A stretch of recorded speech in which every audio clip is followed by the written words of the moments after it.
Part 1. An apartment in Munich. 1.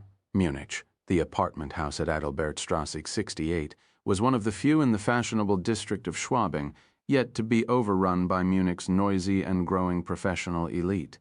Wedged between two red brick buildings that exuded pre-war charm, number 68 seemed rather like an ugly younger stepsister. Her facade was a cracked beige stucco, her form squat and graceless. As a result, her suitors were a tenuous community of students, artists, anarchists, and unrepentant punk rockers, all presided over by an authoritarian caretaker named Frau Ratzinger, who, it was rumored, had been living in the original apartment house at number 68 when it was leveled by an Allied bomb. Neighborhood activists derided the building as an eyesore in need of gentrification. Defenders said it exemplified the very sort of bohemian arrogance that had once made Schwabing the Montmartre of Germany, the Schwabing of Hess and Mann and Lenin, and Adolf Hitler. The professor working in the second-floor window might have been tempted to add, but few in the old neighborhood liked to be reminded of the fact that the young Austrian outcast had once found inspiration in these quiet tree-lined streets too. To his students and colleagues, he was Herr Dr. Professor Stern. To friends in the neighborhood, he was just Benjamin. To the occasional visitor from home, he was Binyamin. In an anonymous stone-and-glass office complex in the north of Tel Aviv, where a file of his youthful exploits still resided, despite his pleas to have it burned, he would always be known as Benny, youngest of Ari Shamron's wayward sons. Officially, Benjamin Stern remained a member of the faculty at Hebrew University in Jerusalem, though for the past 4 years he had served as visiting professor of European Studies at Munich's prestigious Ludwig Maximilian University.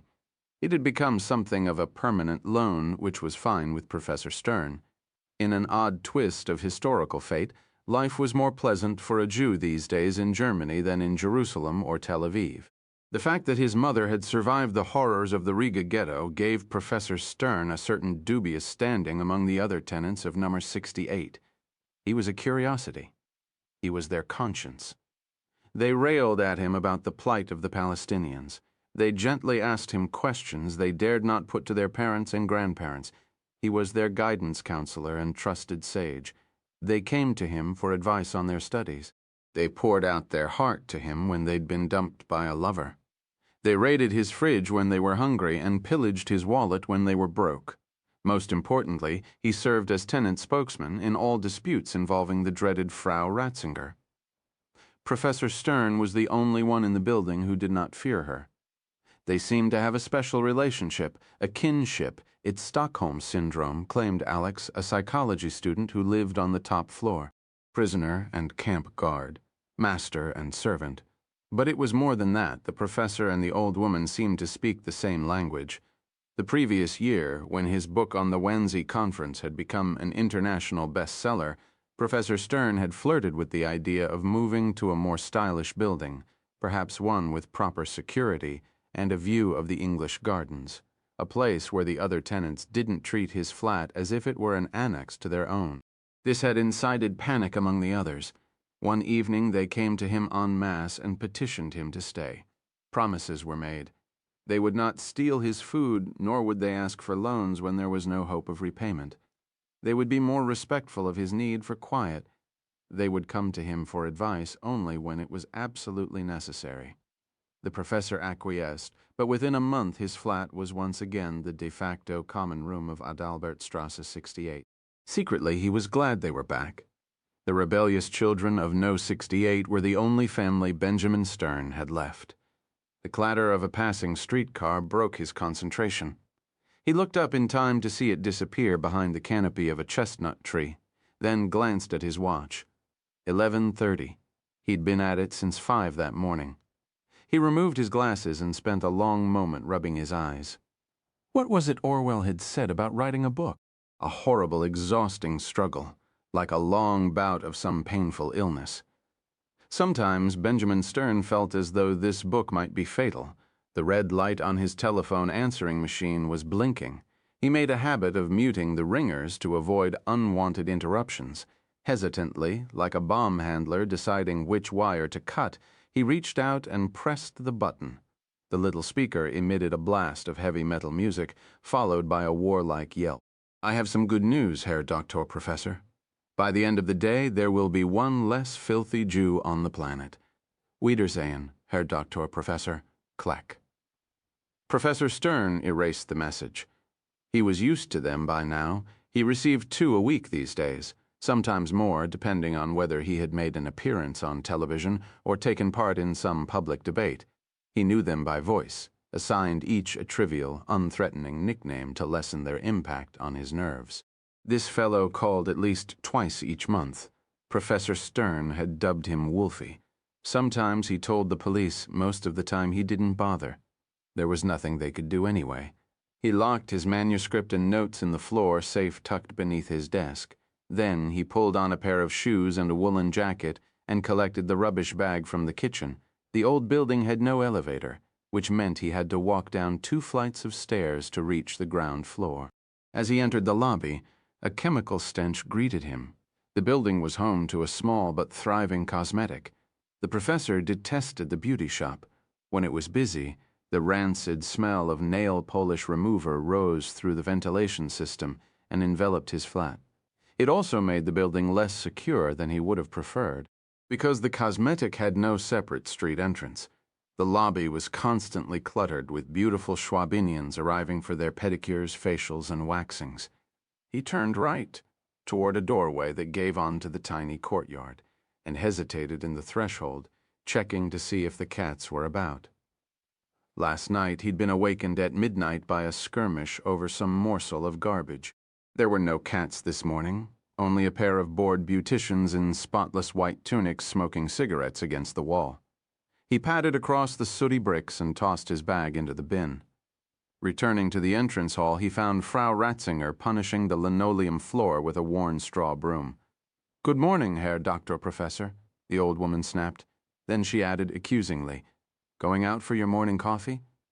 Professor Stern nodded and murmured, "Ja, ja, Frau Ratzinger." She glared at 2 messy stacks of flyers, one advertising a free concert in the park, the other a holistic massage clinic on the Schellingstrasse. "No matter how many times I ask them not to leave these things here, they do it anyway. It's that drama student in 4B. He lets anyone into the building." The professor shrugged his shoulders as if mystified by the lawless ways of the young and smiled kindly at the old woman. Frau Ratzinger picked up the flyers and marched them into the courtyard. A moment later he could hear her berating the beauticians for tossing their cigarette butts on the ground. He stepped outside and paused to take stock of the weather. Not too cold for early March, the sun peering through a gauzy layer of cloud. He pushed his hands into his coat pockets and set out. Entering the English gardens, he followed a tree-lined path along the banks of a rain-swollen canal. He liked the park. It gave his mind a quiet place to rest after the morning's exertions on the computer. More importantly, it gave him an opportunity to see if today they were following him. He stopped walking and beat his coat pockets dramatically to indicate he had forgotten something. Then he doubled back and retraced his steps, scanning faces, checking to see if they matched any of the ones stored in the database of his prodigious memory. He paused on a hump-backed footbridge, as if admiring the rush of the water over a short fall. A drug dealer with spiders tattooed on his face offered him heroin. The professor mumbled something incoherent and walked quickly away.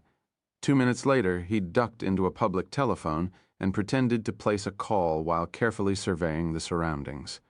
He hung up the receiver. Wiedersehen, Herr Doktor Professor. He turned onto the Ludwigstrasse and hurried across the university district, head down, hoping to avoid being spotted by any students or colleagues. Earlier that week, he had received a rather nasty letter from Dr. Helmut Berger, the pompous chairman of his department, wondering when the book might be finished and when he could be expected to resume his lecturing obligations. Professor Stern did not like Helmut Berger. Their well-publicized feud was both personal and academic, and conveniently he had not found the time to respond. The bustle of the Viktualienmarkt pushed thoughts of work from his mind.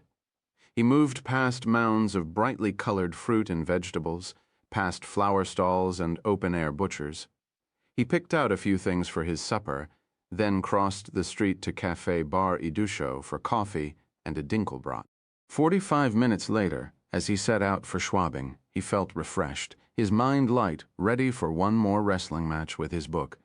His illness, as Orwell would have called it. As he arrived at the apartment house, a gust of wind chased him into the lobby and scattered a fresh stack of salmon-colored flyers. The professor twisted his head so he could read one. A new curry takeaway had opened around the corner. He liked a good curry. He scooped up one of the flyers and stuffed it into his coat pocket. The wind had carried a few of the leaflets toward the courtyard. Frau Ratzinger would be furious. As he trod softly up the stairs, she poked her head from her foxhole of a flat and spotted the mess. Predictably appalled, she glared at him with inquisitor's eyes. Slipping the key into his door lock, he could hear the old woman cursing as she dealt with this latest outrage. In the kitchen, he put away the food and brewed himself a cup of tea. Then he walked down the hallway to his study. A man was standing at his desk, casually leafing through a stack of research. He wore a white tunic, like the ones worn by the beauticians at the cosmetic, and was very tall with athletic shoulders. His hair was blonde and streaked with gray. Hearing the professor enter the room, the intruder looked up. His eyes were gray too, cold as a glacier. "Open the safe, Herr Dr. Professor." The voice was calm, almost flirtatious. The German was accented. It wasn't Wolfie. Professor Stern was sure of that. He had a flair for languages and an ear for local dialects. The man in the tunic was Swiss, and his Schweizerdeutsch had the broad, sing-song accent of a man from the mountain valleys. "Who in the hell do you think you are? Open the safe," the intruder repeated as the eyes returned to the papers on the desk. "There's nothing in the safe of any value." "If it's money, your Professor Stern wasn't permitted to finish the sentence. In a swift motion, the intruder reached beneath the tunic, produced a silenced handgun. The professor knew weapons as well as accents. The gun was a Russian-made Stechkin. The bullet tore through the professor's right kneecap. He fell to the floor, hands clutching the wound, blood pumping between his fingers. "I suppose you'll just have to give me the combination now," the Swiss said calmly. The pain was like nothing Benjamin Stern had ever experienced. He was panting, struggling to catch his breath, his mind a maelstrom.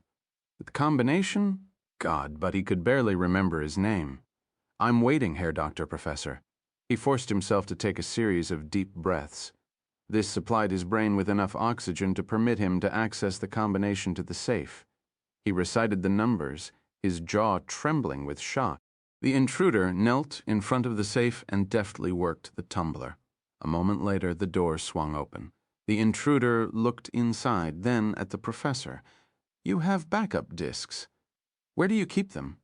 "I don't know what you're talking about. As it stands right now, you'll be able to walk with the use of a cane." He raised the gun.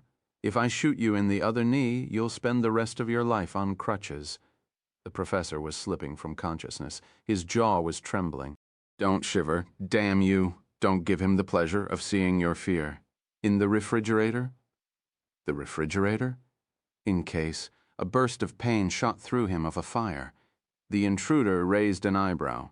Clever boy, he'd brought a bag along with him, a black nylon duffel, about 3 feet in length. He reached inside and withdrew a cylindrical object, a can of spray paint. He removed the cap, and with a skilled hand he began to paint symbols on the wall of the study, symbols of violence, symbols of hate. Ludicrously, the professor found himself wondering what Frau Ratzinger would say when she saw this. In his delirium, he must have murmured something aloud, because the intruder paused for a moment to examine him with a vacant stare. When he was finished with his graffiti, the intruder returned the spray can to his duffel, then stood over the professor. The pain from the shattered bones was making Benjamin Stern hot with fever. Blackness was closing in at the edges of his vision, so that the intruder seemed to be standing at the end of a tunnel.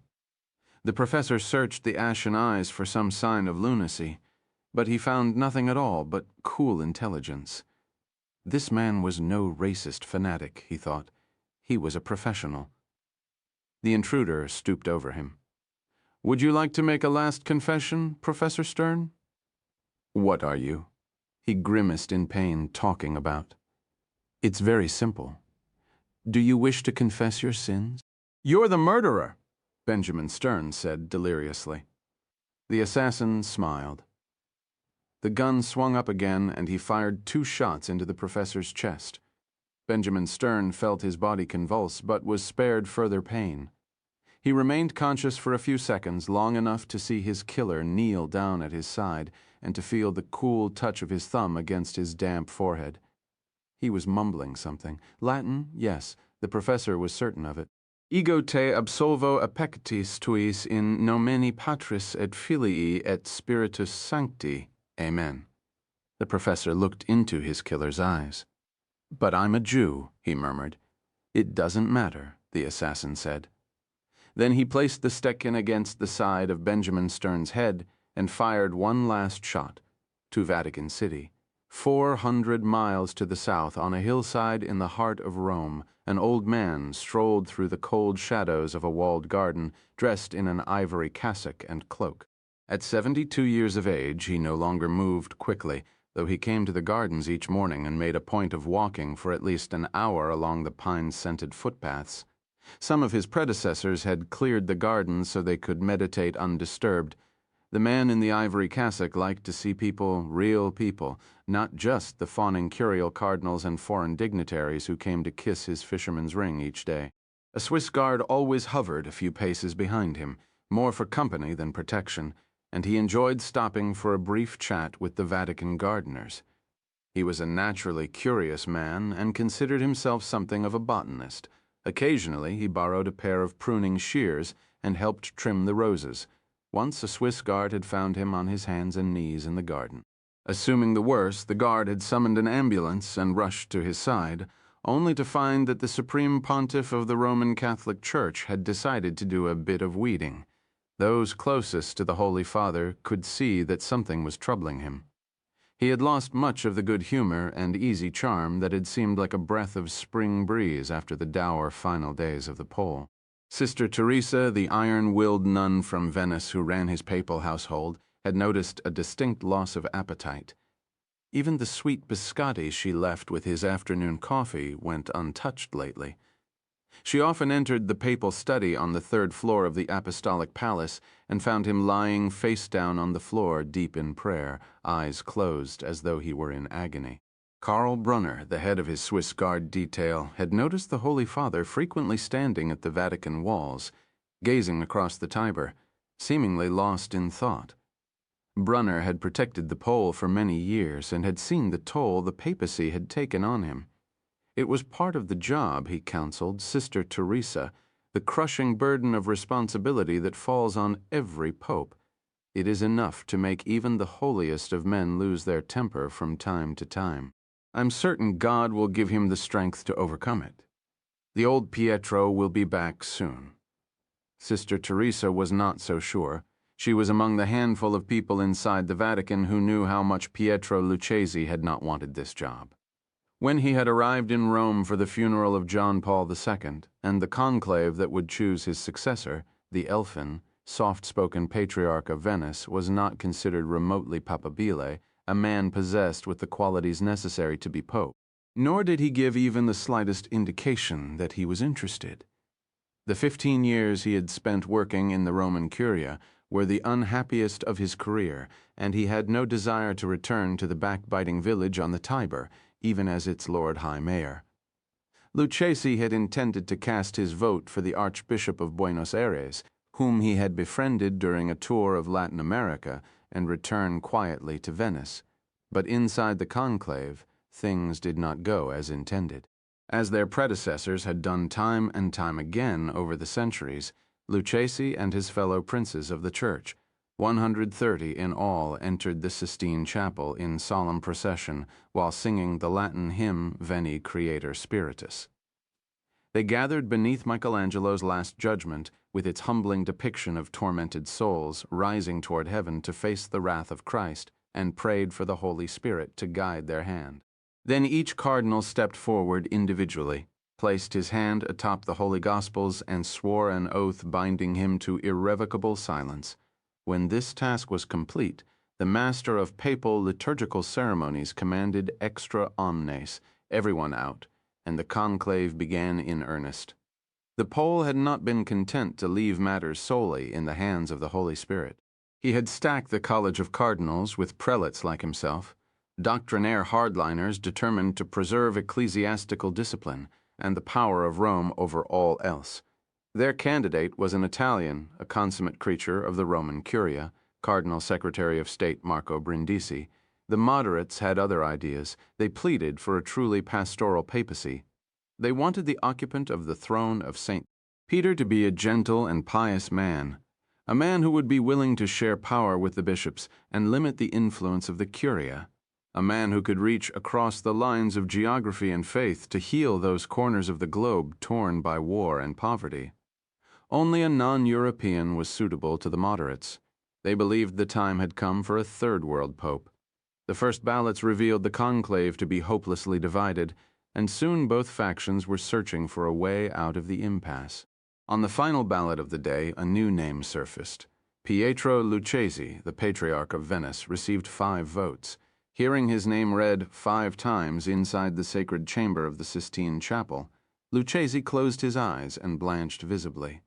A moment later, when the ballots were placed into the Nero for burning, several cardinals noticed that Lucchesi was praying.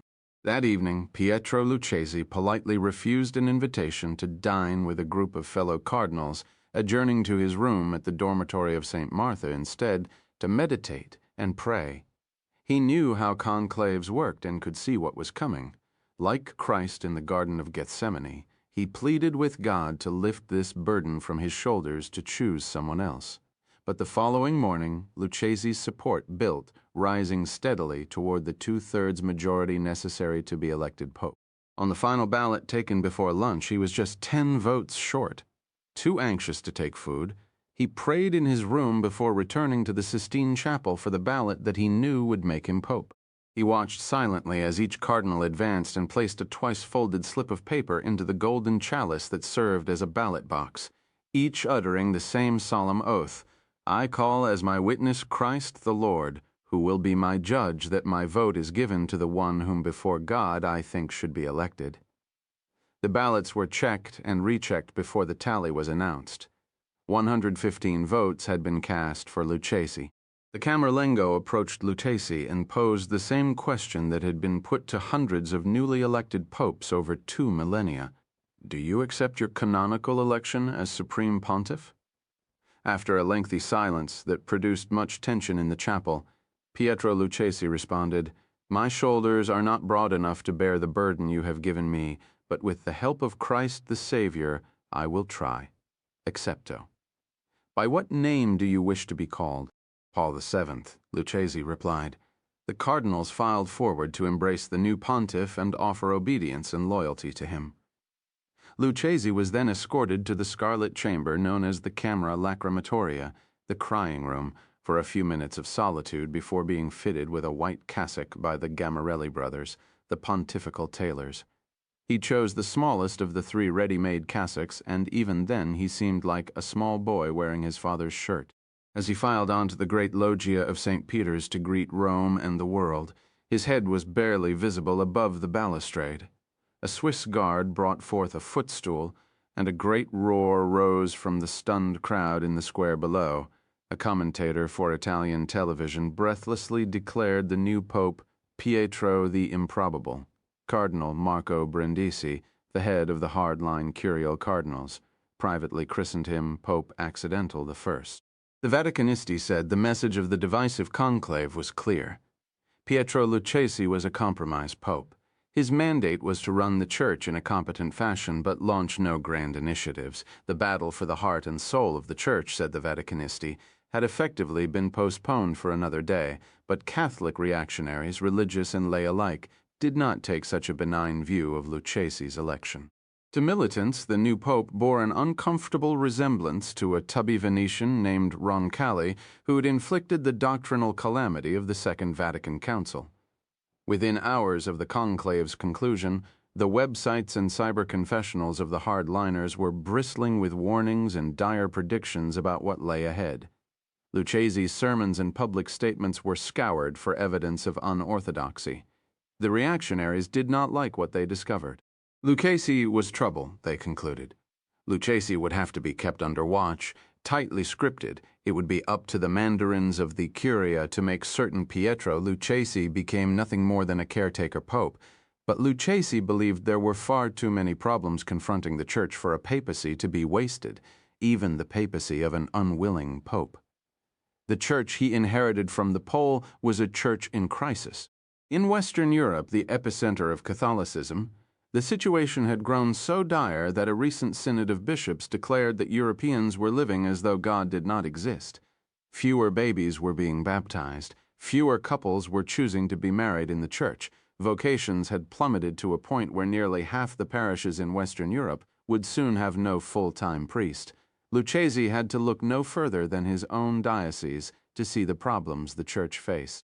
70% of Rome's 2.5 million Catholics believed in divorce, birth control, and premarital sex, all officially forbidden by the church. Fewer than 10% bothered to attend Mass on a regular basis. In France, the so-called first daughter of the church, the statistics were even worse. In North America, most Catholics didn't even bother to read his encyclicals before flouting them, and only a third attended Mass. 70% of Catholics lived in the Third World, yet most of them rarely saw a priest. In Brazil alone, 600,000 people left the church each year to become evangelical Protestants. Lucchese wanted to stem the bleeding before it was too late. He longed to make his beloved church more relevant in the lives of its adherents, to make his flock Catholic in more than name only. But there was something else that had preoccupied him, a single question that had run ceaselessly around his head since the moment the conclave elected him pope. Why? Why had the Holy Spirit chosen him to lead the church? What special gift, what sliver of knowledge did he possess that made him the right pontiff for this moment in history? Lucchese believed he knew the answer, and he had set in motion a perilous stratagem that would shake the Roman Catholic Church to its foundations. If his gambit proved successful, it would revolutionize the church. If it failed, it might very well destroy it.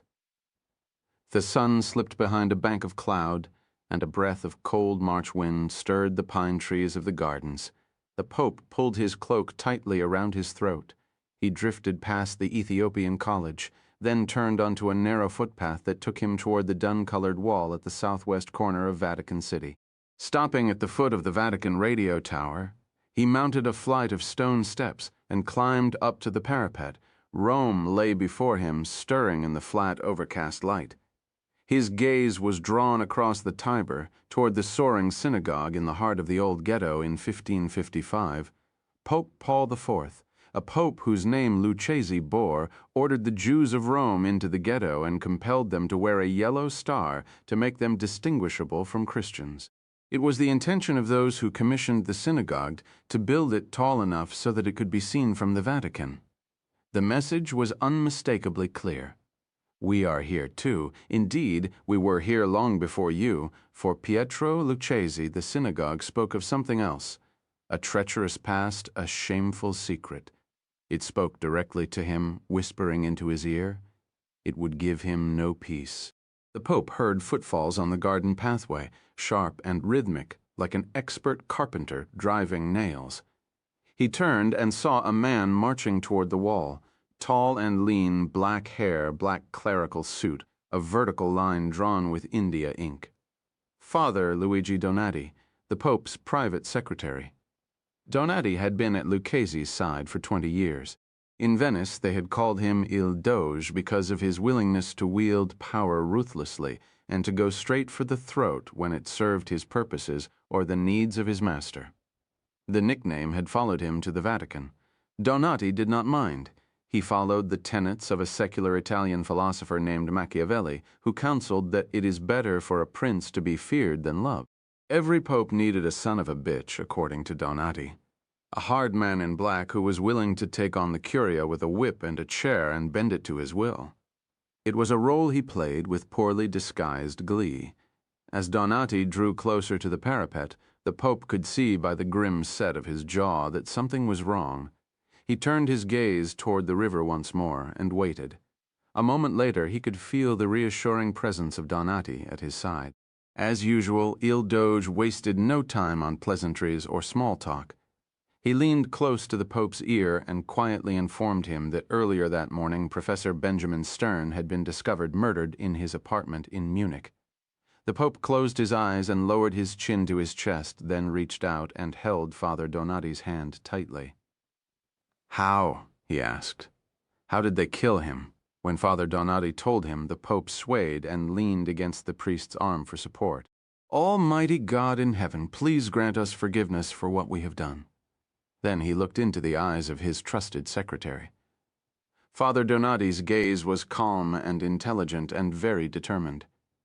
It gave the Pope the courage to go forward.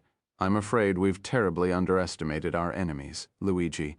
They are more formidable than we thought, and their wickedness knows no bounds. They will stop at nothing to protect their dirty secrets." "Indeed, Holiness," Donati said gravely. "In fact, we must now operate under the assumption that they might even be willing to murder a pope." Murder a pope? It was difficult for Pietro Lucchesi to imagine such a thing, but he knew his trusted secretary was not guilty of exaggeration. The Church was riddled with a cancer. It had been allowed to fester during the long reign of the Pole. Now it had metastasized and was threatening the life of the very organism in which it lived. It needed to be removed. Aggressive measures were required if the patient was to be saved. The Pope looked away from Donati toward the dome of the synagogue rising over the riverbank. "I'm afraid there's no one who can do this deed but me." Father Donati placed his hand on the Pope's forearm and squeezed. "Only you can compose the words, Holiness. Leave the rest in my hands." Donati turned and walked away, leaving the Pope alone at the parapet. He listened to the sound of his hard man in black pounding along the footpath toward the palace. Crack, crack, crack, crack. To Pietro Lucchesi, it sounded like nails in a coffin. 3. Venice. The night rains had flooded the Campo San Zaccaria. The restorer stood on the steps of the church like a castaway. In the center of the square, an old priest appeared out of the mist, lifting the skirts of his simple black cassock to reveal a pair of knee-length rubber boots. "It's like the Sea of Galilee this morning, Mario," he said, digging a heavy ring of keys from his pocket. "If only Christ had bestowed on us the ability to walk on water. Winters in Venice would be much more tolerable." The heavy wooden door opened with a deep groan. The nave was still in darkness.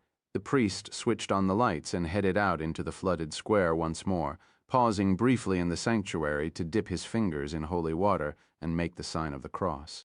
The scaffolding was covered by a shroud. The restorer climbed up to his platform and switched on a fluorescent lamp. The Virgin glowed at him seductively.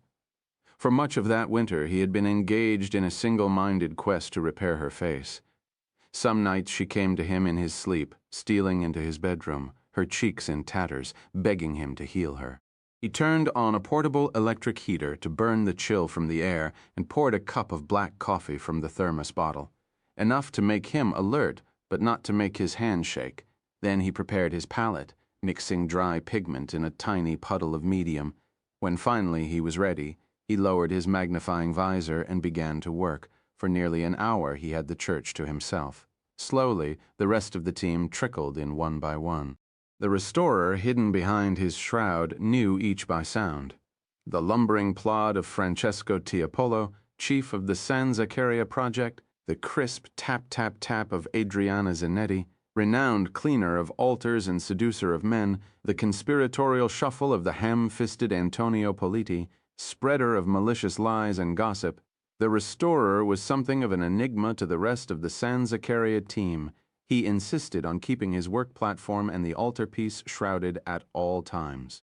Francesco Tiepolo had pleaded with him to lower the shroud, so the tourists and the notoriously bitchy Venetian upper crust could watch him work.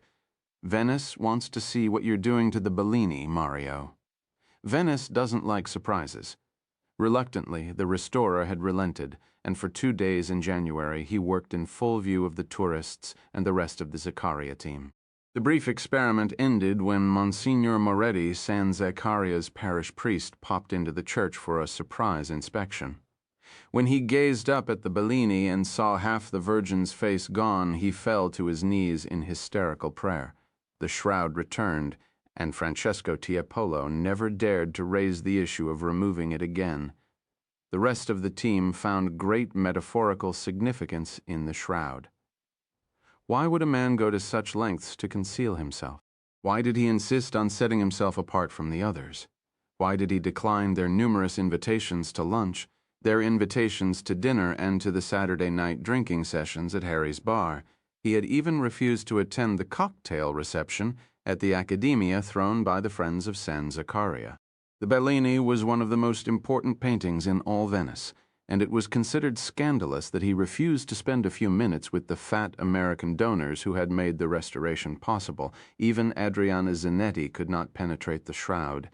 This gave rise to rampant speculation that the restorer was a homosexual, which was considered no crime among the free spirits of Team Zaccaria and temporarily increased his sagging popularity among some of the boys. The theory was put to rest one evening when he was met at the church by a stunningly attractive woman.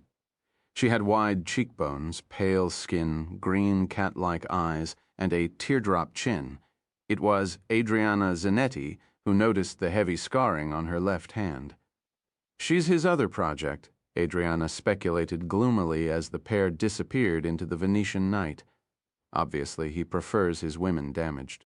He called himself Mario Del Vecchio, but his Italian, while fluent, was tinged by a faint but unmistakable accent. He explained this away by saying he had been raised abroad and had lived in Italy only for brief periods. Someone heard he had served his apprenticeship with the legendary Umberto Conti. Someone else heard that Conti had proclaimed his hands the most gifted he had ever seen.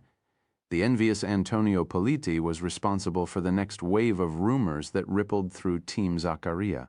Antonio found the leisurely pace of his colleague infuriating.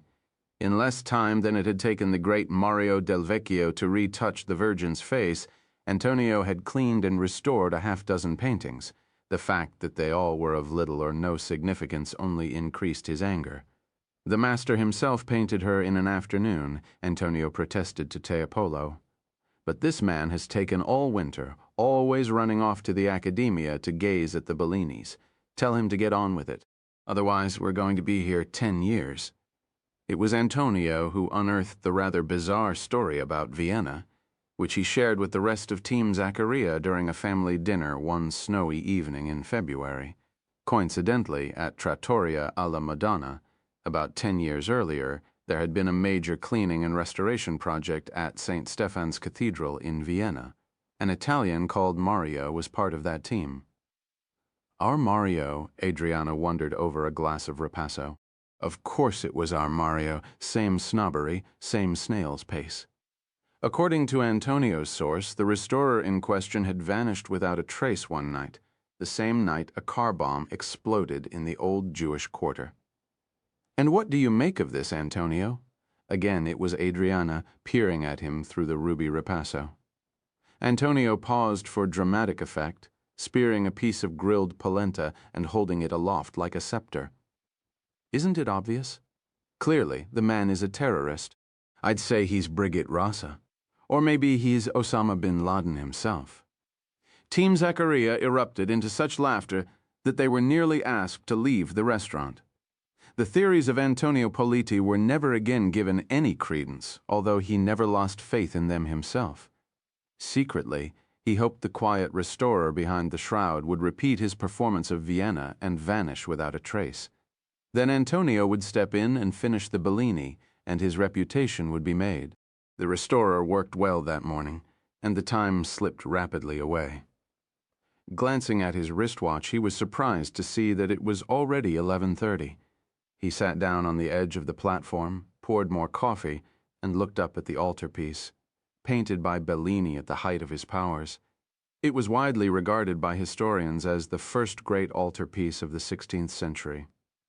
The restorer never tired of looking at it. He marveled at Bellini's skillful use of light and space, the powerful pulling effect that drew his eye inward and upward, the sculptural nobility of the Madonna and Child, and the saints surrounding them. It was a painting of utter silence. Even after a long, tedious morning of work, the painting blanketed him with a sense of peace. He pulled aside the shroud. The sun was out. The nave was filled with light streaming through the stained glass windows. As he finished the last of his coffee, his attention was drawn by a movement at the entrance of the church.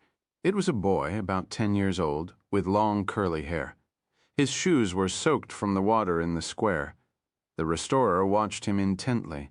Even after 10 years, he could not look at a young boy without thinking of his son. The boy went first to Antonio, who waved him on without looking up from his work. Next, he made his way up the long center aisle to the high altar, where he received a more friendly reception from Adriana. She smiled at him, touched the side of his face, then pointed in the direction of the restorer's scaffold. The child stopped at the foot of the platform and wordlessly passed the restorer a slip of paper. He unfolded it and found a few words, scrawled like the last plea of a desperate lover. The note was unsigned, but the hand was as plain as the brushstrokes of Bellini. Ghetto Nuovo, 6 o'clock. The restorer crushed the paper and slipped it into his pocket. When he looked down again, the child was gone. At 5:30, Francesco Tiepolo entered the church and lumbered slowly across the nave, with his tangled beard, flowing white shirt, and silk scarf knotted at his throat. The immense Italian looked as though he had just stepped from a Renaissance workshop. It was a look he carefully cultivated. "All right, everyone," he sang, his voice echoing among the apses and the columns. "That's all for today. Pack up your things. Doors close in 5 minutes." He seized the restorer's work platform in his bear-like paw and shook it once violently, rattling his lights and brushes. "You too, Mario. Give your lady a kiss good night. She'll be all right without you for a few hours. She's managed for 500 years. The restorer methodically wiped off his brushes and palette and packed his pigments and solvents into a rectangular case of varnished wood. Then he switched off the lamp and hopped down from the scaffolding. As always, he left the church without saying a word to the others. With his case beneath his arm, he struck out across the Campo San Zaccaria. He had a smooth gait that seemed to propel him effortlessly across the square, though his unimpressive height and lean physique made him easy to miss. The black hair was cropped short and shot with gray. The angular face, with its deeply cleft chin and full lips, gave the impression of having been carved from wood. The most lasting impression of the face was the eyes, which were almond-shaped and a shocking shade of emerald green. Despite the demanding nature of his work and the fact that he had recently celebrated his 51st birthday, his vision remained perfect. Passing through an archway, he came to the Riva della Schiavone, the broad quay overlooking the Canale di San Marco. In spite of the chill March weather, there were many tourists about. The restorer could make out a half-dozen different languages, most of which he could speak. A phrase of Hebrew reached his ears. It diminished quickly like music on the wind, but left the restorer with an unyielding ache to hear the sound of his real name. A No. 82 Vaporetto was waiting at the stop. He boarded and found a place along the railing from which he could see the face of every passenger getting on and off. He dug the note from his pocket and read it one last time. Then he dropped it over the side of the boat and watched it drift away on the silken waters of the lagoon. In the 15th century, a swampy parcel of land in the Sestieri of Cannarecchio was set aside for the construction of a new brass foundry, known in the Venetian dialect as a ghetto. The foundry was never built, and a century later, when the rulers of Venice were looking for a suitable spot to confine the city's swelling population of unwanted Jews, the remote parcel known as Ghetto Nuovo was deemed the ideal place. The Campo was large and had no parish church. The surrounding canals formed a natural moat which cut off the island from the neighboring communities, and the single bridge could be guarded by Christian watchmen. In 1516, the Christians of Ghetto Nuovo were evicted, and the Jews of Venice were forced to take their place. They could leave the ghetto only after sunrise, when the bell tolled in the campanile, and only if they wore a yellow tunic and hat. At nightfall, they were required to return to the island, and the gates were chained. Only Jewish doctors could leave the ghetto at night. At its height, the population of the ghetto was more than 5,000. Now, it was home to only 20 Jews. The restorer crossed a metal footbridge. A ring of apartment buildings, unusually tall for Venice, loomed before him. He entered a sottoportego and followed it beneath the apartment houses. emerging a moment later into a square, the Campo di Ghetto Nuovo, a kosher restaurant, a Jewish bakery, a bookstore, a museum. There were 2 old synagogues as well, virtually invisible except to a trained eye. Only the 5 windows on the 2nd story of each, the symbol for the 5 books of the Pentateuch, gave away their locations. A half-dozen boys were playing football between the long shadows and the puddles. A ball bounced toward the restorer. He gave it a deft kick with the instep of his right foot and sent it expertly back toward the game. One of the boys took it squarely in the chest. It was the one who had come to San Zaccaria that morning. The child nodded in the direction of the pozzo, the wellhead in the center of the square. The restorer turned and saw a familiar figure leaning there, smoking a cigarette. Gray cashmere overcoat, gray scarf wound tightly around his neck, a bullet-shaped head. The skin of his face was deeply tanned and full of cracks and fissures, like desert rocks scored by a million years of sun and wind. The spectacles were small and round and inadvertently fashionable. The expression was one of perpetual impatience. As the restorer approached, the old man lifted his head, and his lips curled into something between a smile and a grimace. He seized the restorer by the arm and inflicted a bone-crushing handshake. Then, tenderly, he kissed his cheek. "You're here because of Benjamin, aren't you?"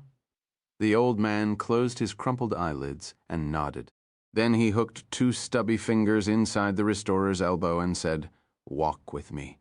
For an instant, the restorer resisted the pull, but there was no escaping it. There had been a death in the family, and Ari Shamron was never one for sitting Shiva. It had been a year since Gabriel had seen him last. Shamron had grown visibly older since that day as they set off round the campo in the gathering darkness. Gabriel had to resist the urge to take him by the arm. His cheeks had hollowed, and the steel blue eyes that had once struck fear into his enemies and his allies alike, were clouded and wet. When he raised his Turkish cigarette to his lips, his right hand trembled. Those hands had made Shamron a legend. Shortly after he joined the office in the 1950s, Shamron's superiors noticed that he possessed an unusually strong grip for a man with such an ordinary physique. He was trained in the art of street snatches and silent killing and sent into the field. He preferred the garrote and used it with deadly efficiency from the cobbled streets of Europe to the filthy alleyways of Cairo and Damascus. He killed Arab spies and generals. He killed the Nazi scientists who were helping Nasser build rockets. And on a warm night in April 1960 in a town north of Buenos Aires, Ari Shamron leapt from the back of a car and seized Adolf Eichmann by the throat as he was waiting for a bus to take him home. Gabriel was the only person who knew one other salient fact about that night in Argentina. Adolf Eichmann had nearly escaped because Shamron had tripped over a loose shoelace. That same edge of disaster quality would mark his many stopovers in the executive suite at King Saul Boulevard. Prime ministers never knew quite what to expect when Shamron appeared outside their door. Word of another shocking success, or a secret confession of another humiliating failure. His willingness to take risks was both a potent operational strength and a crippling political weakness. Gabriel had lost count of how many times the old man had been cast into exile, then recalled to colors with great fanfare. Shamron's hold on the executive suite had finally been broken, though his exile would never be permanent. He retained the dubious title of Special Administrative Advisor, which gave him just enough entree to make a general nuisance of himself, and from his fortress-like villa overlooking the Sea of Galilee, he still exercised considerable clandestine power. Spies and generals regularly went there to kiss his ring, and no major decision regarding the security of the state could be taken without first running it past the old man. His health was a carefully guarded secret. Gabriel had heard rumors about prostate cancer, a mild heart attack, recurring problems with his kidneys. It was clear the old man didn't have long to live. Shamron did not fear death, only that in his absence would spring complacency. And now, as they ambled slowly around the old ghetto, death walked beside them. Benjamin's death and Shamron's. The nearness of death had made Shamron restless. He seemed like a man anxious to settle accounts, an old warrior desperate for one last fight. "Did you go to the funeral?" Shamron shook his head. Benjamin feared his academic achievements would be tainted if it ever became known he'd worked for us. My presence at the burial would only have raised uncomfortable questions in Israel and abroad, so I stayed away. I have to admit I wasn't anxious to attend. It's difficult to bury a child. Was anyone there? He had no other family in Israel. I'm told there were some old friends from the overt world and a few members of the faculty from Hebrew. Who sent you here? What does it matter? It matters to me. Who sent you? I'm like a parolee, Shamron said wearily. I cannot move or act without the approval of the Supreme Tribunal. And who sits on this tribunal? Lev, for one. Of course, if it were up to Lev, I'd be locked in a room with an iron cot and bread and water. But fortunately for me, the other person on the tribunal is the Prime Minister. Your old comrade in arms. Let's just say we share similar opinions about the nature of the conflict and the true intentions of our enemies. We speak the same language and enjoy each other's company. He keeps me in the game despite Lev's best efforts to wrap me in my burial shroud. It's not a game, Ari. It never was a game. You don't need to remind me of that, Gabriel. You spend your time here in the playgrounds of Europe while every day the Shaheeds are blowing themselves to bits on Ben Yehuda Street and Jaffa Road. I work here.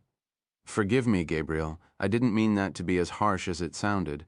What are you working on, by the way? Do you really care? Of course I do. I wouldn't have asked otherwise.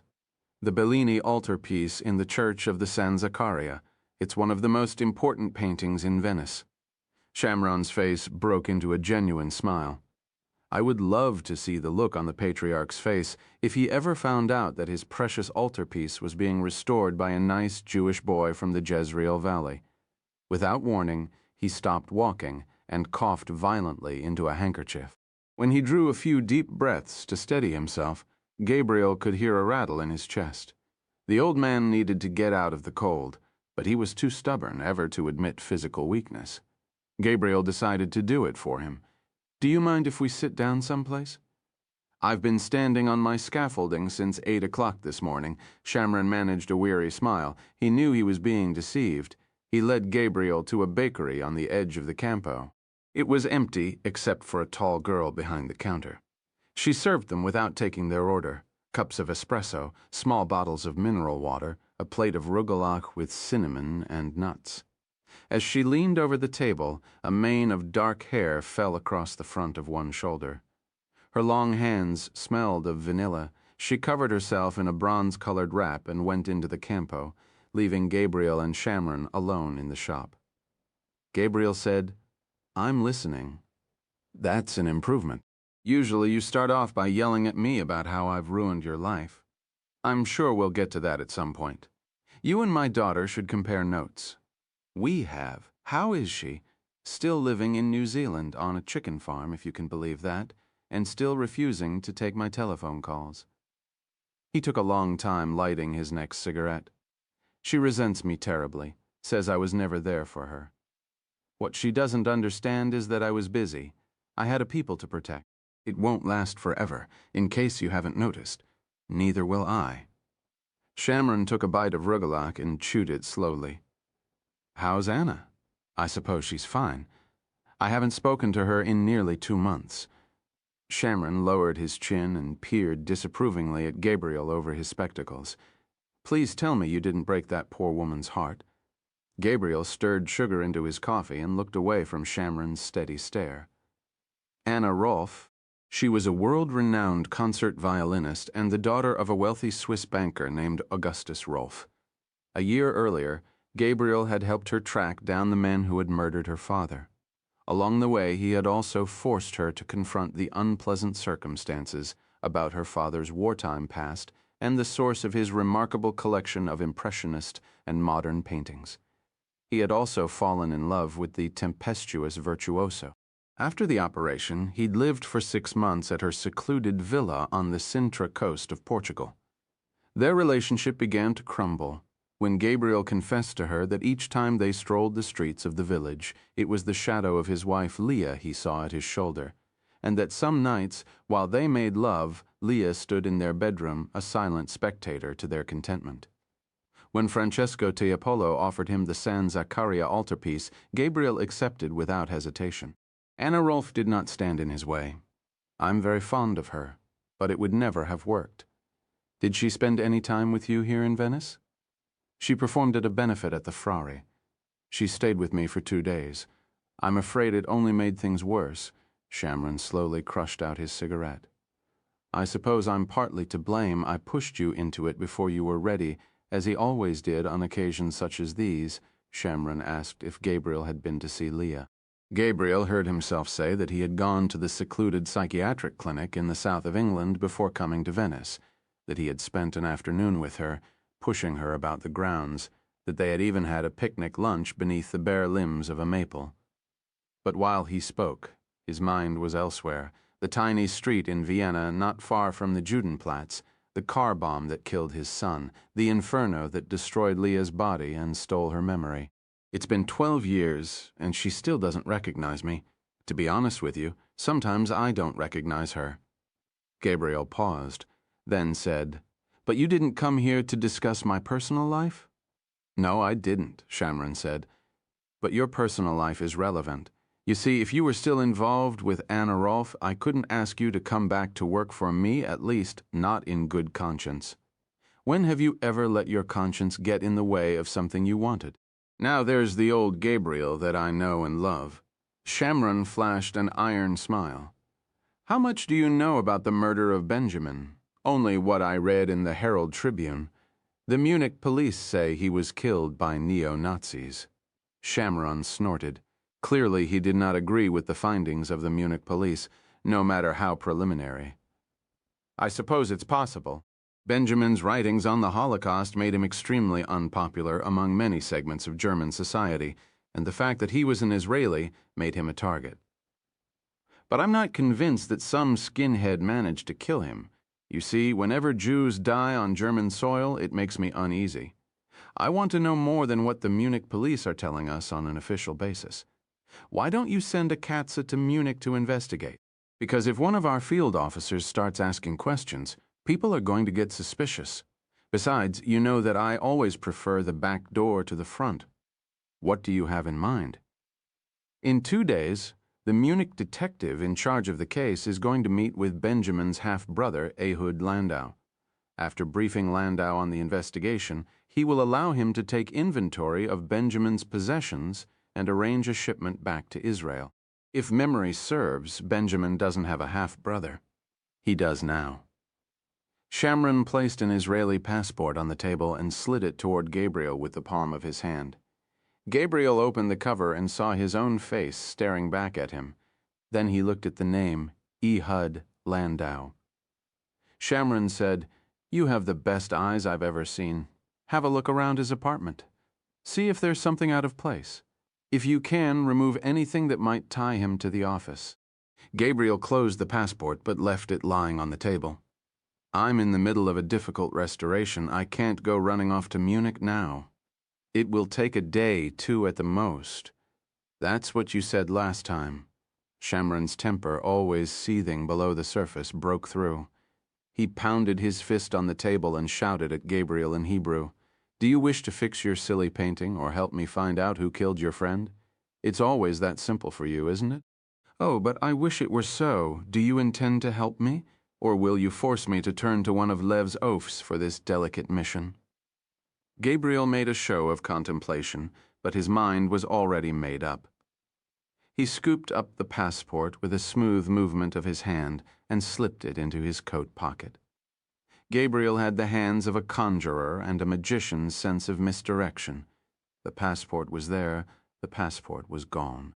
Next, Shamron reached into his coat pocket and withdrew a mid-sized manila envelope. Inside, Gabriel found an airline ticket and an expensive Swiss-made wallet of black leather. He opened the wallet. Israeli driver's license, credit cards, membership to an exclusive Tel Aviv health club, a checkout card for a local video store, a substantial amount of currency in euros and shekels. What do I do for a living? You own an art gallery. Your business cards are in the zippered compartment. Gabriel found the cards and removed one Landau Art Gallery, Shanken Street. Tel Aviv, does it exist? It does now. The last item in the envelope was a gold wristwatch with a black leather band. Gabriel turned over the watch and read the engraving on the back. For Ehud, from Hannah, with love. Nice touch, Gabriel said. I've always found it's the little things. The watch, the airline tickets, and the wallet joined the passport in Gabriel's pocket. The two men stood. As they walked outside, the long-haired girl in the bronze-colored wrap came quickly to Shamron's side. Gabriel realized she was the old man's bodyguard. Where are you going? Back to Tiberias, Shamron replied. If you pick up something interesting, send it to King Saul Boulevard through the usual channels. Whose eyes? Mine. But that doesn't mean little Lev won't have a peek, so use appropriate discretion. In the distance, a church bell tolled. Shamron stopped in the center of the campo, next to the Pozzo, and took one last look around. Our first ghetto. God, how I do hate this place. It's too bad you weren't in Venice in the 16th century, Gabriel said. The Council of Ten would never have dared to lock the Jews away here. But I was here, Shamron said with conviction. I was always here, and I remember it all. For Munich detective Axel Weiss of the Munich criminal Polizei was waiting outside Adalbertstrasse 68 2 days later, dressed in civilian clothes and a tan raincoat. He shook Gabriel's hand carefully as though he were feeling its density. A tall man with a narrow face and a long nose, Weiss's dark complexion and short-cropped black hair gave him the appearance of a Doberman pinscher. He released Gabriel's hand and patted him fraternally on the shoulder. It's a pleasure to meet you, Herr Landau, though I'm sorry it has to be under these circumstances. Let me take you somewhere comfortable to talk before we go up to the apartment. They set off down the rain-soaked pavement. It was late afternoon, and the lights of Schwabing were slowly coming up. Gabriel never liked German cities at night. The detective stopped in front of a coffee house and peered through a fogged window. Wood floors, round tables, students and intellectuals hunched over books. This will do, he said. Then he opened the door and led Gabriel to a quiet table in the back. Your people at the consulate tell me you own an art gallery. Yes, that's right. In Tel Aviv? You know Tel Aviv. The detective shook his head. It must be very hard for you now with the war and all. We make do, but then we always have. A waitress appeared. Detective Weiss ordered 2 coffees. Something to eat, Herr Landau? Gabriel shook his head. When the waitress was gone, Weiss said, Do you have a card? He managed to pose the question in an offhand way, but Gabriel could tell his cover story was being probed. His work had left him incapable of seeing things as they appeared to be. When he viewed paintings, he saw not only the surface but the underdrawings and layers of base paint. The same was true of the people he met in his work for Shamron and the situations in which he found himself. He had the distinct impression Axel Weiss was more than just a detective for the Munich criminal Polizei. Indeed, Gabriel could feel Weiss's eyes boring into him as he reached into his wallet and produced the business card Shamron had given him in Venice. The detective held it up to the light as if looking for the marks of a counterfeiter. May I keep this? Sure. Gabriel held open his wallet. Do you need any other identification? The detective seemed to find this question offensive and made a grandiose German gesture of dismissal. No, of course not. I'm just interested in art, that's all. Gabriel resisted the temptation to see how little the German policeman knew about art. You've spoken to your people? Gabriel nodded solemnly. Earlier that afternoon, he had paid a visit to the Israeli consulate for a largely ceremonial briefing. The consular officer had given him a file containing copies of the police reports and clippings from the Munich press. The file was now resting in Ehud Landau's expensive leather briefcase. The consular officer was very helpful, Gabriel said. But if you don't mind, Detective Weiss, I'd like to hear about Benjamin's murder from you. Of course, the German said. He spent the next 20 minutes giving Gabriel a thorough account of the circumstances surrounding the killing. Time of death, cause of death, caliber of weapon, the well-documented threats against Benjamin's life, the graffiti left on the walls of his flat. He spoke in the calm but forthright manner that police the world over seem to reserve for the relatives of the slain. Gabriel's demeanor mirrored that of the German detective. He did not feign grief. He did not pretend that the gruesome details of his half-brother's death caused him pain. He was an Israeli. He saw death nearly on a daily basis. The time for mourning had ended. Now was the time for answers and clear-headed thinking.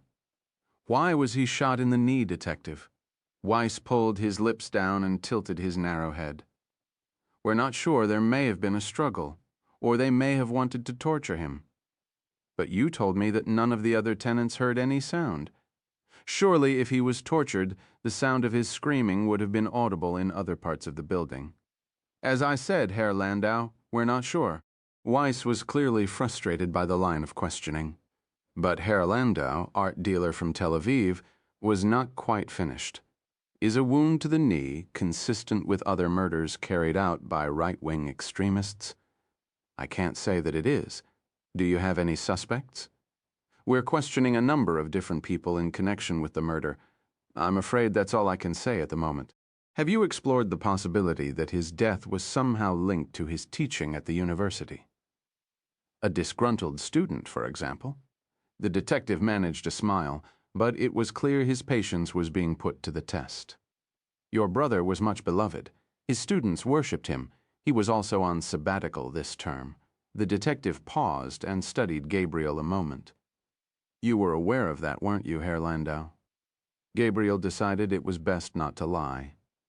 No, I'm afraid I wasn't. We haven't spoken in some time. Why was he on sabbatical?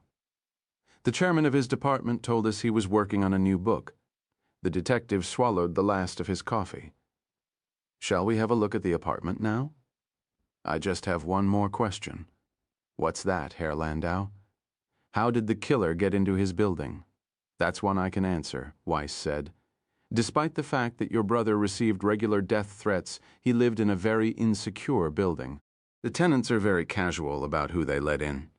If someone presses the intercom and says advertisements, they're routinely buzzed in. A student who lives one floor above Professor Stern is fairly certain she was the one who let the killer into the building. She's still very upset. Apparently, she was very fond of him. They walked back to the apartment building through a steady rain. The detective pressed a button on the intercom panel. Gabriel took note of the corresponding name, Lillian Ratzinger, caretaker. A moment later, a small, fierce-looking woman with hunted brown eyes peered at them around the edge of the door.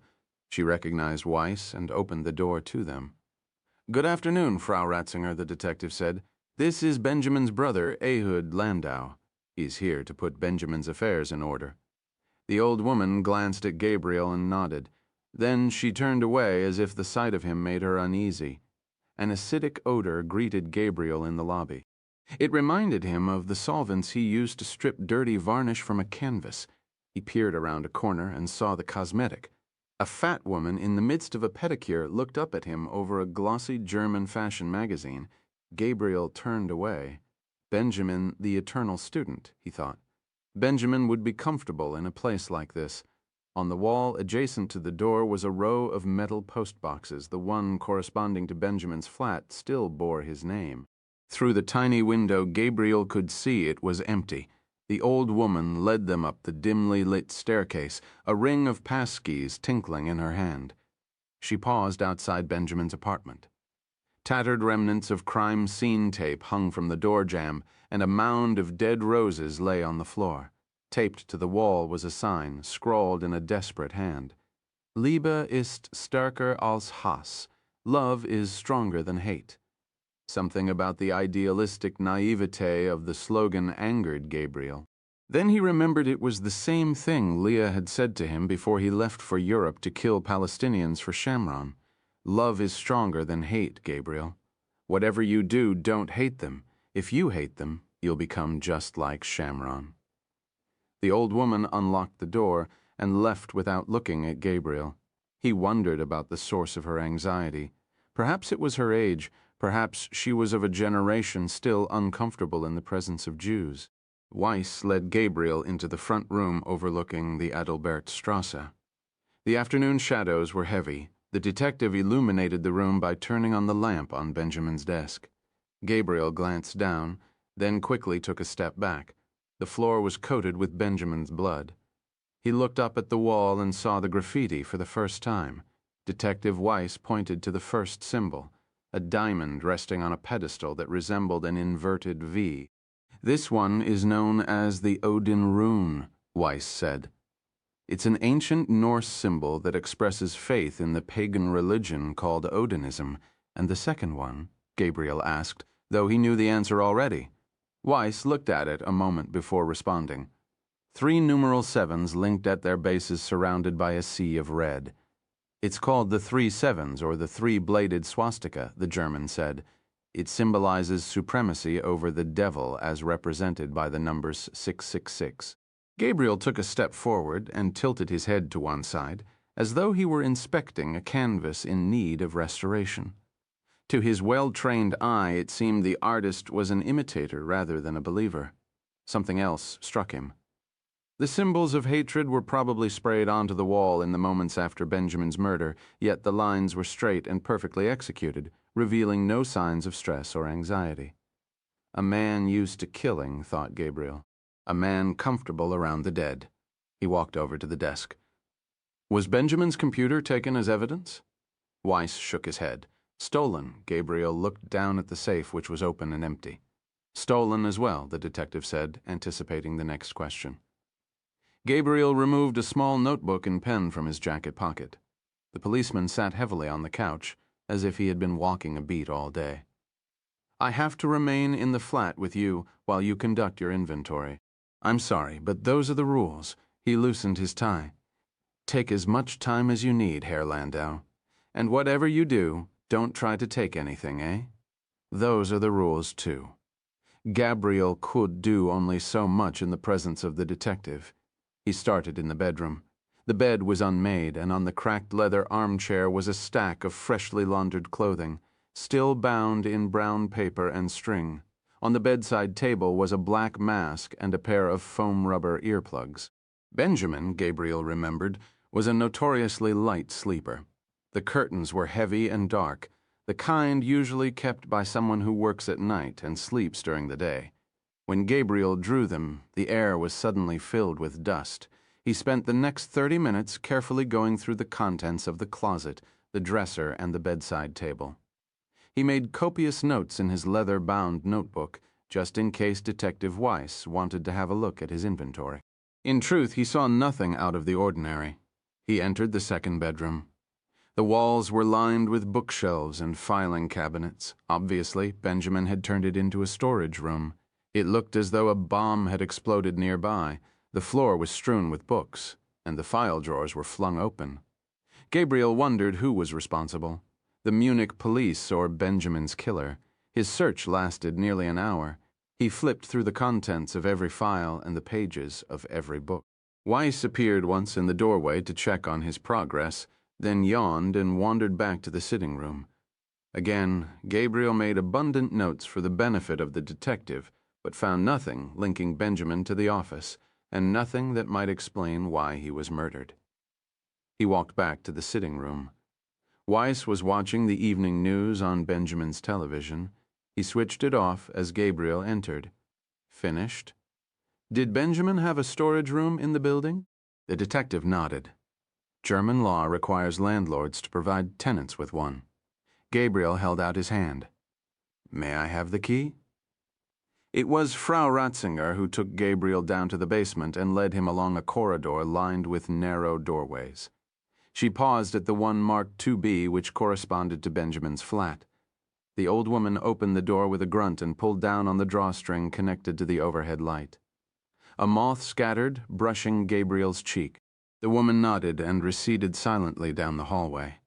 Gabriel peered into the storage room. It was little more than a closet, some 4 feet wide and 6 feet deep, and it reeked of linseed oil and damp. A rusted bicycle frame with one wheel, a pair of ancient skis, unlabeled cardboard boxes stacked to a water-stained ceiling. He removed the broken bicycle and the skis and began searching through the boxes of Benjamin's things. In several, he found bound stacks of yellowing papers and old spiral notebooks. the flotsam of a lifetime spent in the lecture halls and libraries of academia. There were boxes of dusty old books, the ones Gabriel supposed he deemed too unimportant to place on the shelves in his flat. Several more held copies of Conspiracy at Wannsee, a reprisal, Benjamin's last book. The final box contained the purely personal. Gabriel felt like a trespasser. He wondered how he would feel if the roles were reversed, if Shamron had sent someone from the office to rummage through his things. And what would they find? Only what Gabriel wanted them to see: solvents and pigment, his brushes and his palette, a fine collection of monographs, a Beretta by his bedside. He drew a long breath and proceeded. Inside a cigar box he found a pile of tarnished medals and tattered ribbons, and remembered that Benjamin had been something of a star runner at school. In an envelope were family photographs. Benjamin, like Gabriel, was an only child. His parents had survived the horrors of Riga, only to be killed in a car accident on the road to Haifa. Next, he found a stack of letters. The stationery was the color of honey and still smelled of lilac. Gabriel read a few lines and quickly put the letters aside. Vera Benjamin's only love. How many nights had he lain awake in some wretched safe flat, listening to Benjamin complain about how the beguiling Vera had ruined him for all other women? Gabriel was quite certain he hated her more than Benjamin had. The last item was a manila file folder. Gabriel lifted the cover and inside found a stack of newspaper clippings. His eyes flickered over the headlines. 11 Israeli athletes and coaches taken hostage in Olympic Village. Terrorists demand release of Palestinian and German prisoners. Black September. Gabriel closed the file. A black and white snapshot slipped out. Gabriel scooped it off the floor. 2 boys, blue jeans and rucksacks. A pair of young Germans spending a summer roaming Europe, or so it appeared. It had been taken in Antwerp, near the river. The one on the left was Benjamin, forelock of wavy hair in his eyes, mischievous smile on his face, his arm flung around the young man standing at his side. Benjamin's companion was serious and sullen, as though he couldn't be bothered with something as trivial as a snapshot. He wore sunglasses, his hair was cropped short, and even though he was not much more than 20 years old, his temples were shot with gray. The stain of a boy who's done a man's job, Shamron had said. Smudges of ash on the prints of fire. Gabriel was not pleased about the file of newspaper clippings on the Munich massacre, but there was no way he could smuggle so large an item past Detective Weiss. The snapshot was different. He wedged it into Herr Landau's expensive wallet and slipped the wallet into his coat pocket. Then he sidestepped his way out of the storage room and closed the door.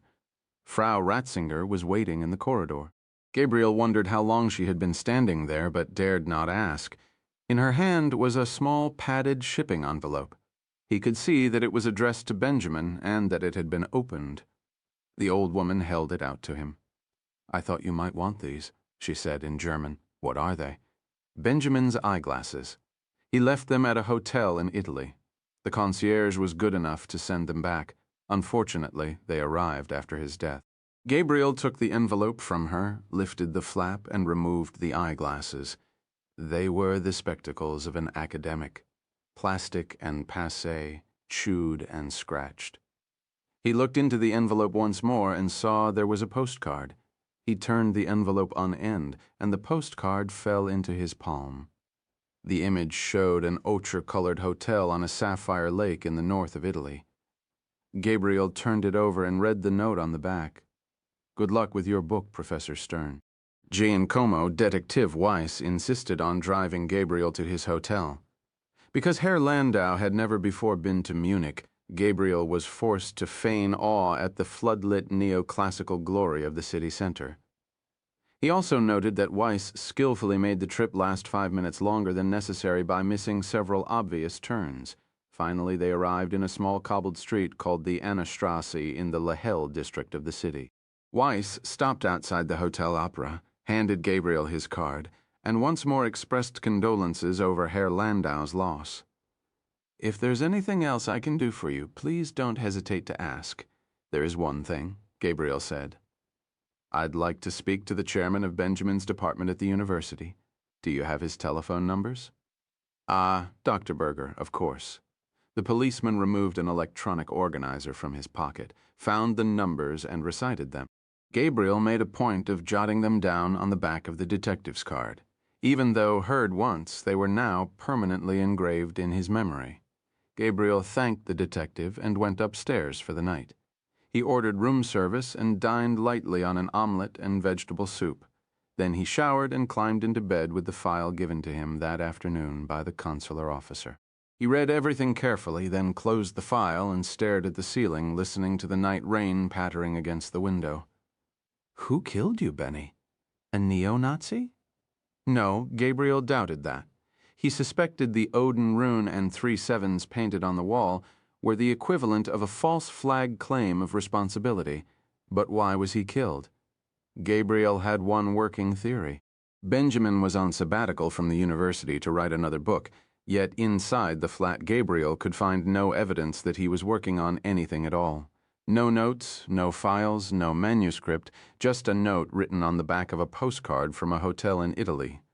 Good luck with your book, Professor Stern, Giancomo. He opened his wallet and removed the photograph he'd taken from the storeroom. Gabriel had been cursed with a memory that allowed him to forget nothing. He could see Benjamin giving his camera to a pretty Belgian girl, feel Benjamin dragging him to the rail overlooking the river. He even remembered the last thing Benjamin had said before throwing his arm around Gabriel's neck. Smile, you asshole. This isn't funny, Benny. Can you imagine the look on the old man's face if he saw us posing for a picture? He'll have your ass for this. Don't worry, I'll burn it. 5 minutes later, in the bathroom sink, Gabriel did just that.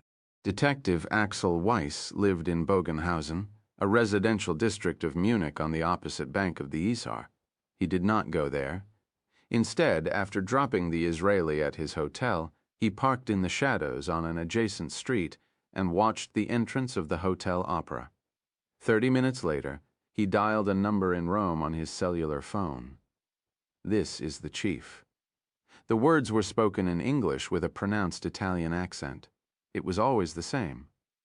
I think we may have a problem. Tell me everything. The detective gave a careful recitation of the events of that afternoon and evening. He was experienced at communicating over open phone systems and was careful not to make any specific references. Besides, the man at the other end knew the specifics. Do you have the resources to follow the subject? Yes, but if he's a professional, do it, snapped the man in Rome. And get a photograph. Then the connection went dead. 5 Vatican City.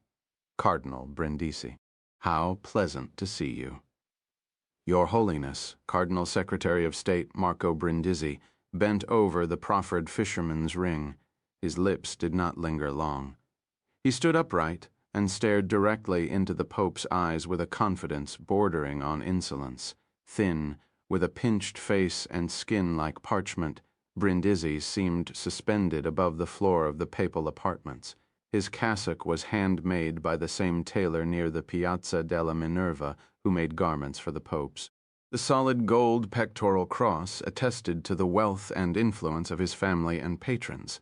The glint of white light on the small round spectacles concealed a pair of humorless pale blue eyes. As Secretary of State, Brindisi controlled the internal functions of the Vatican city-state, along with its government-to-government relations with the rest of the world. He was in effect the Vatican's prime minister and the second most powerful man in the Roman Catholic Church.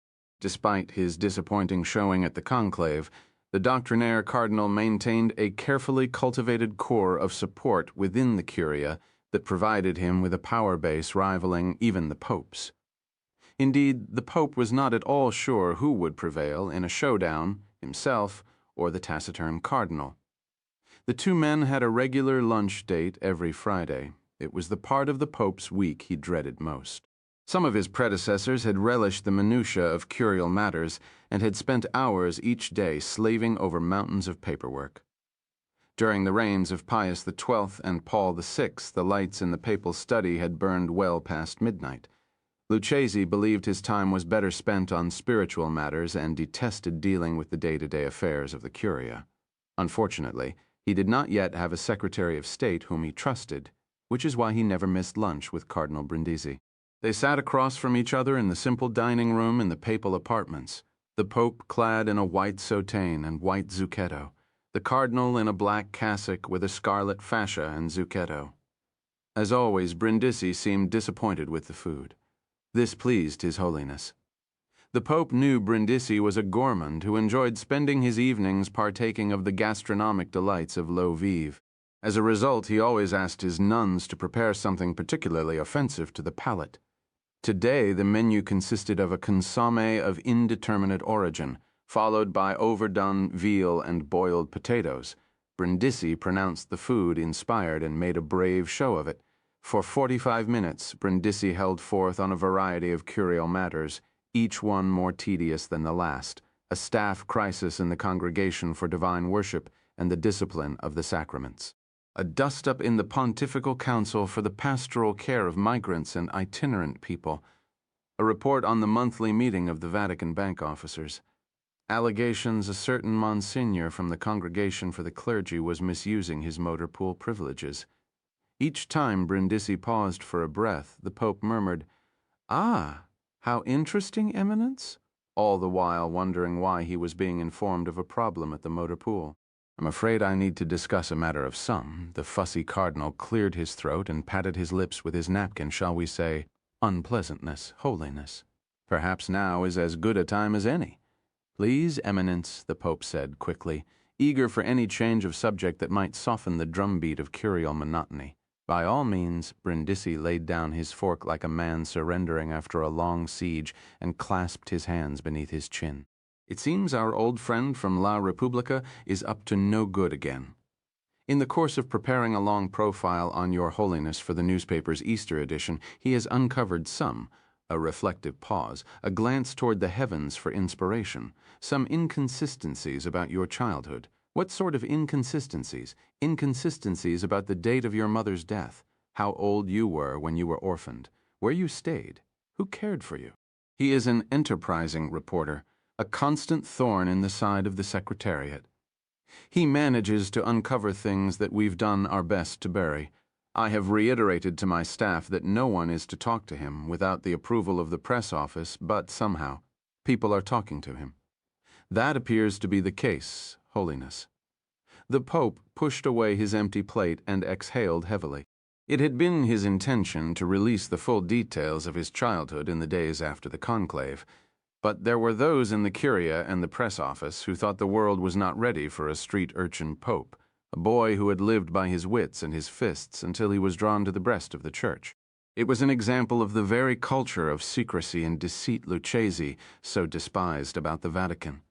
But in the opening days of his papacy, he had been unwilling to waste valuable political capital, so he reluctantly agreed to paper over some of the less saintly details of his upbringing.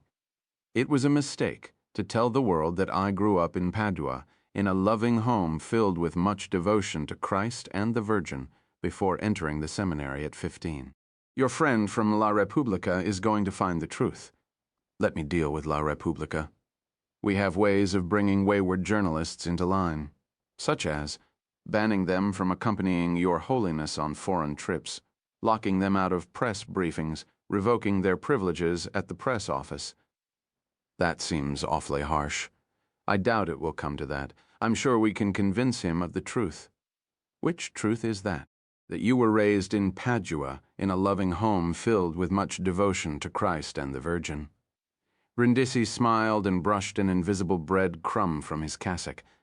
"But when one is battling this sort of thing, it can be helpful to have the complete picture so that we know what we're up against." "What are you suggesting?" "A brief memorandum. It will be seen by no one in the Curia but myself, and will be used by me only in the preparation of a defense, should one be warranted." "Did you learn those tactics studying canon law, Marco?" Brindisi smiled. "Some things are universal, Holiness. A memorandum will be forthcoming." The Pope and the Cardinal stopped talking as a pair of nuns cleared the table and served espresso. The Pope stirred sugar into his coffee slowly, then looked up at Brindisi. "I have something I wish to discuss as well. It concerns the matter we discussed some months ago, my initiative to continue the process of healing the rift between the Church and the Jews. How interesting, Holiness. A man who had spent his career climbing the bureaucratic ladder of the Curia, Brindisi's tone was skillfully noncommittal. As part of that initiative, I intend to commission a study of the Church's response to the Holocaust. All relevant documents in the secret Vatican archives will be made available for review, and this time we will not tie the hands of the historians and experts we select for this project. Cardinal Brindisi's already pale face shed any remnant of color. He made a church steeple of his forefingers and pressed it to his lips, trying to regain his composure before mounting his challenge. As you well remember, Holiness, your predecessor, commissioned a study and presented it to the world in 1998. I see no need to repeat the work of the Pole when there are so many other, and I dare say more important issues confronting the Church at this time. We remember? It should have been called We Apologize or We Beg Forgiveness. It did not go far enough, neither in its soul-searching nor in its search for the truth. It was yet another insult to the very people whose wounds we wish to heal. What did it say? The Church did nothing wrong. We tried to help. Some of us helped more than others. The Germans did the actual killing, not us, but we are sorry in any case. It is a shameful document. Some might consider it shameful that you're speaking this way about the work of a predecessor. I have no intention of condemning the efforts of the Pole. His heart was in the right place, but I suspect he did not have the full support of the Curia, from men like you, thought Lucchesi, which is why the document ended up saying little, if anything at all. Out of respect for the Pole, I will portray the new study as a continuation of his good work. Another study will be seen as an implicit criticism, no matter how you attempt to render it. You were on the panel that drafted We Remember, were you not? I was indeed, Holiness. 10 years to write 14 pages. Consideration and accuracy take time. So does whitewash I object to. The Pope cut him off. Do you oppose revisiting the issue because you fear it will bring shame upon the Church, or because you calculate it will damage your chances of taking my place when I'm gone? Brindisi lowered his hands and lifted his eyes to the ceiling for a moment, as if preparing himself for a reading from the Gospel. I oppose revisiting the issue because it will do nothing but give more ammunition to those who wish to destroy us. Our continued deception and evasion is more risky. If we do not speak forcefully and honestly, the work of our enemies will be accomplished by our own hand. We will destroy ourselves. If I may speak forcefully and honestly, Holiness, your naivete in this matter is shocking. Nothing the Church can say will ever satisfy those who condemn us. In fact, it will only add fuel to the fire. I cannot allow you to tread on the reputation of popes and the Church with this folly. Pius XII deserves sainthood, not another crucifixion. Pietro Lucchesi had yet to be seduced by the trappings of papal power, but the blatant insubordination of Brindisi's remark stirred his anger. He forced himself to speak calmly. Even so, there was an edge of rage and condescension in his voice that was plain to the man seated on the other side of the table. I can assure you, Marco, that those who wish for Pius to be canonized will have to pin their hopes on the outcome of the next conclave. The cardinal ran a long, spidery finger around the rim of his coffee cup, steeling himself for one more assault on the ridge. Finally, he cleared his throat and said, "The Pole apologized on numerous occasions for the sins of some of the Church's sons and daughters. Other prelates have apologized as well. Some, such as our brethren in France, have gone much further than I would have preferred. But the Jews and their friends in the media will not be satisfied until we admit that we were wrong, that His Holiness Pope Pius XII, a great and saintly man, was wrong. What they do not understand, and what you seem to be forgetting, Holiness, is that the Church, as the embodiment of Christ on earth, cannot be wrong. The Church is truth itself. If we admit that, the Church, or a pope, was wrong." He left his sentence unfinished, then added, "It would be an error for you to go forward with this initiative of yours, Holiness. A grave error. Behind these walls, Marco, error is a loaded word. Surely it is not your intention to level such an accusation at me. I have no intention of parsing my words, Holiness. And what if the documents contained in the secret archives tell a different story? Those documents must never be released. I am the only one with the power to release documents from the secret archives, and I have decided that it will be done. The cardinal fingered his pectoral cross. When do you intend to announce this initiative? Next week. Where? Across the river, the Pope said. At the great synagogue. Out of the question. The Curia hasn't had time to give the matter the thought and preparation it deserves. I'm 72 years old. I don't have time to wait for the mandarins of the Curia to give the matter thought and preparation. That, I'm afraid, is how things are buried and forgotten. The rabbi and I have spoken. I'm going to the ghetto next week, with or without the support of the Curia, or my Secretary of State, for that matter. The truth, Eminence, shall make us free. And you, the street urchin Pope from the Veneto, pretend to know the truth. Only God knows the truth, Marco. But Thomas Aquinas wrote of a cultivated ignorance, an ignorantia affectata, a willful lack of knowledge designed to protect one from the harm. It is time to shed our ignorantia affectata. Our Savior said that he was the light of the world, but here in the Vatican we live in darkness. I intend to turn on the lights. My memory seems to be playing tricks on me, Holiness, but it is my recollection of the conclave that we elected a Catholic Pope. You did, Eminence, but you also elected a human one. If it were not for me, you would still be wearing red. It is the Holy Spirit who chooses popes. We just cast his ballots. Another example of your shocking naivete. Will you be at my side next week in Trastevere? I believe I'm going to be suffering from the flu next week. The cardinal stood up abruptly. Thank you, Holiness. Another pleasant meal. Until next Friday, that remains to be seen. The Pope held out his hand. Cardinal Brindisi looked down at the fisherman's ring shining in the lamplight, then turned around and walked out without kissing it. Father Donati listened to the quarrel between the Holy Father and the Cardinal from the adjoining pantry. When Brindisi had gone, he entered the dining room and found the Pope looking tired and drawn, eyes closed, thumb and forefinger squeezing the bridge of his nose. Father Donati sat in the Cardinal's chair and pushed away the half-drunk cup of espresso. I know that must have been unpleasant, Holiness, but it was necessary. The Pope finally looked up. We have just disturbed a sleeping cobra, Luigi. Yes, Holiness. Donati leaned forward and lowered his voice. Now let us pray that, in its rage, the cobra makes a miscalculation and bites itself. 6 Munich. Gabriel spent the better part of the following morning trying to track down Dr. Helmut Berger, chairman of the Department of Modern History at Ludwig Maximilian University. He left 2 messages on the professor's home answering machine, a second on his cellular phone, and a third with a surly secretary in the department. Over lunch in the shadowed courtyard of the hotel, he considered waiting in ambush outside the professor's office. Then the concierge appeared with a message slip in his hand. The good professor had agreed to meet with Herr Landau at 6:30 at a restaurant called the Gaststätte Atzinger on the Amalienstrasse that left 5 hours to kill. The afternoon was clear and blustery, so Gabriel decided to take a walk. Leaving the hotel, he wandered up a narrow cobblestone street that led to the southern end of the English Gardens. He moved slowly along the footpaths, beside shaded streams, across broad sunlit lawns. In the distance, the 1,000-foot spire of the Olympia Tower sparkled against the crystalline blue sky. Gabriel lowered his gaze and kept walking. Leaving the park, he drifted through Schwabing. In the Adalbertstrasse, he saw Frau Ratzinger sweeping the steps of No. 68. He had no wish to speak to the old woman again, so he rounded a corner and headed in the opposite direction.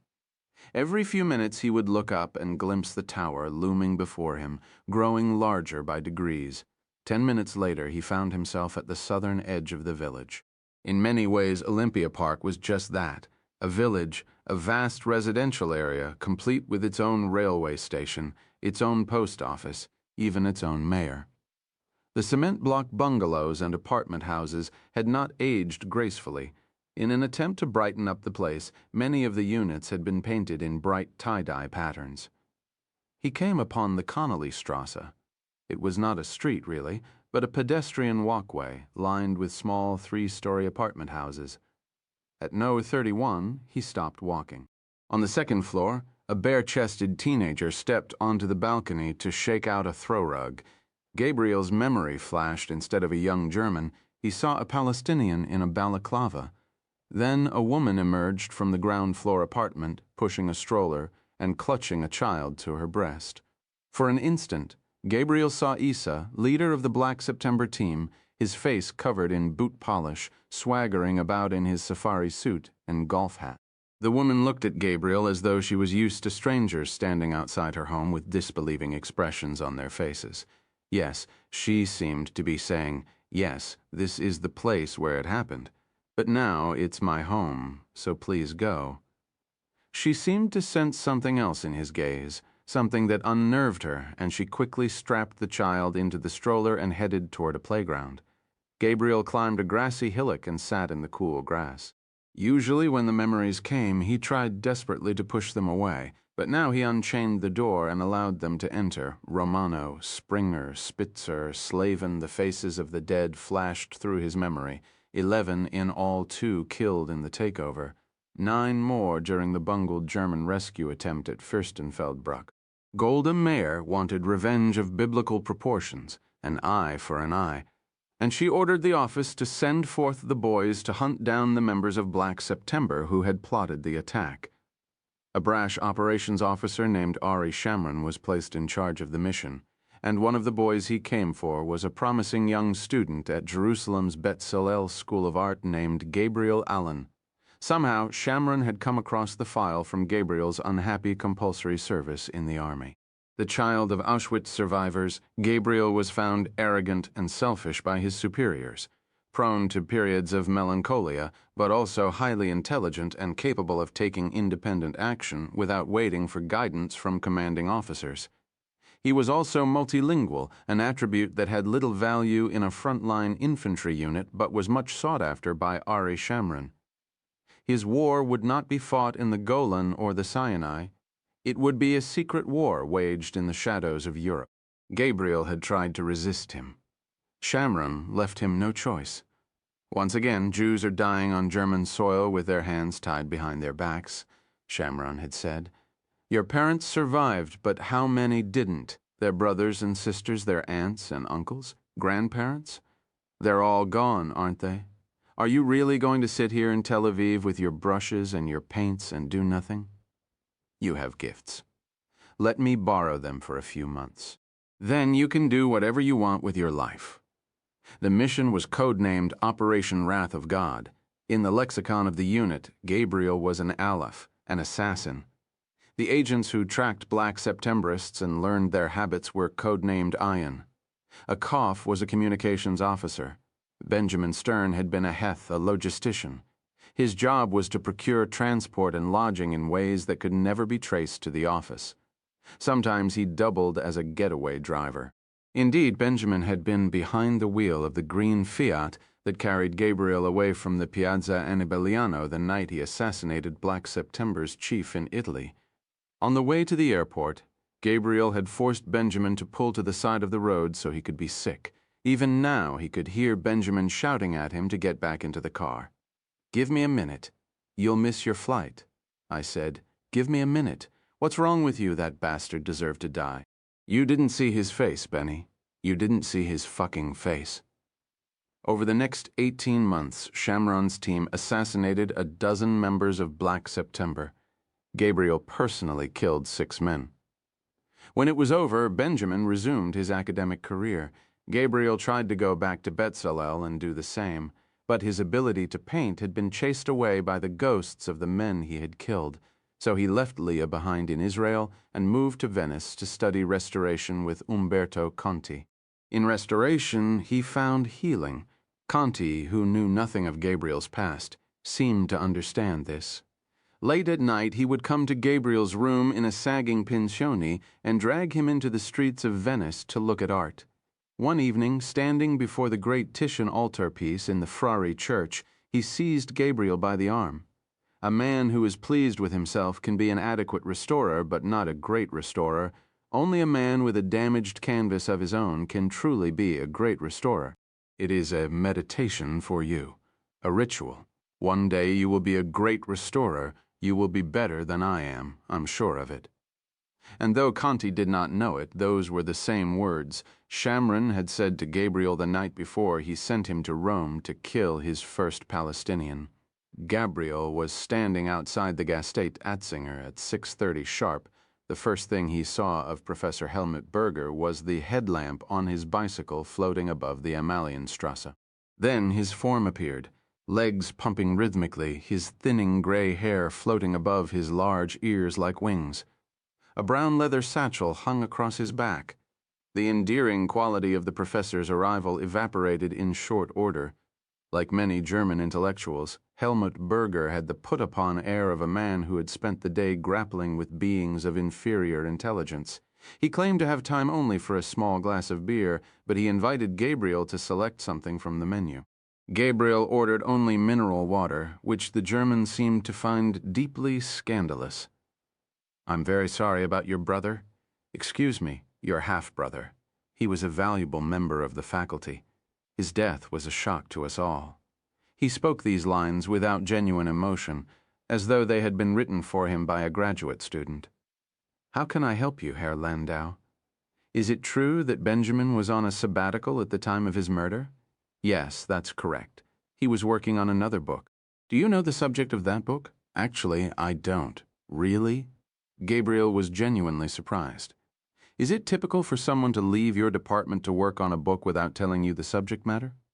"No, but Benjamin was very secretive about this project from the very beginning." Gabriel decided he could not press the issue. "Did you know anything about the kind of threats Benjamin received?" There were so many, it was hard to keep them straight.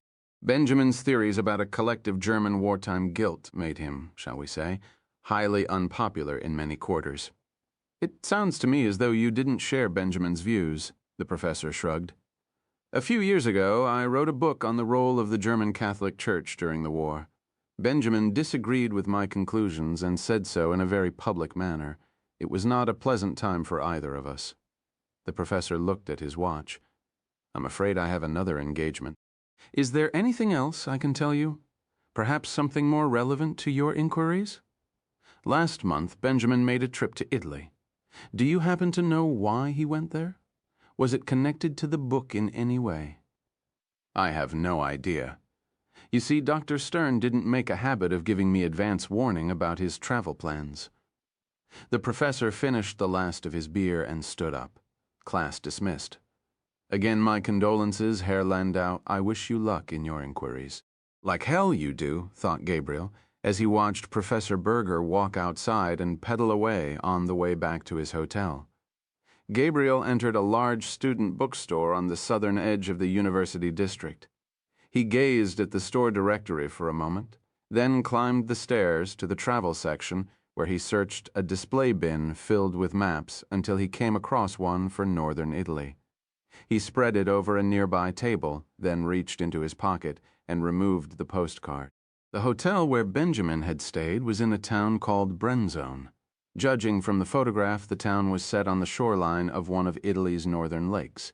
He started in the west and worked his way slowly eastward, reading the names of the towns and villages surrounding each of the great northern lakes, first Maggiore, then Como, then Iseo, and finally Garda, Brenzone. There it was, on the eastern shore of the Lago di Garda, about halfway between the bulge at the southern end and the dagger-like northern tip. Gabriel refolded the map and carried it downstairs to the cash register. A moment later, he stepped back through the revolving doors into the street, the map and postcard resting in his jacket pocket. Instinctively, his eyes flickered over the pavement, the parked cars, the windows of the surrounding buildings. He turned left and started back to his hotel, wondering why Detective Axel Weiss had been sitting in the cafe across the street the entire time Gabriel was in the bookstore, and why he was now following him across the center of Munich. Gabriel was confident he could easily evade or expose the German detective, but now was not the time to betray the fact that he was a trained professional. As far as Axel Weiss knew, Gabriel was Ehud Landau, brother of slain historian Benjamin Stern, and nothing else, which made the fact that he was following him all the more curious. He entered a hotel on the Maximilianstrasse. He made a brief call on a public telephone in the lobby, then went back outside and kept walking. The policeman was still there, 50 meters back, on the opposite side of the street. Gabriel walked directly to his hotel. He collected his key from the clerk at the front counter and rode the lift up to his room. He packed his clothing into a garment bag of black leather, then unlocked the room safe and removed the file he had been given by the Israeli consulate, along with the envelope containing Benjamin's eyeglasses. He placed the items in the briefcase and closed the lid. Then he switched off the room lights, walked to the window, and parted the curtain. A car was parked just up the street. Gabriel could see the glow of a cigarette ember behind the wheel. Gabriel closed the curtain and sat on the end of the bed waiting for the phone to ring. 20 minutes later, Landau. It's at the corner of the Seitstrasse and the Unsoldstrasse, just south of Prinzregenten. Do you know where that is? Yes, Gabriel said. Give me the number. 9 digits. Gabriel did not bother to write them down. The key's standard location. Back bumper, curbside. Gabriel hung up, pulled on his jacket, and collected his bags. In the lobby, he explained to the night clerk that he was checking out ahead of schedule. Do you require a taxi, Herr Landau? No, I'm being picked up. Thank you. A bill slid toward him across the counter. Gabriel paid with one of Shamron's credit cards and went out. He turned left and started walking quickly, garment bag in one hand, briefcase in the other. 20 seconds later, he heard the sound of a car door opening and closing, followed by footsteps on the wet cobblestones of the Annestrasse. He maintained his steady pace, resisting the impulse to look over his shoulder corner of the Seitstrasse and the Unsoldstrasse. Gabriel passed a church, turned left, and paused in a small square to take his bearings. Then he turned right and followed another narrow street toward the sound of the traffic rushing along the Prinzregentenstrasse. Weiss was still trailing him. He walked along a line of parked cars reading registration numbers until he came across the one he'd just been given over the phone. It was attached to a dark gray Opel Omega. Without stopping, he bent slightly at the waist and ran his fingers beneath the rear bumper until he found the keys. With a movement so brief and smooth that Weiss seemed not to notice, Gabriel tore the keys loose. He pressed the button on the remote. The doors unlocked automatically. Then he opened the driver's side door and threw his bags onto the passenger seat. He looked to his right. Weiss was running toward him, panic on his face. Gabriel climbed inside, rammed the keys into the ignition, and started the engine. He dropped the car into gear and pulled away from the curb, then turned hard to the right and vanished into the evening traffic. Detective Axel Weiss had leapt out of his car so quickly that he had left his cellular phone behind. He ran all the way back, then paused to catch his breath before dialing the number. A moment later, he broke the news to the man in Rome that the Israeli called Landau was gone. How? Embarrassed, Weiss told him. Did you get a photograph at least? Earlier today at the Olympic Village. The village? What on earth was he doing there? Staring at the apartment house at Connollystrasse 31. Wasn't that where it happened? Yes. That's right. It's not unusual for Jews to make a pilgrimage there. Is it usual for Jews to detect surveillance and execute a perfect escape? Point taken. Send me the photograph tonight. Then the man in Rome severed the connection. 7 near Raiatai, Italy, there is an unsettling beauty about the Villa Galatina. A former Benedictine abbey, it stands atop a column of granite in the hills of Lazio and stares disapprovingly down at the village on the floor of the wooded valley. In the 17th century, an important cardinal purchased the abbey and converted it into a lavish summer residence, a place where His Eminence could escape the broiling heat of Rome in August. His architect had possessed the good sense to preserve the exterior, and its tawny-colored facade remains to this day, along with the teeth of the battlements. On a morning in early March, a man was visible high on the wind-swept parapet. It was not a bow over his shoulder, but a high-powered Beretta sniper's rifle. The current owner was a man who took his security seriously. His name was Roberto Pucci, a financier and industrialist whose power over modern Italy rivaled that of even a Renaissance prince of the church. An armored Mercedes sedan stopped at the steel gate, where it was greeted by a pair of tan-suited security guards. The man seated in the back compartment lowered his window. One of the guards examined his face, then glanced at the distinctive SCV license plates on the Mercedes, Vatican plates. Roberto Pucci's gate swung open, and an asphalt drive lined with cypresses stretched before them. A quarter-mile up the hillside was the villa itself. The Mercedes eased up the drive and pulled into a gravel forecourt shaded by umbrella pine and eucalyptus. 24 other cars were already there, surrounded by a small army of security men and chauffeurs. The man in the back seat climbed out, leaving his own bodyguard behind, and walked across the courtyard toward the bell tower of the chapel. His name was Carlo Casagrande. For a brief time in Italy, his name had been a household word, for it was General Carlo Casagrande, chief of the anti-terrorist unit of l'Arma dei Carabinieri, who had crushed the communist Red Brigades. For reasons of personal security, he was notoriously camera-shy, and few people outside the Rome intelligence community would have recognized his face. Casagrande no longer worked for the Carabinieri. In 1981, a week after the attempt to assassinate Pope John Paul II, he resigned his commission and vanished behind the walls of the Vatican. In a way, Casagrande had been working for the men of the Holy See all along. He took control of the security office, vowing that no pope would ever again leave St. Peter's Square in the back of an ambulance, praying to the Virgin Mary for his life. One of his first acts was to launch a massive investigation into the shooting, so that the conspirators could be identified and neutralized before they were able to mount a second attempt on the Pope's life. The findings of the inquiry were so sensitive that Casagrande shared them with no one but the Holy Father himself. Casagrande was no longer directly responsible for protecting the life of the Pope. For the last 3 years he had been engaged in another task for his beloved church. He remained attached to the Vatican Security Office, but it was only a flag of convenience to give him standing in certain quarters. He was now the head of the vaguely named Special Investigations Division. So secret was Casagrande's assignment, only a handful of men within the Vatican knew the true nature of his work. Casagrande entered the chapel. Cool air, scented with candle wax and incense, caressed his face. In the sanctuary, he dipped his fingers in holy water and made the sign of the cross. Then he walked up the center aisle toward the altar. To call it a chapel was an understatement. It was in fact a rather large church, larger than the parish churches in most of the nearby towns. Casagrande took his place in the first pew. Roberto Pucci, dressed in a gray suit and an open-necked white shirt, nodded at him from across the aisle. Despite his 75 years, Pucci still radiated an aura of physical invincibility.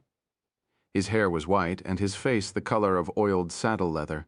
He appraised Casagrande coldly with a pair of hooded black eyes.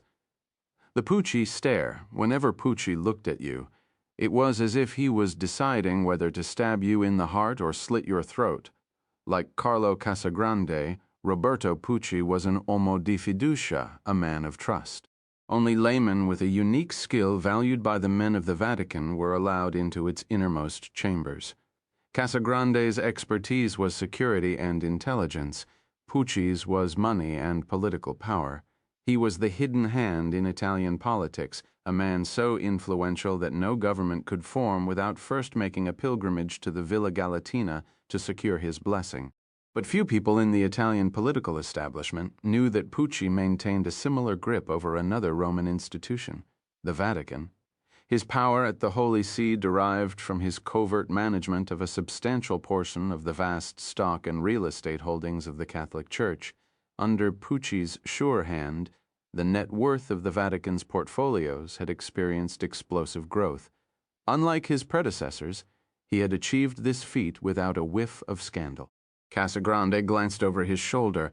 The others were scattered in the remaining pews. The Italian foreign minister, an important bishop from the Congregation for the Doctrine of the Faith, the chief of the Vatican press office, an influential conservative theologian from Cologne, an investment banker from Geneva, the leader of a far-right party in France, the owner of a Spanish media conglomerate, the chief of one of Europe's largest automakers. A dozen more, very much in the same mold, all doctrinaire Catholics, all wielding enormous political or financial power, all dedicated to restoring the Church to the position of supremacy it had enjoyed before the calamity of the Reformation. Casagrande found it vaguely amusing when he overheard debates about where true power resided within the Roman Catholic Church. Did it rest with the Synod of Bishops, the College of Cardinals? Did it rest in the hands of the Supreme Pontiff himself? No, thought Casagrande. True power in the Catholic Church resided here, in this chapel on a mountainside outside Rome, in the hands of this secret brotherhood. A cleric strode onto the altar, a cardinal clad in the ordinary vestments of a parish priest. The members rose to their feet and the Mass commenced. In nomine Patris et Filii et Spiritus Sancti. Amen. The cardinal led them briskly through the introductory rites, the penitential rite, the Kyrie, and the Gloria. He celebrated the Tridentine Mass, for it was one of the goals of the Brotherhood to restore what it deemed the unifying force of the Latin liturgy.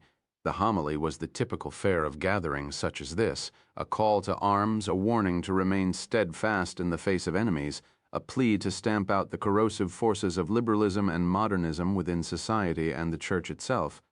The cardinal did not mention the name of the Brotherhood.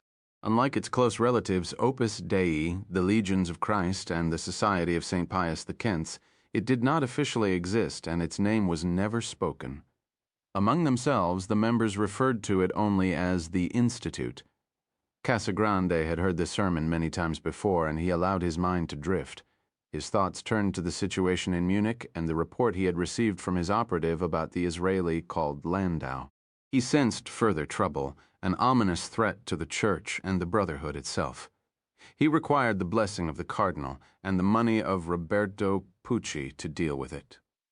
Hic est enim, calix sanguinis mei, the cardinal recited, for this is the chalice of my blood, of the new and eternal testament, the mystery of faith, which shall be shed for you and for many unto the remission of sins. Casagrande's attention returned to the Mass. 5 minutes later, when the liturgy of the Eucharist was complete, he rose to his feet and filed toward the altar behind Roberto Pucci. The financier received the sacrament of communion. Then Casagrande stepped forward. Cardinal Secretary of State Marco Brindisi held the host aloft, stared directly into Casagrande's eyes, and said in Latin, "May the body of our Lord Jesus Christ keep your soul unto life everlasting." Carlo Casagrande whispered, "Amen."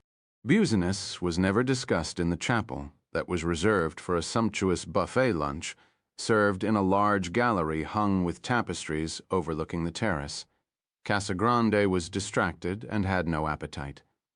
During his long war against the Red Brigades, he had been forced to live in hiding in a series of underground bunkers and military barracks, surrounded by the rough company of his staff officers. He had never grown used to the luxurious privilege of life behind the Vatican walls. Nor did he share the enthusiasm of the other guests for Roberto Pucci's food.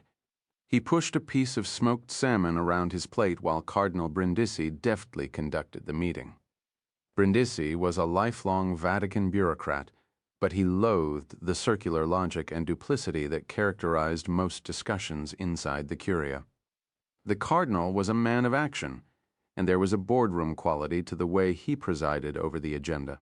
Had he not become a priest, thought Casagrande, he might very well have been Roberto Pucci's fiercest competitor. The men seated around the room considered democracy a messy and inefficient means of governance, and the Brotherhood, like the Roman Catholic Church itself, was no democracy. Brindisi had been entrusted with power and would wield it until his death. In the lexicon of the Institute, each man in the room was a director. He would return home and hold a similar gathering with the men who reported to him. In that way, Brindisi's orders would be dispersed throughout the vast organization. There was no tolerance for creativity or independent action among middle management. Members were sworn to absolute obedience. Casagrande's work was never discussed among the directorate. He spoke only in executive session, which in this case consisted of a stroll through the magnificent terraced gardens of the Villa Galatina with Brindisi and Pucci during a break in the proceedings. Brindisi walked with his chin up and his fingers interlaced across his abdomen, Casagrande on his left, Pucci on his right, the three most powerful men in the Brotherhood: Brindisi, spiritual leader; Pucci, minister of finance; Casagrande, chief of security and operations. The members of the Institute privately referred to them as the Holy Trinity. The Institute did not have an intelligence section of its own. Casagrande was beholden to a small cadre of Vatican policemen and Swiss guards loyal to him and the Brotherhood. His legendary status among the Italian police and intelligence forces gave him access to their resources as well. In addition, he had built a worldwide network of intelligence and security officials, including a senior administrator of the American FBI, all willing to do his bidding. Axel Weiss, the Munich detective, was a member of Casagrande's network.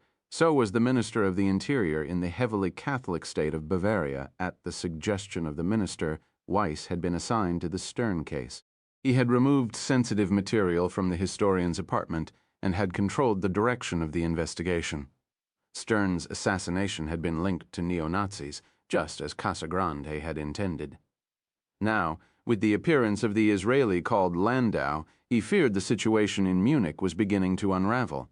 He expressed his concerns to Cardinal Brindisi and Roberto Pucci in the garden of the Villa Galatina. "Why don't you just kill him?" Pucci said in his gravelly voice. Yes, kill him, thought Casagrande. The Pucci solution, Casagrande had lost count of how many murders had been linked to the shadowy financier. He chose his words carefully, for he had no wish to openly cross swords with him.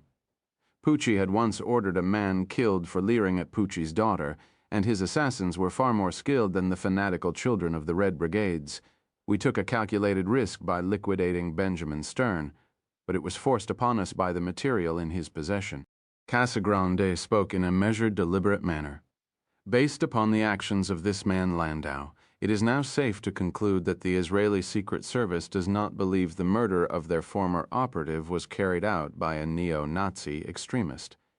Which brings us back to my original suggestion. Pucci interrupted. Why don't you just kill him?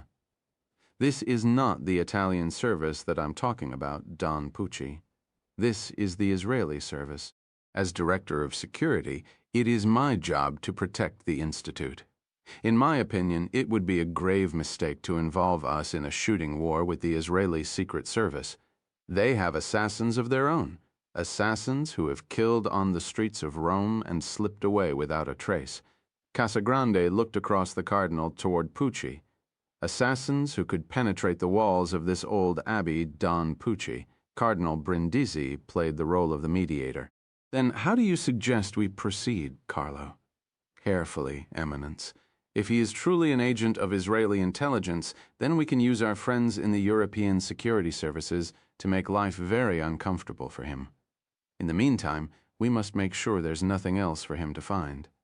Casagrande paused, then added, I'm afraid we have one loose end remaining. After examining the material taken from Professor Stern's apartment, I've come to the conclusion he was working with a collaborator, a man who's given us problems in the past. A look of annoyance rippled over the cardinal's face, a stone cast into a calm pond at sunrise. Then his features regained their composure. And the other aspects of your inquiry, Carlo? Are you any closer to identifying the brethren who leaked these documents to Professor Stern in the first place? Casagrande gave a frustrated shake of his head. How many hours had he spent sifting the material taken from the flat in Munich? Notebooks, computer files, address books.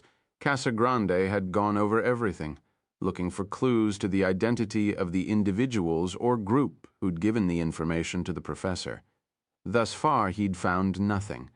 The professor had covered his tracks well. It was as if the documents had been handed to him by a ghost. I'm afraid that element of the case remains a mystery, Eminence. If this act of treachery was perpetrated by someone inside the Vatican, we may never know the truth. The Curia happens to be good training ground for intrigues of this sort. This remark elicited a flicker of a smile from Brindisi. They walked in silence for a moment. The cardinal's eyes were down. 2 days ago, I had lunch with the Holy Father, he said finally. As we suspected, His Holiness intends to go forward with his program of reconciliation with the Jews. I tried to dissuade him, but it was useless. He's going to the great synagogue of Rome next week. Roberto Pucci spat at the ground. Carlo Casagrande exhaled heavily. He was not surprised by the cardinal's news. Casagrande and Brindisi had a source on the Holy Father's staff, a secretary who was a member of the Brotherhood and kept them apprised of developments inside the appartamento. He had been warning for weeks that something like this was coming. He is a caretaker pope. Pucci snapped. He needs to learn his place. Casagrande held his breath, waiting for Pucci to suggest his favorite solution to a problem, but not even Pucci would consider such an option. The Holy Father is not content simply to issue another statement of remorse over our past differences with the Jews. He intends to throw open the secret archives as well. He can't be serious, said Casagrande. I'm afraid he's very serious. The question is, if he throws open the archives, will the historians find anything? The archives have been purged of all references to the meeting at the convent. As for the witnesses, they've been dealt with and their personnel files destroyed. If the Holy Father insists on commissioning a new study, the archives will yield no new damaging information whatsoever, unless, of course, the Israeli manages to reconstruct the work of Professor Stern. If that happens, then the Church and the Institute will find itself in very difficult straits, said the Cardinal, finishing Casagrande's sentence for him. For the greater good of the Church and all those who believe in her, the secret of the covenant must remain just that, a secret. Yes, Eminence. Roberto Pucci lit a cigarette. Perhaps our friend in the appartamento can advise the Holy Father to see the error of his ways, Eminence. I've tried that route already, Don Pucci. According to our friend, the Pope is determined to proceed regardless of the advice of his secretaries or the Curia. From a financial point of view, the Holy Father's initiative could be disastrous, Pucci said, switching his focus from murder to money. Many people wish to do business with the Vatican because of its good name. If the Holy Father drags that good name through the mud of history, Brindisi nodded in agreement. In private, the Holy Father often expresses a desire to return to the days of a poor church. If he's not careful, said Pucci, he'll get his wish. Cardinal Brindisi looked at Casagrande. This collaborator, the Cardinal said, you believe he poses a threat to us? I do, Eminence. What do you require of me, Carlo? Other than my approval, of course. Just that, Eminence. And from Don Pucci. Casagrande looked into the hooded black eyes. I need his money. Part 2. A convent by the Lake 8, Lake Garda, Italy. It was early afternoon.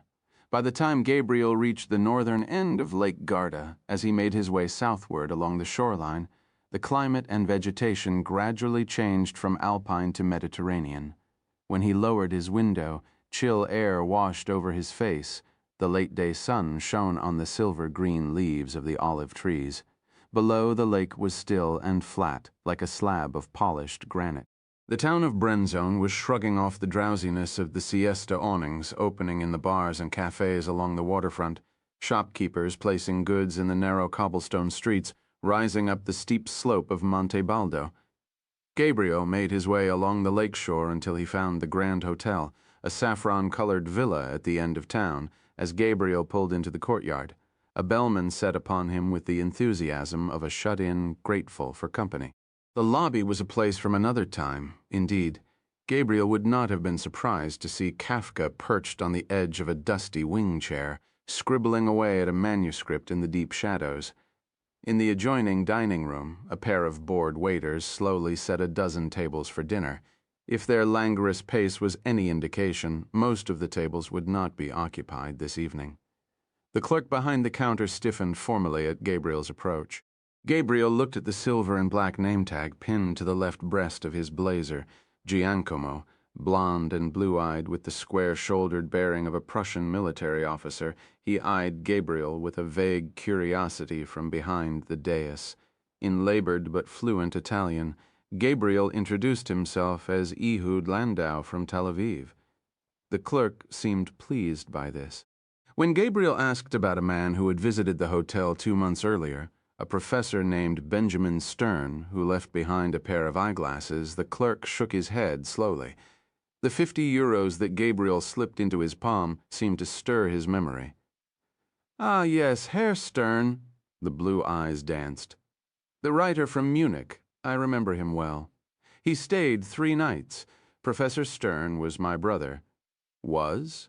He was murdered in Munich 10 days ago. Please accept my condolences, Signor Landau, but perhaps I should be talking to the police about Professor Stern and not to his brother. When Gabriel said he was conducting his own investigation, the concierge frowned thoughtfully. I'm afraid I can't tell you anything of value, except that I'm quite certain Professor Stern's death had nothing to do with his stay in Brenzone. You see, your brother spent most of his time at the convent. The convent? The concierge stepped around the counter. Follow me. He led Gabriel across the lobby and through a set of French doors. They crossed a terrace overlooking the lake and paused at the balustrade. A short distance away, perched on an outcropping of rock at the edge of the lake, was a crenellated castle. The convent of the Sacred Heart. In the 19th century, it was a sanatorium. The sisters took over the property before the First War and have been there ever since. Do you know what my brother was doing there? I'm afraid not. But why don't you ask Mother Vincenza? She's the Mother Superior, a lovely woman. I'm sure she'd be very happy to help you. Do you have a telephone number? The hotelier shook his head. No phone. The sisters take their privacy very seriously. A pair of towering cypress trees stood like sentinels on either side of the tall iron gate. As Gabriel pressed the bell, a cold wind rose from the lake and swirled in the courtyard, stirring the limbs of the olive trees. A moment later, an old man appeared, dressed in soiled coveralls. When Gabriel said he wished to have a brief word with Mother Vincenza, the old man nodded and disappeared into the convent. Returning a moment later, he unchained the gate and gestured for Gabriel to follow him. The nun was waiting in the entrance hall. Her oval face was framed by a gray and white habit. A pair of thick glasses magnified a steadfast gaze.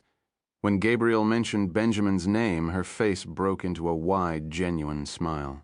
Yes, of course I remember him, she said, seizing Gabriel's hand. Such a lovely man.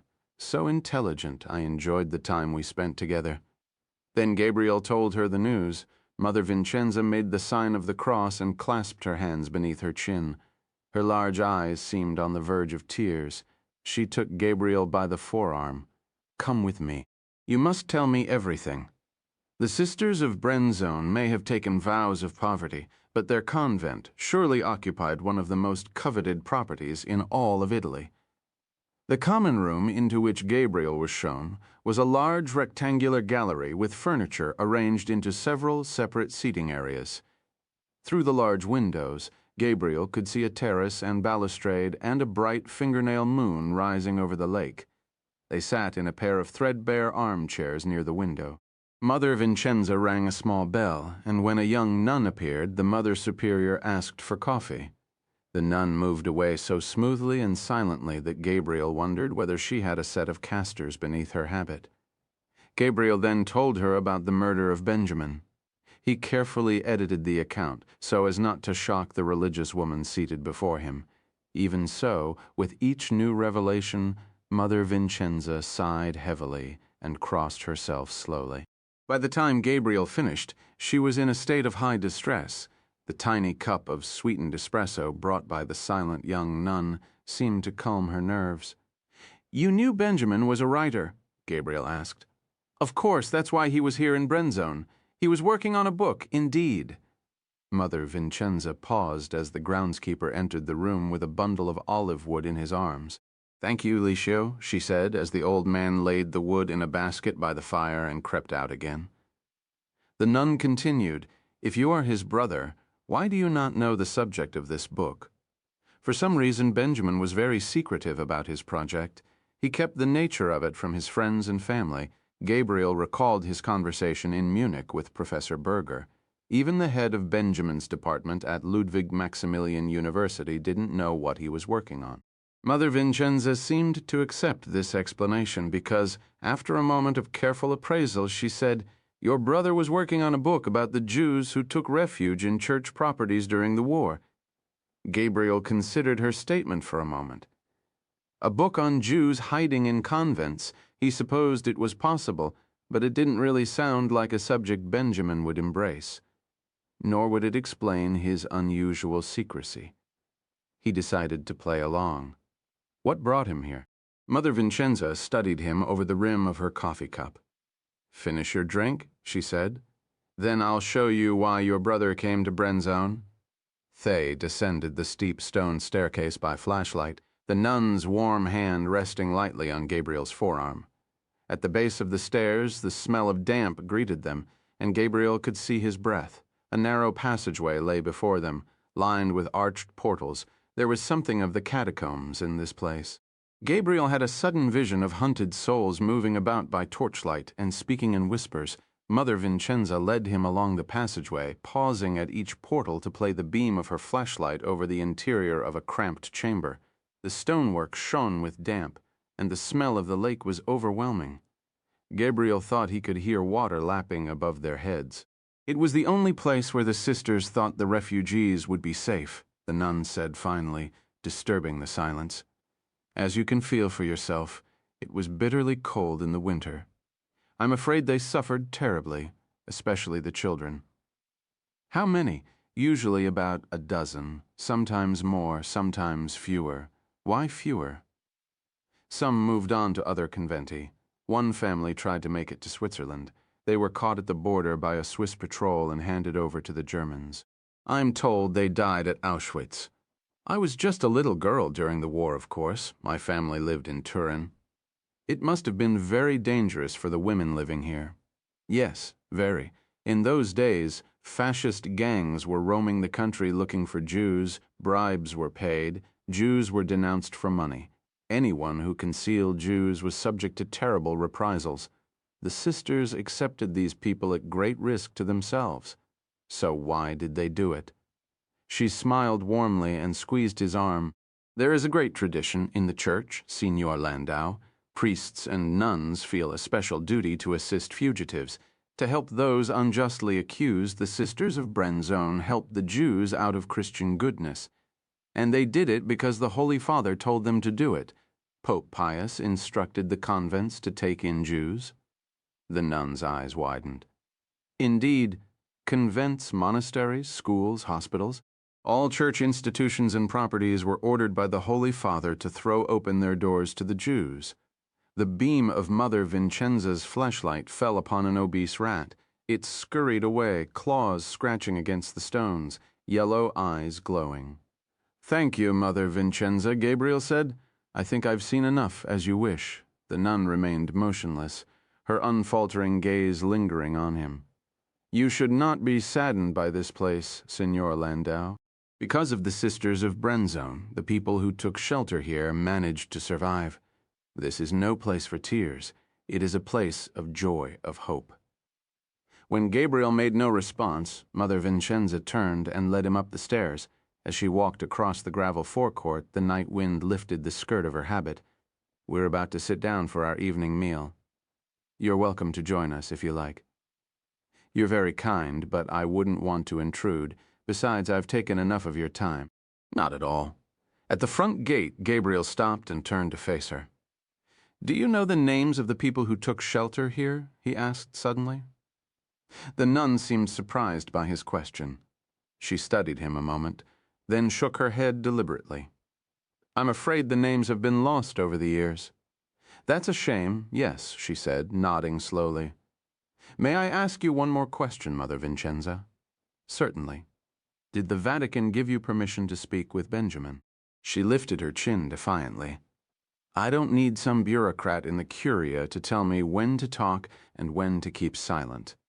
Only my God can tell me that, and God told me to talk to your brother about the Jews of Brenzone." Mother Vincenza kept a small office on the second floor of the convent, in a pleasant room overlooking the lake. She closed and locked the door, then sat down at her modest desk and pulled open the top drawer.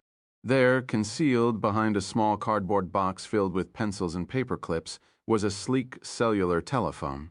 Technically, it was against the strict rules of the convent to keep such a device, but the man from the Vatican had assured her that, given the circumstances, it would not constitute a violation, moral or otherwise.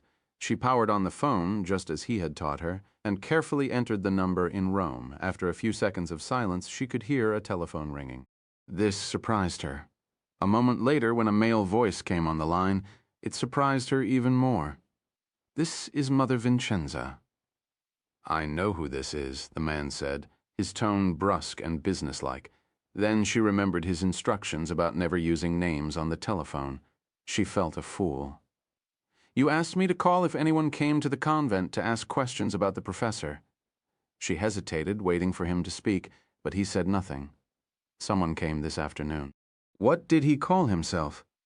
"Landau," she said. "Ehud Landau from Tel Aviv. He said he was the man's brother. Where is he now?" "I don't know. Perhaps he's staying at the old hotel. Can you find out?" "I suppose so, yes." "Find out. Then call me back." The connection went dead. Mother Vincenza placed the telephone back in its hiding place and quietly closed the drawer. Gabriel decided to spend the night in Brenzone and return to Venice first thing in the morning. After leaving the convent, he walked back to the hotel and took a room.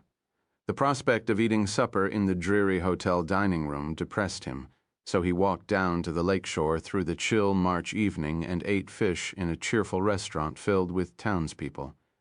The white wine was local and very cold. The images of the case flashed through his mind while he ate. The Odin rune and the three-bladed swastika painted on Benjamin's wall, the blood on the floor where Benjamin had died, Detective Weiss tailing him through the streets of Munich, Mother Vincenza leading him down the stairs to the dank cellar of the convent by the lake. Gabriel was convinced Benjamin had been killed by someone who wished to silence him. Only that would explain why his computer was missing and why his apartment contained no evidence at all that he was writing a book. If Gabriel could recreate Benjamin's book, or at least the subject matter, he might be able to identify who killed him and why. Unfortunately, he had next to nothing, only an elderly nun who claimed Benjamin was working on a book about Jews taking refuge in church properties during the war. Generally speaking, it was not the type of subject matter that could get a man killed. He paid his check and started back to the hotel. He took his time, wandering the quiet streets of the old town, paying little attention to where he was going, following the narrow passageways wherever they happened to lead him. His thoughts mirrored his path through Brenzone. Instinctively, he approached the problem as though it were a restoration, as though Benjamin's book were a painting that had suffered such heavy losses that it was little more than a bare canvas with a few swaths of color and a fragment of an underdrawing. If Benjamin were an old master painter, Gabriel would study all his similar works. He would analyze his technique and his influences at the time the work was painted. In short, he would absorb every possible detail about the artist, no matter how seemingly mundane, before setting to work on the canvas. Thus far, Gabriel had very little on which to base his restoration. But now, as he wandered the streets of Brenzone, he became aware of another salient detail. For the second time, in 2 days, he was being followed. He turned a corner and walked past a row of shuttered shops. Glancing once over his shoulder, he spotted a man rounding the corner after him. He performed the same maneuver and once again spotted his pursuer, a mere shadow in the darkened streets, thin and stooped, agile as an alley cat. Gabriel slipped into the darkened foyer of a small apartment house and listened as the footfalls grew fainter, then ceased altogether. A moment later, he stepped back into the street and started back toward the hotel. His shadow was gone. When Gabriel returned to the hotel, the concierge named Giancomo was still on duty behind his dais. He slid the key across the counter as though it were a priceless relic and asked about Gabriel's meal. "It was wonderful, thank you. Perhaps tomorrow night you'll try our own dining room." "Perhaps," said Gabriel noncommittally, pocketing the key. "I'd like to see Benjamin's bill from his stay here, especially the record of his telephone calls. It might be helpful." "Yes, I see your point, Signor Landau, but I'm afraid that would be a violation of the hotel's strict privacy policy." "I'm sure a man like you can understand that." Gabriel pointed out that since Benjamin was no longer living, concerns about his privacy were surely misplaced. "I'm sorry, but the rules apply to the dead as well," the concierge said. Now, if the police requested such information, we would be obliged to hand it over. The information is important to me, Gabriel said. I'd be willing to pay a surcharge in order to obtain it. A surcharge, I see? He scratched his chin thoughtfully. I believe the charge would be 500 euros, a pause to allow Gabriel to digest the sum, a processing fee in advance, of course. Yes, of course. Gabriel counted out the euro notes and laid them on the counter. Giancomo's hand passed over the surface and the money disappeared. Go to your room, Signor Landau. I'll print out the bill and bring it to you. Gabriel climbed the stairs to his room. He locked and chained the door, then walked to the window and peered out. The lake was shimmering in the moonlight. There was no one outside, at least no one he could see. He sat on the bed and began to undress. An envelope appeared beneath the door and slid across the terracotta floor. Gabriel picked it up, lifted the flap, and removed the contents. He switched on the bedside lamp and examined the bill during his 2-day stay at the hotel. Benjamin had made only 3 telephone calls. 2 were placed to his own apartment in Munich to check messages on his answering machine, Gabriel reckoned, and the 3rd to a number in London. Gabriel lifted the receiver and dialed the number. An answering machine picked up. You've reached the office of Peter Malone. I'm sorry, but I'm not available to take your call. If you'd like to leave a... Gabriel placed the receiver back in the cradle. Peter Malone, the British investigative reporter? Why would Benjamin be calling a man like him?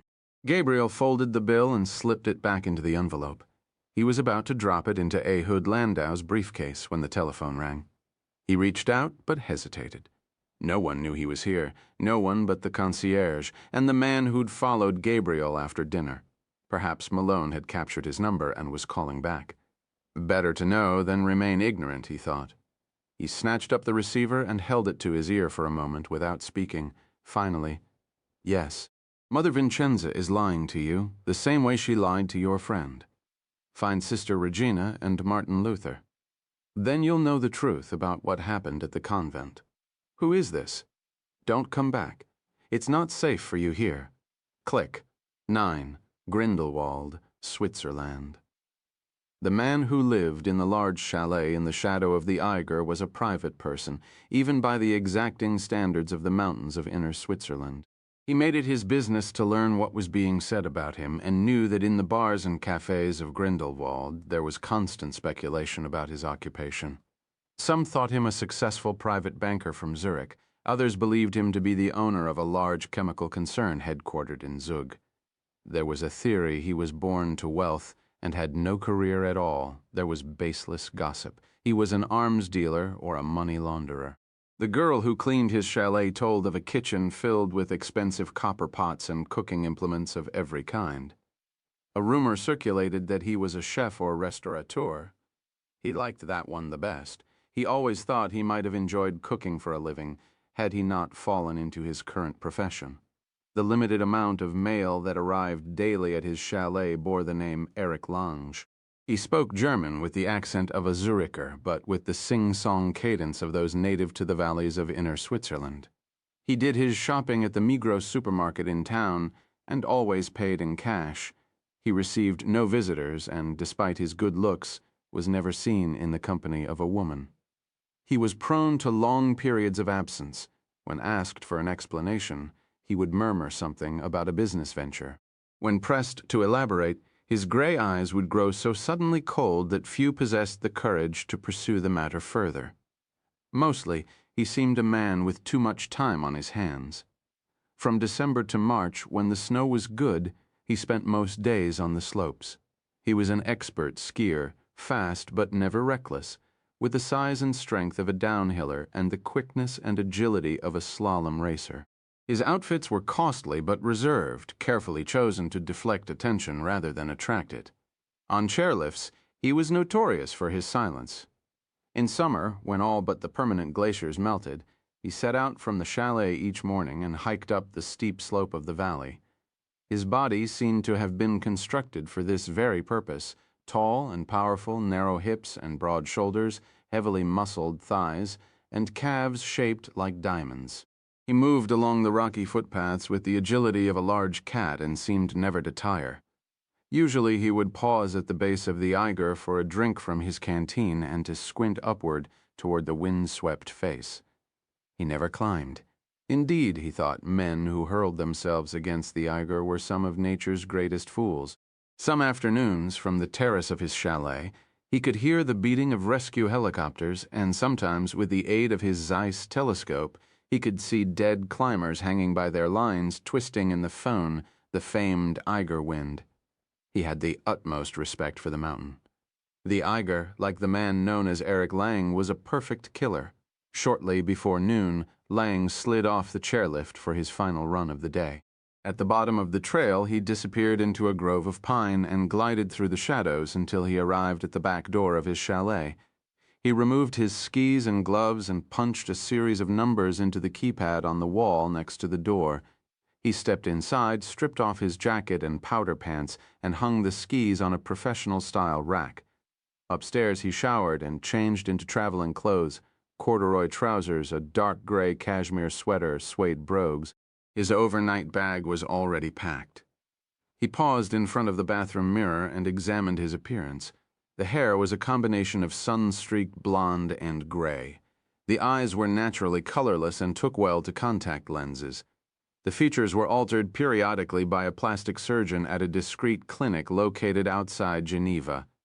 He slipped on a pair of tortoise-shell eyeglasses, then added gel to his hair and combed it straight back. The change in his appearance was remarkable. He walked into his bedroom. Concealed inside the large walk-in closet was a combination safe. He worked the tumbler and pulled open the heavy door. Inside were the tools of his trade: false passports, a large amount of cash in various currencies, a collection of handguns. He filled his wallet with Swiss francs and selected a Stechkin 9mm pistol, his favorite weapon. He nestled the gun into his overnight bag and closed the door of the safe. 5 minutes later, he climbed into his Audi sedan and set out for Zurich. In the violent history of European political extremism, no terrorist was suspected of shedding more blood than the man dubbed the Leopard, a freelance assassin for hire. He had plied his trade across the continent and left a trail of bodies and bomb damage stretching from Athens to London and Madrid to Stockholm. He had worked for the Red Army faction in West Germany, the Red Brigades in Italy, and Action Directe in France. He had killed a British Army officer for the Irish Republican Army and a Spanish minister for the Basque separatist group ETA. His relationship with Palestinian terrorists had been long and fruitful. He had committed a string of kidnappings and assassinations for Abu Jihad, the second in command of the PLO, and he had killed for the fanatical Palestinian dissident Abu Nidal. Indeed, the Leopard was believed to have been the mastermind behind the simultaneous attacks on the Rome and Vienna airports in December 1985 that left 19 people dead and 120 wounded. It had been 9 years since his last suspected attack, the murder of a French industrialist in Paris. Some within the Western European security and intelligence community believed that the Leopard was dead, that he had been killed in a dispute with one of his old employers. Some doubted he had ever existed at all. Night had fallen by the time Eric Lang arrived in Zurich. He parked his car on a rather unpleasant street north of the train station and walked to the Hotel St. Gotthard, just off the gentle sweep of the Bahnhofstrasse. A room had been reserved for him. The absence of luggage did not surprise the clerk. Because of its location and reputation for discretion, the hotel was often used for business meetings too confidential to take place even on the premises of a private bank. Hitler himself was rumored to have stayed at the St. Gotthard when he was in Zurich to meet with his Swiss bankers. Lange took the lift up to his room. He drew the curtains and spent a moment rearranging the furniture. He pushed an armchair into the center of the room, facing the door, and in front of the chair placed a low circular coffee table. On the table he left 2 items, a small but powerful flashlight and the Stechkin. Then he sat down and switched off the lights. The darkness was absolute. He sipped a disappointing red wine from the minibar while waiting for the client to arrive. As a condition of employment, he refused to deal with cutouts or couriers. If a man wanted his services, he had to have the courage to present himself in person and show his face. Lang insisted on this, not out of ego but for his own protection. His services were so costly that only very wealthy men could afford him, men skilled in the art of betrayal, men who knew how to set up others to pay the price for their sins. At 8:15 p.m., the precise time Lang had requested, there was a knock at the door.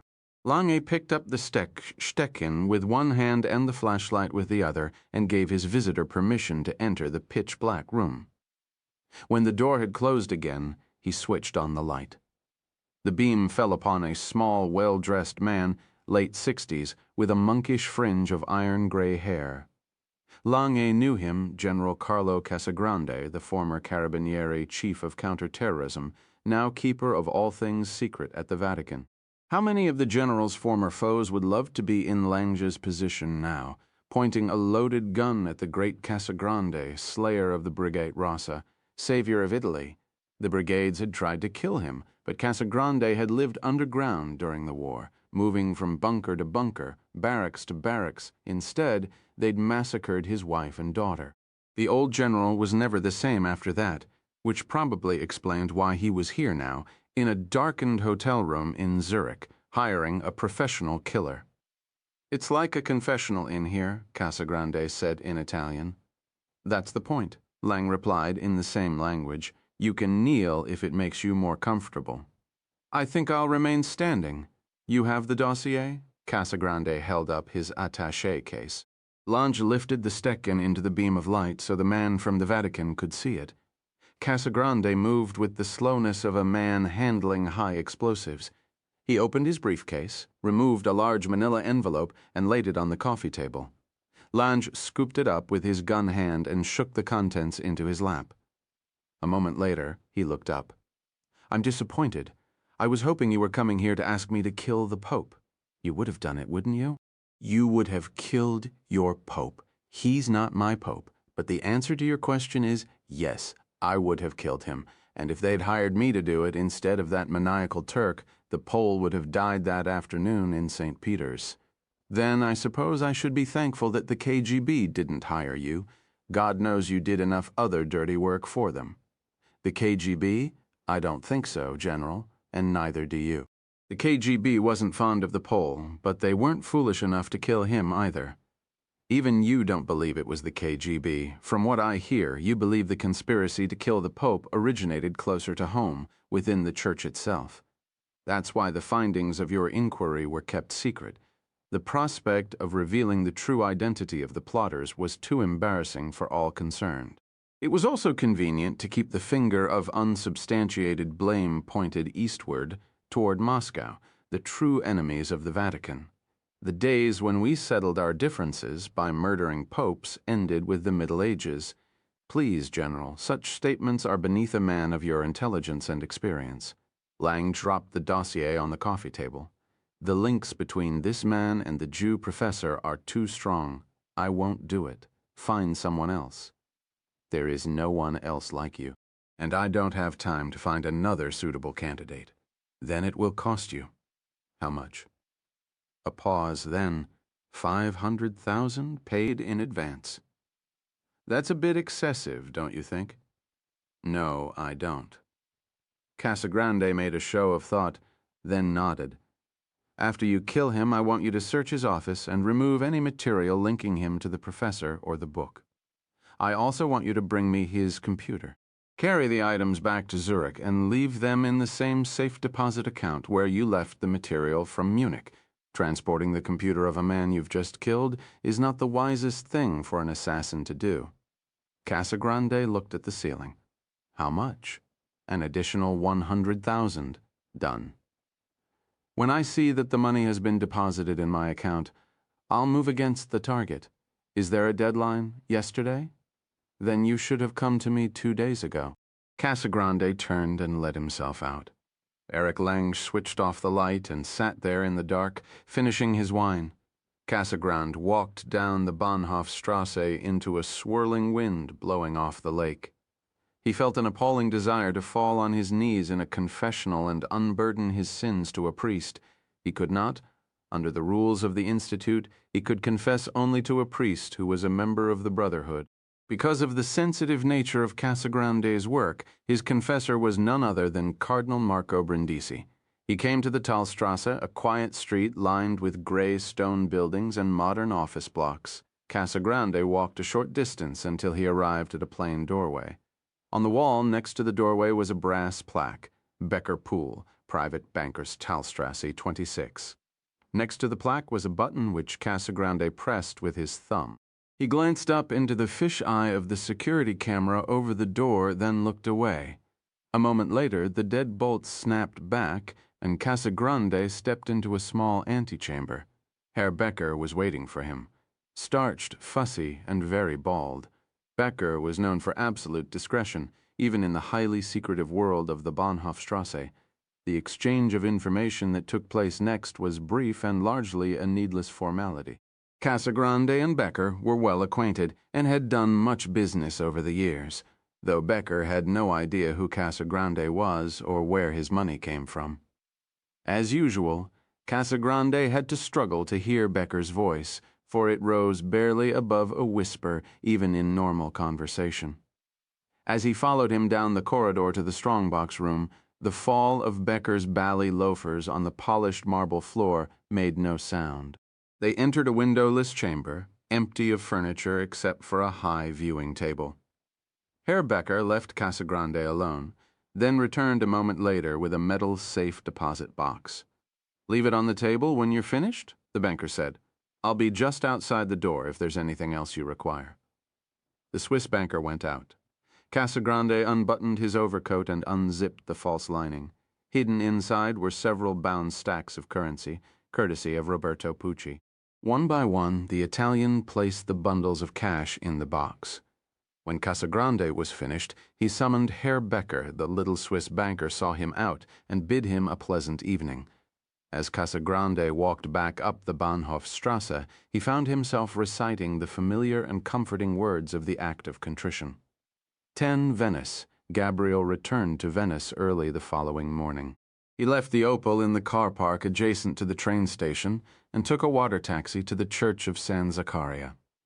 He entered without greeting the other members of the team, then climbed his scaffolding and concealed himself behind the shroud. After an absence of 3 days, they were strangers to each other, Gabriel and his Virgin. But as the hours slowly passed, they grew comfortable in each other's presence. As always, she blanketed him with a sense of peace, and the concentration required by his work pushed the investigation of Benjamin's death into a quiet corner of his mind. He took a break to replenish his palate. For a moment, his mind left the Bellini and returned to Brenzone. After taking breakfast that morning in his hotel, he had walked to the convent and rung the bell at the front gate to summon Mother Vincenza. When she appeared, Gabriel had asked if he could speak to a woman called Sister Regina. The nun's face reddened visibly, and she explained that there was no one at the convent by that name. When Gabriel asked whether there had ever been a Sister Regina at the convent, Mother Vincenza shook her head and suggested that Signor Landau respect the cloistered nature of the convent and never return. Without another word, she crossed the courtyard and disappeared inside. Gabriel then spotted Licio, the groundskeeper, trimming the vines on a trellis. When he tried to summon him, the old man glanced up, then hurried away through the shadowed garden. At that moment, Gabriel concluded that it was Licio who had followed him through the streets of Brenzone the previous night, and Licio who had placed the anonymous call to his hotel room. Clearly, the old man was frightened. Gabriel decided that for now at least, he would do nothing to make Licio's situation worse. Instead, he would focus on the convent itself.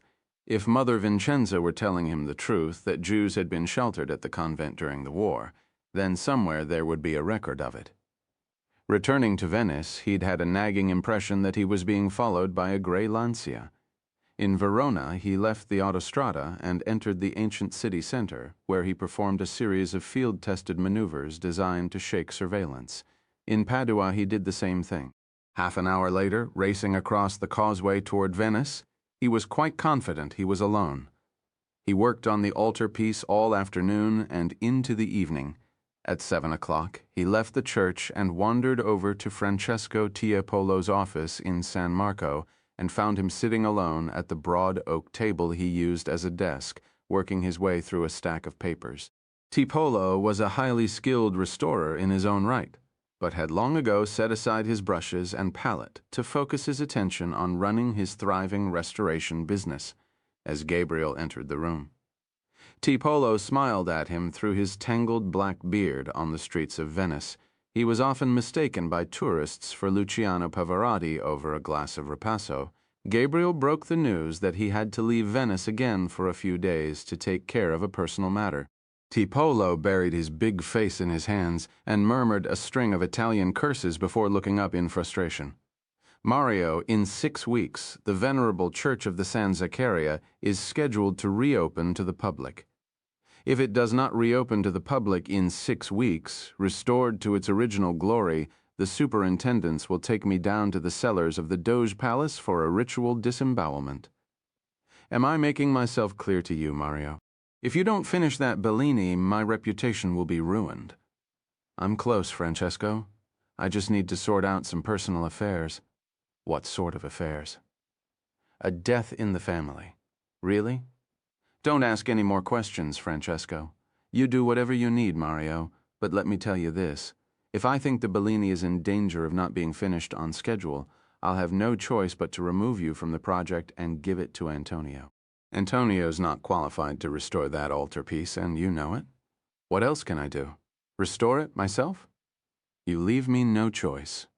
Teplo's anger quickly evaporated, as it usually did, and he poured more ripasso into his empty glass. Gabriel looked up at the wall behind Teplo's desk. Amid photos of churches and scuolas restored by Teplo's firm was a curious image. Teplo himself, strolling through the Vatican gardens, with none other than Pope Paul VII at his side. You had a private audience with the Pope? Not an audience, really. It was more informal than that. Would you care to explain? Tiepolo looked down and shuffled his stack of paperwork. It did not take a trained interrogator to conclude that he was reluctant to answer Gabriel's question. Finally, he said, "It's not something I discuss frequently, but the Holy Father and I are rather good friends." Really? The Holy Father and I worked very closely together here in Venice when he was the Patriarch. He's actually something of an art historian. Oh, we used to have the most terrible battles. Now we get on famously. I go down to Rome to have supper with him at least once a month. He insists on doing the cooking himself. His specialty is tuna and spaghettini, but he puts so much red pepper in it that we spend the rest of the night sweating. He's a warrior. That man a culinary sadist. Gabriel smiled and stood up. Tiepolo said, "You won't let me down, will you, Mario? A friend of Il Papa? Of course not. Ciao, Francesco. See you in a couple days." An air of desertion hung over the old ghetto. No children playing in the campo, no old men sitting in the cafe, and from the tall apartment houses came no sounds of life.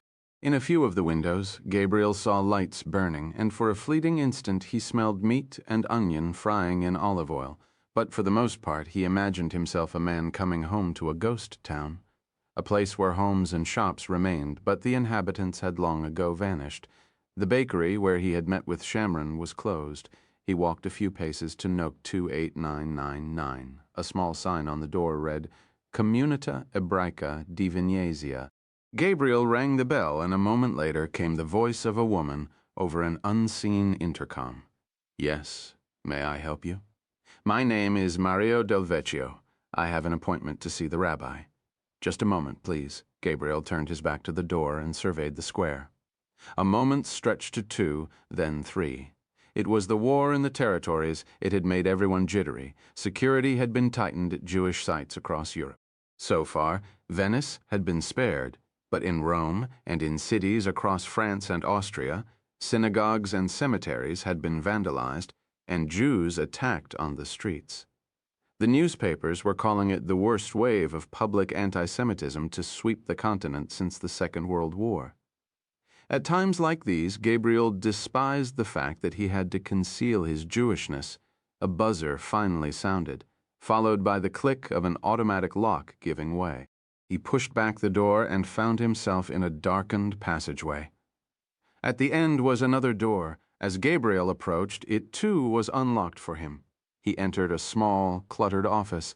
Because of the air of decline hanging over the ghetto, he had prepared himself for an Italian version of Frau Ratzinger, a formidable old woman shrouded in the black cloak of widowhood.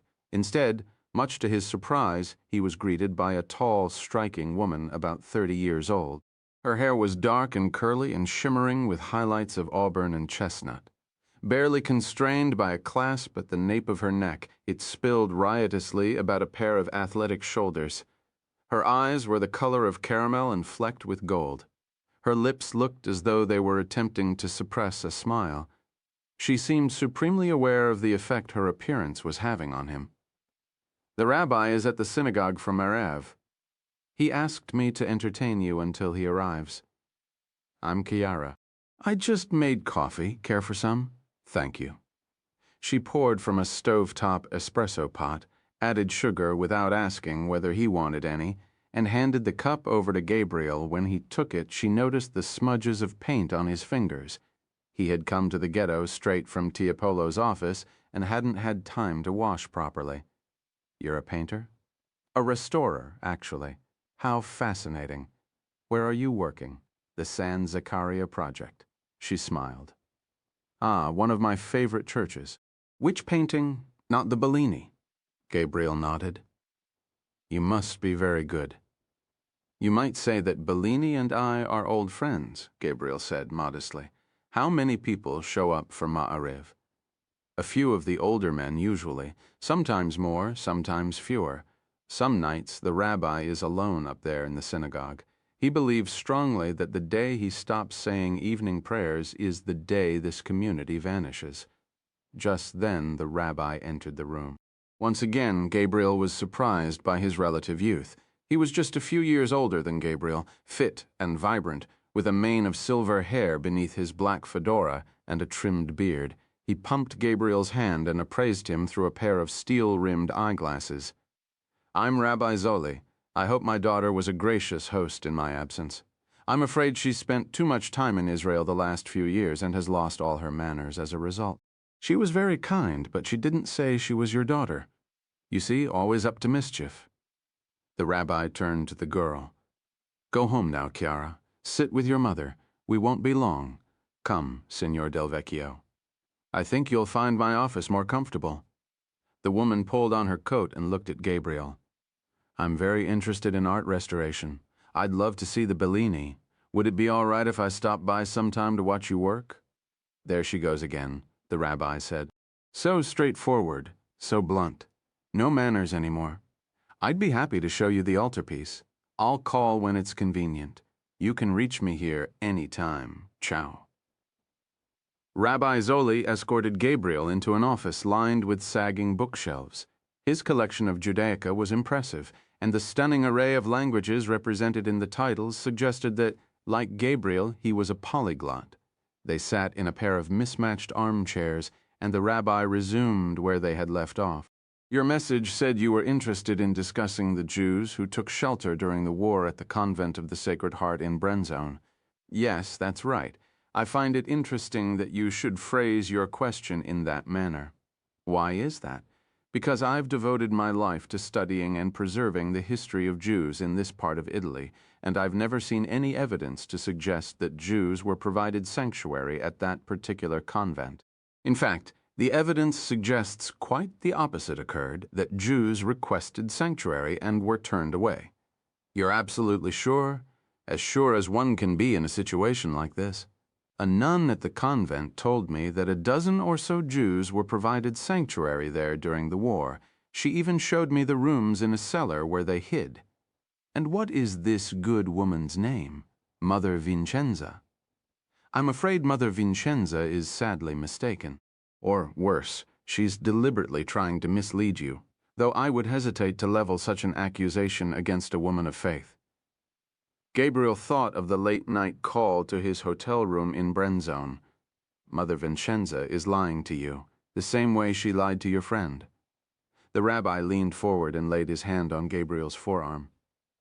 "Tell me, Signor Del Vecchio, what is your interest in this matter? Is it academic?" "No, it's personal." "Then do you mind if I ask you a personal question? Are you Jewish?" Gabriel hesitated. then answered the question truthfully. "How much do you know about what happened here during the war?" the rabbi asked. "I'm ashamed to say that my knowledge is not what it should be, Rabbi Zoli." "Believe me, I'm used to that." He smiled warmly. "Come with me. There's something you should see." They crossed the darkened square and stood before what appeared to be an ordinary apartment house. Through an open shade, Gabriel could see a woman preparing an evening meal in a small institutional kitchen. In the next room, a trio of old women huddled round a flickering television. Then he noticed the sign over the door, Casa Israelitica di Riposo. The building was a nursing home for Jews. "Read the plaque," the rabbi said, lighting a match. It was a memorial to Venetian Jews arrested by the Germans and deported during the war. The rabbi extinguished the match with a flick of his wrist and gazed through the window at the elderly Jews. In September of 1943, not long after the collapse of the Mussolini regime, the German army occupied all but the southernmost tip of the Italian peninsula. Within days, the president of the Jewish community here in Venice received a demand from the SS hand over a list of all Jews still living in Venice or face the consequences. What did he do? He committed suicide rather than comply. In doing so, he alerted the community that time was running out. Hundreds fled the city. Many took refuge in convents and monasteries throughout the north, or in the homes of ordinary Italians. A few tried to cross the border into Switzerland, but were turned away. But none at Brenzone. I have no evidence to suggest that any Jews from Venice, or anywhere else for that matter, were given sanctuary at the convent of the Sacred Heart. In fact, our archives contain written testimony about a family from this community who requested sanctuary in Brenzone and were turned away. Who stayed behind in Venice? The elderly, the sick, the poor who had no means to travel or pay bribes. On the night of December 5th, Italian police and fascist gangs entered the ghetto on behalf of the Germans. 163 Jews were arrested. Here, in the Casa di Riposo, they hauled the elderly from their beds and loaded them onto trucks. They were sent first to an internment camp at Fossoli. Then, in February, they were transferred to Auschwitz. There were no survivors. The rabbi took Gabriel by the elbow, and together they walked slowly around the edge of the square. The Jews of Rome were rounded up 2 months earlier. At 5:30 on the morning of October 16th, more than 300 Germans stormed the ghetto in a driving rainstorm, SS field police along with a Waffen SS Death's Head unit. They went house to house, dragging Jews from their beds and loading them into troop trucks. They were taken to a temporary detention facility at the barracks of the Collegio Militare, about a half-mile from the Vatican. Despite the horrible nature of their work that night, some of the SS men wanted to see the dome of the Great Basilica, so the convoy altered its route accordingly. As it moved past St. Peter's Square, the terrified Jews in the back of the trucks pleaded with the Pope to save them. All evidence suggests he knew full well what was taking place in the ghetto that morning. It was, after all, under his very windows. He did not lift a finger to intervene. How many? More than 1,000 that night. 2 days after the roundup, the Jews of Rome were loaded onto rail cars at the Tiburtina station for the journey east. 5 days after that, 1,060 souls perished in the gas chambers at Auschwitz and Birkenau, but many survived. Did they not? Indeed, remarkably, 4/5 of Italian Jewry survived the war. As soon as the Germans occupied Italy, thousands immediately sought and were provided shelter in convents and monasteries, as well as in Catholic hospitals and schools. Thousands more were given shelter by ordinary Italians.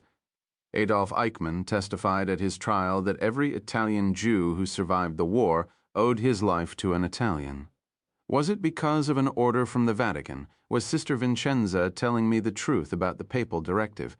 That is what the Church wishes us to believe, but I'm afraid there is no evidence to suggest the Vatican issued instructions to Church institutions to offer shelter and comfort to Jews fleeing the roundup. In fact, there is evidence to suggest that the Vatican issued no such order. What sort of evidence? There are numerous examples of Jews who sought shelter in church properties and were turned away. Others were told they had to convert to Catholicism in order to stay. Had the Pope issued a directive to throw open the doors to Jews, no mere nun or monk would have dared to disobey him. The Italian Catholics who rescued Jews did so out of goodness and compassion, not because they were acting under the orders of their supreme pontiff. If they had waited for a papal directive to act, I'm afraid many more Italian Jews would have died at Auschwitz and Birkenau.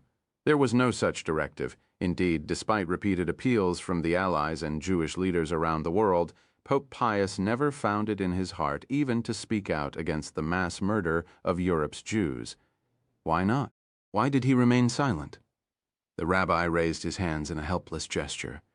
He claimed that because the church was universal, he could not be placed in the position of taking sides, even against a force as wicked as Nazi Germany. If he condemned the atrocities of Hitler, Pius said he would also have to condemn any atrocities committed by the Allies. He claimed that by speaking out, he would only make matters worse for the Jews, though it is hard to imagine what could be worse than the murder of 6 million. He also saw himself as a statesman and diplomat, an actor in European affairs. He wanted to play a role in bringing about a negotiated settlement that would preserve a strong anti-communist Germany in the heart of Europe. I have my own theories as well. What are they? Despite public professions of love for the Jewish people, I'm afraid His Holiness did not care much for us.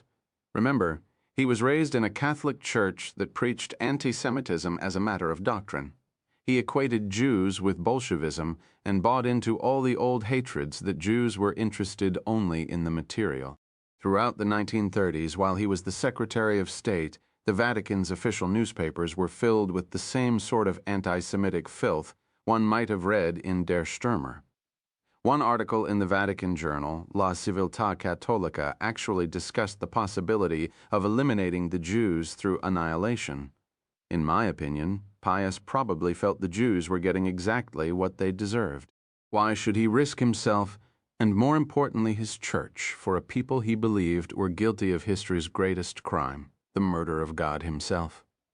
Then why did so many Jews thank the Pope after the war? The Jews who stayed in Italy were more interested in reaching out to Christians than raising uncomfortable questions about the past. In 1945, preventing another Holocaust was more important than learning the truth. For the shattered remnants of the community, it was simply a matter of survival. Gabriel and Rabbi Zoli arrived back at their starting point, the Casa Israelitica di Riposo, and once more stood side by side staring through the window at the elderly Jews sitting before their television. What was it? Christ said, "Whatsoever you do to the least of my brothers." Look at us now, the oldest continuous Jewish community in Europe, reduced to this. A few families, a few old people too sick, too near to death to ever leave. Most nights I say Ma'ariv alone. Even on Shabbat, we have only a handful who bother to attend. Most are visitors to Venice. He turned and looked carefully at Gabriel's face, as though he could see the telltale traces of a childhood spent on an agricultural settlement in the Jezreel Valley. What is your interest in this matter, Signor Del Vecchio? And before you answer that question, please try to remember you're speaking to a rabbi. I'm afraid that falls into the category of an uncomfortable question that is better not asked. I feared you might say that. Just remember one thing. Memories are long in this part of the world, and things are not so good at the moment. The war, the suicide bombers. It might not be best to stir up a hornet's nest, so tread carefully, my friend, for us. 11. Rome. Liu Vive was one of the few places in Rome where Carlo Casagrande felt at ease without a bodyguard. Located on the narrow Via Monterone, near the Pantheon, its entrance was marked only by a pair of hissing gas lamps. As Casagrande stepped inside, he was immediately confronted by a large statue of the Virgin Mary. A woman greeted him warmly by name and took his overcoat and hat. She had skin the color of coffee and wore a bright frock from her native Ivory Coast. Like all the employees of L'Eau Vive, she was a member of the Missionary Workers of the Immaculate Conception, a lay group for women connected to the Carmelites. Most came from Asia and Africa. Your guest has arrived, Signor Casagrande. Her Italian was heavily accented but fluent. Follow me, please. The humble entrance suggested a dark, cramped Roman chamber with a handful of tables. But the room into which Casagrande was shown was large and open, with cheerful white walls and a soaring open-beam ceiling. As usual, every seat was filled, though unlike at other restaurants in Rome, the clientele was all male and almost exclusively Vatican. Casagrande spotted no fewer than 4 cardinals. Many of the other clerics looked like ordinary priests, but Casagrande's trained eye easily picked out the gold chains that marked bishops and the purple piping that revealed the Monsignori. Besides, no simple priest could afford to eat at Low Vive, not unless he was receiving support from a well-to-do relative back home. Even Casagrande's modest Vatican salary would be pushed to the breaking point by a meal at Low Vive. Tonight was business, however, and the cost would be covered by his generous operational expense account. The conversations fell virtually silent as Casagrande made his way toward his usual corner table. The reason was simple. Part of his job was to enforce the Vatican's strict code of silence. Low Vive, despite its reputation for discretion, was also a beehive of curial gossip. Enterprising journalists had been known to don cassocks and reserve tables at Low Vive to try to pick up tasty morsels of Vatican scandal. A chill Bartoletti stood up as Casagrande approached. He was 20 years younger than Casagrande, at the peak of his personal and professional power. His suit was restrained and carefully pressed, his face tanned and fit, his handshake firm and proper in duration. There was just enough gray in his full head of hair to make him look serious, but not too old. The tight mouth and the rows of small, uneven teeth hinted at a cruel streak, which Casagrande knew was not too far from the truth. Indeed, there was little the Vatican security chief did not know about Achille Bartoletti. He was a man whose every move had been devoted to the advancement of his career. He had kept his mouth shut, avoided controversy, taken credit for the successes of others, and distanced himself from their failures. If he had been a curial priest instead of a secret policeman, he would have probably been pope by now.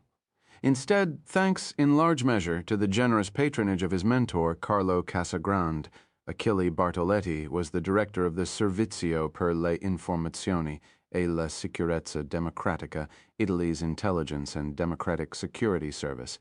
When Casagrande sat down, conversation at surrounding tables carefully resumed. "You do make quite an entrance, General. God knows what they were talking about before I arrived, but you can rest assured the conversation will be less stimulating now. There's a lot of red in the room tonight. They're the ones I worry about the most, the curial prelates who spend their days surrounded by supplicant priests who say nothing but, 'Yes, Excellency,' 'Of course, Excellency,' 'Whatever you say, Excellency,' 'Excellent, Excellency.'" Bartoletti chimed in.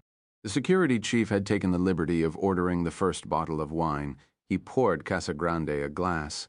The food at Low Vive was French, and so was the wine list. Bartoletti had selected an excellent Médoc. "Is it my imagination, General, or do the natives seem more restless than usual?" Casagrande thought. Is it that obvious? Obvious enough so that an outsider like Bartoletti could detect the electric crackle of instability in the air of Low Vive? He decided any attempt to dismiss the question out of hand would be transparently deceptive, and therefore a violation of the subtle rules of their relationship. "It's that uncertain time of a new papacy," Casagrande said, with a note of judicial neutrality in his voice. "The fisherman's ring has been kissed, and homage has been paid by tradition. He's promised to carry on the mission of his predecessor, but memories of the pole are fading very quickly. Lucchesi has redecorated the papal apartments on the terzo piano. The natives, as you call them, are wondering what's next." "What is next?" "The Holy Father has not divulged his plans for the church to me, Achille. Yes, but you have impeccable sources. I can tell you this. He's isolated himself from the mandarins in the Curia and surrounded himself with trusted hands from Venice. The mandarins of the Curia call them the Council of 10. Rumors are flying." "What sort?" "That he's about to launch a program of de-Stalinization to reduce the posthumous influence of the Pole. Major personnel changes in the Secretariat of State and Congregation for the Doctrine of the Faith are expected, and that's just the beginning. He's also going to make public the darkest secrets in the Vatican archives, thought Casagrande, though he didn't share this with Achille Bartoletti. The Italian security chief leaned forward, eager for more. He's not going to move on the holy trinity of burning issues, is he? Birth control? Celibacy? Women in the priesthood? Casagrande shook his head gravely. He wouldn't dare. It would be so controversial that the Curia would revolt and his papacy would be doomed. Relevancy is the buzzword of the day in the Apostolic Palace. The Holy Father wants the Church to be relevant in the lives of 1 billion Catholics around the world, many of whom don't have enough to eat each day. The old guard has never been interested in relevance to them. A word like relevance sounds like glasnost or perestroika, and that makes them very nervous. The old guard likes obedience. If the Holy Father goes too far, there will be hell to pay. Speak of the devil. The room fell silent again. This time, Casagrande was not to blame. Looking up, he spotted Cardinal Brindisi making his way toward one of the private rooms at the back of the restaurant. His pale blue eyes barely seemed to acknowledge the murmured greetings of the lesser curial officials seated around him, but Casagrande knew that Cardinal Brindisi's faultless memory had duly recorded the presence of each one. Casagrande and Bartoletti wasted no time ordering. Bartoletti perused the menu as if it were a report from a trusted agent. Casagrande chose the first thing he saw that looked remotely interesting. For the next 2 hours, over sumptuous portions of food and judicious amounts of wine, they swapped intelligence, rumors, and gossip. It was a monthly ritual, one of the enormous dividends of Casagrande's move to the Vatican 20 years earlier.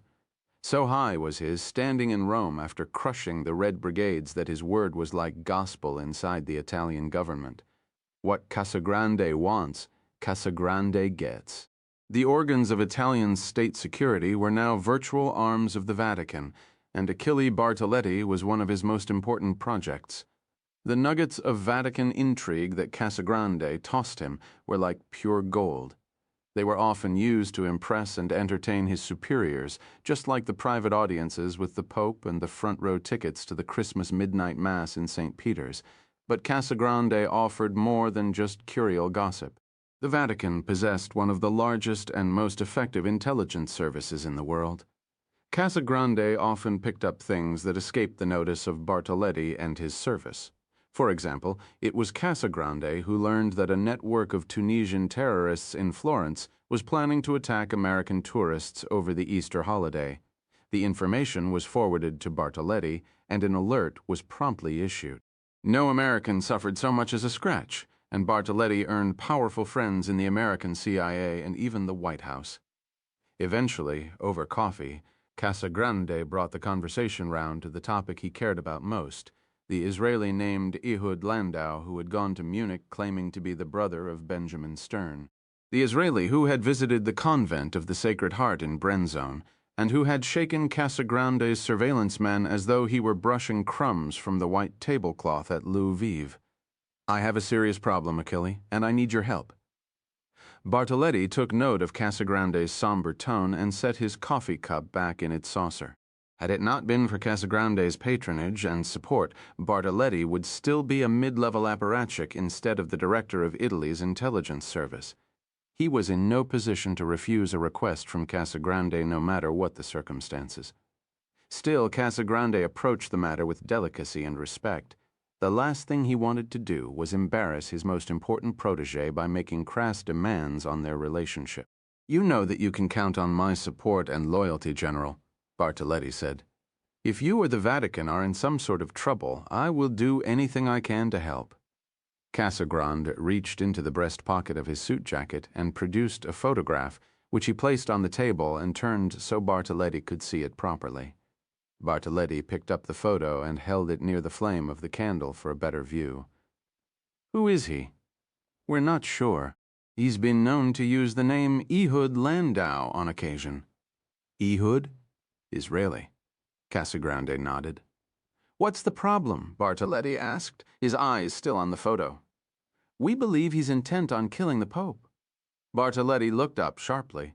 "An assassin?" Casagrande nodded slowly. "We've seen him a few times in St. Peter's, acting strangely during the Wednesday general audiences. He's also been present at other papal appearances in Italy and abroad." We believe he attended an outdoor papal mass in Madrid last month with the intention of killing the Holy Father. Bartoletti held up the photo between his first two fingers and turned it so the image was facing Casagrande. Where did you get this? Casagrande explained that one of his men had spotted the assassin in the basilica a week earlier and had snapped the photograph outside in the square. It was a lie, of course. The picture had been taken by Axel Weiss in Munich, but Achille Bartoletti did not need to know that. We've received several threatening letters over the past few weeks, letters we believe were written by this man. We believe he constitutes a serious threat to the Holy Father's life. Obviously, we would like to find him before he gets an opportunity to make good on his threats.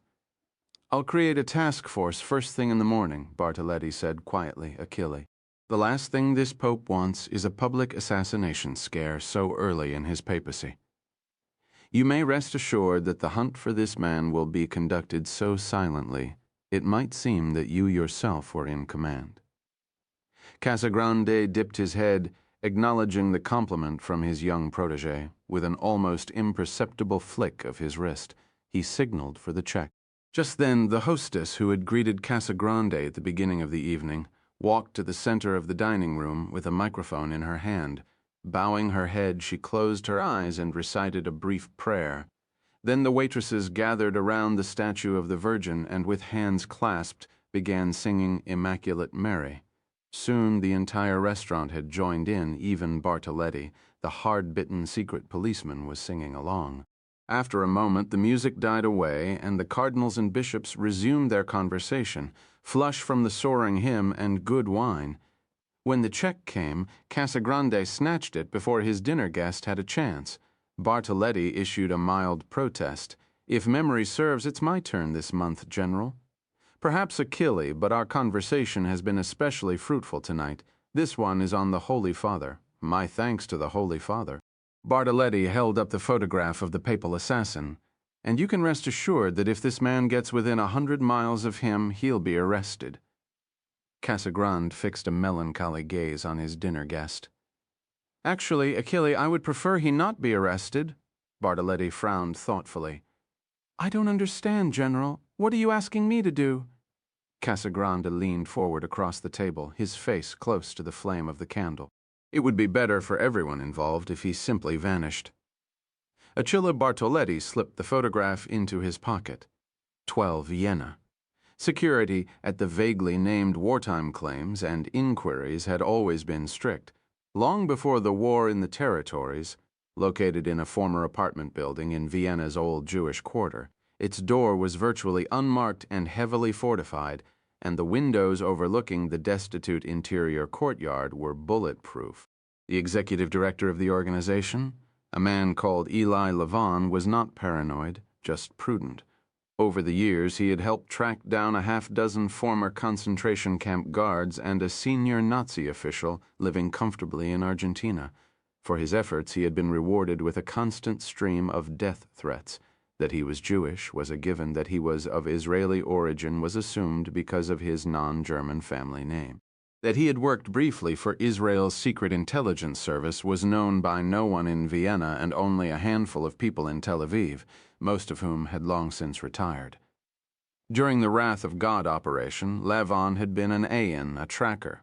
He had stalked members of Black September, learned their habits, and devised ways of killing them. Under normal circumstances, no one was admitted into the offices of wartime claims and inquiries without a long scheduled appointment and a thorough background check. For Gabriel, all formalities were waived and he was escorted directly to Levin's office by a young female researcher. The room was classic Viennese in its proportions and furnishings, a high ceiling, polished wood floor, bookshelves bent beneath the weight of countless volumes and files. Levin was kneeling on the floor, his back hunched over a line of aging documents. He was an archaeologist by training and had spent years digging in the West Bank before devoting himself fully to his present line of work. Now he was gazing at a sheet of tattered paper with the same wonder he felt while examining a fragment of pottery 5 millennia old. He looked up as Gabriel entered the room and greeted him with a mischievous smile. Levin cared nothing of his appearance, and as usual he seemed to have dressed in whatever had been within easy reach when he rolled out of bed, gray corduroy trousers and a brown V-neck sweater with tattered elbows. His tousled gray hair gave him the appearance of a man who had just driven at high speed in a convertible. Levon did not own a car and did almost nothing quickly. Despite his security concerns, he was a dutiful rider of Vienna's streetcars. Public transport did not bother him. Like the men he hunted, Levon was skilled in the art of moving through city streets unseen. "Let me guess," Levon said, dropping his cigarette into a coffee cup and struggling to his feet like a man suffering chronic pain. "Shamron pulled you in to investigate Benny's death. And now you're here, which means you've found something interesting." "Something like that." "Sit down," Levon said. "Tell me everything." Sprawled on Levon's overstuffed green couch, feet propped on the arm, Gabriel gave him a careful account of his investigation, beginning with his visit to Munich and concluding with his meeting with Rabbi Zoli in the ghetto of Venice. Levon walked back and forth along the length of the room, trailing cigarette smoke like a steam engine. He moved slowly at first, but as Gabriel's story wore on, his pace increased. When he finished, Levon stopped walking and shook his head. "My goodness, but you've been a busy boy." "What does it all mean, Eli?" "Let's go back to the telephone call you received at the hotel in Brenzone. Who do you think it was?" "If I had to guess, it was the handyman at the convent, an old fellow named Licio. He came into the room while Sister Vincenza and I were speaking, and I think he was following me through the town after I left. I wonder why he left an anonymous message instead of speaking to you. Maybe he was frightened. That would be the logical explanation." Levon shoved his hands in his pockets and stared at the high ceiling.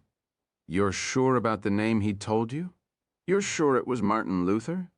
"That's right. Find Sister Regina and Martin Luther. Then you'll know the truth about what happened at the convent." Levon unconsciously smoothed his unruly hair. It was a habit when he was thinking. "There are two possibilities that spring to mind. I suppose we can rule out a certain German monk who turned the Roman Catholic Church on its ear. That would narrow the field to one. I'll be right back." He disappeared into an adjoining room.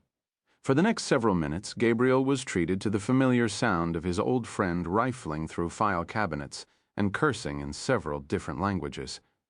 Finally, he returned with a thick accordion file bound by a heavy metal clasp.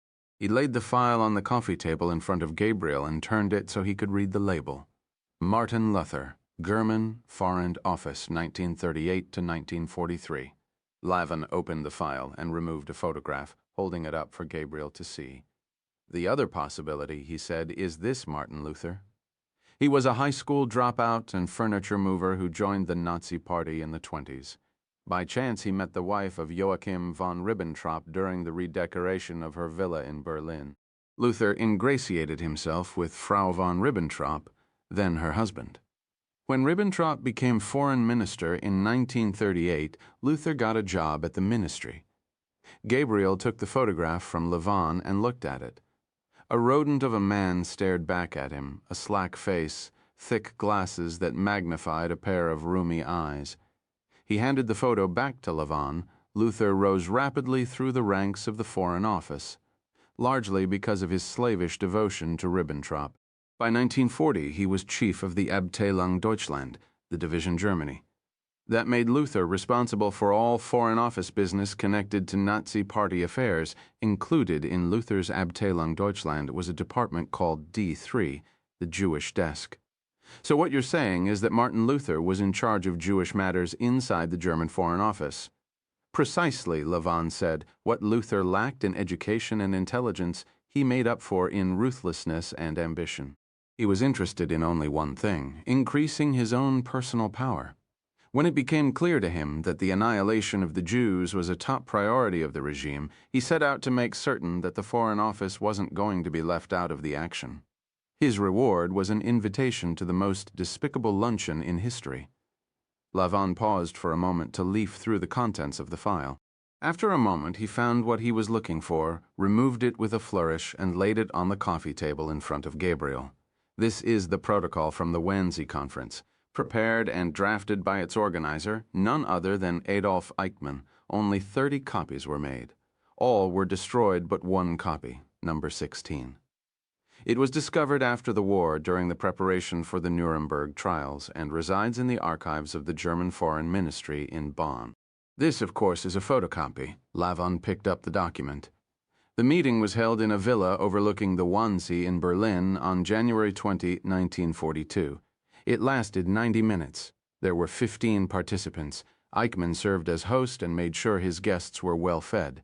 Heydrich served as master of ceremonies. Contrary to popular myth, the Wannsee Conference was not the place where the idea of the final solution was hatched. Hitler and Himmler had already decided that the Jews of Europe were to be exterminated. The Wannsee Conference was more like a bureaucratic planning session, a discussion of how the various departments of the Nazi Party and German government could work together to facilitate the Holocaust. Lavon handed the document to Gabriel. Look at the list of participants, recognize any of the names. Gabriel cast his eyes down the attendees: Gauleiter, Mera, and Reichsamtleiter, Dr. Leibrante Reich Ministry for the occupied Eastern Territories, Staatssekretär Duer, Stuttgart, Reich Ministry of the Interior. Staatssekretär Neumann, Plenipotentiary for the 4-year plan. Staatssekretär Duer Freisler, Reich Ministry of Justice. Staatssekretär Duer, Office of the General Government, Unterstaatssekretär Duer Luther, Foreign Office. Gabriel looked up at Lavon. Luther was at Wannsee? Indeed he was, and he got exactly what he so desperately wanted. Heydrich mandated that the Foreign Office would play a pivotal role in facilitating deportations of Jews from countries allied with Nazi Germany and from German satellites, such as Croatia and Slovakia. I thought the SS handled the deportations. Let me back up a moment. Lavon leaned over the coffee table and placed his hands on the surface as though it were a map of Europe. The vast majority of Holocaust victims were from Poland, the Baltics, and Western Russia, places conquered and ruled directly by the Nazis. They rounded up Jews and slaughtered them at will without any interference from other governments, because there were no other governments. Lavon paused, one hand sliding over the imaginary map to the south, the other to the west, but Heydrich and Eichmann weren't satisfied with murdering only the Jews under direct German rule. They wanted every Jew in Europe, 11 million in all. Lavon tapped his right forefinger on the table. The Jews in the Balkans, he tapped his left forefinger, and the Jews in Western Europe. In most of these places, they had to deal with local governments to pry the Jews loose for deportation and extermination. Luther's section of the Foreign Office was responsible for that. It was Luther's job to deal with the local governments on a ministry-to-ministry basis to make certain that the deportations went smoothly and all diplomatic niceties were adhered to, and he was damned good at it. For argument's sake, let's assume the old man was referring to this Martin Luther. What would he have been doing at a convent in northern Italy? Lavon shrugged his narrow shoulders.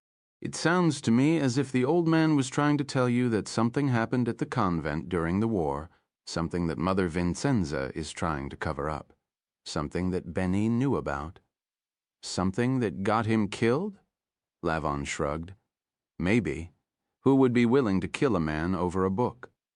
Lavon hesitated, taking a moment to slip the protocol of the Wannsee Conference back into the file. Then he looked up at Gabriel, eyes narrowed, and drew a deep breath. There was one government in particular that Eichmann and Luther were concerned about. It maintained diplomatic relations with both the Allies and Nazi Germany during the war. It had representatives in all of the countries where the roundups and deportations were taking place, representatives who could have made the task more difficult had they chosen to forcefully intervene for obvious reasons. Eichmann and Luther considered it critical that this government not raise objections.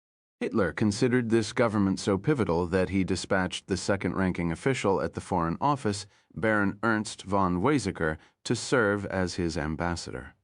Do you know which government I'm talking about, Gabriel? Gabriel closed his eyes. The Vatican, indeed. So who are the clowns that have been following me? That's a very good question. Gabriel crossed the room to Lavon's desk, lifted the receiver of the telephone, and dialed a number. Lavon did not need to ask who Gabriel was calling. He could see it in the determined set of his jaw and the tension in his hands. When a man is being stalked by an enemy he does not know, it is best to have a friend who knows how to fight dirty.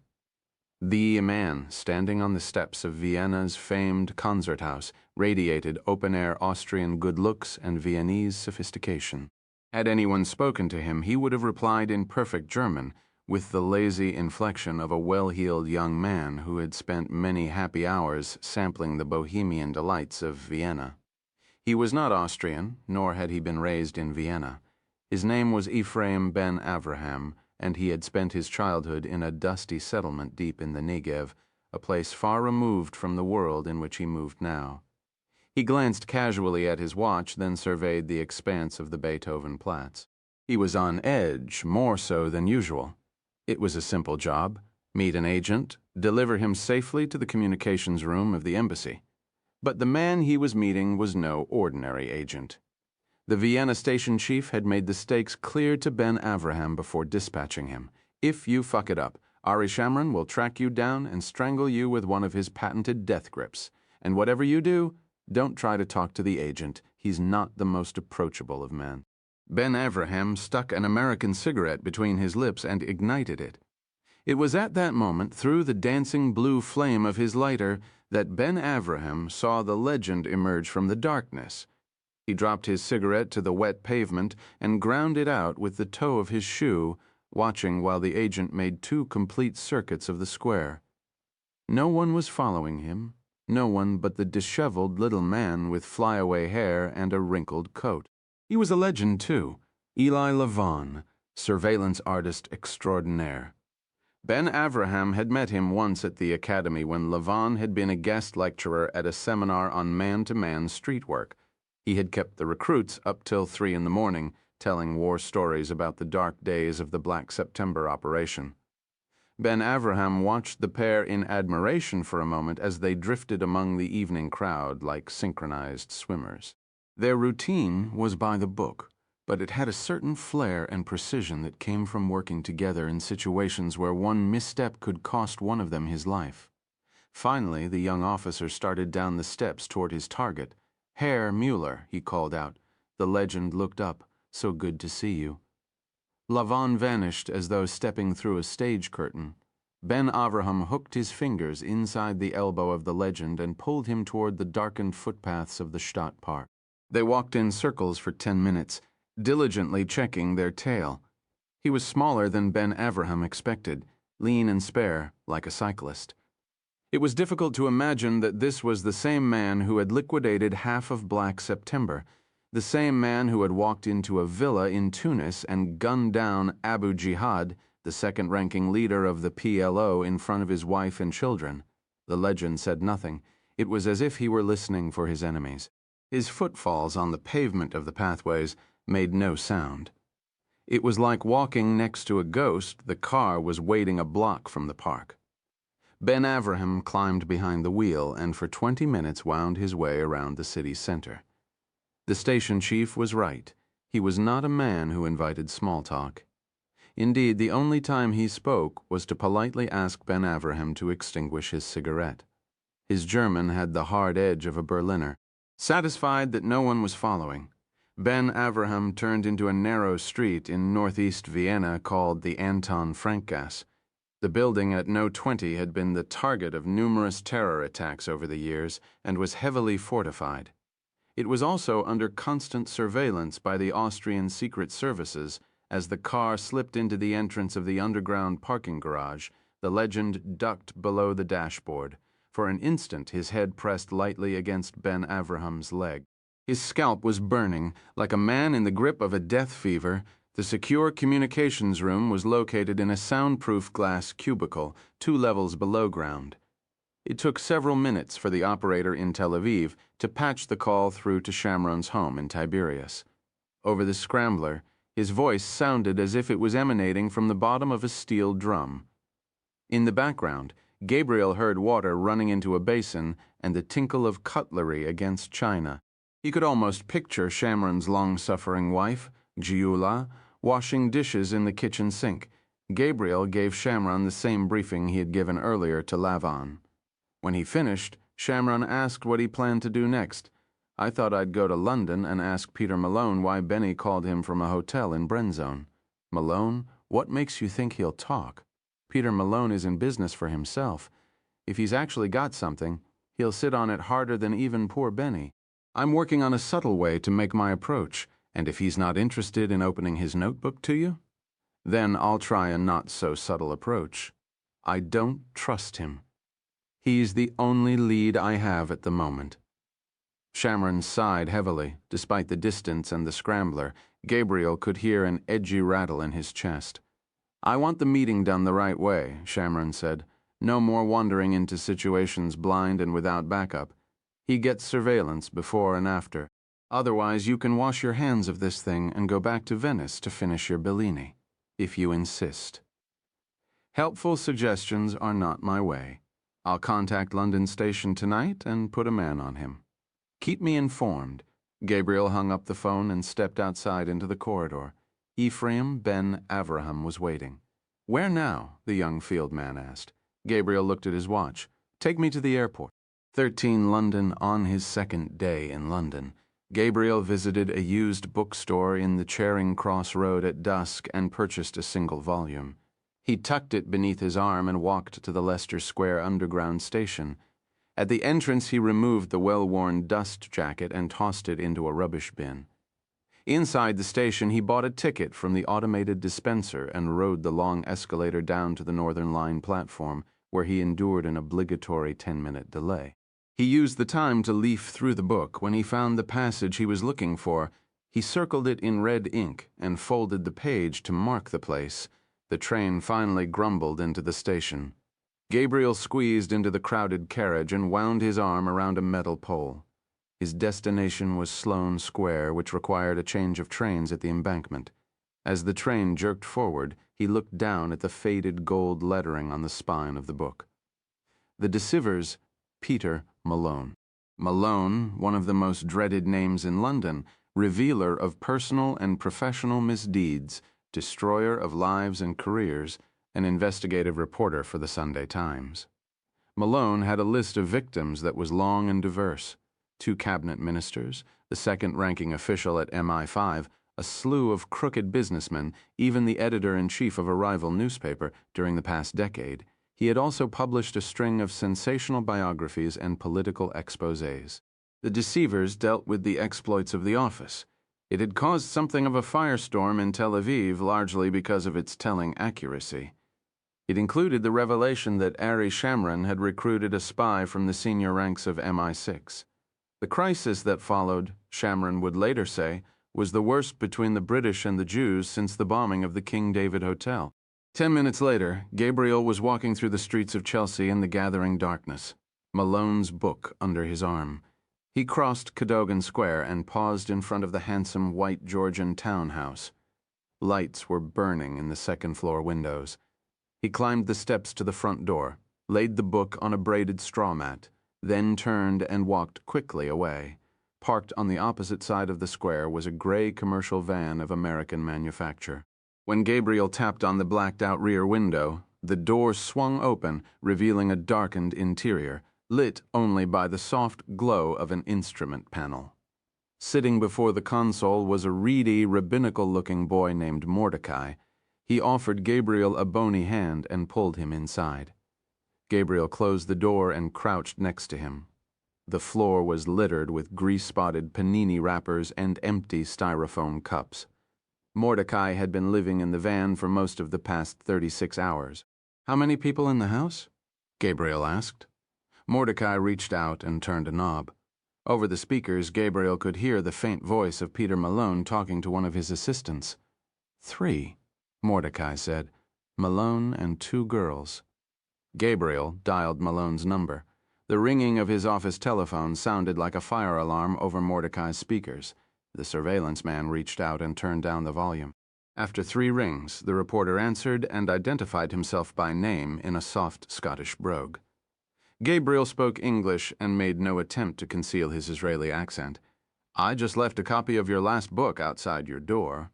I suggest you take a look at it. I'll call you back in exactly 5 minutes." Gabriel rang off and rubbed a clear patch on the fogged glass of the window. The front door opened a few inches, and Malone, turtle-like, poked out his head. It swiveled from side to side as he searched in vain for the man who had just telephoned. Then he bent down and scooped up the book. Gabriel looked at Mordecai and smiled. Victory. 5 minutes later, he pressed the redial button on his phone. This time, Malone answered on the first ring. "Who are you? Did you see the passage I circled in the book?" "The Abu Jihad assassination?" "What about it?" "I was there that night." "For which side?" "The good guys." "So you're a Palestinian?" "No, Abu Malone, I'm not a Palestinian. Who are you then?" "I'm the agent who was code-named Sword." "Good Lord," Malone whispered. "Where are you? What do you want?" "I want to talk to you." "About what?" "Benjamin Stern." A long pause. "I have nothing to say to you." Gabriel decided to push a little harder. "We found your telephone number among his things. We know you were working with him on his book. We think you might know who killed him and why." Another long silence while Malone pondered his next move.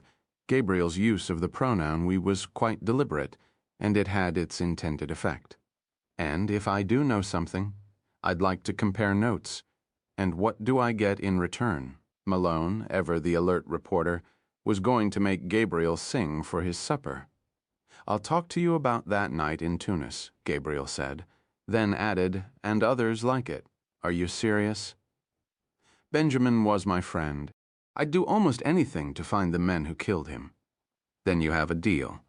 Malone's tone was suddenly brisk. "How do you want to go about this?" "Are there assistants in the house?" Gabriel asked, though he knew the answer already. "2 girls. Get rid of them.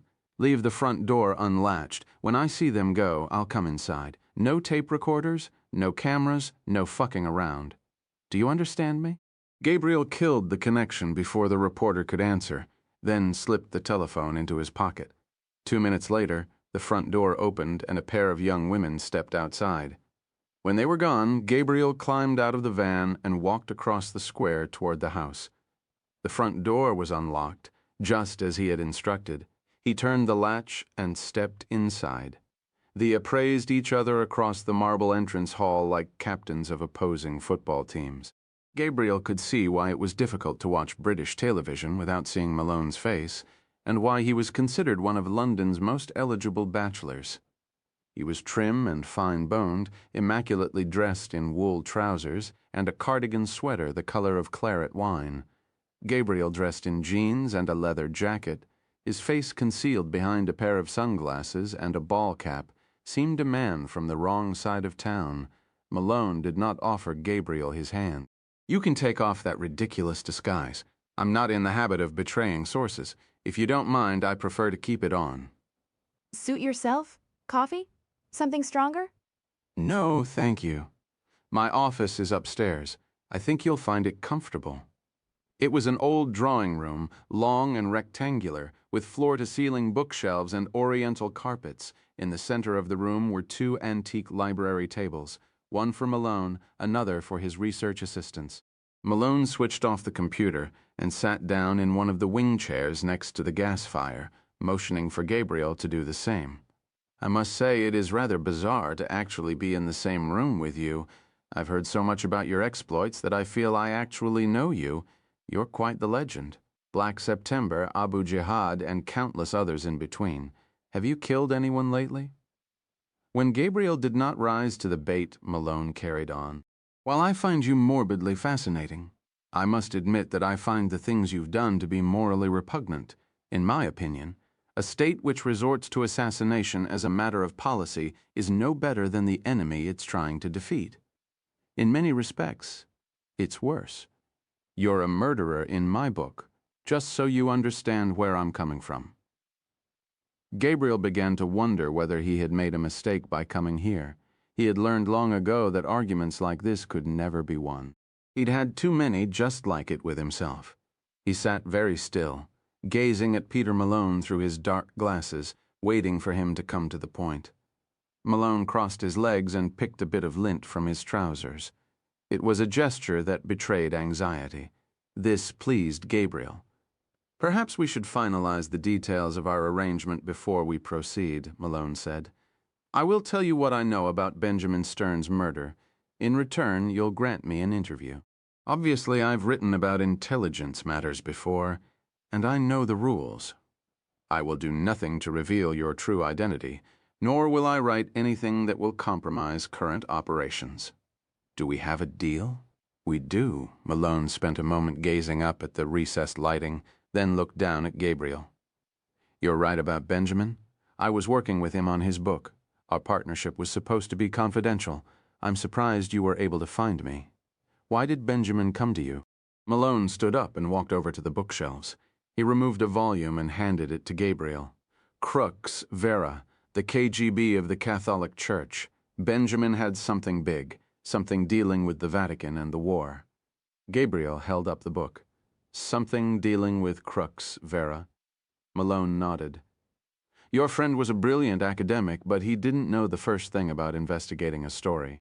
He asked me if I would work for him as a consultant and investigator in all matters dealing with Crux Vera.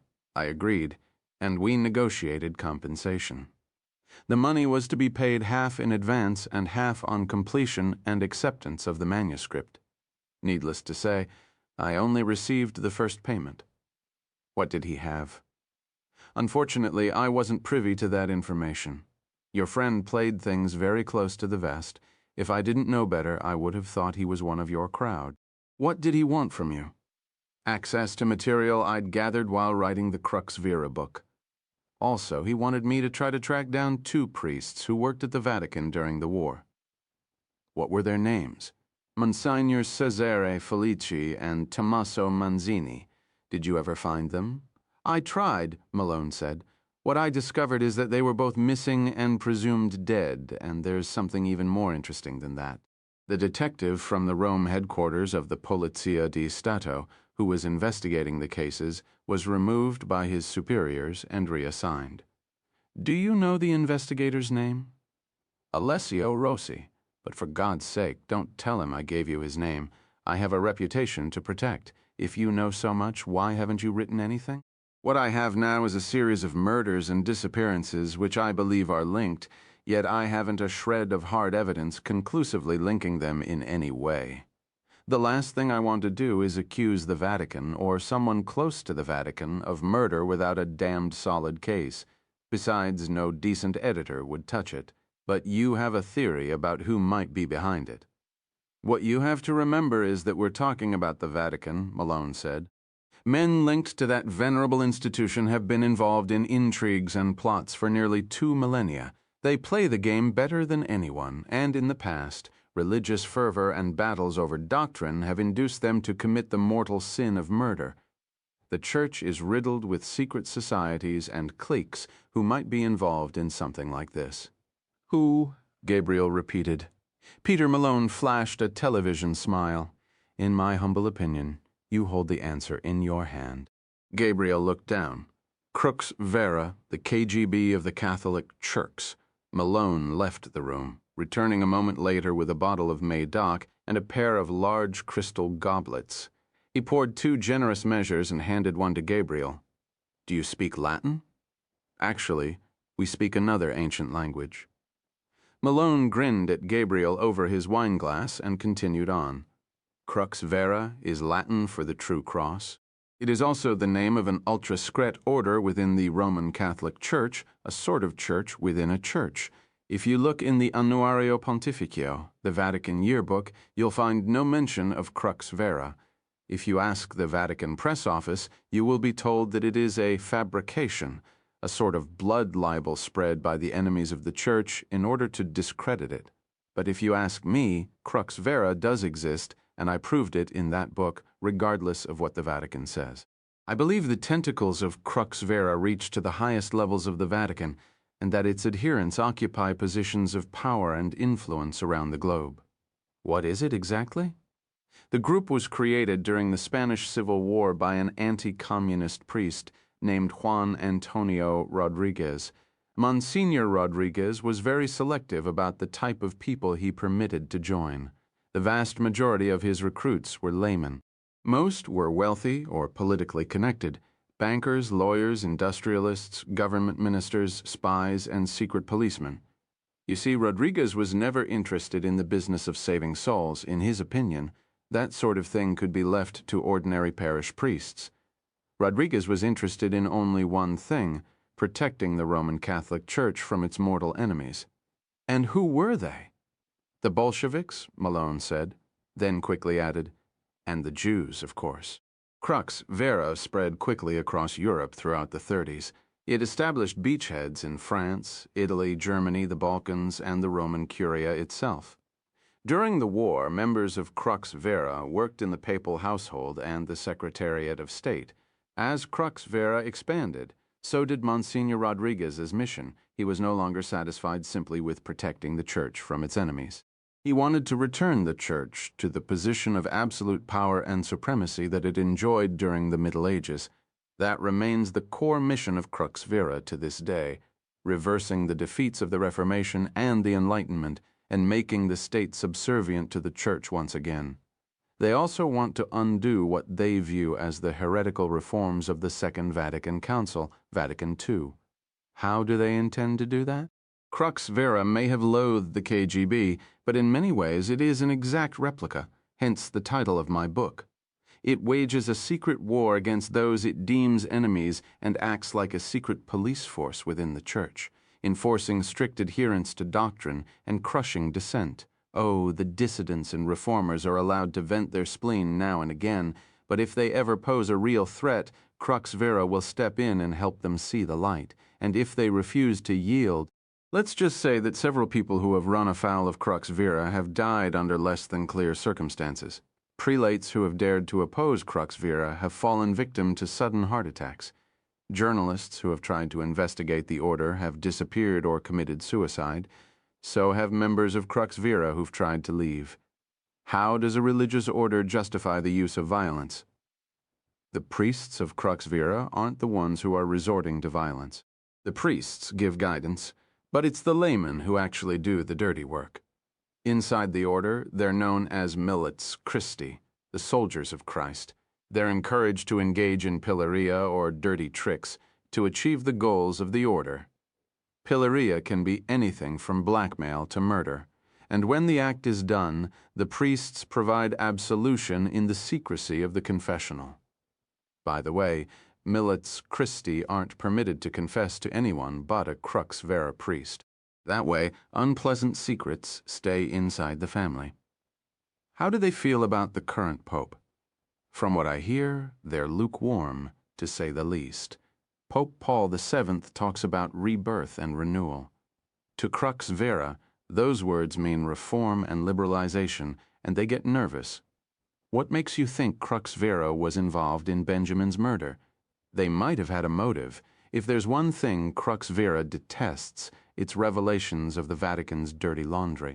The order sees itself first and foremost as a guardian of the Church.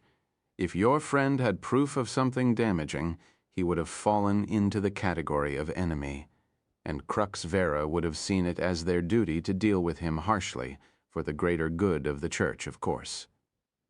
Malone finished his glass of wine and poured himself another. Gabriel's glass remained untouched. If you've been talking to people, asking questions, poking your nose into affairs that don't concern you, it's quite possible you've already appeared on Crux Vera's radar. If they think you pose a threat, they won't hesitate to kill you. I appreciate your candor. And we had a deal. Malone picked up a notepad and a pen, and suddenly the roles were reversed. It's my turn to ask the questions now. Just remember the rules. If you betray me, don't worry. I'm also aware of the fact that Crux Vera is not the only secret organization to engage in pilleria. Malone licked his forefinger and turned to a fresh page in his notebook. My God, I have so many questions, I don't know where to begin. Gabriel spent the next 2 hours unenthusiastically holding up his end of the bargain. Finally, he saw himself out the front door of Peter Malone's house and struck out across Cadogan Square in a steady rain. On Sloane Street, he pulled his cellular phone from his pocket and dialed Mordecai in the surveillance van. Keep monitoring him, Gabriel said. If he goes anywhere, go with him. Peter Malone sat before the computer in his upstairs office, feverishly typing up his notes. He could not quite believe his good fortune. He had learned long ago that success was the result of a volatile combination of hard work and pure luck. Sometimes good stories just fell into one's lap. The difference between an average journalist and a great one is what he did next. After an hour of steady work, his handwritten notes had been transformed into a pair of organized memos. The first dealt with the exploits of the agent code-named Sword. The second was an account of their discussion regarding Benjamin Stern. Whether it was his intention or not, the Israeli had just given Malone the hook he needed for his story. Israeli intelligence was investigating the murder of prominent historian Benjamin Stern. He would ring Tel Aviv in the morning, secure the mandatory denial from the drones at headquarters, then stitch together the other mysterious details he knew about the case. He had not told the Israeli everything he knew about Stern's murder, just as he was quite certain the Israeli had not shared all of his knowledge. That's the way the game was played. It took an experienced reporter to know the difference between truth and misinformation, to sift through the silt to find the nuggets of gold. With a bit of luck, he might have a piece ready by the weekend. He spent a few minutes double-checking the quotes. He decided he would call Tom Graves, his editor at the Sunday Times, and reserve some space on the front page. He reached out for the telephone, but before he could lift the receiver from the cradle, he was flung backward by a blow to the chest. He looked down and saw a small, rapidly spreading circle of blood on his shirt. Then he looked up and saw the man, standing 5 feet from his desk, gray, blonde hair, colorless eyes. Malone had been so engrossed in his work that he had failed to hear him enter the house. "Why?" the reporter whispered, blood in his mouth. The killer tilted his head as though puzzled and stepped around the desk. "Ego te absolvo e peccatis tuis," he said, fingers caressing the forehead, "in nomine Patris et Filii et Spiritus Sancti. Amen." Then he pointed the silenced gun at Malone's head and fired one last shot. In the lexicon of the office, the device that the surveillance artist called Mordecai had placed in Malone's office was known as a glass, concealed within the electronics of the telephone. It provided coverage of Malone's calls as well as conversations taking place inside the room. It had allowed Mordecai to monitor Gabriel's conversation with Malone. He had also listened in as Malone sat at his desk after Gabriel's departure, tapping away at his computer. Shortly after 9 o'clock, Mordecai heard murmuring in a language he could not understand. For the next 5 minutes, he was treated to the sound of file drawers opening and closing. He assumed it was Malone. But when the front door opened and a tall, broad-shouldered man emerged, Mordecai knew at once that something terrible had just taken place inside the house. The man walked quickly down the steps and started across the square directly toward the van. Mordecai panicked. The only weaponry he had was a directional microphone and a long-lens Nikon camera. It was the Nikon he reached for. As the man drew closer to the van, Mordecai raised it calmly to his eye and snapped off 3 quick shots. The last one, he was convinced, was a keeper. 14. Rome. Vatican City State is the world's smallest country and also the most sparsely populated. More than 4,000 people work there each day, yet only 400 or so actually live behind the walls. Cardinal Secretary of State Marco Brindisi was one of them. His private apartment in the Apostolic Palace was just 1 floor away from that of the Holy Father. While some prelates found life in the epicenter of Vatican power, the equivalent of living in a gilded cage, Cardinal Brindisi truly relished it. His rooms were glorious, his commute was exceedingly short, and a staff of priests and nuns saw to his every need. If there was one drawback, it was the proximity of the papal household. While inside the palace, there was little the cardinal could do to shield himself from the prying eyes of the Pope's secretaries. The back room at Lviv was suitable for many of the cardinal's private assignations, though others, like the one scheduled for this evening, had to be held under more secure circumstances. A Mercedes sedan was waiting in the San Damaso courtyard outside the entrance of the Apostolic Palace. Unlike lesser curial cardinals, Brindisi did not have to endure the luck of the draw in the Vatican motor pool. A Mercedes sedan and a driver were permanently assigned to him. along with a Vigilanza security man. Brindisi climbed into the back and the car pulled away. It moved slowly along the Via Belvedere past the Pontifical Pharmacy and the Swiss Guards barracks before slipping through St. Anne's Gate into Rome proper. The car crossed the Piazza della Città, then turned into the entrance of an underground parking garage. The building above was a Vatican-owned residential complex where many curial cardinals lived. There were several others like it scattered around Rome. The car braked to a halt next to a gray Fiat van.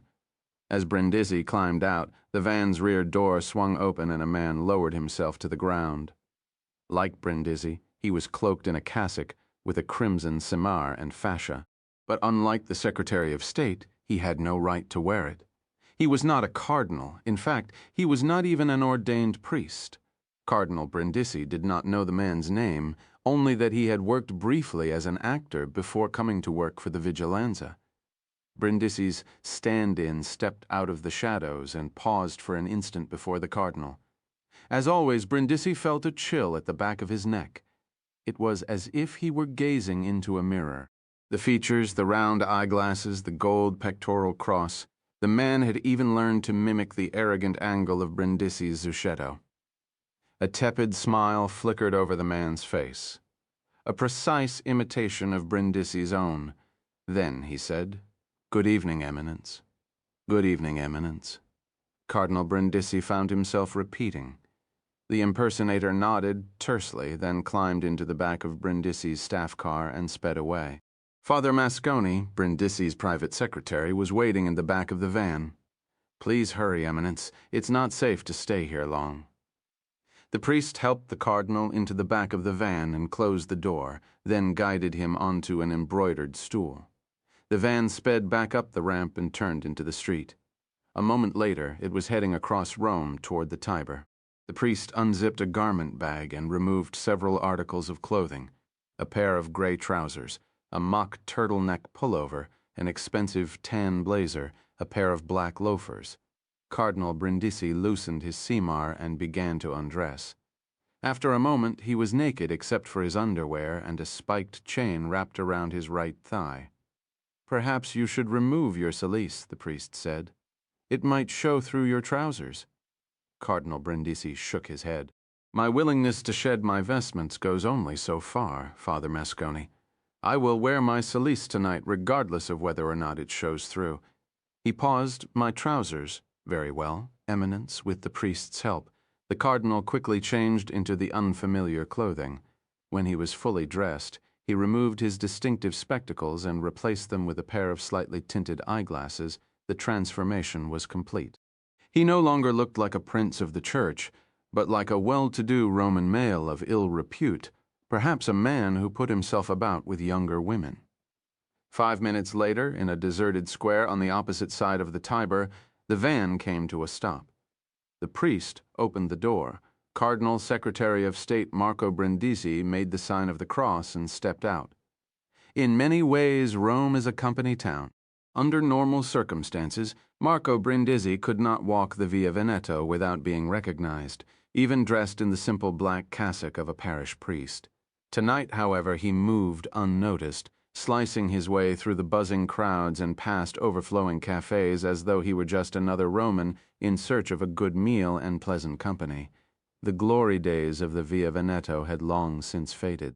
It was still a lovely boulevard lined with plane trees, exclusive shops and expensive restaurants. But the intellectuals and movie stars had long ago moved on in search of undiscovered delights. Now the crowd was mainly tourists and businessmen, and pretty Italian teenagers careening about on motor scooters. Marco Brindisi had never been seduced by the Via Veneto's dolce vita, even in the 60s, when he was a young curial bureaucrat fresh from his Umbrian hill town, and it seemed even less appealing now. The snatches of table conversation drifting past his ears seemed so utterly trivial. He knew that some cardinals, indeed even some popes, liked to walk about Rome in mufti to see how the other half lived. Brindisi had no desire to see how the other half lived. With few exceptions, he found the other half to be an immoral and uncouth rabble who would be far better off if they listened more to the teachings of the church and less to the incessant blare of their televisions. An attractive middle-aged woman in a low-cut dress shot him an admiring glance from a cafe table. Brindisi, playing the part, smiled back. As he walked on, the cardinal begged Christ's forgiveness and applied pressure to his cilice to increase the pain. He had heard the confessions of priests who had fallen victim to the temptation of sex, priests who kept mistresses, priests who had performed unspeakable acts with other priests. Brindisi had never known such temptations. The moment he entered the seminary, his heart was given over to Christ and the Virgin. Priests who could not keep their vows sickened him. He believed that any priest who could not remain celibate should be defrocked. But he was also a pragmatist, and he realized that such a policy would certainly decimate the ranks of the clergy. The cardinal came to the intersection of the Via Veneto and the Corso d'Italia and glanced at his watch. He had arrived at precisely the scheduled time. A few seconds later, a car pulled to the curb. The rear door swung open, and Carlo Casagrande climbed out. "Excuse me if I don't kiss your ring," Casagrande said, "but I don't think it would be appropriate under the circumstances. The weather is quite mild this evening. Shall we walk in the Villa Borghese?" Casagrande led the cardinal across the broad boulevard, exposing the second most powerful man in the Catholic Church to the bloodlust of Rome's drivers. Arriving safely at the other side, they strolled along a gravel footpath. Come Sunday, the park would be filled with screaming children and men listening to the soccer matches on portable radios. Tonight it was quiet except for the swish of traffic along the Corso. The cardinal walked as though he were still wearing crimson, with his hands clasped behind his back and his head down. A rich man who had dropped money and was making a half-hearted effort to find it. When Casagrande whispered that Peter Malone was dead, Brindisi murmured a brief prayer, but resisted the impulse to conclude it with the sign of the cross. "This assassin of yours is quite efficient," he said. "Unfortunately, he's had a good deal of practice. Tell me about him." "It's my job to protect you from things like that, Eminence. I don't ask out of morbid curiosity, Carlo. My only concern is that this matter is being dealt with in an efficient manner." They came to the Galleria Borghese. Casagrande sat down on a marble bench in front of the museum and motioned for Brindisi to do the same. The cardinal made a vast show of brushing away the dust before gingerly settling himself on the cold stone. Casagrande then spent the next 5 minutes reluctantly reciting everything he knew about the assassin called the Leopard, beginning with his long and bloody association with left-wing and Palestinian terrorist groups, and concluding with his transformation into a highly paid professional killer. Casagrande had the distinct impression that the cardinal was enjoying his vicarious association with evil. His real name? Not clear, Eminence. His nationality? The prevailing sentiment among European security officials is that he is Swiss, although that, too, is a matter of some speculation. You've actually met this man? We've been in the same room, Eminence. We've done business, but I still wouldn't say that I've actually met him. I doubt whether anyone truly has. Is he intelligent highly? Educated? There is evidence to suggest that he studied theology briefly at the University of Freiburg before he was lured away by the call of leftist violence and terror. There is also evidence to suggest that he attended a novitiate in Zurich when he was a young man. You mean to tell me this monster actually studied for the priesthood? Cardinal Brindisi shook his head slowly. I don't suppose he still considers himself a Catholic. The Leopard? I'm not sure he believes in anything but himself. And now a man who once killed for the communists works for Carlo Casagrande, the man who helped the Polish Pope bring down the evil empire. Politics, as they say, does make for strange bedfellows. Casagrande stood up. Come, let's walk. They set out down a path lined with stone pine. The cardinal was taller than the security man by a narrow head. His vestments had the effect of softening his appearance. Dressed as he was now in civilian clothing, Marco Brindisi was a hard, menacing figure, a man who instilled fear rather than trust. They sat on a bench overlooking the Piazza di Siena. Casagrande thought of his wife, of sitting with her in this very spot and watching the horses parade around the oval track. He could almost smell the strawberries on her hands. Angelina had loved to eat strawberries and drink spumante in springtime in the Villa Borghese. Cardinal Brindisi shattered Casagrande's unsettling memory by raising the subject of the man known as Ehud Landau. The Vatican security man told the cardinal about Landau's visit to the convent of the Sacred Heart in Brenzone. "My God," the cardinal murmured beneath his breath. How did Mother Vincenza hold up? Apparently quite well. She told him the cover story we devised and saw him on his way. But the next morning he returned to the convent and asked about Sister Regina. Sister Regina. This is a disaster. How could he have known? Casagrande shook his head. It was a question he had been asking himself since Mother Vincenza's second telephone call. How could he have known? Benjamin Stern's apartment had been thoroughly searched. Everything dealing with the convent had been removed and destroyed. Obviously, some piece of evidence had slipped through Casagrande's net and landed in the hands of his adversary from Israel. "Where is he now?" the cardinal asked. "I'm afraid I haven't a clue. I put a man on him in Brenzone, but he slipped away from him in Verona. He's obviously a trained professional. We haven't heard from him again since." "How do you plan to deal with him?" Casagrande turned his gaze from the ancient racetrack and looked into the pale eyes of the cardinal.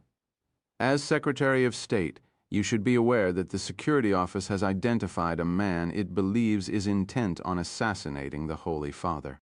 "So noted," the cardinal said formally. "What steps have you taken to make certain he does not succeed?" "I brought Achille Bartoletti into the picture, and he has responded as you might expect. A task force has been formed, and a round-the-clock search for this man is now underway. I suppose that at some point the Holy Father will need to be told about this threat as well. Perhaps we can use this information to influence his decision about going to the ghetto next week." "My thoughts exactly," Casagrande said. "Is our business concluded?" "One more item, actually." The cardinal told Casagrande about the reporter from La Repubblica who was investigating the Holy Father's childhood. Exposure of a Vatican deceit, even a harmless one, would not be a welcome development at this time. See if there's something you can do to put this meddlesome reporter in his place. "I'll work on it," Casagrande said. "What did you say to the Holy Father?" "I told him it might be helpful if he prepared a memorandum summarizing the unhappy details of his childhood. How did he respond?" "He agreed, but I don't want to wait for him. I'd like you to pursue your own investigation. It's important that we learn the truth before it's printed in the pages of La Repubblica." "I'll put a man on it right away." "Very well," the cardinal said. "Now I believe our business is concluded. One of my men will be trailing you. At the right moment, the van will appear. It will take you back to the Vatican. Unless you'd like to walk back to the Via Veneto. We could have a glass of Frascati and watch Rome go by." The cardinal smiled. Never an encouraging development. "Actually, Carlo, I prefer the view of Rome from the windows of the Apostolic Palace." With that, he turned and walked away. A moment later, he vanished into the darkness. 15 Normandy, France. Early the next morning, Eric Lang crossed the English Channel on the Newhaven to Deep Ferry. He parked his rented Peugeot in a public lot near the ferry terminal and walked to the Quai Henri IV for breakfast. In a cafe overlooking the harbor, he had brioche and café au lait and read the morning papers. There was no mention of the murder of British investigative journalist Peter Malone, nor had there been any news on the radio. Lange was quite certain the body had not yet been discovered. That would take place at approximately 10 o'clock London time, when his research assistants arrived for work. The police, when they launched their investigation, would have no shortage of suspects. Malone had made many powerful enemies over the years. Any one of them would have been more than happy to end Malone's life. Lange ordered more brioche and another bowl of coffee. He found that he was in no hurry to leave. The long night of driving had left him drowsy, and the idea of spending the day traveling back to Zurich depressed him. He thought of Katrine, her secluded villa on the edge of a dense Norman forest, the pleasures that could be found in her enormous canopied bed. He left a few euros on the table and walked along the quay to the Poissonnerie, Dieppe's old covered fish market. He moved from stall to stall, carefully examining the catch, chatting easily with the fishmongers, in perfect French. He selected a pair of lovely sea bass and an assortment of shellfish. Then he left the market and headed for the Grand Rue, Dieppe main shopping street. He bought bread from the boulangerie and several fresh farm cheeses from the charcuterie. His last stop was the Cave, where he purchased a half-dozen bottles of wine and a Calvados, the famed apple brandy of Normandy. He loaded the food into the back seat of the Peugeot and set out. The road hugged the edges of the cliffs, rising and falling with the contour of the coastline. Below lay a rocky beach. In the distance, a line of fishing boats was motoring into port. He passed through a string of quaint fishing towns, devouring one of the baguettes while he drove. By the time he reached St. Valery & Co., the car smelled strongly of shrimp and mussels. A mile before St. Pierre, he turned onto a narrow local road and followed it inland through apple orchards and fields of flax. Just beyond the village of Valmont, he turned onto a narrow track lined with beech trees and followed it for a kilometer or so, until it dead-ended at a wooden gate. Beyond the gate stood a stone villa, concealed in the shadows of tall beech and elm. Katrine's red Jeep was parked in the gravel drive. She would still be asleep. Katrine rarely found a reason to get out of bed before noon. Lange climbed out, opened the gate, then drove onto the grounds. Without knocking, he tried the front door and found it locked. He had two options: bang until Katrine woke up or begin his visit with a bit of fun. He chose the latter. The villa was shaped like a U and surrounded by a tangled garden. In summer, it was a riot of color. Now, in the last days of winter, it was somber green. Beyond the garden rose the outer edges of the forest. The trees were bare, and the limbs lay motionless in the still of the morning. In the center of the house was a stone courtyard. Lang picked his way through a minefield of broken flower pots, careful to make no sound, and started trying the latches on each of the 6 sets of French doors. The 5th was unlocked. Silly Katrine, thought Lange. He would teach her a lesson she wouldn't soon forget. He let himself inside and padded across the shadowed sitting room to the staircase, then climbed up to Katrine's room. He peered inside. The curtains were drawn. Lange could see Katrine in the half-light, her hair strewn across the pillow, her bare shoulders poking from the top of a white duvet. She had the olive skin of a Southerner and the blue eyes and blonde hair of a Norman girl. The red highlights were a gift from a Breton grandmother, as was her explosive temper. Lange eased forward, hand reaching for the spot beneath the blanket where her foot appeared to be. Just as he was about to seize her ankle, Katrine sat bolt upright in bed, eyes wide, hands wrapped around a Browning 9mm pistol. She squeezed off 2 quick shots, just as Lange had taught her. In the confines of the bedroom, the explosions sounded like cannon fire. Lang fell to the floor. The rounds sailed overhead, shattering the mirror in Katrine's stunning 200-year-old armoire. "Don't shoot, Katrine," Lang said, laughing helplessly. "It's me. Stand up. Let me see you." Lange slowly got to his feet, hands in plain sight. Katrine switched on the bedside lamp and gave him a long, fiery look. Then she drew back her arm and threw the gun at his head. Lang ducked and the gun fell harmlessly onto the pile of glass shards. "You fucking bastard. You're lucky I didn't blow your head off. I wouldn't have been the first." I loved that mirror. It was old. It was an antique, you asshole. I'll buy you a new one. I don't want a new one. I want that one. So we'll get it fixed. And how will I explain the bullet holes? Lange put his hand on his chin and made a show of thought. Actually, that might be a problem. Of course it's a problem. Asshole. She pulled the duvet over her breasts, as if aware of her nudity for the first time, and her anger at him began to soften. "What are you doing here anyway?" "I was in the neighborhood."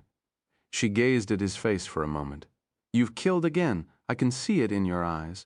Lange picked up the Browning, set the safety, and dropped the gun on the end of the bed. "I was working nearby," he said. "I need a day or 2 of rest. What makes you think you can drop in here whenever you please? I might have had another man here." "You might have, but the odds were in my favor. You see, I am aware that with few exceptions, most men bore you to tears, intellectually and in that grand bed of yours. I am also aware that any man you bring here isn't likely to last long. Therefore, I felt it was well worth the gamble. Katrine was trying desperately not to smile. Why should I let you stay here? Because I'll cook for you. Well, in that case, we should work up an appetite. Come to bed, it's too early to get up. Katrine Bossard was quite possibly the most dangerous woman in France. After earning degrees in literature and philosophy from the Sorbonne, she had joined the French left-wing extremist group Action Directe. While the political aims of the group may have fluctuated wildly, its tactics remained consistent. Throughout the 80s, it carried out a blood-soaked rampage of assassinations, kidnappings, and bombings that left scores dead and a nation terrorized, thanks to the instruction she received from Eric Lange. Katrine Bossard was one of the group's most accomplished killers. Lange had worked with her on 2 occasions, the 1985 assassination of a senior official in the French Ministry of Defense, and the 1986 assassination of a French auto executive. In each case, it was Katrine Bossard who applied the coup de grace to the victims. Lange usually worked alone, but in the case of Katrine, he made an exception. She was a skilled operative, cold and pitiless in the field and highly disciplined. She and Lange suffered from a similar affliction. Operational stress increased their desire for sex, and they had used each other's bodies to great effect. They were not lovers. They had both seen too much to believe in something as pedestrian as love. They were more like skilled craftsmen in pursuit of perfection. Katrine had been blessed with a body that provided her inordinate pleasure in any number of places. As always, she responded readily to Lange's touch. Only when she was completely satiated did she turn her considerable skills upon Lange. She was a torturous lover, so in tune with Lange's body that each time he was about to lose control, she released him and left him to suffer without absolution. When he could stand no more, Lange took matters into his own hands, grasping Katrine by the hips and thrusting himself inside her from behind. It was closer to conquest than he would have preferred, but it was exactly how Katrine had planned it. As Lange reached his climax, his head rolled back, and he shouted like a madman at the ceiling. Katrine was looking over her shoulder at him, watching him with a look of deep satisfaction, for she had beaten him once again. When it was over, she lay with her head on his chest and her hair strewn across his stomach. Lange looked out the French doors at the trees on the edge of the forest. A storm had moved in from the channel, and the trees were bent by the wind.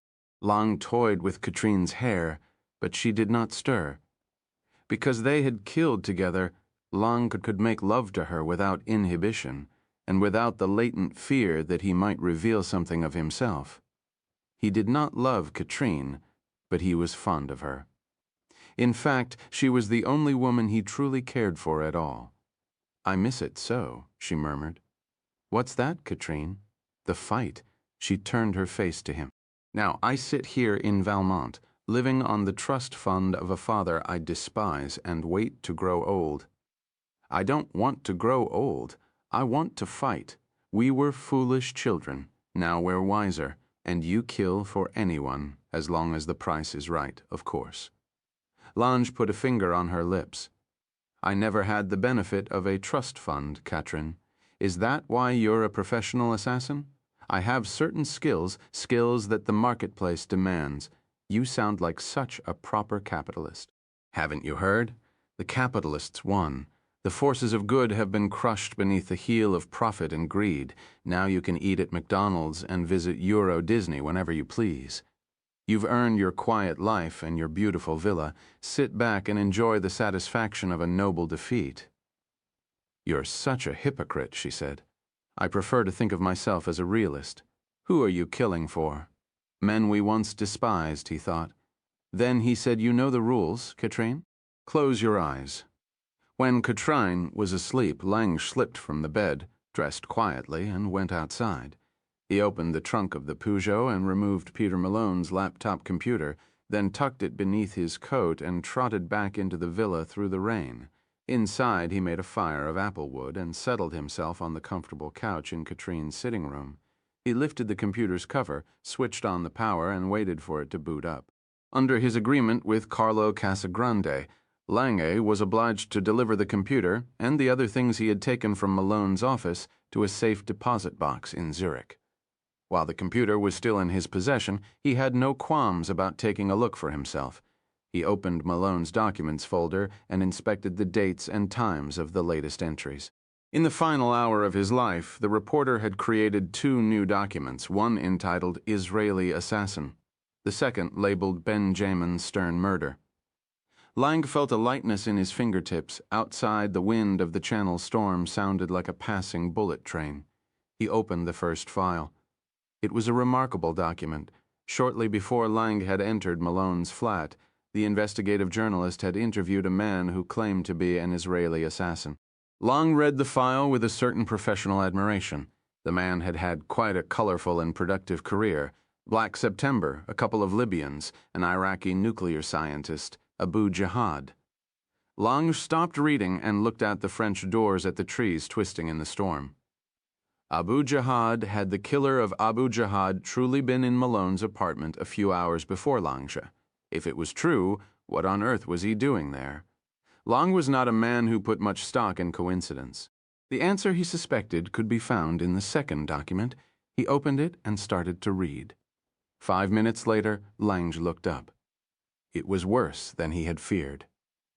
The Israeli agent who had calmly walked into Abu Jihad's villa in Tunis and killed him was now investigating the murder of Professor Benjamin Stern. Lange wondered why the Jewish professor's death would be of interest to Israeli intelligence. The answer seemed simple. The professor must have been an agent of some sort. He was furious with Carlo Casagrande.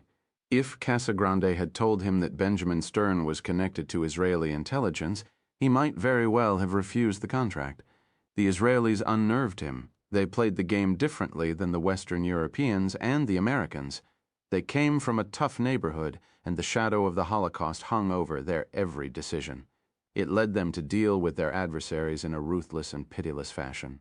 They had pursued Lang once before after a kidnapping and ransom operation he had carried out on behalf of Abu Jihad. He had managed to slip through their fingers by taking the rather draconian step of killing all his accomplices. Lang wondered whether Carlo Casagrande was aware of the Israelis' involvement, and if he was, why he hadn't hired Lange to deal with it. Perhaps Casagrande didn't know how to find the Israeli. Thanks to the documents on Peter Malone's computer, Lange did know how to find him, and he had no intention of waiting for orders from Casagrande to act. He had a slight advantage, a brief window of opportunity, but he had to move swiftly or the window would close. He copied the 2 files onto a disk, then erased them from the hard drive. Katrine, wrapped in the duvet from her bed, came into the room and sat down at the other end of the couch. Lang closed the computer. "You promised to cook for me?" she said. "I'm famished. I have to go to Paris." "Now?" Lange nodded. "Can't it wait until morning?" He shook his head. "What's so important in Paris?" Lange looked out the window. "I need to find a man." Rashid Husseini did not look much like a professional terrorist. He had a round, fleshy face and large brown eyes heavy with fatigue. His wrinkled tweed jacket and turtleneck sweater gave him the appearance of a doctoral student at work on a dissertation he could not quite finish. It wasn't far from the truth. Husseini lived in France on a student visa, though he rarely found time to attend his courses at the Sorbonne. He taught English at a language center in a dreary Muslim suburb north of Paris, did the odd bit of translation work, and occasionally wrote incendiary commentary for various left-wing French journals. Eric Lang was aware of the true source of Husseini's income. He worked for a branch of the Palestinian Authority few people knew about. Rashid Husseini, student, translator, journalist, was chief of European operations for the PLO's Foreign Intelligence Service. Husseini was the reason Eric Lang had come to Paris. Lange telephoned the Palestinian at his apartment on the Rue de Tournon.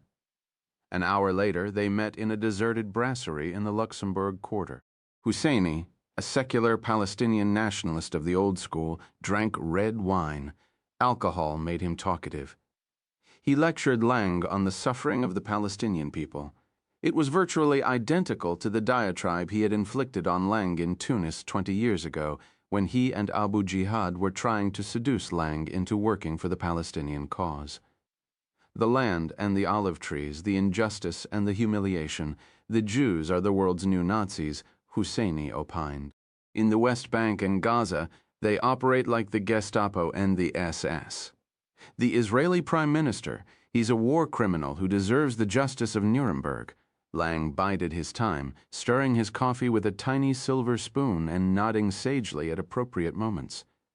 He couldn't help but feel sorry for Husseini. The war had passed him by. Once it had been waged by men like Rashid Husseini, intellectuals who read Camus in French and screwed stupid German girls on the beaches of Saint-Tropez. Now the old fighters had grown fat on handouts from the Europeans and Americans while children. The precious fruit of Palestine were blowing themselves up in the cafes and markets of Israel. Finally, Husseini threw his hands up in a helpless gesture, like an old man who knows he has become a bore. "Forgive me, Eric, but my passion always gets the better of me. I know you didn't come here tonight to talk about the suffering of my people. What is it? Are you looking for work?" Lange leaned forward over the table. "I was wondering whether you might be interested in helping me find the man who killed our friend in Tunis." Husseini's tired eyes came suddenly to life. "Abu Jihad. I was there that night. I was the first one to enter the study after that Israeli monster had done his evil work. I can still hear the screaming of Abu Jihad's wife and children. If I had the opportunity, I'd kill him myself. What do you know about him?" "His real name is Allen, Gabriel Allen, but he's used dozens of aliases. He's an art restorer. Used his job as cover for his killings in Europe. An old comrade of mine named Tariq al-Orani put a bomb beneath Allen's car in Vienna about 12 years back and blew up his wife and son. The boy was killed. We were never sure what happened to the wife. Allen took his revenge against Tariq a couple of years ago in Manhattan." "I remember," Lange said, "that affair with Arafat." Husseini nodded. "You know where he is?" "No, but I think I know where he's going." "Where?" Lange told him. "Rome? Rome is a big city, my friend. You're going to have to give me more than that. He's investigating the murder of an old friend. He's going to Rome to find an Italian detective named Alessio Rossi. Follow Rossi, and the Israeli will fall into your lap." Husseini jotted the name in a small leather-bound notebook and looked up.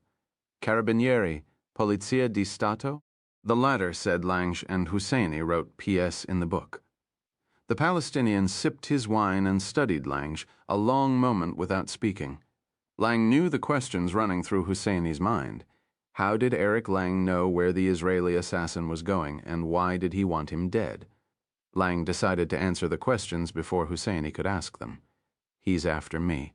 It's a personal matter. I want him dead, and so do you. In that respect, we have common interests. If we work together, the matter can be resolved in a way that suits us both." A smile spread over Husseini's face. "You were always a very cool customer, weren't you, Eric? Never one to let your emotions get the better of you. I would have enjoyed working with you. Do you have the resources in Rome to mount a surveillance operation against a police officer? I could follow the Pope himself. If the Israeli is in Rome, we'll find him, but that's all we're going to do. The last thing the movement needs at the moment is to engage in extracurricular activity on European soil." He winked. "Remember, we've renounced terrorism. Besides, the Europeans are the best friends we have." "Just find him," said Lang. "Leave the killing to me." Part 3. A pensionnat in Rome, 16. Rome. The Abruzzi had fallen on hard times. Located in the San Lorenzo quarter, between Stazione Termini train station and the Church of Santa Maria Maggiore, its mustard-colored facade looked as though it had been raked by machine-gun fire, and the lobby smelled of cat litter. Despite its tumble-down appearance, the little pensione suited Gabriel's needs perfectly. The headquarters of the Polizia di Stato was a short walk away, and unlike most pensiones in Rome, this one had a telephone in each room. Most importantly, if Crux Vera was searching for him, the last place they would look was the Abruzzi. The night manager was an overweight man with round shoulders and a florid face. Gabriel checked in under the name Heinrich Siedler and spoke to him in labored Italian with a murderous German accent. The manager appraised Gabriel with a pair of melancholy eyes, then jotted down his name and passport number in the hotel registry. Gabriel crossed a cluttered common room. where a pair of Croatian teenagers was engaged in a ferocious ping-pong match. He trod silently up the soiled staircase, let himself into his room, and locked the door. He entered the bathroom. The rust stains in the sink looked like dried blood. He washed his face, then removed his shoes and collapsed onto the bed. He tried to close his eyes but could not. Too exhausted to sleep, he lay on his back, listening to the tap-a-tap-a-tap of the table tennis match downstairs, reliving the last 24 hours. He had been traveling since dawn. Instead of flying directly from London to Rome, which would have required him to clear customs at Fiumicino Airport, he had flown to Nice. At the airport there, he had paid a visit to the Hertz outlet, where a friend of the office called Monsieur Henri had rented him a Renault sedan in such a way that it could never be traced back to him. From Nice, he drove toward Italy along the A8 autoroute. Near Monaco, he switched on the English-language Radio Riviera to catch a bit of news on the war in the territories, and learned instead that Peter Malone had been found shot to death in his London home. Parked at the side of the motorway, traffic hurtling past, Gabriel had listened to the rest of the report with his hands strangling the steering wheel and his heart banging against his ribs. Like a chess grand master, he had played out the moves and saw disaster looming. He had spent 2 hours inside the reporter's home. Malone had taken copious notes. Surely the Metropolitan Police had discovered those notes. Because of the intelligence connection, they had probably briefed MI5. There was a very good chance every major police force and security service in Europe was looking for the Israeli assassin codenamed Sword. The safe thing to do? Call Shamron on an emergency line, arrange a bolt hole, and sit on the beach in Netanya until things cooled down. But that would entail surrendering the search for Benjamin's killers and Malone's. He pulled back onto the autoroute and accelerated toward Italy. At the border, a drowsy guard admitted him into the country with a languid wave of his hand, and now, after an interminable drive down the Italian peninsula, he found himself here in his sour-smelling room at the Abruzzi. Downstairs, the table tennis match had deteriorated into something of a new Balkan war. The shouts of the aggrieved party filled Gabriel's room. He thought of Peter Malone and wondered whether he was responsible for his death. Had he led the killers to him, or had Malone already been marked for elimination? Was Gabriel next on the list? As he drifted toward sleep, he heard Malone's warning careening about his memory. If they think you pose a threat, they won't hesitate to kill you. Tomorrow he would find Alessio Rossi, then he would get out of Rome as quickly as possible. Gabriel slept poorly and was awakened early by the ringing of church bells. He opened his eyes and blinked in the severe sunlight. He showered and changed into fresh clothing, then went downstairs to the dining room for breakfast. The Croatians were nowhere to be seen, only a pair of churchy American pilgrims and a band of noisy college students from Barcelona.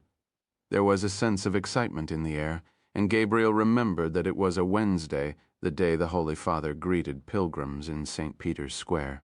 At 9 o'clock, Gabriel returned to his room and placed his first call to Inspector Alessio Rossi of the Polizia di Stato. A switchboard operator put him through to the detective's voicemail. "My name is Heinrich Siedler," Gabriel said. "I have information regarding Father Felici and Father Manzini. You can reach me at the Pensione Abruzzi." He hung up. Now what? He had no choice but to wait and hope the detective called him back.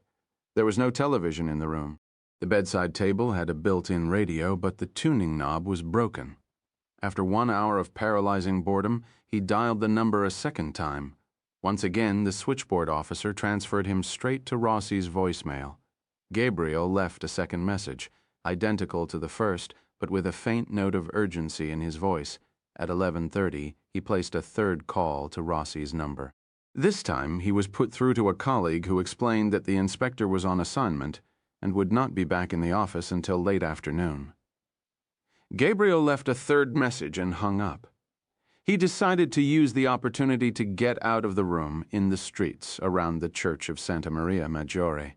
He checked his tail for signs of surveillance and saw nothing. Then he walked down the Via Napoleone 3. The March air was crisp and clear and scented with wood smoke. He ate pasta in a restaurant near the Piazza Vittorio Emanuele II. After lunch, he walked along the looming western facade of the Stazione Termini, then wandered among the classical edifices of Rome's government quarter, until he found the headquarters of the Polizia di Stato in a cafe across the street. He drank espresso and watched officers and secretaries filing in and out, wondering whether Rossi was among them. At 3 o'clock, he started back toward the Pensione Abruzzi. As he was crossing the Piazza di Repubblica, a crowd of about 500 students entered the square from the direction of the Università Romana. At the head of the procession was an unshaven boy wearing a white headband. Around his waist were sticks of mock dynamite. Behind him, a group of pseudo-mourners carried a coffin fashioned of cardboard. As they drew closer, Gabriel could see that most of the demonstrators were Italian, including the boy dressed as a suicide bomber. They chanted, "Liberate the land of Palestine," and "Death to the Jews," not in Arabic but in Italian. A young Italian girl, no more than 20, thrust a leaflet into Gabriel's hand. It depicted the Israeli Prime Minister dressed in the uniform of the SS, with a Hitlerian toothbrush mustache, the heel of his jackboot crushing the skull of a Palestinian girl. Gabriel squeezed the leaflet into a ball and dropped it onto the square. He passed a flower stall. A pair of carabinieri were flirting shamelessly with the girl who worked there. They looked up briefly as Gabriel strode by and stared at him with undisguised interest before turning their attention once more to the girl. It could have been nothing, but something about the way they looked at him made sweat run over Gabriel's ribs. He took his time walking back to the hotel, careful to make sure no one was following him. Along the way, he passed a bored carabiniere on a motorcycle, parked in a patch of sunlight, watching the madness of a traffic circle with little interest. Gabriel seemed to intrigue him even less. He entered the Pensione Abruzzi. The Spaniards had returned from the Wednesday audience in a state of great excitement. It seemed that one of them, a girl with a spiked haircut, had managed to touch the Pope's hand upstairs in his room. Gabriel dialed Rossi's number pronto. "Inspector Rossi, see?" "My name is Heinrich Siedler. I called earlier today." "Are you still at the Pensione Abruzzi?" "Yes. Don't call here again," click. Night fell, and with it came a Mediterranean storm. Gabriel lay on his bed with the window open, listening to the rain smacking against the paving stones in the street below, while the conversation with Alessio Rossi played over and over in his head like a loop of audio tape. "Are you still at the Pensione Abruzzi?" "Yes." "Don't call here again." Clearly, the Italian detective wished to speak with him. It was also clear that he wanted no more contact with Herr Siedler on his office telephone. Gabriel had no choice but to wait him out and hope Rossi would make the next move. At 9 o'clock, the telephone finally rang. It was the night manager. "There's a man here to see you?" "What's his name?" He didn't say. "Shall I send him away?" "No, I'll be down in a minute." Gabriel hung up the phone and stepped into the corridor, locking the door behind him. Downstairs, he found the night manager seated behind the front desk. No one else was there. Gabriel looked at him and shrugged. The night manager pointed a saucer-like forefinger toward the common room. Gabriel entered but found the room deserted, except for the Croatian table tennis players. He went back to the front desk. The Italian threw his hands up in a gesture of surrender and turned his attention to a miniature black and white television. Gabriel climbed the stairs to his room. He unlocked the door and stepped inside. He saw the blow coming, a glint of light on black metal, sweeping toward him in an arc, like a shimmering swath of wet paint across blank canvas. Too late, he raised his hands to shield his head. The butt of a pistol crashed against the base of his skull behind his left ear. The pain was immediate.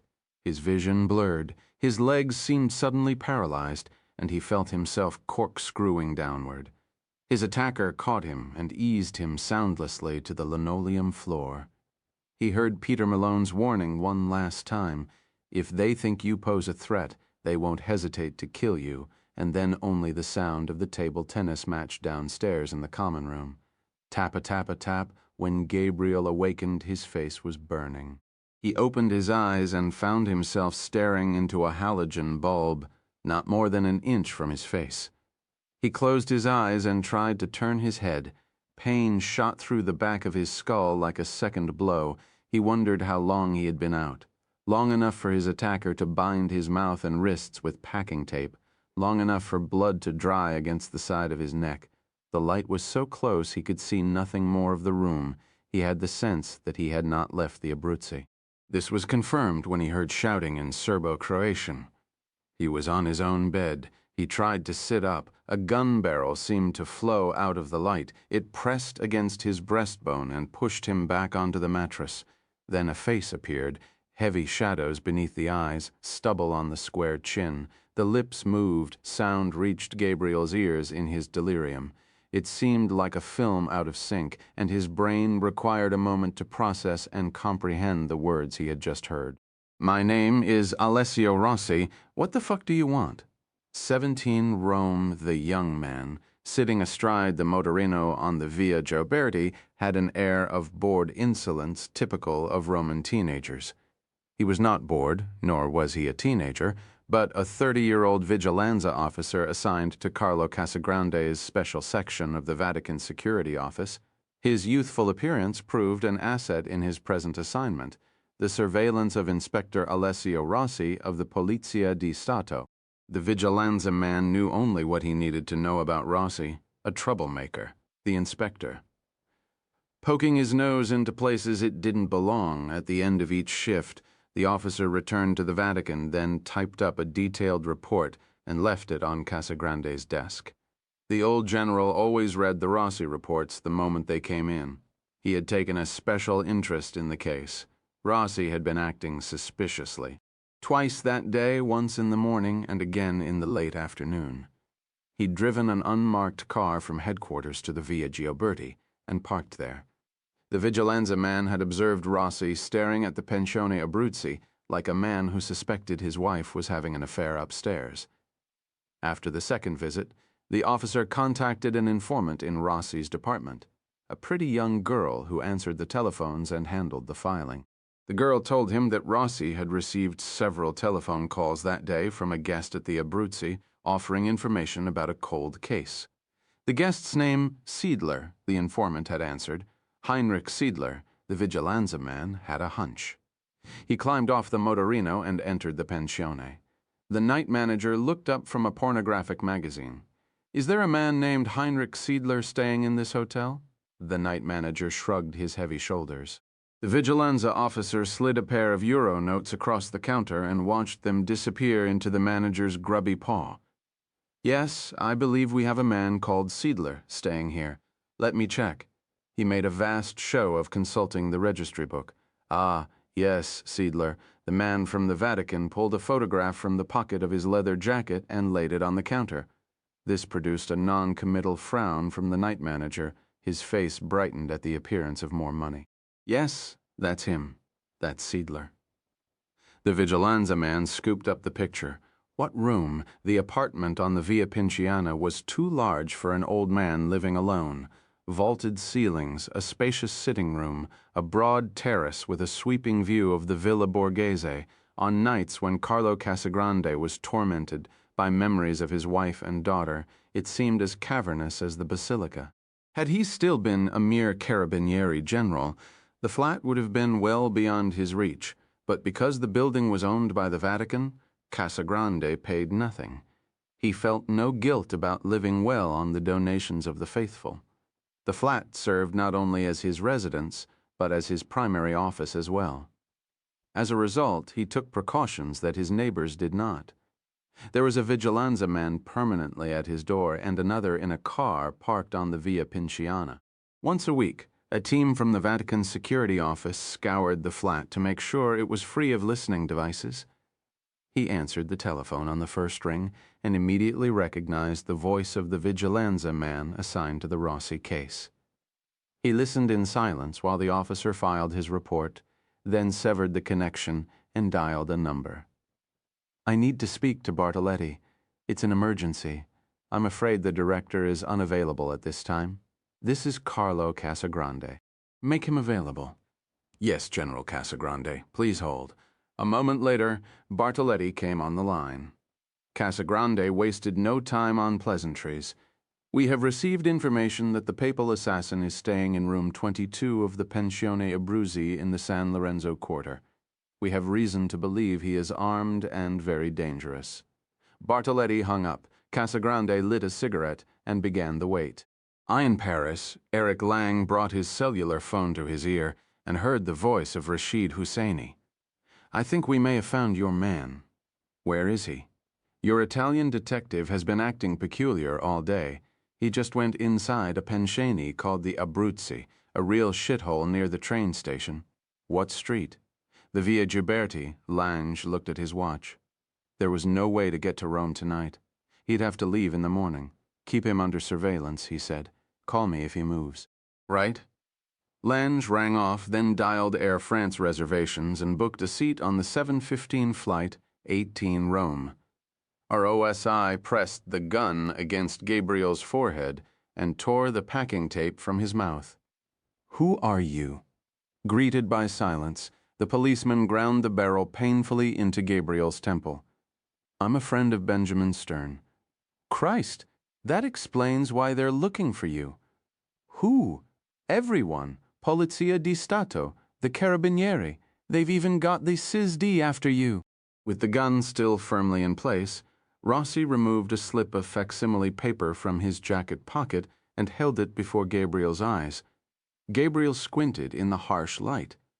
It was a photograph, grainy and obviously shot with a telephoto lens, but clear enough for him to see that the face of the subject was his own. He looked at the clothing he was wearing and realized it was the clothing of Ehud Landau. He searched his memory. Munich, the Olympic village. Weiss must have been following him then, too. The photograph rose like a curtain, and Gabriel found himself staring once more into the face of Alessio Rossi. The detective smelled of sweat and cigarettes. His shirt collar was damp and grimy. Gabriel had seen men under pressure before. Rossi was on the edge. "This photo has been sent to every police station within 100 miles of Rome. The Vatican Security Office says you've been stalking the Holy Father." "It's not true." The Italian finally lowered the gun. The spot on Gabriel's temple where the barrel had been pressed throbbed for several seconds. Rossi turned the light toward the wall and kept the gun in his right hand, resting against his thigh. "How did you get my name?" Gabriel answered truthfully. "They killed Malone, too," Rossi said. "You're next, my friend. When they find you, they're going to kill you." "Who's they?" "Take my advice, Herr Siedler, or whatever the fuck your name is. Get out of Italy. If you can leave tonight, so much the better. I'm not leaving until you tell me what you know." The Italian tilted his head. "You're not really in a position to make demands, are you? I came here for one reason, to try to save your life. If you ignore my warning, that's your business. I need to know what you know. You need to leave Italy." "Benjamin Stern was my friend." Gabriel said, "I need your help." Rossi eyed Gabriel a moment, his gaze tense. Then he rose and walked into the bathroom. Gabriel heard water running into the basin. Rossi returned a moment later, holding a wet towel. He rolled Gabriel onto his side, unbound his wrists, and gave him the damp cloth. Gabriel cleaned the blood from the side of his neck while Rossi walked to the window and parted the pair of gauzy curtains. "Who do you work for?" he asked, staring into the street. "Under the circumstances.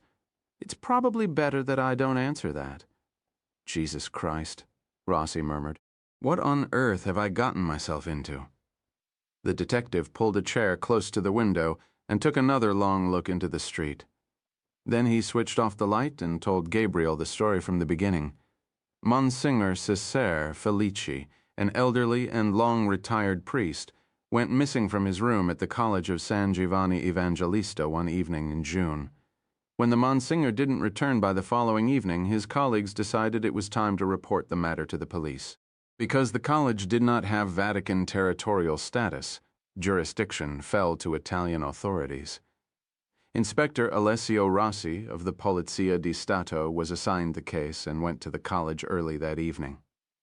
Rossi had investigated crimes involving the clergy before and had seen the rooms of priests. Monsignor Felici's struck him as inordinately Spartan.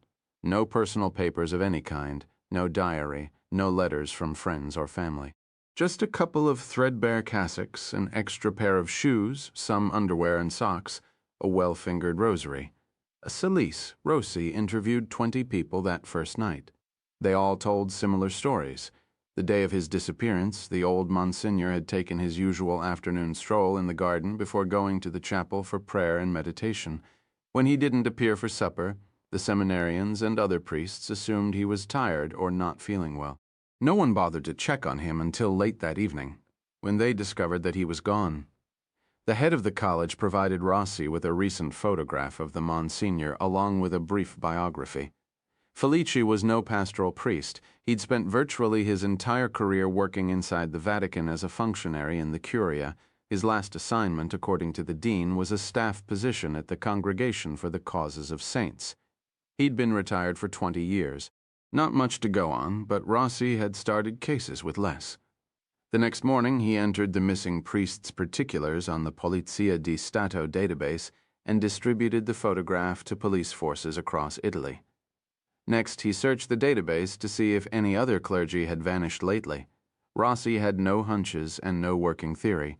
He just wanted to make certain there wasn't a nut running around the country murdering priests. What Rossi discovered shocked him.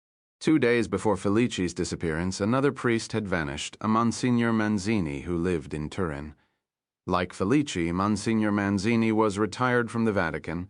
His last position was in the Congregation for Catholic Education. He lived in a retirement home for priests, and like Monsignor Felici, he seemed to have vanished without a trace. The second disappearance raised a number of questions in Rossi's mind. Were the two cases linked? Did Manzini and Felici know each other? Had they ever worked together? Rossi decided it was time to talk to the Vatican. He approached the Vatican Security Office and requested the personnel files for each of the missing priests. The Vatican denied Rossi's request. Instead, he was given a memorandum that purported to summarize the curial careers of each priest. According to the memorandum, both had worked in a series of low-level staff assignments, each more trivial than the last. Frustrated, Rossi asked one more question. Did they know each other? They may have bumped into each other socially, Rossi was told, but they had never worked together. Rossi was convinced that the Vatican was hiding something. He decided to bypass the security office altogether and get the complete files for himself. Rossi's wife had a brother who was a priest assigned to the Vatican. Rossi pleaded for help, and the priest reluctantly agreed. A week later, Rossi had copies of the complete personnel files. Did they know each other? One would assume so. You see, both Felici and Manzini worked in the Secretariat of State during the war. Which section? The German desk. Rossi took a long look into the street before continuing.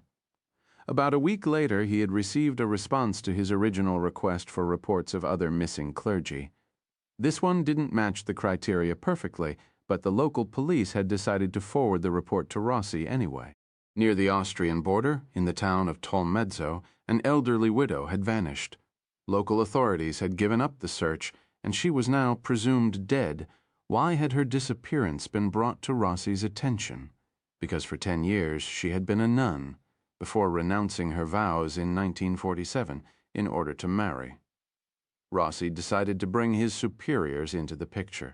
He wrote up his findings and presented them to his section chief, then requested permission to press Vatican authorities for more information on the 2 missing priests. Request denied. The nun had a daughter living in France, in a town called Le Rouret in the hills above Cannes.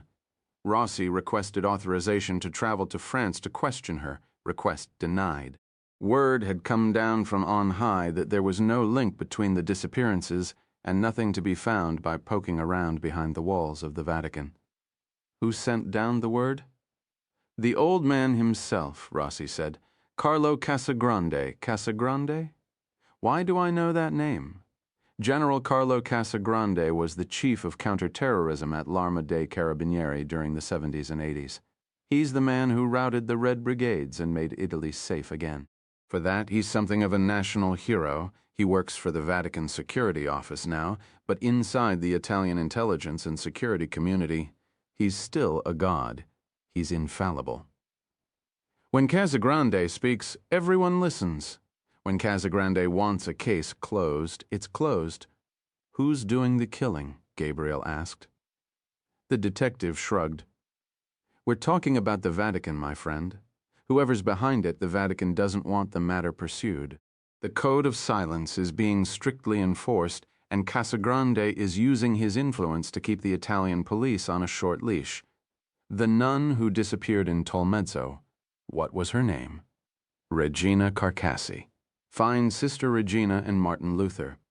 Then you'll know the truth about what happened at the convent, and what was the name of the convent where she lived during the war before she renounced her vows. Someplace up north, I think." Rossi hesitated for a moment, searching his memory. "Ah, yes, the Convent of the Sacred Heart. It's on Lake Garda in a town called Brenzone. Nice place." Something in the street below caught Rossi's attention. He leaned forward and pulled aside the curtain, peering through the window intently. Then he leapt to his feet and seized Gabriel's arm. "Come with me now." The first police officers poured through the front door of the Pensione. 2 plainclothes, Polizia di Stato, followed by a half-dozen carabinieri with submachine guns across their chests. Rossi led the way across the common room, then down a short corridor to a metal door that opened onto a darkened interior courtyard. Gabriel could hear the police hammering up the stairs toward his empty room. They had successfully eluded the first wave. More were sure to follow. Across the courtyard was a passageway leading to the street that ran parallel to the Via Gioberti. Rossi grabbed Gabriel by the forearm and pulled him toward it. Behind them, on the second floor of the Pensione, Gabriel could hear the carabinieri breaking down his door. Rossi froze as 2 more carabinieri came through the passageway at a run, weapons at the ready. Gabriel gave Rossi a shove, and they started moving again. The carabinieri reached the courtyard and clattered to a stop. Immediately, their submachine guns swung up to the firing position. Gabriel could see that surrender was not an option. He dived to the ground, landing heavily on his chest as the first round scorched over his head. Rossi was not quick enough. A shot struck him in the shoulder and threw him to the ground. The Beretta fell from his grasp and landed 3 feet from Gabriel's left hand. Gabriel reached out and pulled the gun to him. Without hesitating, he rose to his elbows and started firing. 1 carabiniere fell, then the other. Gabriel crawled over to Rossi. He was bleeding heavily from a wound to his right shoulder. "Where did you learn to shoot like that? Can you walk? Help me up." Gabriel pulled Rossi to his feet, wrapped his arm around the Italian's waist, and shepherded him toward the passageway. As they passed the 2 dead carabinieri, Gabriel heard shouting behind him. He released his hold on Rossi and scooped up one of the submachine guns, then dropped to one knee and raked the side of the Pensione with automatic fire. He heard screaming and saw men diving for cover. Gabriel grabbed a spare magazine, rammed it into the weapon, and shoved Rossi's Beretta 9mm into the waistband of his trousers. Then he hooked his arm through Rossi's left elbow and pulled him through the passageway. As they neared the street, 2 more carabinieri appeared. Gabriel fired instantly, blowing both men from their feet. As they reached the pavement, Gabriel hesitated. From the left, a car was racing toward him, lights flashing, siren blaring. From the right, 4 men were approaching on foot. Across the street was the entrance of a trattoria. As Gabriel stepped forward, shots erupted from inside the passageway. He lunged to his left behind the cover of the wall and tried to pull Rossi toward him, but the Italian was hit twice in the back.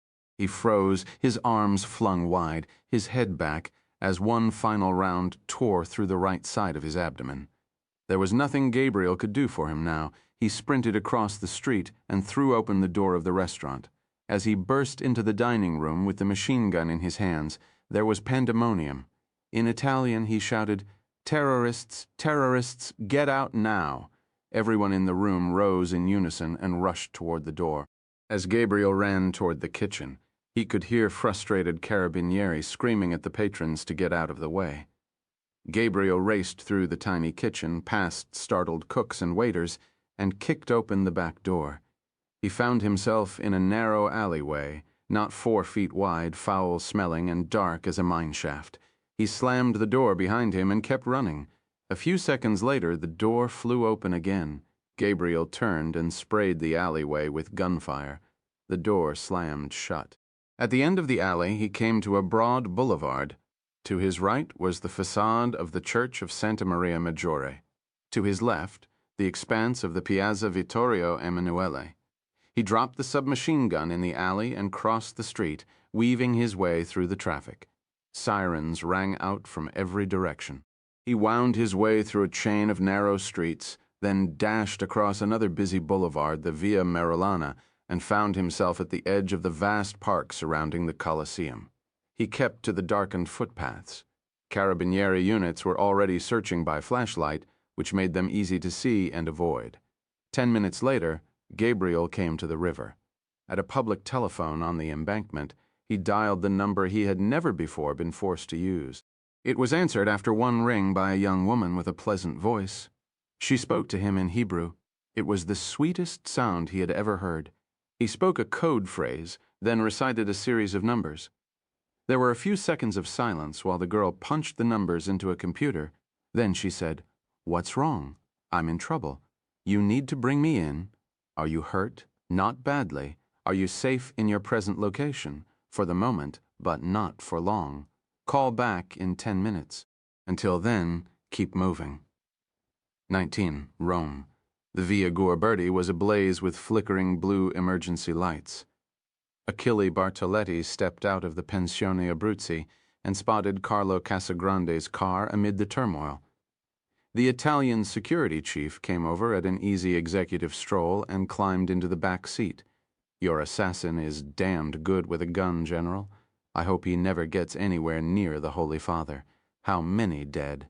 4 carabinieri killed, 6 others wounded." "Dear God," Casagrande murmured. "I'm afraid there's one other casualty, a Polizia di Stato detective named Alessio Rossi. Apparently he was inside the assassin's room when the carabinieri went in. For some reason, Rossi tried to escape with him." Casagrande feigned surprise. The tone of Bartoletti's next question revealed that he did not find his performance altogether convincing. "Is there something about this affair you've neglected to tell me, General?" Casagrande met Bartoletti's quizzical stare and slowly shook his head. "I've told you everything I know, Achille." "I see."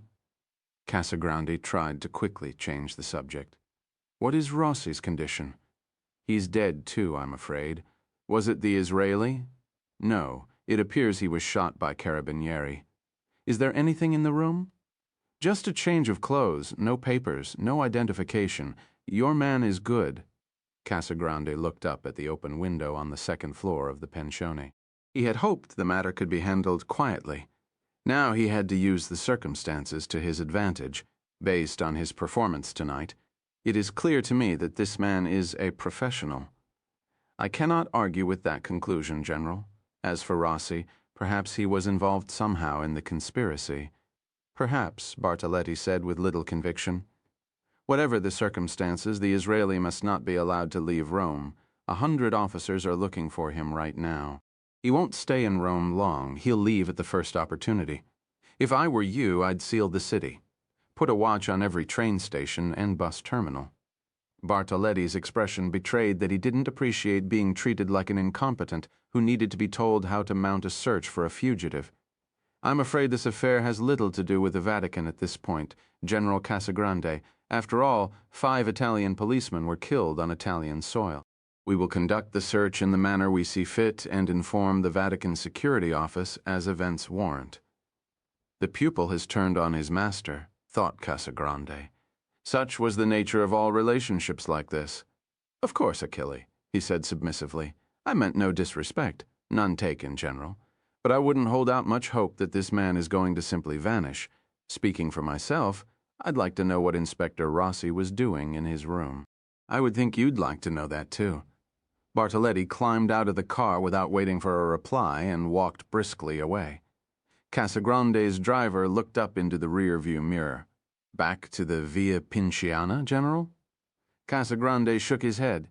Il Vaticano, in a souvenir kiosk near the Forum. Gabriel bought a dark blue hooded sweatshirt with the words Viva Roma emblazoned across the chest. In a public toilet, he removed his shirt and stuffed it into a rubbish bin. Only then did he notice that a bullet had grazed his right side, leaving a bloody furrow below his armpit. He used toilet paper to wipe away the blood, then carefully pulled on the new sweatshirt. Rossi's Beretta was still wedged into the waist of his jeans. He went out and headed north toward the Piazza Navona. He had made his second call on the emergency line. The same woman had answered the phone and had told him to go to the church of Santa Maria della Pace. Inside, near the confessionals, would be a man in a tan overcoat with a folded copy of L'Osservatore Romano. The agent would tell Gabriel where to go next. His first responsibility now was to his rescuers. He had to be certain he was not leading them into a trap. As he wound his way through the warren of narrow streets and alleyways in the Centro Storico, he mingled with tourists and ordinary Romans, keeping clear of main thoroughfares. He could still hear the wail of police sirens in the distance, but was confident no one was following him. In the Piazza Navona, carabinieri were patrolling in pairs. Gabriel pulled up his hood and settled into a group of people watching a man play classical guitar next to a fountain. He looked up and saw that the northern end of the piazza was free of police. He turned, crossed the square, and followed a narrow alley to the entrance of the church. A beggar was sitting on the steps. Gabriel slipped past and went inside. The smell of incense greeted him. He thought of Venice, the stillness of San Zaccaria. Just 2 weeks ago he was at peace, restoring one of the most important paintings in all of Italy. Now he was being hunted by every policeman in Rome. He wondered whether he would ever be allowed to go back to his old life again. He paused before the basin of holy water, thought better of it, and eased forward into the nave. An old woman was on her knees before a bank of memorial candles. Opposite the doors of the confessional sat the man in the tan overcoat. On the pew was a copy of L'Osservatore Romano folded in half. Gabriel settled in next to him. "You're bleeding," said the man in the overcoat. Gabriel looked down and saw that the side of his sweatshirt was indeed soaked with blood. "Do you need a doctor?" "I'll be fine. Let's get out of here." "Not me. I'm just the messenger. Where do I go?" "There's a silver BMW motorcycle parked outside the church. The driver is wearing a crimson helmet." Gabriel walked outside. The motorcycle was there. As Gabriel approached, the driver pressed the starter button and revved the engine into life. Gabriel threw his leg over the back and wrapped his arms around the driver's waist. The bike turned into traffic and sped in the direction of the river. It did not take Gabriel long to realize that the agent driving the motorcycle was a woman. The hourglass hips, the narrow waist, and slender blue-jeaned thighs, the bunch of hair poking from the bottom of the helmet. It was curly and smelled of jasmine and tobacco. He was certain he had smelled it before. They raced along the Lungotevere to his right. Gabriel could see the dome of St. Peter's looming over the Vatican Hill. Crossing the river, he hurled Alessio Rossi's Beretta into the black water. They headed up the Janiculum Hill at the Piazza Ceresi. They turned into a steeply sloped residential street lined with stone pines and small apartment houses. The bike slowed as they approached an old palazzo that had been converted into a block of flats. The woman killed the engine and they coasted beneath an archway, coming to a stop in a darkened courtyard. Gabriel dismounted and followed her into the foyer, then up 2 flights of stairs. She unlocked the door and pulled him inside. In the darkened entrance hall, she unzipped her leather riding jacket and removed her helmet. Her hair tumbled over her shoulders, then she turned on the lights. "You?" said Gabriel. The girl smiled. It was Chiara, the rabbi's daughter from Venice. For the second time that evening, Eric Lange's cellular telephone chirped softly on the bedside table of his Paris hotel room. He brought it to his ear and listened silently, while Rashid Husseini told him about the gun battle at the Pensione Abruzzi.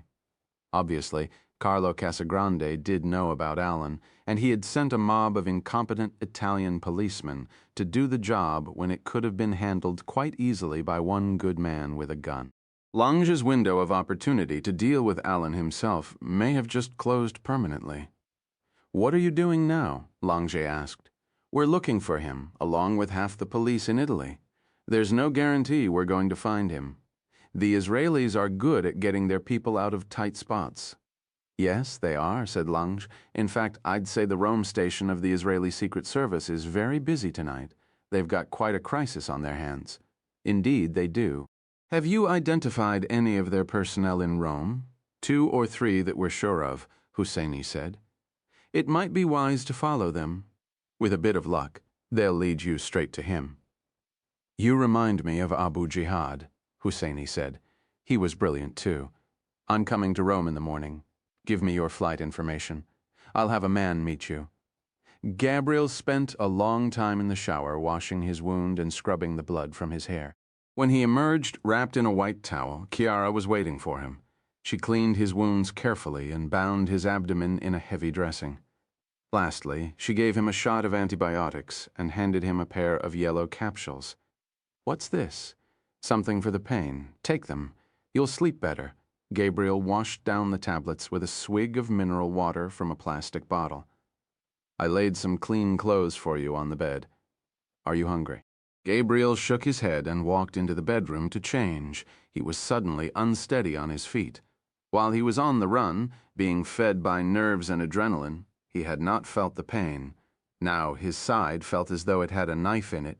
Chiara had left a blue sweatsuit on the bed. Gabriel carefully pulled it on. It was for a man several inches taller, and he had to roll up the sleeves and cuff the pant legs.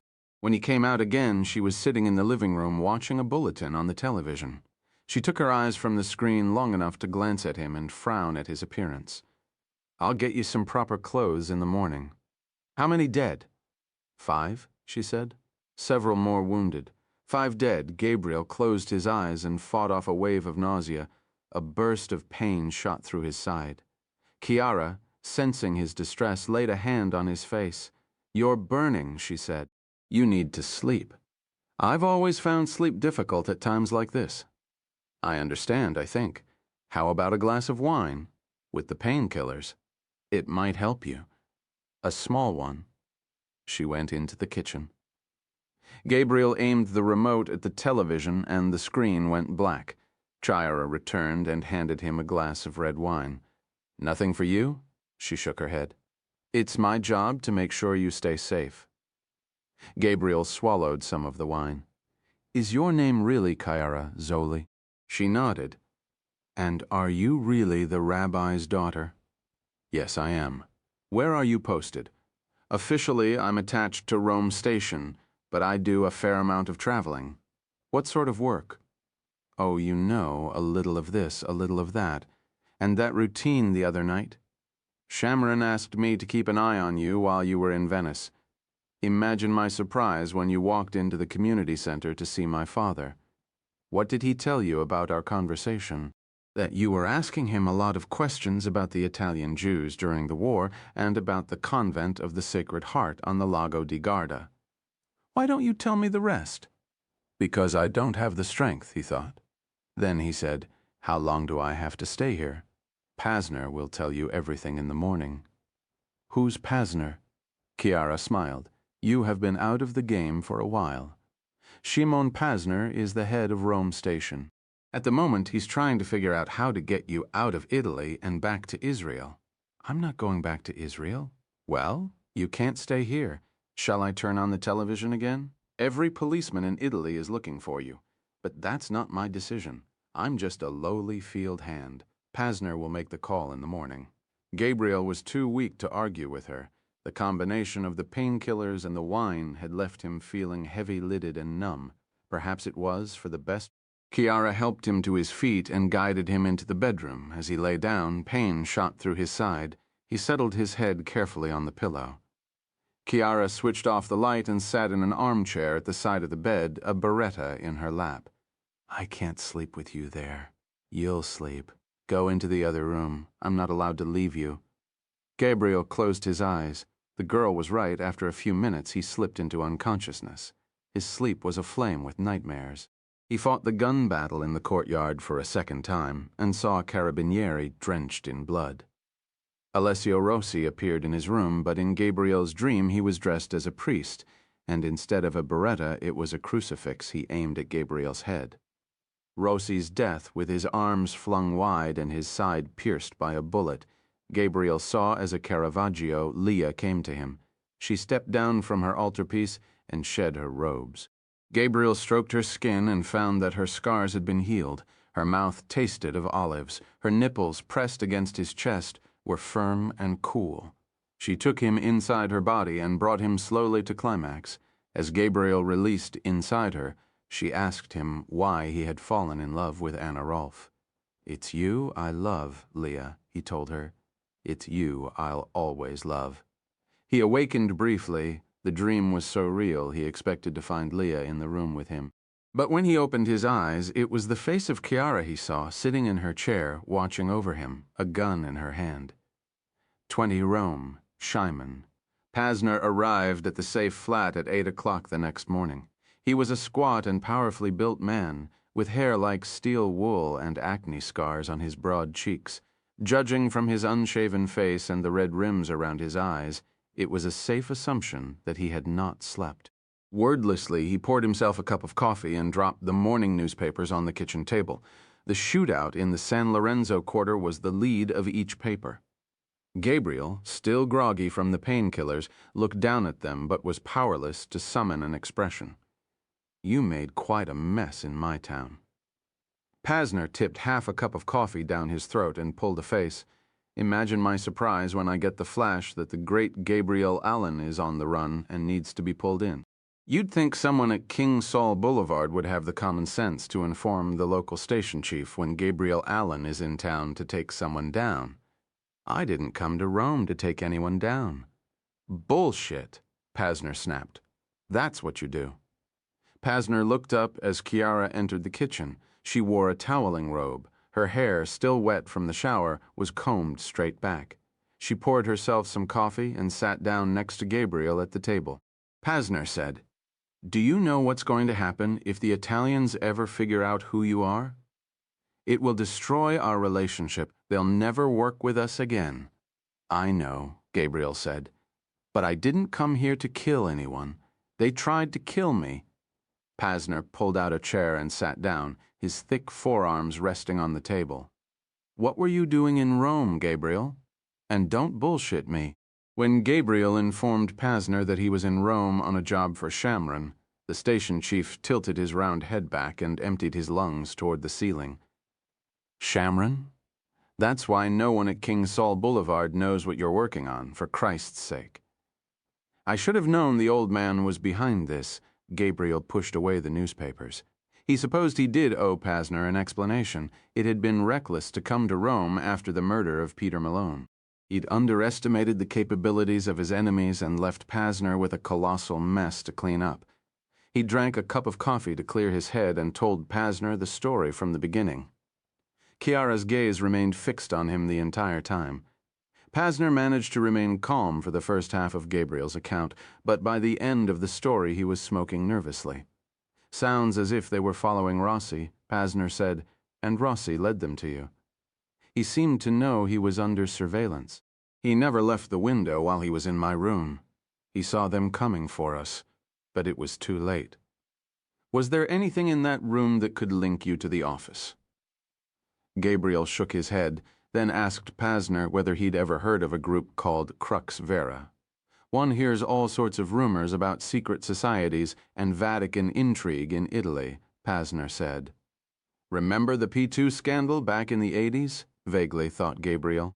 Quite by chance, the Italian police had come across a document revealing the existence of a secret right-wing society that had wormed its way into the highest reaches of the government, military, and intelligence community. And the Vatican, apparently. I've heard the name Crux Vera," Pasner continued, "but I've never put much stock into it until now. That is, when do I get to leave? We'll move you tonight. Where?" Pasner inclined his head toward the east, and by the look of finality in his dark eyes, it was clear to Gabriel that he was referring to Israel. "I don't want to go to Israel. I want to find out who killed Benjamin. You can't move anywhere in Europe now. You're blown. You're going home. Period. Shamron isn't the chief anymore. Lev is the chief, and he's not going to be brought down by one of the old man's adventures. How are you going to get me out of the country?" "The same way we got Vanunu out by boat." If I remember correctly, that was one of Shamron's adventures too. Mordecai Vanunu had been a disgruntled worker at the Dimona atomic facility who revealed the existence of Israel's nuclear arsenal to a London newspaper. A female agent named Cheryl Ben Tov lured Vanunu from London to Rome, where he was kidnapped and taken by small boat to an Israeli naval vessel lying in wait off the Italian coast. Few people outside the office knew the truth about the episode, that Vanunu's defection and betrayal of Israeli secrets had been choreographed and manipulated by Ari Shamron as a way to warn Israel's enemies that they had no hope of ever bridging the nuclear gap, while at the same time leaving Israel with the ability to deny publicly that it possessed nuclear weapons. Vanunu left Italy in chains and under heavy sedation, Posner said. You'll be spared that indignity as long as you behave yourself. Where do we set sail? There's a beach near Fiumicino that's perfect. You'll take a motor launch from there at 9 o'clock. 5 miles offshore, you'll meet an ocean-going motor yacht, crew of 1. He's off us now, but for many years he captained a Navy gunboat. He'll take you back to Tel Aviv. A few days at sea will be good for you. Who's taking me to the yacht? Posner looked at Chiara. She grew up in Venice. She's damned good with a boat. She does handle a motorcycle well, Gabriel said. Posner leaned forward across the table. You should see her with a Beretta. Eric Lange arrived at Fiumicino Airport at 9 o'clock that morning. After clearing customs and passport control, he spotted Rashid Husseini's man standing in the terminal hall, clutching a brown cardboard sign that read Transuro Technologies, Miffer Bowman. He had a car waiting outside in the covered parking lot, a battered beige Lancia that he piloted with unwarranted caution. He called himself Aziz and spoke English with a faint British accent, like Husseini. He had the air of an academic. He drove to a faded apartment house at the base of the Aventine Hill and led Lang up a crumbling staircase that spiraled upward into the gloom. The flat was empty of furniture except for a television connected to a satellite dish on the tiny balcony. Aziz gave Lange a gun, a Makarov 9mm, with a silencer screwed into the barrel, then brewed Turkish coffee in the galley kitchen. They spent the next 3 hours sitting cross-legged on the floor like Bedouins, drinking coffee and watching the war in the territories on Al Jazeera television. The Palestinian chain-smoked American cigarettes.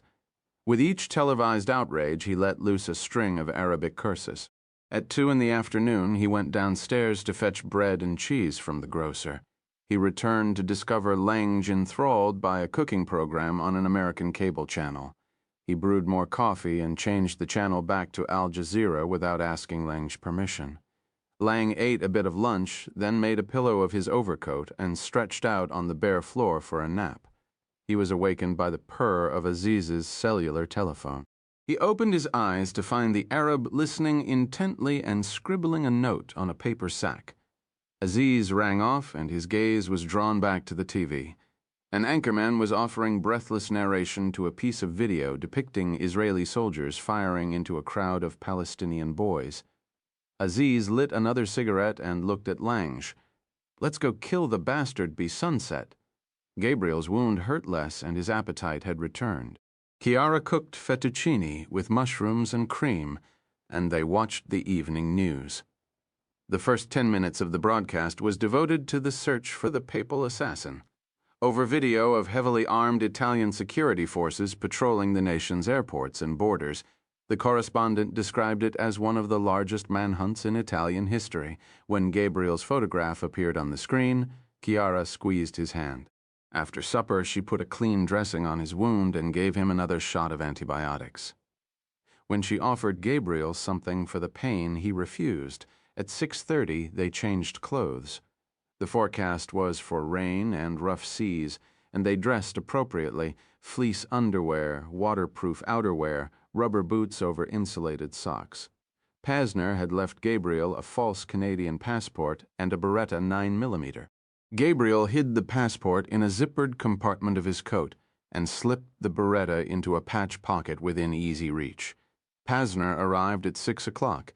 His thick face was set in a furrowed scowl, and his movements were crisp and precise. Over a last cup of coffee, he calmly briefed them. Getting out of Rome would be the most dangerous part of the escape, he explained. The police had mounted rolling checkpoints and were making random stops all over the city.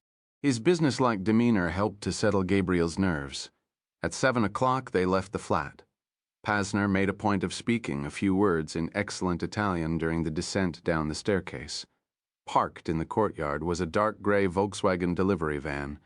Pasner climbed into the front passenger seat. Gabriel and Chiara clambered through the side door into the cargo hold. The floor was cold to the touch. The driver started the engine and switched on the wipers. He wore a blue anorak, and the pale hands gripping the steering wheel were the hands of a pianist. Pasner called him Reuven. The van jerked forward and passed through the arched entrance of the courtyard, then turned right and accelerated into traffic.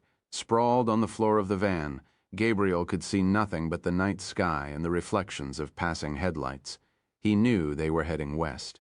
To avoid the checkpoints on Rome's main thoroughfares and the autostrada, Pasner had charted a course to the sea consisting of side streets and back roads. Gabriel looked toward Chiara and found that she was staring at him. He tried to hold her gaze, but she looked away. He leaned his head against the wall and closed his eyes. Aziz had brought Lang up to date during the brief drive from the Aventine Hill to the old palazzo high atop the Janiculum. For several years, Palestinian intelligence had been aware that Shimon Pasner was an agent of the Israeli Secret Service. They had followed him from posting to posting, charted the course of his career. In Rome, where he was assumed to be the chief of station, he was under regular surveillance twice that day, once in the early morning and again in the late afternoon. Pasner had visited a flat in a converted palazzo on the Janiculum. Plo intelligence had long suspected that the property was an Israeli safe flat. The case was circumstantial. The connections tenuous, but given the circumstances, the chances seemed reasonable that Gabriel Allen, the killer of Abu Jihad, was inside.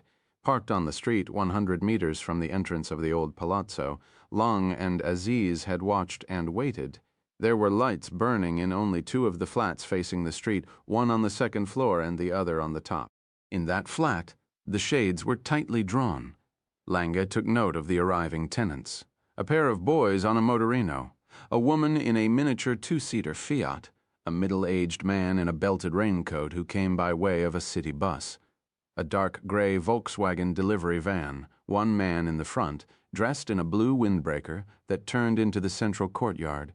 Lange consulted his watch. 10 minutes later, the van poked from the entrance of the courtyard and turned into the street. As it sped past their position, Lang noticed that there was now a second man in the front seat. He spurred Aziz into action with a sharp elbow to the ribs. The Palestinian started the engine, waited a decent interval, then swung a U-turn and followed after the van. 5 minutes after they had left the safe flat, Shimon Pasner's cellular phone rang. He had taken the precaution of a chase car, a second team of agents whose job it was to make certain that the van was not being followed. A call from the team at this stage could mean one of two things. No sign of surveillance, proceed to the beach as scheduled, or trouble, take evasive action. Pasner pressed the call button and raised the phone to his ear. He listened in silence for a moment, then murmured, "Take them out the first chance you get." He punched the end button and looked at the driver. "We've got company, Reuven, beige Lancia, 2 cars back." The driver put his foot to the floor, and the van shot forward. Gabriel reached into his pocket and wrapped his hand around the comforting shape of the Beretta. For Lange, the rapid acceleration of the van provided confirmation that Gabriel Allen was inside. It also meant that they had been spotted, that the element of surprise had been lost, and that killing Allen would entail a high-speed chase followed by a shootout, something that violated nearly all of Lange's operational tenets. He killed by stealth and surprise, appearing where he was least expected and slipping quietly away. Gun battles were for commandos and desperados, not professional assassins. Still, he was loath to let Allen escape so easily. Reluctantly, he ordered Aziz to take up the chase. The Palestinian downshifted and pressed hard on the accelerator, trying to maintain contact. 2 minutes later, the interior of the Lancia was suddenly filled with blinding halogen light. Lange shot a look over his shoulder and saw the distinctive headlights of a Mercedes, a few inches from the rear bumper. The Mercedes moved left so that its right front bumper was aligned with the left rear bumper of the Lancia. Lange braced himself against the dash. The Mercedes accelerated hard, closing the gap between the two cars. The Lancia shuddered with the impact, then went into a violent clockwise spin. Aziz shouted and clung desperately to the wheel. Lang grabbed the armrest and waited for the car to roll. It never did. After what seemed like an eternity, the Lancia came to a stop, facing the opposite direction. Lang turned around and glanced through the rear window in time to see the van and the Mercedes disappear below the crest of a hill. 90 minutes later, the van rolled to a stop in a car park overlooking a windswept beach. The labored howl of a jumbo jet sinking out of the black sky provided proof that they were near the end of Fiumicino's busy runway. Kyra climbed out and walked down to the water's edge to see if it was clear. The van shuddered in the wind gusts. 2 minutes later, she poked her head through the doors and nodded. Pasner shook Gabriel's hand and wished him luck. Then he looked at Kyra. "We'll wait here." "Hurry." Gabriel followed her along the rocky beach. They came to the boat, a 10-foot Zodiac, and dragged it into the frigid surf. The engine started without hesitation. Chiara guided the boat expertly out to sea, the stubby prow bucking over the wind-driven surf, while Gabriel watched the shoreline falling away and the coastal lights growing dim. Italy, a country he loved, a place that had given him peace after the wrath of God operation. He wondered whether he would ever be allowed to go back again. Chiara removed a radio from her jacket pocket, murmured a few words into the microphone, and released the talk button. A moment later, the running lights of a motor yacht flickered on. "There," she said, pointing off the starboard side. "There's your ride home." She changed the heading and opened the throttle, racing across the whitecaps toward the waiting vessel. 50 yards from the yacht, she killed the engine and glided silently toward the stern. Then, for the first time, she looked at Gabriel. "I'm coming with you." "What are you talking about?" "I'm coming with you," she repeated deliberately. "I'm going to Israel." "No, you're not. You're going to Provence to find the daughter of Regina Carcassi, and I'm going with you. You're going to put me on that yacht, and then you're going to turn around. Even with that Canadian passport, you can't go anywhere in Europe right now. You can't rent a car. You can't get on an airplane. You need me." And what if Pasner was lying? What if there are 2 men on that boat instead of just 1? Gabriel had to admit she had point. "You're a fool to do this, Kyra. You'll destroy your career." "No, I won't," she said. "I'll tell them that you forced me to accompany you against my will." Gabriel looked up at the motor yacht. It was growing larger by degrees. Honor was due. Kyra had picked the perfect time to spring her trap. "Why?" he asked. "Why do you want to do this? Did my father tell you that his grandparents were among the elderly Jews who were removed from that home in the ghetto and deported to Auschwitz? Did he tell you that they died there along with all the others?" "He didn't mention that." "Do you know why he didn't tell you? Because even now, even after all these years, he can't bring himself to speak of it. He can recite the name of every Venetian Jew who died at Auschwitz, but he can't bring himself to talk about his own grandparents." She removed a Beretta from her jacket pocket and pulled the slide. "I'm coming with you to find that woman." The Zodiac nudged against the stern of the motor yacht. Above them, a figure appeared on the deck and looked over the railing at them. Gabriel tied off the line and held the boat steady while Chiara pulled herself up the ladder. Then he followed after her. By the time he reached the deck, the captain was standing with his arms in the air and a look of utter disbelief on his face. "Sorry," Gabriel said. "I'm afraid there's been a slight change in our itinerary." Chiara had brought a syringe and a bottle of sedative. Gabriel led the captain down to one of the staterooms below deck and bound his wrists and ankles with a length of line. The man struggled for a few seconds as Chiara pulled up his sleeve, but when Gabriel pressed his forearm against the man's throat, he relaxed and allowed Chiara to give him the injection. When he was unconscious, Gabriel checked the knots tight enough to hold him, not tight enough to cut off the circulation to his hands and feet. "How long is the sedative supposed to last?" 10 hours, but he's big. I'll give him another dose in 8. Just don't kill the poor bastard. He's on our side. He'll be fine." Chiara led the way up to the bridge. A chart of the waters off Italy's western coast was spread on the table. She checked their position on the GPS display and quickly plotted a course. Then she powered up the engines and brought the yacht around to a proper heading. A moment later, they were cruising north toward the straits between Elba and Corsica. She turned and looked at Gabriel, who was watching in admiration, and said, "We're going to need some coffee. Think you can handle that?" "I'll do my best." "Sometime tonight would be good." "Yes, sir." Shimon Pasner stood motionless on the beach, hands on his hips, shoes filled with seawater, trousers soaked to the knees like a long submerged statue being slowly revealed by the receding waters. He brought his radio to his lips and tried to raise Chiara one last time. Silence. She should have been back an hour ago. There were two possibilities, neither pleasant. Possibility 1. Something had gone wrong and they were lost. Possibility 2. Alan.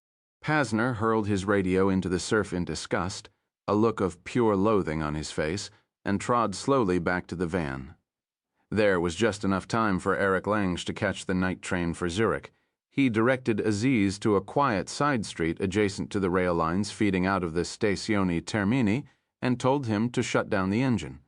Aziz seemed puzzled. "Why do you want to be dropped here?" "At the moment, every police officer in Rome is looking for Gabriel Allen. Surely they're watching the train stations and airports. It's best not to show your face there, unless it's absolutely necessary." The Palestinian seemed to accept this explanation. Lang could see a train easing out of the station. He waited patiently to take his leave. "Tell Husseini that I'll contact him in Paris when things have cooled down," Lang said. "I'm sorry we weren't successful tonight." Lang shrugged. "With a bit of luck, we'll get another chance." The train was suddenly next to them, filling the car with a metallic screeching. Lang saw his chance. He opened the door and stepped out of the car. Aziz leaned across the front seat and called out, but his words were drowned out by the sound of the train. "What?" Lang asked, cupping his ear. "I can't hear you." "The gun," Aziz repeated. "You forgot to give me the gun." "Ah, yes." Lange removed the silenced Stetkin from his coat pocket and pointed it toward Aziz. The Palestinian reached out for it. The first shot pierced the palm of his hand before tearing into his chest cavity. The second left a neat circle above his right eye. Lange dropped the gun on the passenger seat and walked into the station. The Zurich train was boarding. He found his compartment in the first-class sleeper carriage and stretched out in the comfortable berth. 20 minutes later, as the train slipped through the northern suburbs of Rome, he closed his eyes and was immediately asleep. 21 Tiberias, Israel. The call from Lev did not awaken Shamron. Indeed, he had not closed his eyes since the first urgent flash from Rome that Gabriel and the girl were missing. He lay in bed, the telephone a few inches from his ear, listening to Lev's histrionics while Goula stirred softly in her sleep. The indignity of aging, he thought. Not long ago, Lev was a green recruit and Shamron was the one who did the screaming. Now, the old man had no choice but to hold his tongue and bide his time. When the tirade ended, the line went dead. Shamron swung his feet to the floor, pulled on a robe, and walked outside to his terrace overlooking the lake. The sky in the east was beginning to turn pale blue with the coming dawn, but the sun had not yet appeared over the ridge of the hills. He dug through the pockets of the robe, looking for cigarettes, hoping against hope that Goula hadn't found them. It filled him with a sense of great personal victory when his stubby fingers came upon a crumpled packet. He lit one and savored the bite of the harsh Turkish tobacco on his tongue. Then he lifted his gaze and let it wander for a moment over the view. He never tired of it, this window on his private corner of the Promised Land. It was no accident the vista faced eastward. That way Shamron, the eternal sentinel, could keep watch on Israel's enemies. The air smelled of a coming storm. Soon the rains would arrive, and once more the land would run with floodwater. How many more floods would he see? In his most pessimistic moments, Shamron wondered how many more the children of Israel would see. Like most Jews, he was gripped by an unwavering fear that his generation would be the last. A man much wiser than Shamron had called the Jews the ever-dying people, a people forever on the verge of ceasing to be. It had been Shamron's mission in life to rid his people of that fear, to wrap them in a blanket of security and make them feel safe. He was haunted by the realization that he had failed. He scowled at his stainless steel wristwatch. Gabriel and the girl had been missing for 8 hours. It was Shamron's affair, but it was blowing up in Lev's face.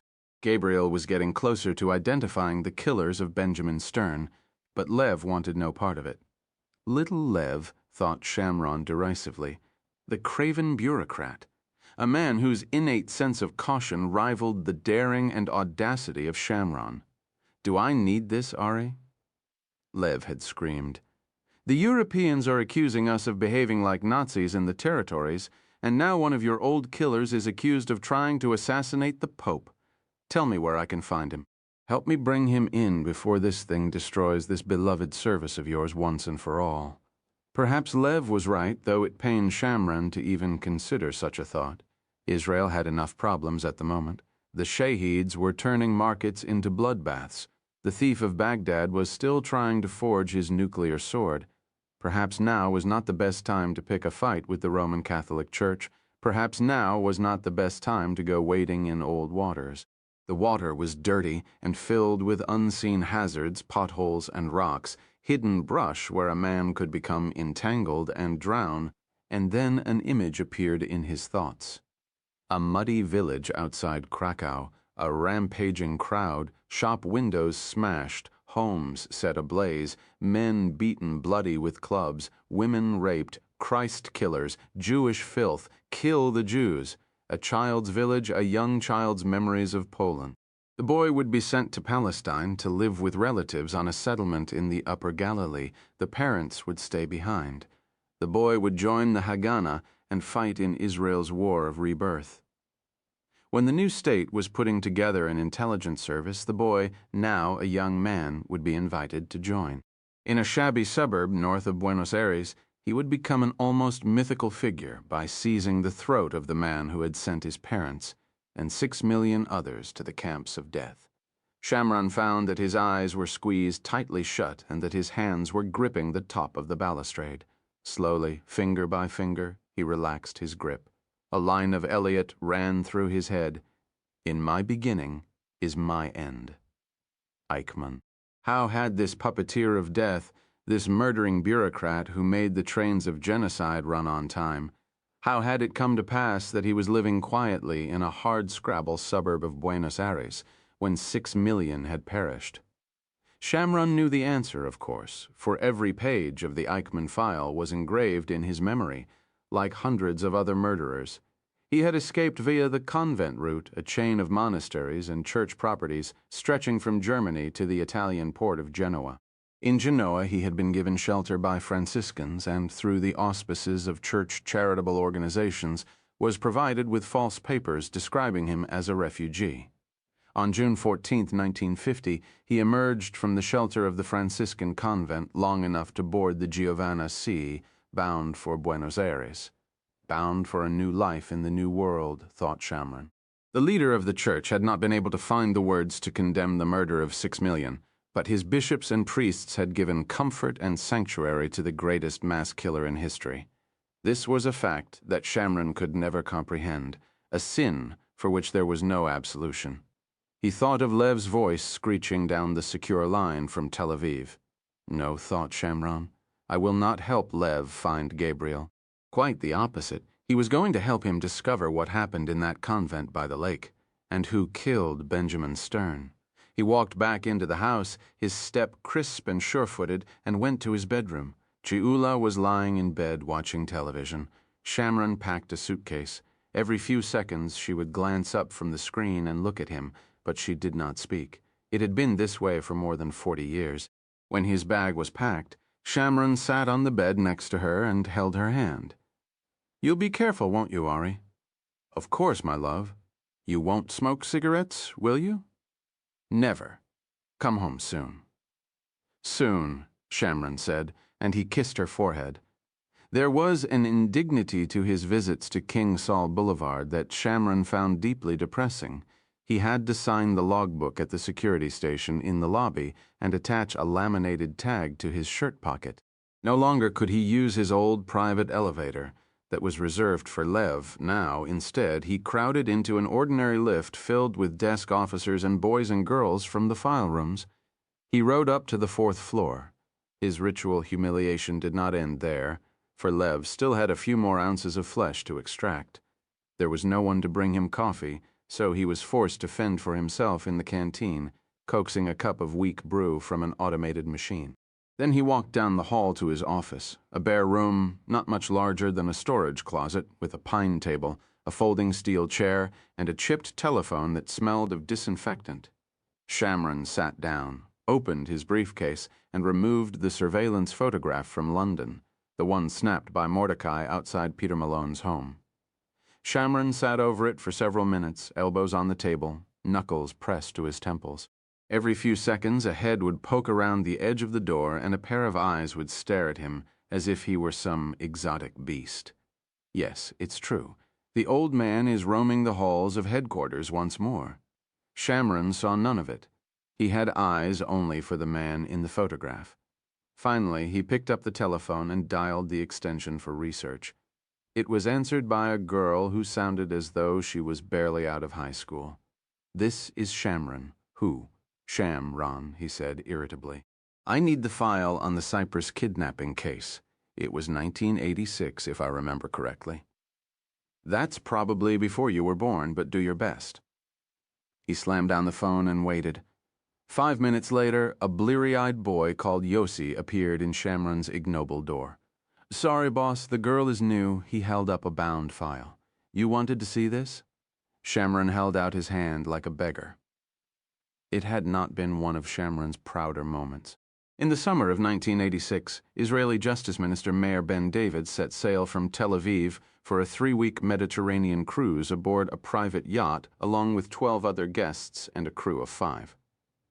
On day 9 of their holiday in the harbor at Larnaca, the yacht was seized by a team of terrorists claiming to represent a group called the Fighting Palestinian Cells. A rescue attempt was ruled out, and the Cypriots wanted the messiness resolved as quickly and as quietly as possible. That left the Israeli government with no choice but to negotiate, and Shamron opened a channel of communication with the German-speaking team leader.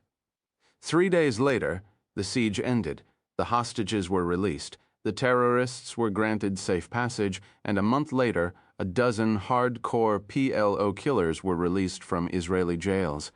Publicly, Israel denied there had been a quid pro quo, though no one believed it. For Shamron, it had been a bitter herb indeed, and now, flipping through the pages of the file, he relived it all again. He came to a photograph, the one image they had managed to capture of the team leader. It was useless, really, a long-distance shot, grainy and muddled, a face concealed behind sunglasses and a hat. He placed the picture beside the surveillance photograph from London and spent several minutes comparing them. Same man? Impossible to tell. He picked up the phone and rang research again. This time, Yossi answered, "Yes, boss." "Bring me the file on the leopard." He was an enigma, an educated guess, a theory. Some said he was German, some said Austrian, some Swiss. One linguist who listened to the tapes of his conversations with Shamron, which were conducted in English, theorized that he was from the Alsace-Lorraine. It was the West Germans who had hung the code name Leopard on him. He had done a good deal of killing there, and they wanted him the most. A terrorist for hire. A man who would work for any group, any cause, as long as it conformed to his core beliefs. Communist, anti-Western, anti-Zionist. It was the Leopard who was believed to have been behind the hijacking in Cyprus, and the Leopard who had murdered 3 other Israelis in Europe on behalf of PLO Commando Abu Jihad. Shamron had wanted him dead. His wish had gone unfulfilled. He leafed through the file, which was hopelessly thin. Here a report from the French service, here an Interpol dispatch, here a rumor of an alleged sighting in Istanbul. There were 3 photographs as well, though it was not clear whether any were really him. The shot from the yacht in Cyprus, a surveillance photo taken in Bucharest, another at Charles de Gaulle Airport. Shamron laid the photo from London next to them and looked up at Yossi, who was watching over his shoulder. That one and that one, boss. Shamron pulled the Bucharest shot out of the lineup and laid it next to London. Same angle, head on, chin slightly to the left, obscuring half the face. I could be wrong, Yossi, but I think it's possible that these are the same man. Hard to say, boss, but the computer may be able to tell us for sure. Run them, Shamron said. Then he picked up the files. I want to keep these. You have to sign a chit. Shamron looked at Yossi over spectacles. Yossi said, I'll sign the chit for you. Good boy. Shamron reached for the telephone one last time and dialed travel.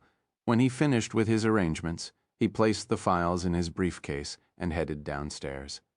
I'm coming, Gabriel, he thought, but where in God's name are you? 22, the Mediterranean Sea, the Rocks of Cap course, appeared at dawn. Chiara guided the yacht around the tip of the island and set it on a northwesterly heading. A line of gunpowder clouds stood before them, swollen with rain. The winds had increased by several knots, and it was suddenly much colder. The Mistral, Chiara said. It's blowing hard today. I'm afraid the rest of the trip isn't going to be so pleasant. A ferry appeared off the port side, steaming out of L'Île Rousse toward the French coast. That one's going to Nice, she said. We can follow his heading, then steer toward Cannes as we get closer to the coastline. How long? 5 to 6 hours, maybe longer because of the Mistral. Take the wheel for a while. I'll go down to the galley and see if there's anything for breakfast. Make sure Sleeping Beauty is still with us. I will. Breakfast consisted of coffee, toasted bread, and a lump of hard cheese. They barely had time to eat, because 30 minutes after rounding Cap Corse, the storm closed in. For the next 4 hours, the boat was battered by a steady onslaught of wind-driven swells rolling out of the north and sheets of rain that reduced visibility to less than 100 meters. At some point, they lost track of the ferry. It was no matter. Chiara simply navigated by compass and GPS. The rain quit at noon, but the wind blew ceaselessly. It seemed to grow stronger as they drew closer to the coast. Behind the storm was a mass of bitterly cold air, and for the last hour of the journey, the sun was in and out of the clouds, shining 1 minute, hidden the next. The color of the water changed with the sun, now gray-green, now deep blue. Finally, directly off the prow, Cannes, the distinctive line of gleaming white hotels and apartment houses along La Croisette. Chiara guided them away from the Croisette toward the old port at the other end of town. In the summer season, the promenades around the viewport would be teeming with tourists and the harbor jammed with luxury yachts. Now, most of the restaurants were tightly shuttered, and there were plenty of berths available in the harbor. Chiara left Gabriel on the boat and walked a few blocks to the Rue d'Antibes to rent a car. While she was away, Gabriel untied the hands and feet of the unconscious boat captain. Chiara had given him an injection 4 hours earlier, which meant he would remain unconscious for several more hours. Gabriel went back up to the deck and waited for Chiara. A few minutes later, a Peugeot hatchback pulled into a parking space on the Quai Saint-Pierre.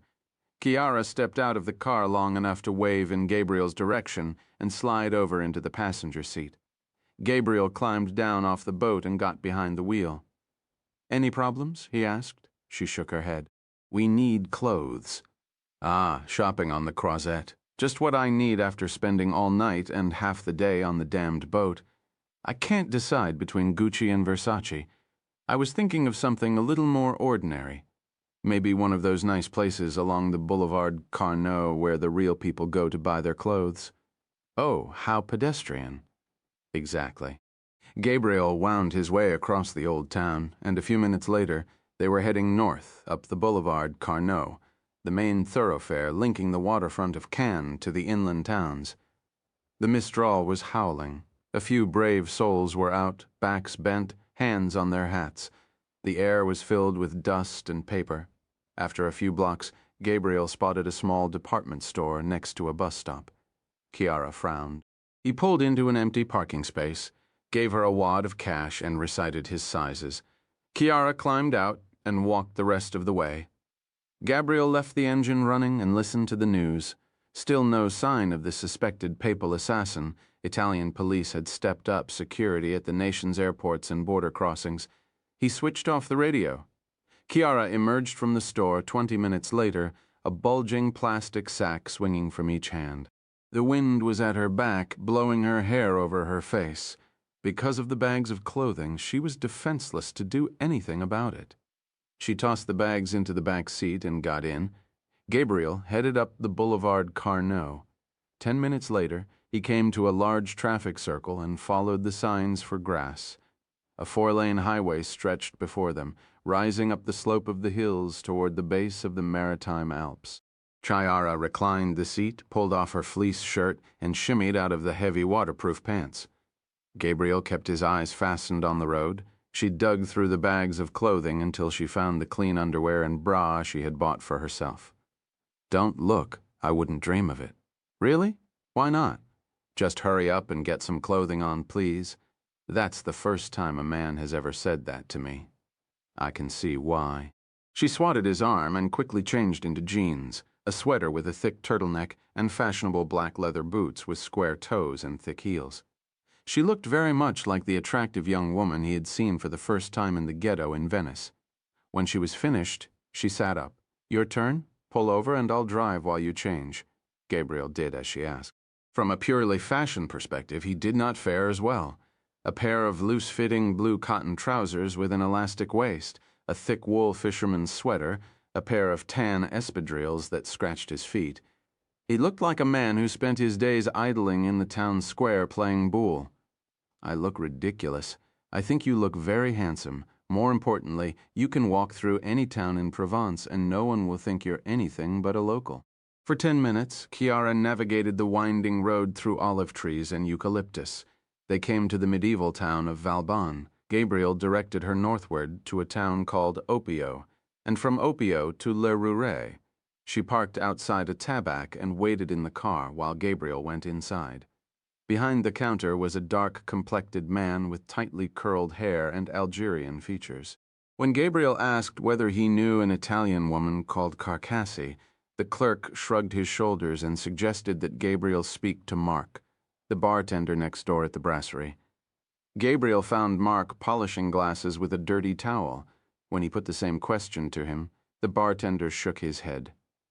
He knew of no one named Carcassi in the village, but there was an Italian woman who lived on the road that led to the entrance of the nature park. He tossed his towel over his shoulder and stepped outside to point Gabriel in the right direction. Gabriel thanked him and rejoined Chiara. "That way," he said. "Across the main road, past the Gendarmerie, then up the hill." The road was narrow, little more than a 1-lane paved track, and the grade of the hill was steep. There were villas among the olive and pepper trees. Some were modest homes owned by locals, others were opulent, well-tended, and shielded by hedges and high stone walls. The villa where the Italian woman purportedly lived fell into the second category. It was a stately old estate house with a turret rising above the main entrance. The garden was a terraced affair surrounded by a stone wall. There was no name on the daunting iron gate. When Gabriel pressed the button on the intercom, dogs began to bark. A few seconds later, a pair of Belgian shepherds came galloping from the back of the villa, teeth bared, barking fanatically. They charged the gate and snapped at Gabriel through the bars. He took a quick step back and put a hand on the door latch of the car. He did not like dogs to begin with, and not long ago he'd had a run-in with an Alsatian that had left him with a broken arm and several dozen stitches. He inched forward cautiously, so as not to further incite the dogs, and pressed the intercom button once again. This time he received a response, a woman's voice barely audible above the wild barking. "Oui?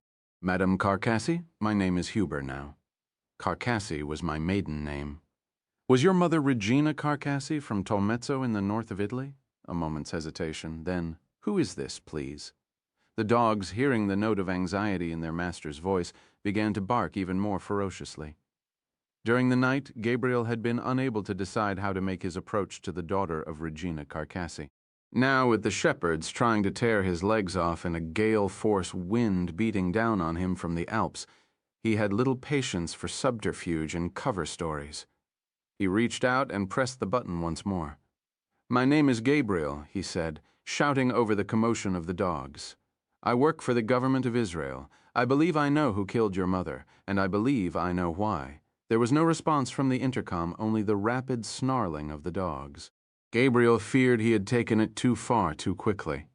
He reached for the intercom button again, but stopped himself when he saw the front door swing open and a woman step into the courtyard.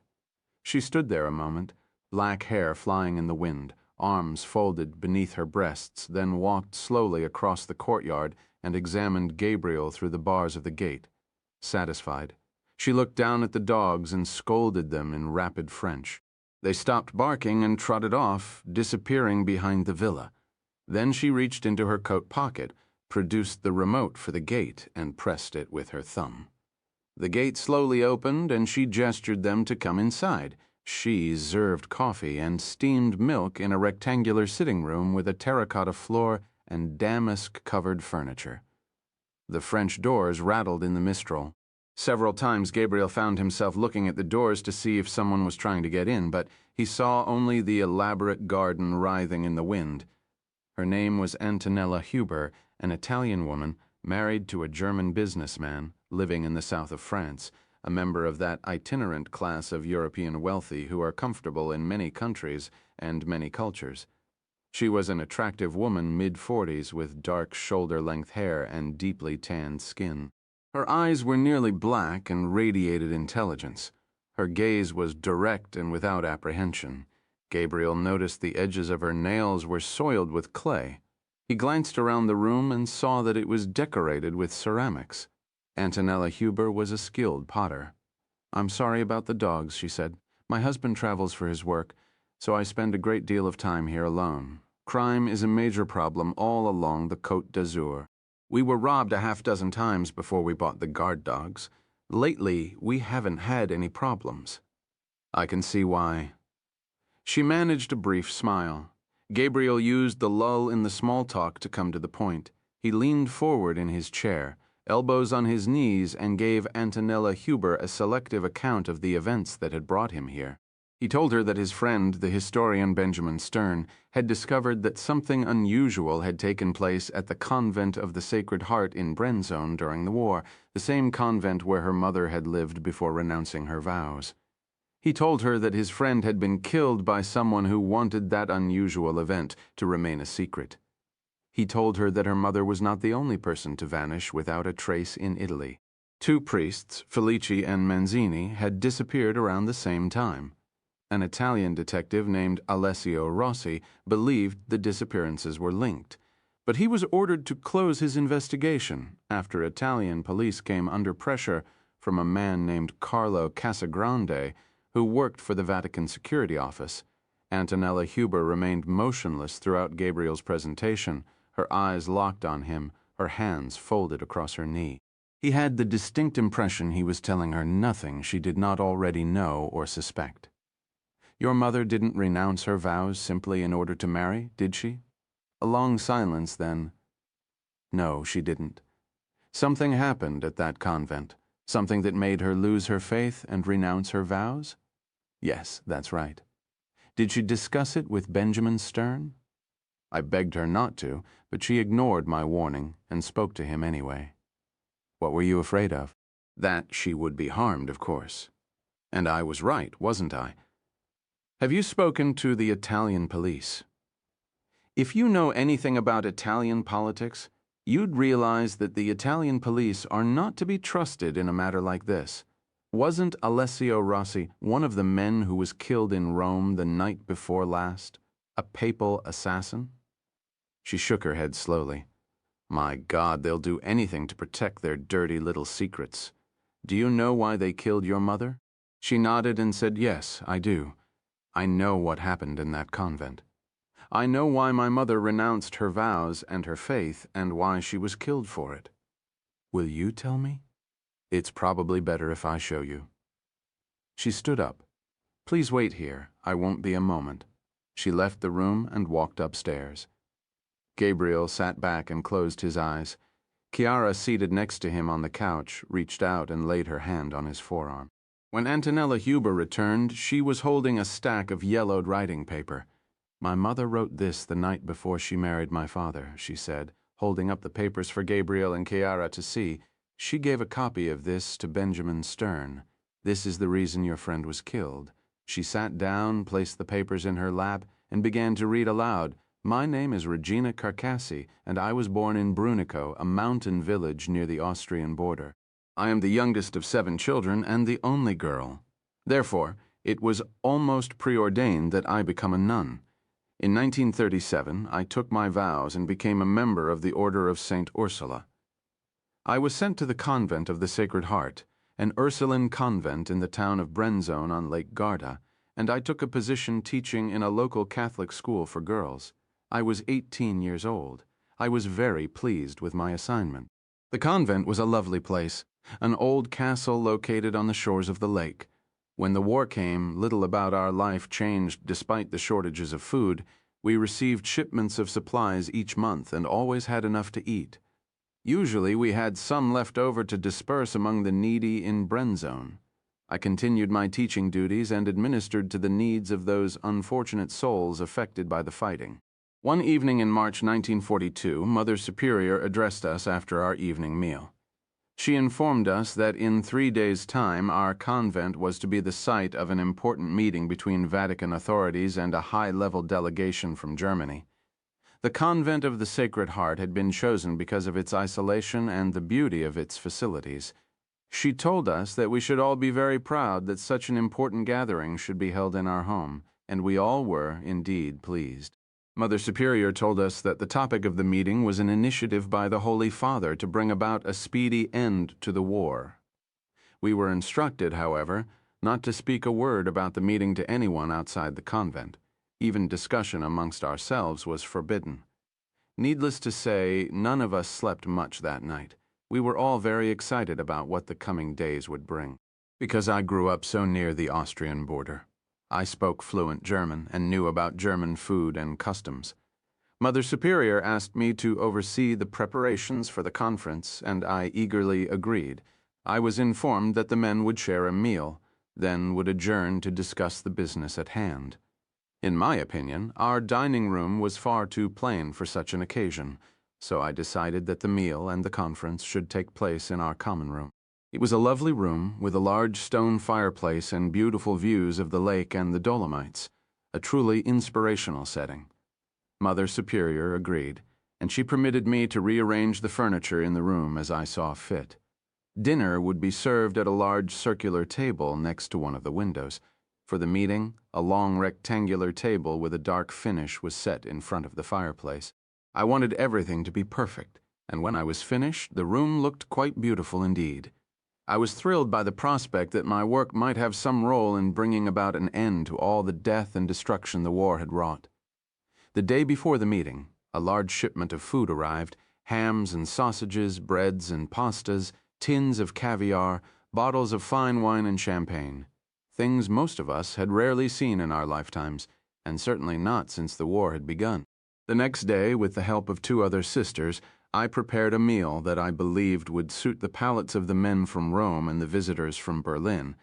The delegates were scheduled to arrive at 6 in the evening, but it snowed heavily that day and everyone was delayed. The men from the Vatican arrived first at 8:30. There were 3 in all: Bishop Sebastiano Lorenzi of the Vatican Secretariat of State and his 2 young assistants, Father Felici and Father Manzini. Bishop Lorenzi inspected the room where the meeting was to take place. Then he led us to the chapel to celebrate Mass. Before leaving the chapel, he repeated Mother Superior's instruction that we never speak of the evening's events at the convent. He went on to say that anyone who violated his order would do so under the pain of excommunication. It seemed a rather needless warning to me, for none of us would ever disobey a direct request from a senior Vatican official, but I knew that the men of the Roman Curia took their obedience to the rules of secrecy very seriously. The delegation from Germany did not arrive until nearly 10 o'clock. They too were 3, a driver who did not take part in the conference, an aide called Herr Beckmann, and the leader of the delegation, a man named State Secretary Martin Luther from the German Foreign Office. I would never forget that name. Imagine a man called Martin Luther visiting the Roman Catholic convent of the Sacred Heart in Brenzone. At the time, it was quite a shock. So was the State Secretary's appearance. He was a small, sickly-looking man with thick spectacles that distorted the shape of his eyes. He seemed to be suffering from a terrible cold, because he kept rubbing his nose with a white handkerchief. They immediately sat down to dinner. Herr Luther and Herr Beckmann commented on the beauty of the room, and I felt very proud of my accomplishment. I served the food and opened the first bottles of wine. It was a pleasant meal, and there was a good deal of laughter and camaraderie among the 5 men seated at the table. I had the impression that Herr Luther and Bishop Lorenzi were well acquainted. Apparently, Mother Superior had neglected to tell them that I was from Brunico in the far north, because they spoke freely in German whenever I was in the room, surely out of the mistaken impression that I did not understand the language. I heard much interesting gossip about the affairs in Berlin. The conference began at midnight. In Italian, Bishop Lorenzi said to me, "We have much work to do, sister. Please keep the coffee coming. If you see an empty cup, fill it." By now, all the other sisters had gone to bed. I sat outside the common room in the antechamber.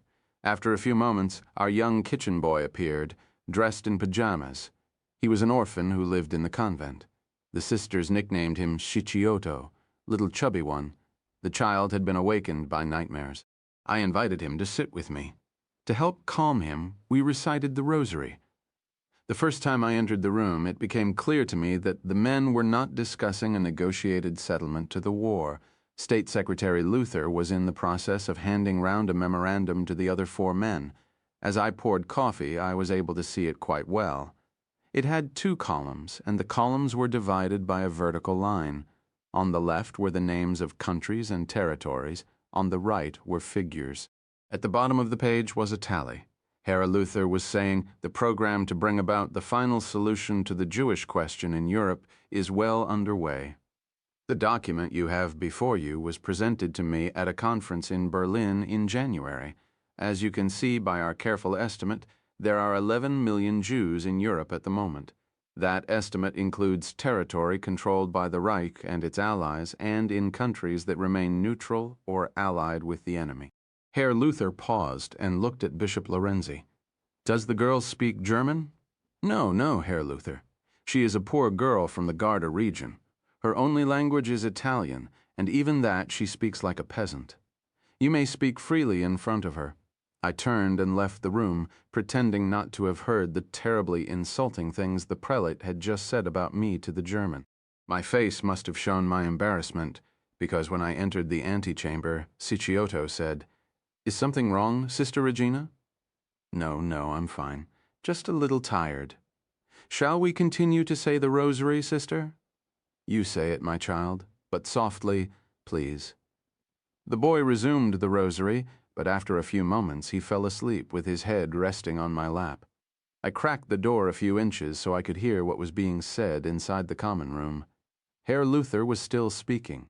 "This is what I heard that night, recorded to the best of my recollection and ability.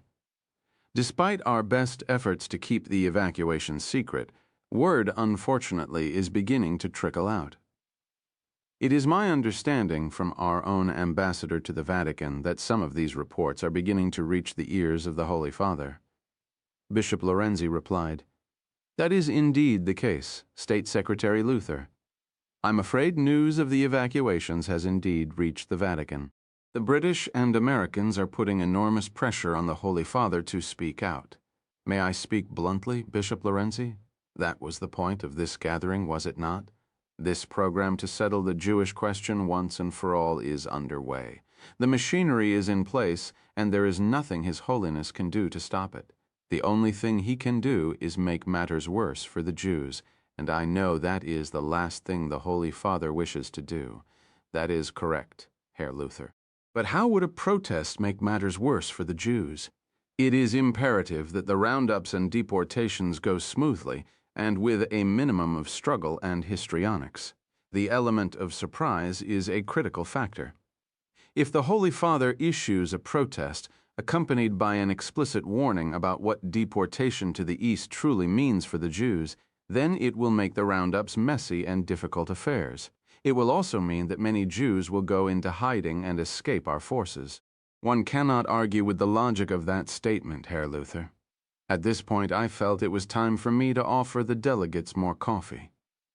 I eased the boy's head off my lap, then knocked on the door and waited for Bishop Lorenzi to invite me to enter the room.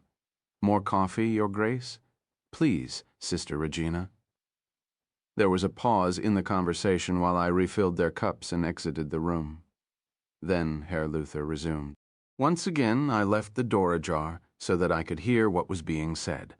There is another reason why it is critical that the Holy Father not raise his voice in protest. Many of those who assist us in this necessary endeavor happen to be good Roman Catholics. If the Pope condemns their behavior or threatens them with excommunication, it might make them think twice about the work that they are doing. You may rest assured, Herr Luther, that the last thing the Holy Father would do is excommunicate Roman Catholics at a time like this. I wouldn't presume to give the Church advice on how to run its affairs, but there are reasons why papal silence on this matter would be best for all involved, including the Holy See. I'd be interested to hear your learned opinion, Herr Luther. Look at that figure I have laid before you. Imagine 11 million Jews, a figure almost beyond comprehension. We are dealing with them as quickly and efficiently as possible, but it is a difficult task we have set for the Reich. What would happen if, God forbid, Germany should lose this war to Stalin and his gang of Jewish Bolsheviks? Try to imagine what would happen if there were millions of displaced Jews in Europe at the end of the war alive and dispossessed, clamoring for the right to emigrate to Palestine. The Zionists and their friends in Washington and London would have their day. It would be impossible to prevent the creation of a Jewish national home in Palestine. Jewish control of Nazareth, Jewish control of Bethlehem, Jewish control of Jerusalem, Jewish control of all the holy sites. If they have their own state, they would have the right, as the Vatican does, to send their diplomats around the world. Judaism, the ancient enemy of the Church, would be placed on a footing equal to that of the Holy See. The Jewish state would become a platform for global Jewish domination. That would be a true disaster for the Roman Catholic Church, a setback of unimaginable proportions, and it looms just over the horizon unless we complete the annihilation of the Jewish race in Europe. There was a long silence. I could not see inside, but in my mind I tried to picture the scene. Bishop Lorenzi, I imagined, was fuming at so grotesque and monstrous a speech. He was preparing, in my imagination, to shatter the man from Berlin with a ringing condemnation of the Nazis and their war against the Jews. Instead, this is what I heard, though, the half-open door that night. As you know, Herr Luther, we members of Crux Vera have been very supportive of National Socialism and its crusade against the Bolsheviks. We have worked very quietly, yet diligently, to align the policies of the Vatican to meet our common goal, a world free of the Bolshevik menace. I cannot instruct the Pope what to say about this situation. I can only offer him my heartfelt advice in the strongest possible terms and hope that he accepts it. I can tell you this, at the moment he is predisposed to say nothing about this matter. He believes a protest will only make the situation of German Catholics more tenuous. Furthermore, he has no love for the Jews, and he believes that in many respects they have brought this calamity upon themselves. Your thoughts on the future situation in Palestine give me a potent new weapon in my arsenal. I'm sure His Holiness will be very interested to hear about this, but at the same time, I beg of you to proceed in such a manner that you will not unintentionally force his hand. The Holy See would not want to be obliged to utter a word of disapproval. Obviously, I'm very pleased to hear your remarks, Bishop Lorenzi. You have proven, once again, that you are a true friend of the German people and a trusted ally in our fight against Bolshevism and the Jews. And fortunately for you, Herr Luther, there is another true friend of the German people inside the Vatican, a man who outranks me significantly. He will listen to what I have to say. As for myself, I will be glad to be rid of them. I believe a toast is in order. As do I, Sister Regina. I entered the room. My legs were trembling. Bring us a bottle of champagne. The bishop said to me in Italian, then added, No, sister, make that 2 bottles. Tonight is a night for celebration. A moment later, I returned with the 2 bottles. One of them exploded when I opened it, and champagne spilled onto the floor and my habit. I told you she was a peasant girl, the bishop said. She must have shaken it on the way.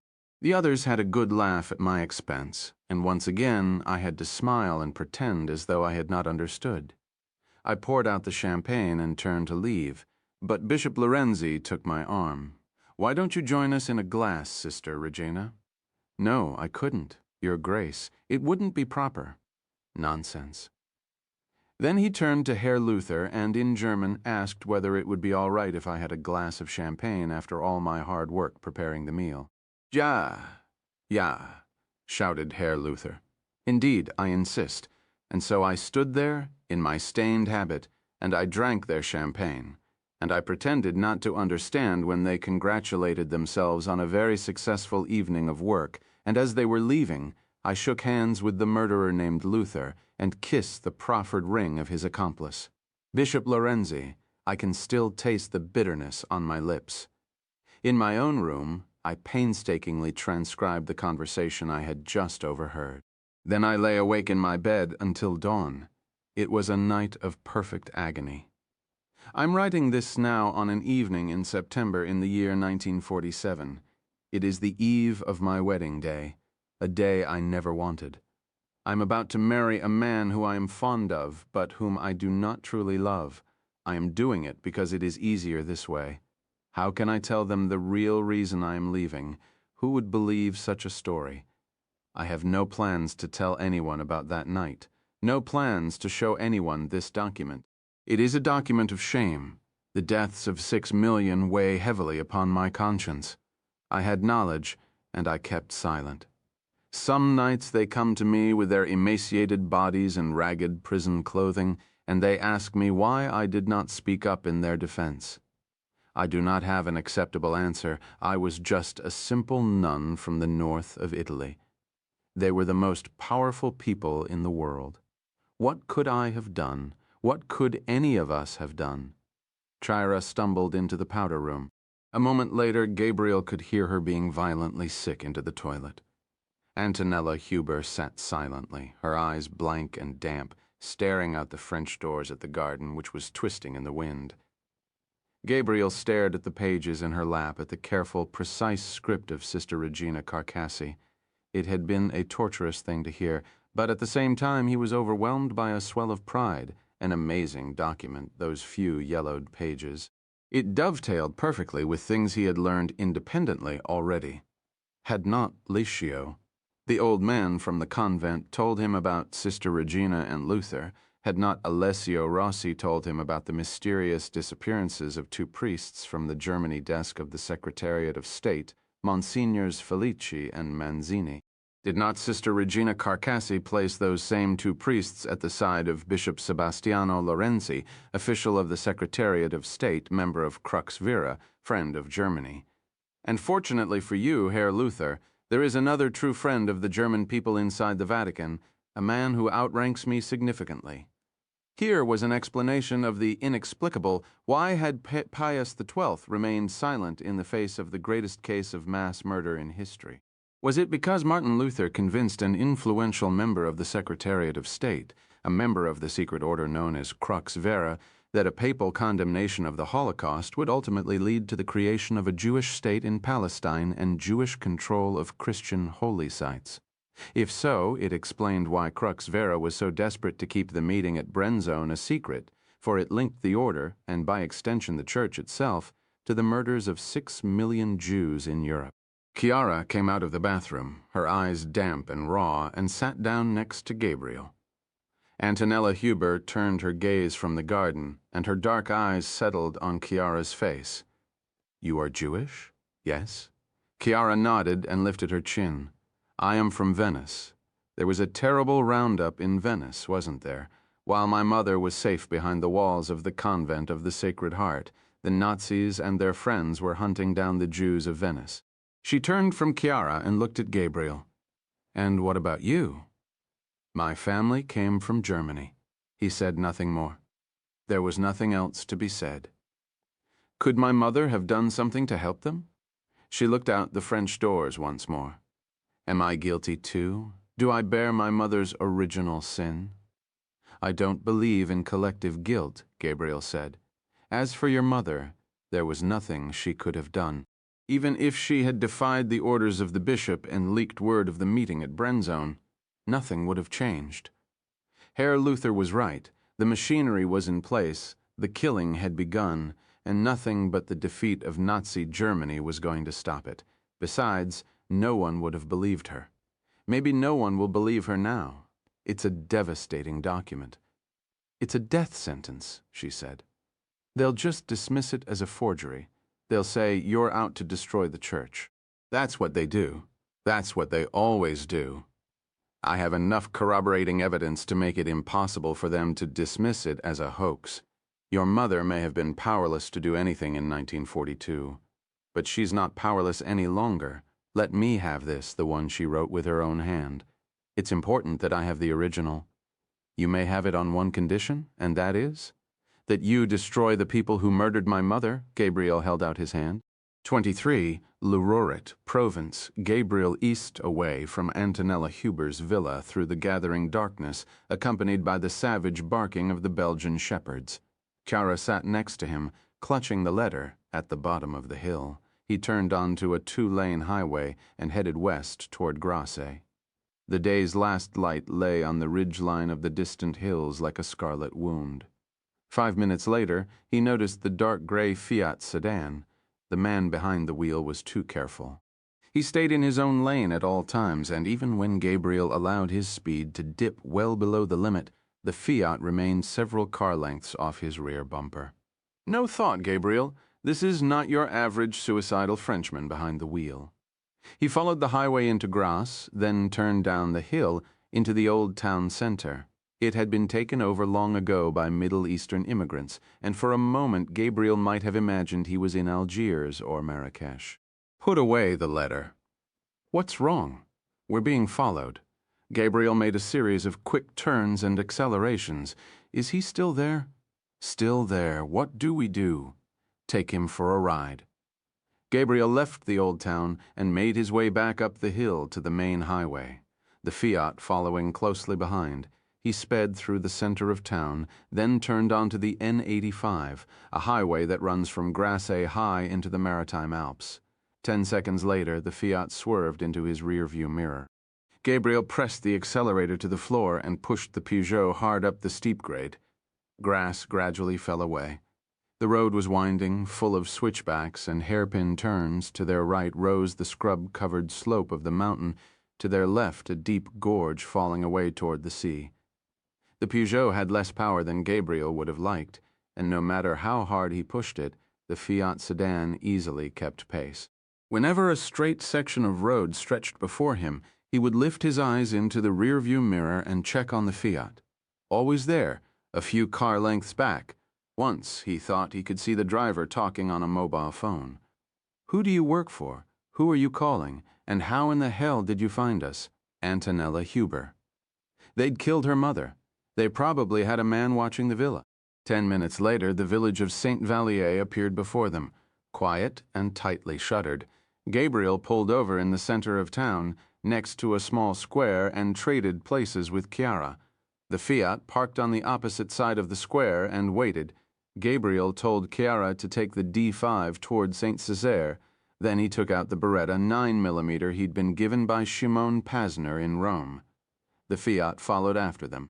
It was a long descent, winding and difficult in some sections, straight and fast in others. Chiara drove the same way she'd handled the motor yacht, with skill and a certain easy confidence that Gabriel couldn't help but find attractive. Did you take the defensive driving classes at the academy? Of course. Did you learn anything? Number 1 in my group, show me. She downshifted and slammed the accelerator to the floor. The Peugeot shot forward, engines screaming. She stayed in that gear, foot to the floor, until the needle topped the red zone, then power shifted. Gabriel looked over at the speedometer and saw it inching toward 180 kilometers per hour. Her rapid acceleration seemed to catch the driver of the Fiat by surprise, but he recovered quickly and soon was sitting in his usual place, 20 meters off their rear bumper. Our friend is back. What do you want me to do? Make him work. I want his nerves on edge. During a long downhill straightaway, Chiara pushed the Peugeot above 200. Then she entered a winding section, expertly downshifting and braking in and out of the turns. Obviously, she had learned her lessons well at the academy. The man in the Fiat was having trouble keeping pace twice. He nearly lost control in the turns. At the rate of speed they were traveling, it did not take long to reach Saint-Césaire. It was a medieval town, walled in places and split in half by the D5. Chiara slowed. Gabriel shouted at her to go faster. What if someone crosses the fucking road? I don't care. Go faster, damn it. Gabriel. They flashed through the darkened town in a blur. The driver of the Fiat did not have the courage to follow their lead and slowed as he passed through the town. As a result, he emerged trailing them by some 300 meters. That was fucking insane. We could have killed someone. Don't let him get any closer. The road became a 4-lane highway. On their left was a large nature area, famous for its caves and grottos, and in the distance was a ridge of stark mountains, visible in the bright moonlight. Turn there. Chiara slammed on the brakes, throwing the Peugeot into a power slide. Then she simultaneously downshifted and hit the accelerator, sending them careening along a dirt track. Gabriel turned around and took another long look over his shoulder. The Fiat had made the turn and was racing after them. Kill the lights. I won't be able to see. Kill them now. She switched off the lights and instinctively eased off the gas, but Gabriel shouted at her to go faster, and soon they were plunging through the luminous glow of the moonlight. They entered a grove of scrub oak and umbrella pine. The track hooked sharply to the right. The headlights of the Fiat were nowhere to be seen. Stop. Here, stop. She slammed on the brakes. Gabriel threw open the door. The air was filled with a choking dust. Keep going, he said, then leapt out and slammed the door shut. Chiara did as she was told, continuing in the direction of the mountain ridge. A few seconds later, Gabriel could hear the Fiat speeding toward his position. He stepped off the track and knelt behind an oak, the Beretta in his outstretched hands. As the Fiat came hurtling around the corner, Gabriel fired several shots into the tires. At least 2 exploded. The Fiat instantly lost control, bucking and fishtailing, before the centrifugal force of the turn threw it into a violent leftward roll. Gabriel lost count of how many times the car flipped over, a half-dozen at least, perhaps more. He rose to his feet and slowly walked toward the crumpled mass of steel, the Beretta at his side. Somewhere, a mobile phone was ringing. He found the Fiat wheels up, resting on its smashed roof. Bending down, he peered through a shattered window and saw the driver lying on what was once the ceiling. His legs were twisted grotesquely, his chest crushed and bleeding severely. Still, he was conscious, and his hand seemed to be reaching for a gun lying a few inches beyond his fingertips. The eyes were focused, but the hand would not obey the commands of his brain. His neck was snapped, and he didn't realize it. Finally, his eyes left the gun and settled on Gabriel. "You were a fool to chase us like that," Gabriel said softly. "You're an amateur. Your boss sent you on a suicide mission. Who's your boss? He's the man who did this to you, not me." The man managed little more than a gurgle. He was looking at Gabriel, but his gaze was somewhere else. He did not have long to live. "You're not hurt too badly," Gabriel said gently. "Some cuts and scrapes. Maybe a broken bone or 2. Tell me who you're working for so I can call an ambulance." The man's lips parted, and he emitted a sound. Gabriel leaned close so he could hear. Cass Z. Cass Z. Z. Z. Z. Gabriel. Crack. Casa Grande. "Is that what you're trying to tell me?" Cass Z. Z. Z. Z. Gabriel reached inside the dying man's jacket and gently patted around until he found a wallet. It was soaked with blood. As he dropped it into his pocket, he could hear the telephone ringing again.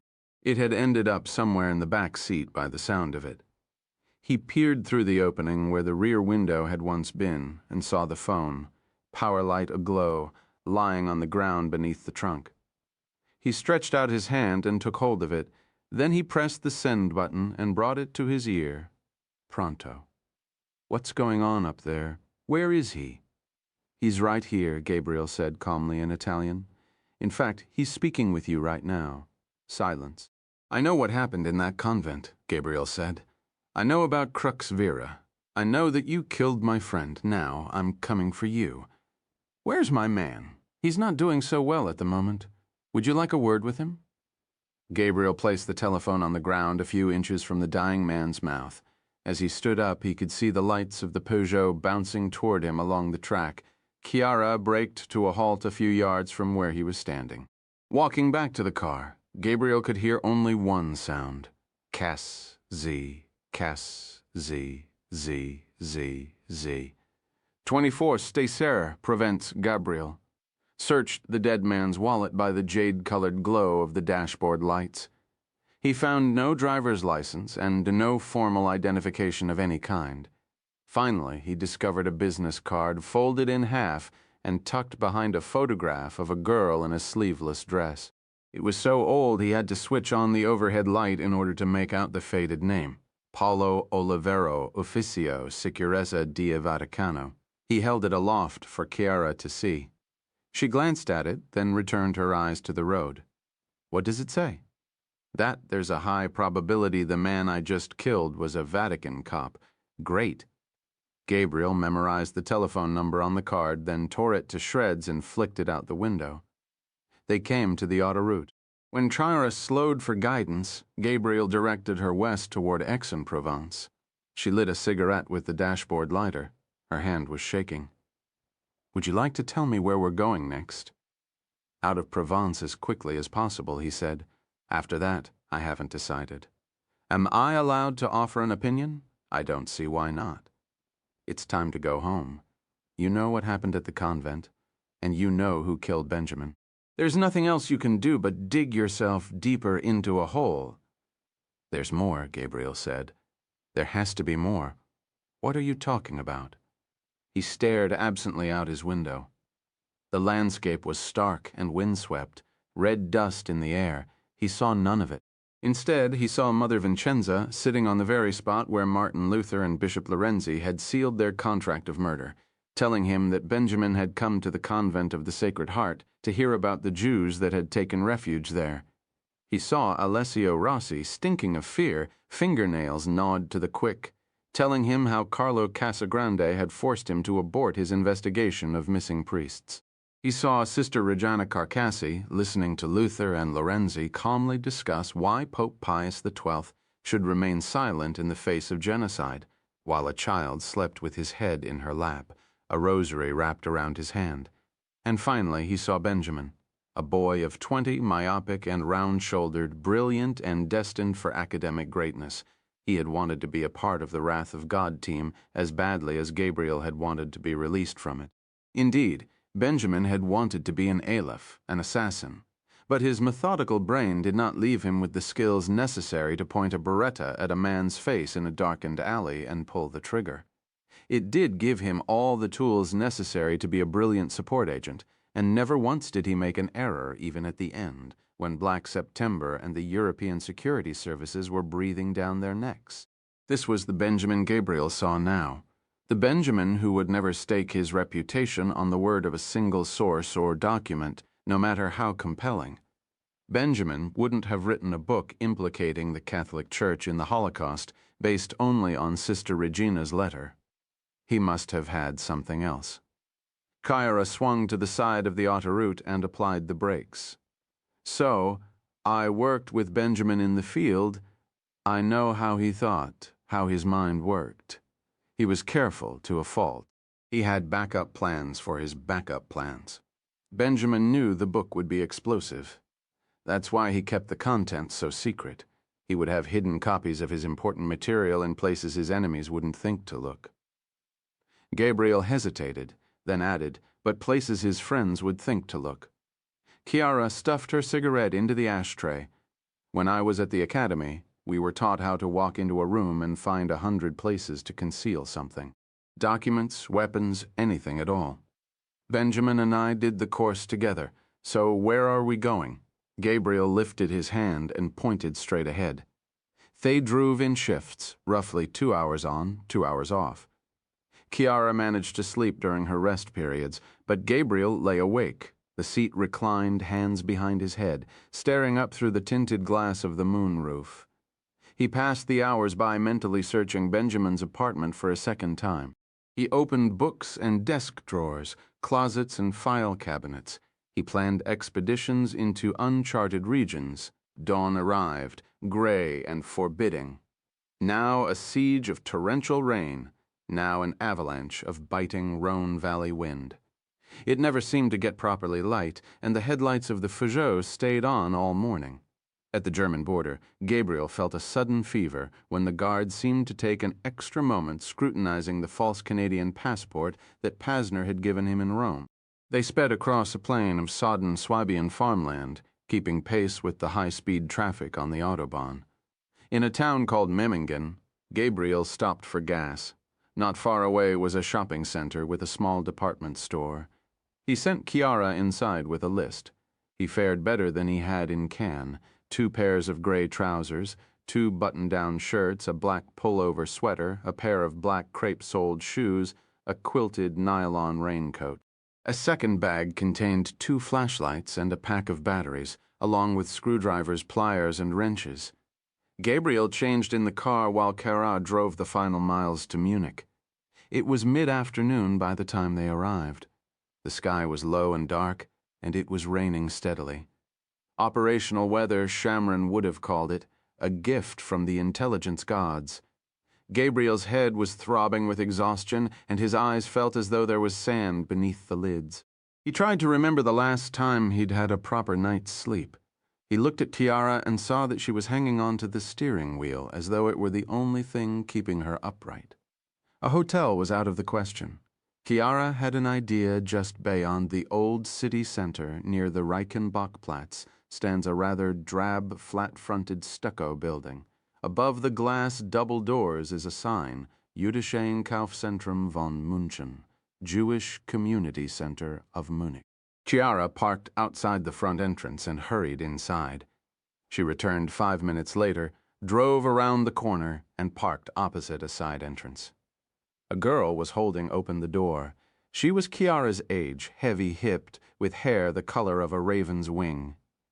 "How did you manage this?" Gabriel asked. "They called my father in Venice. He vouched for us."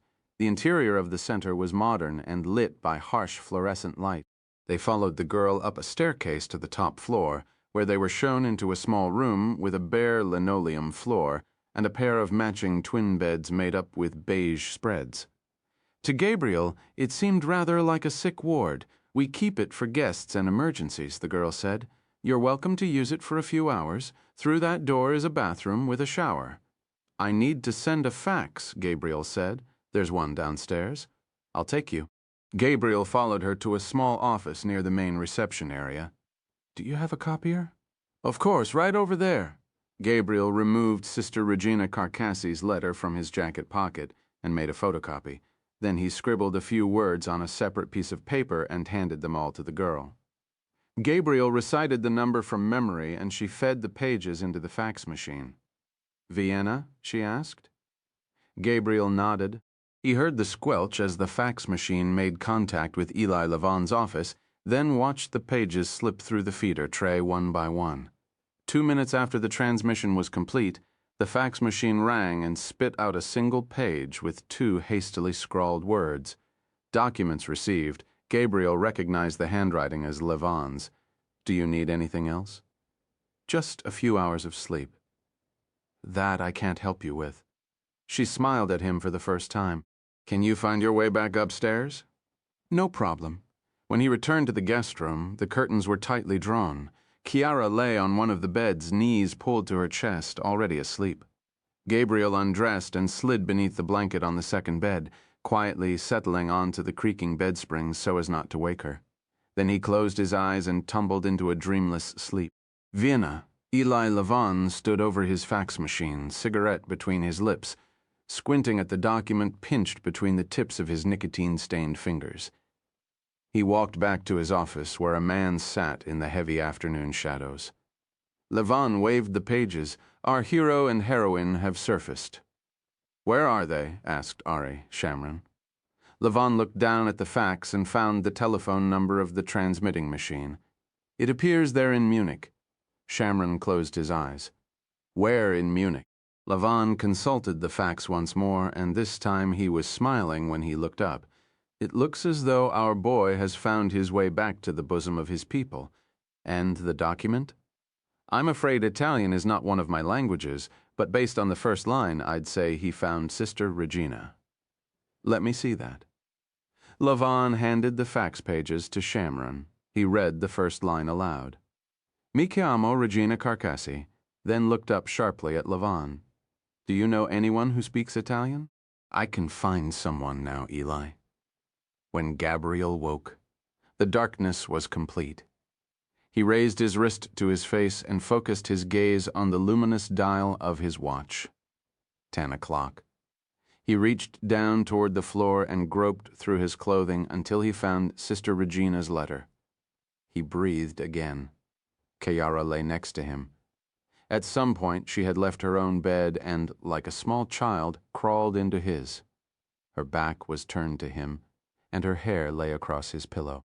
When he touched her shoulder, she rolled over and faced him. Her eyes were damp. What's wrong? I was just thinking. About what? A long silence, broken by the blare of a car horn outside their window. I used to pop into the church of San Zaccaria while you were working. I'd see you up there on your scaffolding, hidden behind your shroud. Sometimes I'd peer around the edge and see you staring at the face of the Virgin.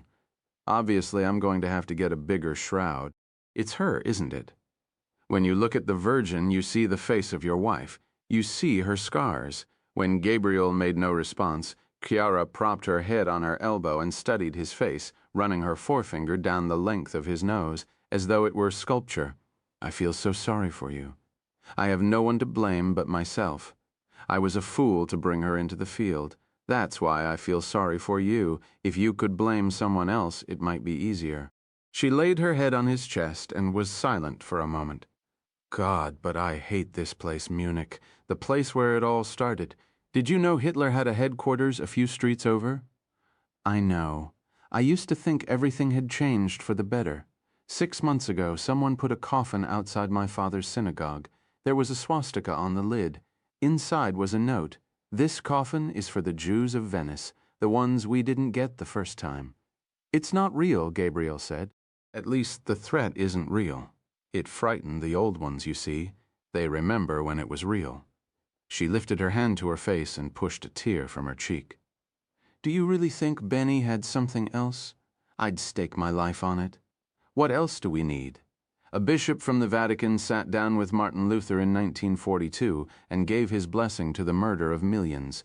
60 years later, Crux Vera killed your friend and many more to keep it a secret. I don't want Crux Vera to succeed. I want to expose the secret, and I need more than Sister Regina's letter in order to do that. Do you know what this will do to the Vatican? I'm afraid that's not my concern. You'll destroy it, she said. Then you'll go back to the Church of San Zaccaria and finish restoring your Bellini. You're a man of contradictions, aren't you? So I've been told. She lifted her head, resting her chin on his breastbone, and stared into his eyes. Her hair spilled over his cheeks. Why do they hate us, Gabriel? What did we ever do to them? The Peugeot was where they had left it, parked at the side entrance of the community center, glistening beneath a yellow street lamp. Gabriel drove carefully through the wet streets. He skirted the city center on the Thomas Winter Ring, a broad boulevard encircling the heart of Old Munich, then headed toward Schwabing on the Ludwigstrasse. At the entrance of a U-Bahn station, he saw a stack of blue flyers beneath the weight of a red brick. Chiara darted out, scooped up the papers, and brought them back to the car. Gabriel twice drove past Adalbertstrasse 68 before deciding it was safe to proceed. He parked around the corner on the Bererstrasse and killed the engine. A streetcar rattled past, empty but for a single old woman gazing hopelessly through the fogged glass. As they walked toward the entrance of the apartment house, Gabriel thought of his first conversation with Detective Axel Weiss.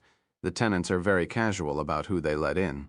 If someone presses the intercom and says advertisements, they're routinely buzzed in. Gabriel hesitated, then simultaneously pushed 2 buttons. A few seconds later, a sleepy voice answered, "Ja?" Gabriel murmured the password. The buzzer howled, and the door unlocked. They stepped inside, and the door closed automatically behind them. Gabriel opened and closed it a second time for the benefit of anyone who might be listening. Then he placed the stack of flyers on the ground and crossed the foyer to the staircase quickly, in case the old caretaker was still awake. They crept quietly up the stairs to the second-floor landing. The door to Benjamin's apartment was still marked with crime scene tape, and an official-looking note on the door declared that it was off-limits. The makeshift memorial, the flowers, the notes of condolence had been cleared away. Chiara crouched and went to work on the lock with a slender metal tool. Gabriel turned his back to her and watched the stairwell. 30 seconds later, he heard the lock give way and Chiara pushed open the door. They ducked beneath the crime scene tape and went inside. Gabriel closed the door and switched on his flashlight. "Work quickly," he said. "Don't worry about making a mess." He led her into the large room overlooking the street, the room Benjamin had used as his office. The beam of Chiara's flashlight fell across the neo-Nazi graffiti on the wall. "My God," she whispered. "You start at that end," Gabriel said. "We'll search each room together, then we'll move to the next." They worked silently but efficiently. Gabriel tore the desk to pieces, while Chiara pulled every book from its shelf and thumbed through the pages. Nothing next. Gabriel went to work on the furniture, removing slipcovers, pulling apart cushions. Nothing. He turned over the coffee table and unscrewed the legs to check for hollow compartments. Nothing. Together, they turned over the rug and searched for a slit where documents might be concealed. Nothing. Gabriel got down on all fours and patiently checked every floorboard to see if one of them had been loosened. Chiara removed the covers from the heating vents. Hell, at one end of the room was a doorway leading to a small antechamber. Inside, Benjamin had stored more books. Gabriel and Chiara searched the room together and found nothing. Closing the door on the way out, Gabriel detected a faint sound, something unfamiliar. Not the squeak of a dry hinge, but a rustle of some sort. He put his hand on the knob, then opened and closed the door several times in quick succession. Open, close, open, close, open. The door was hollow, and it sounded as if there was something inside. He turned to Chiara. "Hand me that screwdriver?" He knelt down and loosened the screws holding the latch to the door. When he finished, he separated the latch. Attached to one part was a line of nylon filament hanging into the interior of the door. Gabriel gently tugged on the filament, and up came a clear plastic bag with a Ziploc enclosure. Inside was a tightly folded batch of papers. "My God," Chiara said. "I can't believe you actually found it." Gabriel pried open the Ziploc bag, then carefully removed the papers and unfolded them by the illumination of Chiara's flashlight. He closed his eyes, swore softly, and held the papers up for Chiara to see. It was a copy of Sister Regina's letter. Gabriel got slowly to his feet. It had taken more than an hour to find something they already had. How much longer would it take to find what they needed? He drew a deep breath and turned around. It was then that he saw the shadow of a figure standing in the center of the room amid the clutter. He reached into his pocket, wrapped his fingers around the butt of the Beretta, and quickly drew it out. As his arm swung up to the firing position, Chiara illuminated the target with the beam of her flashlight. Fortunately, Gabriel managed to prevent his forefinger from pulling the trigger, because standing 10 feet in front of him, with her hands shading her eyes, was an old woman wrapped in a pink bathrobe. There was a pathological neatness about Frau Ratzinger's tiny flat that Gabriel recognized at once. The kitchen was spotless and sterile, the dishes in her little china cabinet fastidiously placed. The knickknacks on the coffee table in her sitting room looked as though they had been arranged and rearranged by an inmate in an asylum, which in many respects, thought Gabriel, she was. "Where were you?" he asked carefully, in a voice he might have used for a small child. "First Dachau, then Ravensbrück, and finally Riga."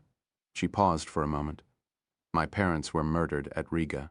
They were shot by the Einsatzgruppen, the roving SS death squads, and buried along with 27,000 others in a trench dug by Russian prisoners of war." Then she rolled up her sleeve to show Gabriel her number, like the number that Gabriel's mother had tried so desperately to conceal. Even in the fierce summer heat of the Jezreel Valley, she would wear a long-sleeved blouse rather than allow a stranger to see her tattoo. Her mark of shame, she called it.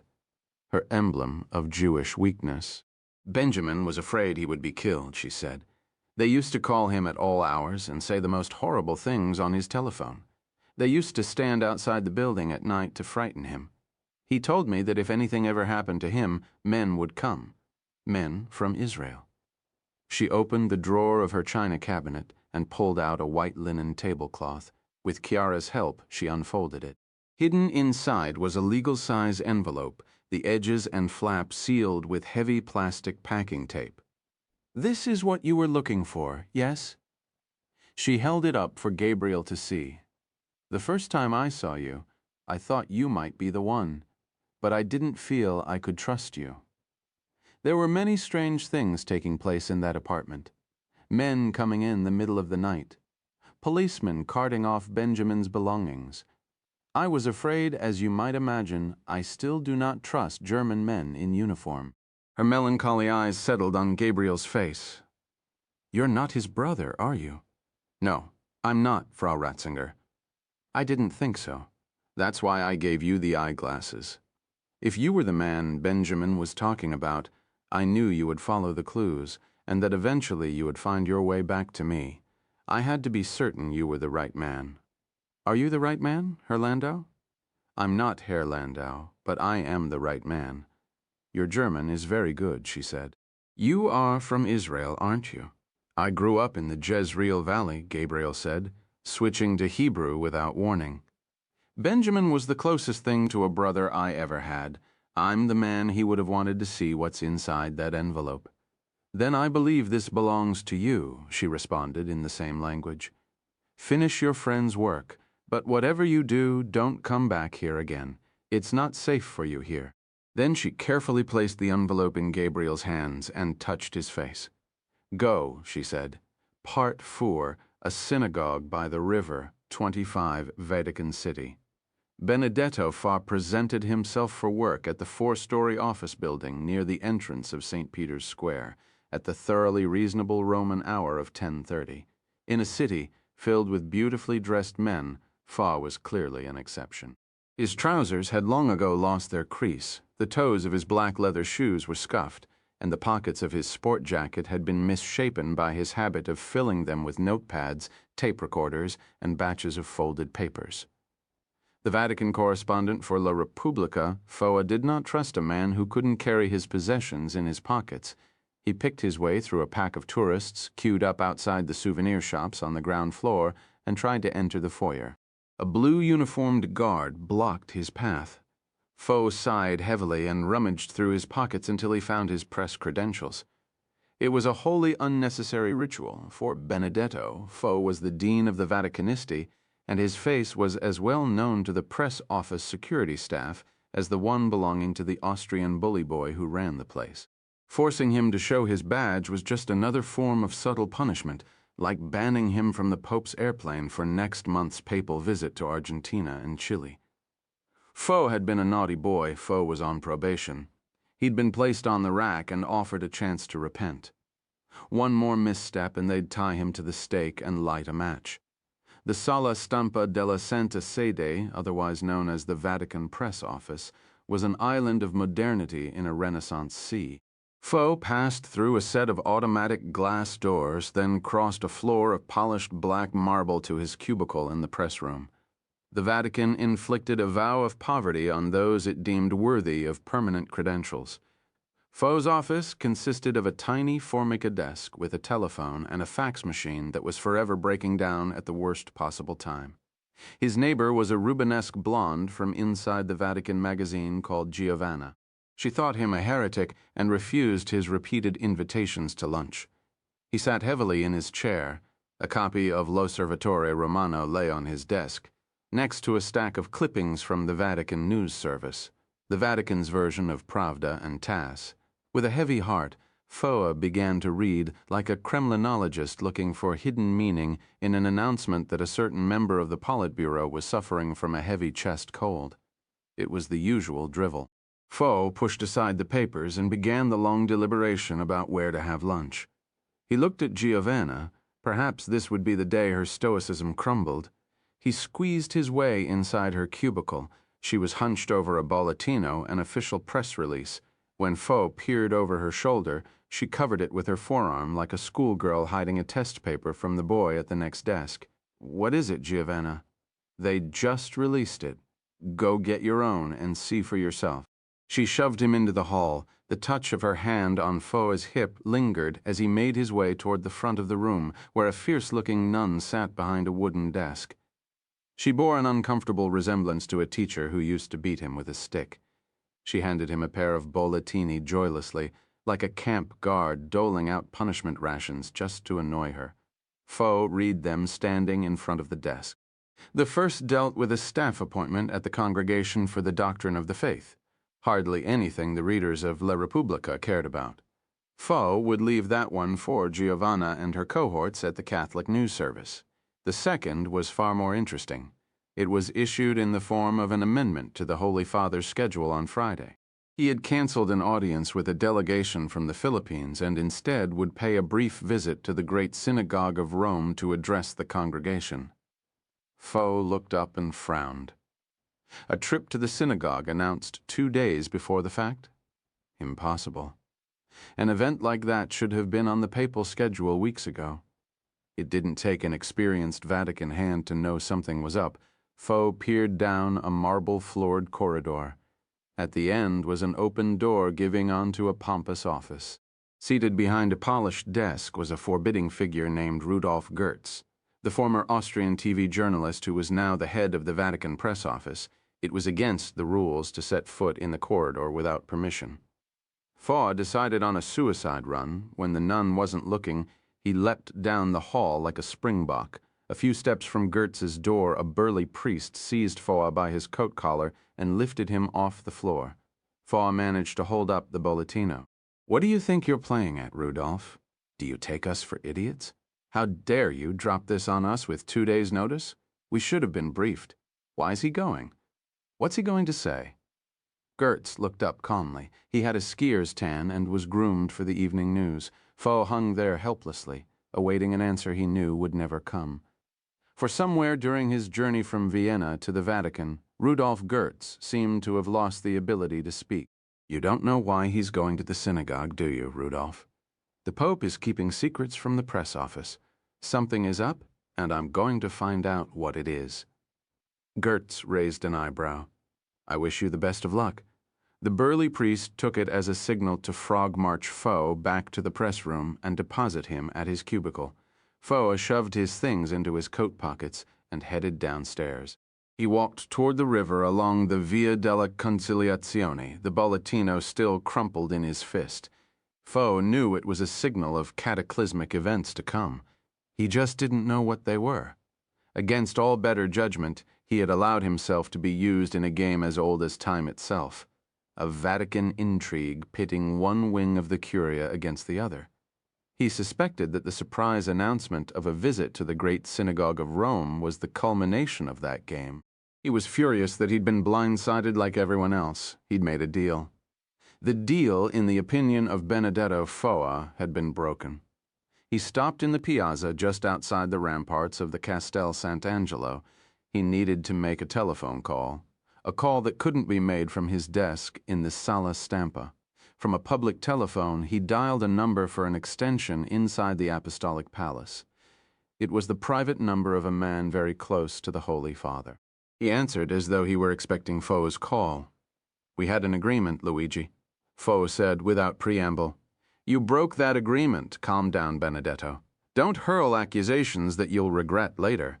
I agreed to play your little game about the Holy Father's childhood in exchange for something special. Trust me, Benedetto. Something very special will be coming your way sooner than you think. I'm about to be permanently banned from the Sala Stampa because I helped you. The least you could have done is warn me that this trip to the synagogue was coming. I couldn't do that, for reasons that will be abundantly clear to you in the coming days. As for your problems at the Sala Stampa, this too shall pass. Why is he going to the synagogue? You'll have to wait until Friday, like everyone else. You're a bastard, Luigi. Please try to remember you're talking to a priest. You're not a priest. You're a cutthroat in a clerical suit. Flattery will get you nowhere, Benedetto. I'm sorry, but the Holy Father would like a word." The line went dead. Force slammed down the receiver and headed wearily back to the press office, a short distance away in a barricaded diplomatic compound at the end of a tree-lined cul-de-sac called the Via Mishla Mercati.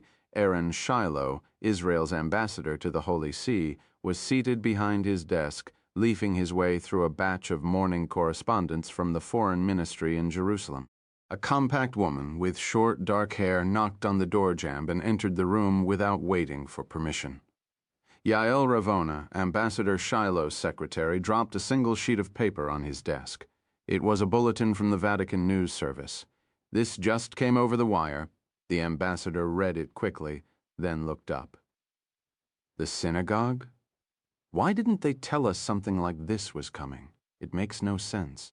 Judging from the tone of that dispatch, the press office and VNS were caught off guard. Put in a call to the Secretariat of State. Tell them I'd like to speak with Cardinal Brindisi. Yes, Ambassador. Yael Ravona walked out. The ambassador picked up his telephone and dialed a number in Tel Aviv. A moment later, he said quietly, I need to speak to Shamron. At that same moment, Carlo Casagrande was seated in the back of his Vatican staff car, speeding along the winding S4 motorway through the mountains northeast of Rome. The reason for his unscheduled journey lay in the locked attaché case resting on the seat next to him. It was a report delivered to him earlier that morning by the agent he had assigned to investigate the childhood of the Holy Father. The agent had been forced to resort to a black bag operation, a break-in at the apartment of Benedetto Fo. A hurried search of Fo's files had produced his notes on the matter. A summary of those notes was contained in the report. The Villa Galatina appeared, perched on its own mountain, glowering at the valley below. Casagrande glimpsed one of Roberto Pucci's guards high among the battlements, a rifle slung over his shoulder. The front gate was open. A tan-suited security man glanced at the SCV license plates and waved the car onto the property. Roberto Pucci greeted Casagrande in the entrance hall. He was dressed in riding breeches and knee-length leather boots and smelled of gun smoke. Obviously, he had spent the morning shooting. Don Pucci often said that the only thing he loved more than his collection of guns was making money, and the Holy Mother Church, of course. The financier escorted Casagrande down a long, gloomy gallery into a cavernous great room overlooking the garden. Cardinal Marco Brindisi was already there, a thin figure perched on the edge of a chair in front of the fire, a teacup balanced precariously on his cassocked thigh. Light reflected off the lenses of the cardinal's small round spectacles, turning them to white discs that obscured his eyes. Casagrande dropped to one knee and kissed the proffered ring.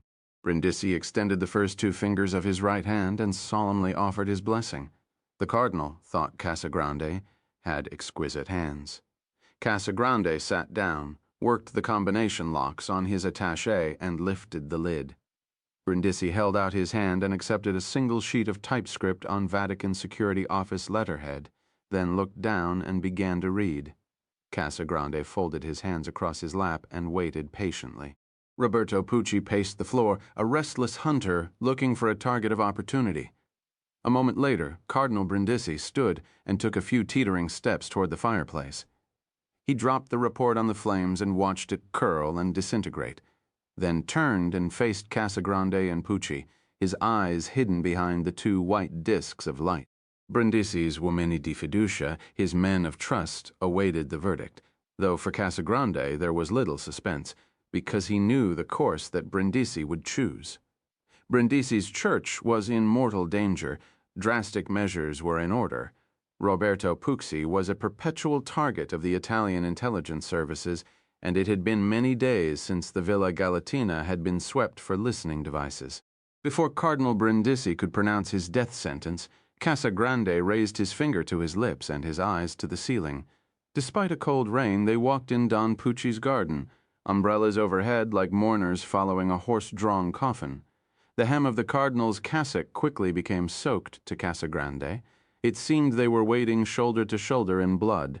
Pope Accidental is playing a very dangerous game, Cardinal Brindisi said. His initiative to throw open the archives is simply a ploy to give him cover to reveal things he already knows. It is an act of unbelievable recklessness. I believe it's quite possible that the Holy Father is delusional or mentally unbalanced in some way. We have a duty, indeed a divine mandate, to remove him. Roberto Pucci cleared his throat. Removing him and killing him are two different things, Eminence.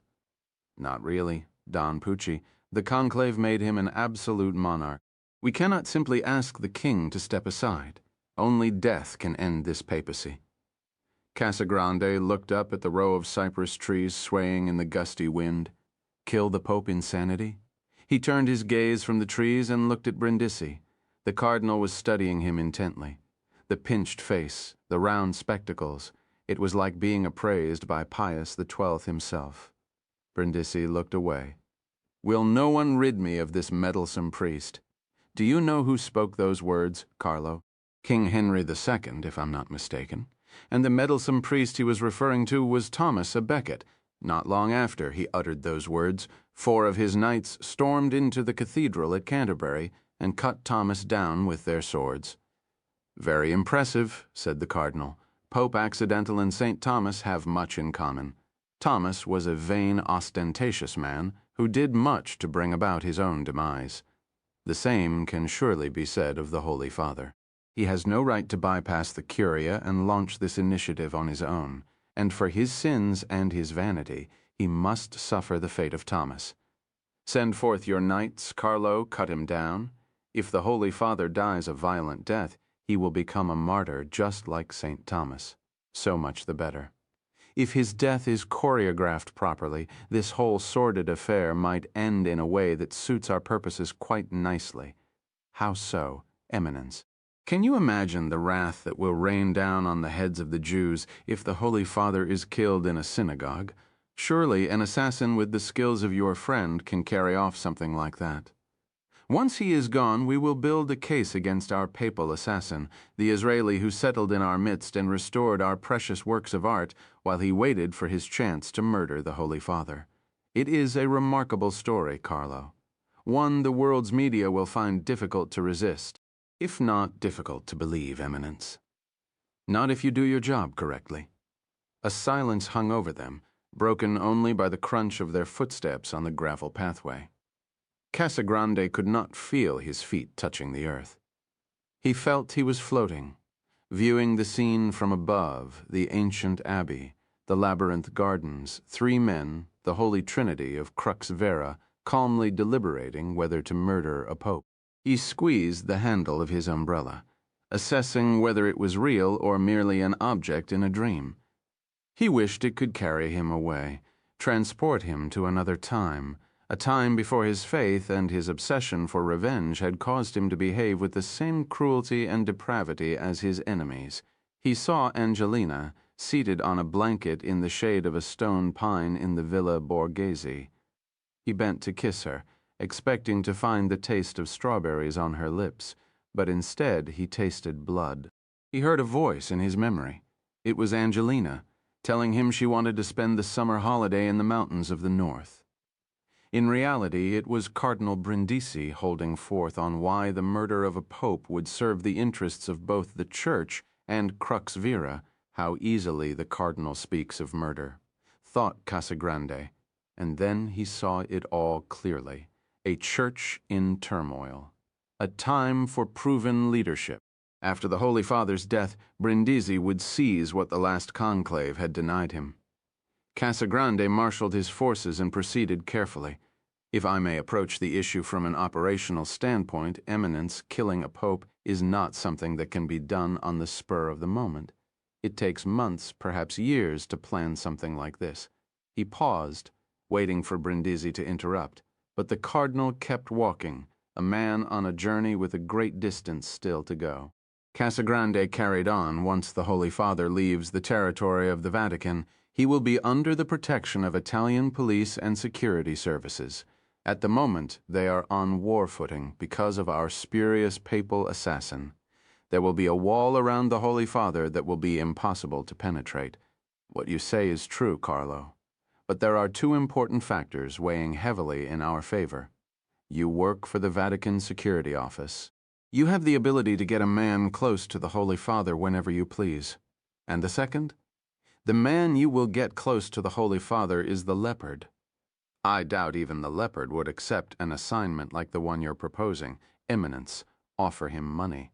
That's what creatures like him respond to. Casagrande felt as though he were hurling himself against the walls of the old abbey. He decided to make one final assault. When I came to the Vatican from the Carabinieri, I swore a sacred oath to protect the Pope. Now you are asking me to break that oath, Eminence. You also swore a sacred oath to Crux Vera, and to me personally, an oath that binds you to absolute obedience. Casagrande stopped walking and turned to face the cardinal. His spectacles were dotted with rain. I had hopes of seeing my wife and daughter once again in the kingdom of heaven, Eminence. Surely the only thing that awaits the man who carries out this deed is damnation. You need not worry about confronting the fires of hell, Carlo. I will grant you absolution. Do you really have such power? The power to cleanse the soul of a man who murders a pope? Of course I do, snapped Brindisi, as if he found the question blasphemous. Then his demeanor and his tone softened. You're tired, Carlo. This affair has been long and difficult for all of us. But there is a way out, and soon it will be over. At what cost, Eminence, to us, to the Church? He wants to destroy the Church. I want to save it. Who do you stand with? After a moment's hesitation, Casagrande said, I stand with you, Eminence, and the Holy Mother Church, as I knew you would. I have just one question. Do you intend to accompany the Holy Father to the synagogue? I wouldn't want you to be anywhere near the Holy Father when this terrible deed is done. As I told the Holy Father when he asked me the same question, I intend to have a case of the flu on Friday that will not permit me to be at his side. Casagrande seized the cardinal's hand and feverishly kissed his ring. The prelate extended his long fingers and made the sign of the cross over Casagrande's forehead. There was no love in his eyes, only coldness and a fierce determination. From Casagrande's vantage point, it seemed he was anointing a dead man. Cardinal Brindisi departed for Rome first. Casagrande and Roberto Pucci remained behind in the garden. It doesn't take a terribly perceptive man to see that your heart is not in this, Carlo. Only a madman would relish the opportunity to murder a pope. What do you intend to do? Casagrande moved some gravel around with the toe of his shoe, then looked up at the cypress trees bending in the wind. He knew he was about to embark on a course that would ultimately lead to his own destruction. I'm going to Zurich, Casagrande said. I'm going to hire an assassin, 26 Vienna. Ile Levin's office looked like the command bunker of an army in fighting retreat. Open files lay scattered across the tabletops, and a map hung crookedly on the wall. There were ashtrays overflowing with half-smoked cigarettes and a waste paper basket filled with half-eaten remnants of a dismal carry-out meal. A cup of cold coffee was balanced precariously atop a stack of books. A silent television flickered unnoticed in the corner. Lavon had clearly been expecting them. He had flung open the door before Gabriel had even pressed the buzzer and hauled them inside like guests late for a dinner party in their honor. He had waved the facsimile of Sister Regina's letter and peppered Gabriel with questions as he led him down the corridor. Where did you find this? What were you doing back in Munich? Do you know the trouble you've caused? Half the office is looking for you. My God, Gabriel, but you gave us a scare. Shamron had said nothing. Shamron had survived enough disasters to realize that in due time he would learn everything he needed to know. As Lavon berated Gabriel, the old man paced the floorboards before the window overlooking the courtyard. His reflection was visible in the bulletproof glass. To Gabriel, the mirror image seemed like another version of Shamron, younger and more sure-footed. Shamron, the invincible. Gabriel sat heavily upon Lavon's couch. With Chiara at his side, he produced the envelope Frau Ratzinger had given him in Munich and laid it on the file-strewn coffee table. Lavon shoved a pair of reading glasses onto his face and carefully removed the contents, a photocopy of 2 pages of single-spaced typescript. He looked down and began to read. After a moment, his face drained of color and the papers were trembling between his fingertips. He glanced up at Gabriel and whispered, "Unbelievable." Lavon held it up for Shamron. "I think you'd better take a look at this, boss." Shamron paused long enough to scan the letterhead, then resumed his journey. "Read it to me, Eli," he said, "in German, please. I want to hear it in German." Reich Ministry for Foreign Affairs to S. Obersturmbannführer Adolf Eichmann, Russia Huav V4, from Unterstaatssekretär Martin Luther, Abteilung Deutschland, regarding the policy of the Holy See concerning Jewish matters. Berlin, March 30th, 1942, 643425. Sever my meeting with His Grace Bishop Sebastiano Lorenzi at the Convent of the Sacred Heart in northern Italy was an unqualified success. As you know, Bishop Lorenzi is the leading expert on relations between Germany and the Holy See inside the Vatican Secretariat of State. He is also a member of the Orthodox Catholic Society known as Crux Vera, which has been very supportive of National Socialism from the beginning. Bishop Lorenzi is very close to the Holy Father and speaks with him on a daily basis. They attended the Gregorian College together, and the bishop was a leading player during the negotiations over the Concordat reached between the Reich and the Holy See in 1933.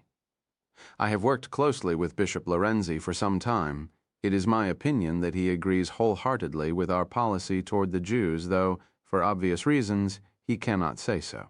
He couches his positions regarding the Jews in theological terms, but in candid moments he betrays his beliefs that they are a social and economic menace as well as heretics and mortal enemies of the Church. During our meeting, which was held in the pleasant surroundings of a convent situated on the shores of Lake Garda, we discussed many aspects of our Jewish policy and why it must go forward unencumbered. Bishop Lorenzi seemed most impressed by my suggestion that failure to deal with the Jews in a timely and thorough manner could lead to the creation of a Jewish state in the Holy Land. To buttress my arguments, I quoted heavily from your 1938 memorandum on that topic, in which you argued that a Jewish state in Palestine would only increase the power of world Jewry in law and international relations, because a miniature state would permit the Jew to send ambassadors and delegates around the world to promote his lust for domination. In that respect, the Jew would be placed on equal footing with political Catholicism, something Bishop Lorenzi is eager to prevent at all costs. Nor does he or the Holy Father wish to see Jews controlling the sacred Christian sites of the Holy Land. I made clear our position that a papal protest of the roundups and deportations would be a clear violation of the Concordat. I also vigorously pressed my position that a papal protest would have profound and disastrous effects on our Jewish policy. Lorenzi, more than others, realizes the power possessed by the Holy See in this matter, and he is committed to making certain the Pope does not speak. With the help of Bishop Lorenzi, I believe the Holy Father will be able to weather the storm of pressure put on him by our enemies and will maintain his position of strict neutrality. In my opinion, our position with the Vatican is secure, and we can expect no meaningful resistance to our Jewish policies from the Holy See or from Roman Catholics under Reich control. Shamron had stopped pacing and seemed to be studying his face in the glass. He took a long time lighting his next cigarette.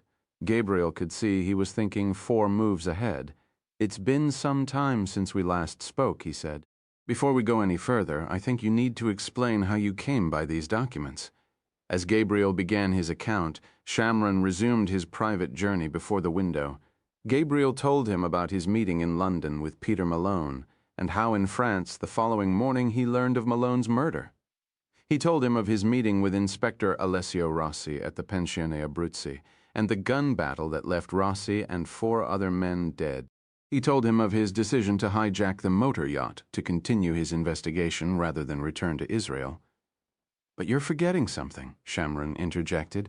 He spoke with uncharacteristic gentleness, as though he were addressing small children. "I saw Shimon Pasner's field report. According to Pasner, you were followed as you left the safe flat, a pair of men in a beige Lancia sedan. The second team dealt with the Lancia, and you then proceeded without incident to the departure point on the beach. Is that correct?" "I never saw the surveillance. I only heard what Pasner told me. The people in the Lancia might have been watching us, or they might have been a couple of ordinary Romans on their way to dinner who got the surprise of their life. They might have been, but I doubt it. You see, a short time later, a beige Lancia was discovered near the train station. Behind the wheel was a Palestinian named Marwan Aziz, a man known to be an agent of PLO intelligence. He'd been shot 3 times and was quite dead, and by the way, the Lancia's left rear bumper was damaged. Marwan Aziz was one of the men who was following you. I wonder where the second man went. I wonder whether he was the one who killed Aziz. But I digress. Please continue. Intrigued by Shamron's revelations, Gabriel pressed forward, the boat journey to Cannes, the meeting with Antonella Huber at which she surrendered the letter written by her mother, the former sister Regina Carcassi, the dying man he had left behind in the field outside Césaire, the midnight search of Benjamin's flat, and the near-fatal confrontation with his caretaker, Frau Ratzinger. Shamron ceased his pacing only once, when Gabriel admitted that he had actually threatened Carlo Casagrande. An understandable reaction, said the look on the old man's creased face, but hardly the behavior one would expect from an agent of Gabriel's training and experience. Which brings us to the obvious next question, Shamron said. Is the document real, or is it the Vatican equivalent of the Hitler diaries? Lavon held it up. Do you see these markings? They're consistent with documents from the KGB archives.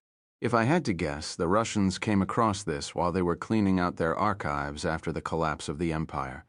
Somehow it reached Benjamin's hands. But is it a hoax?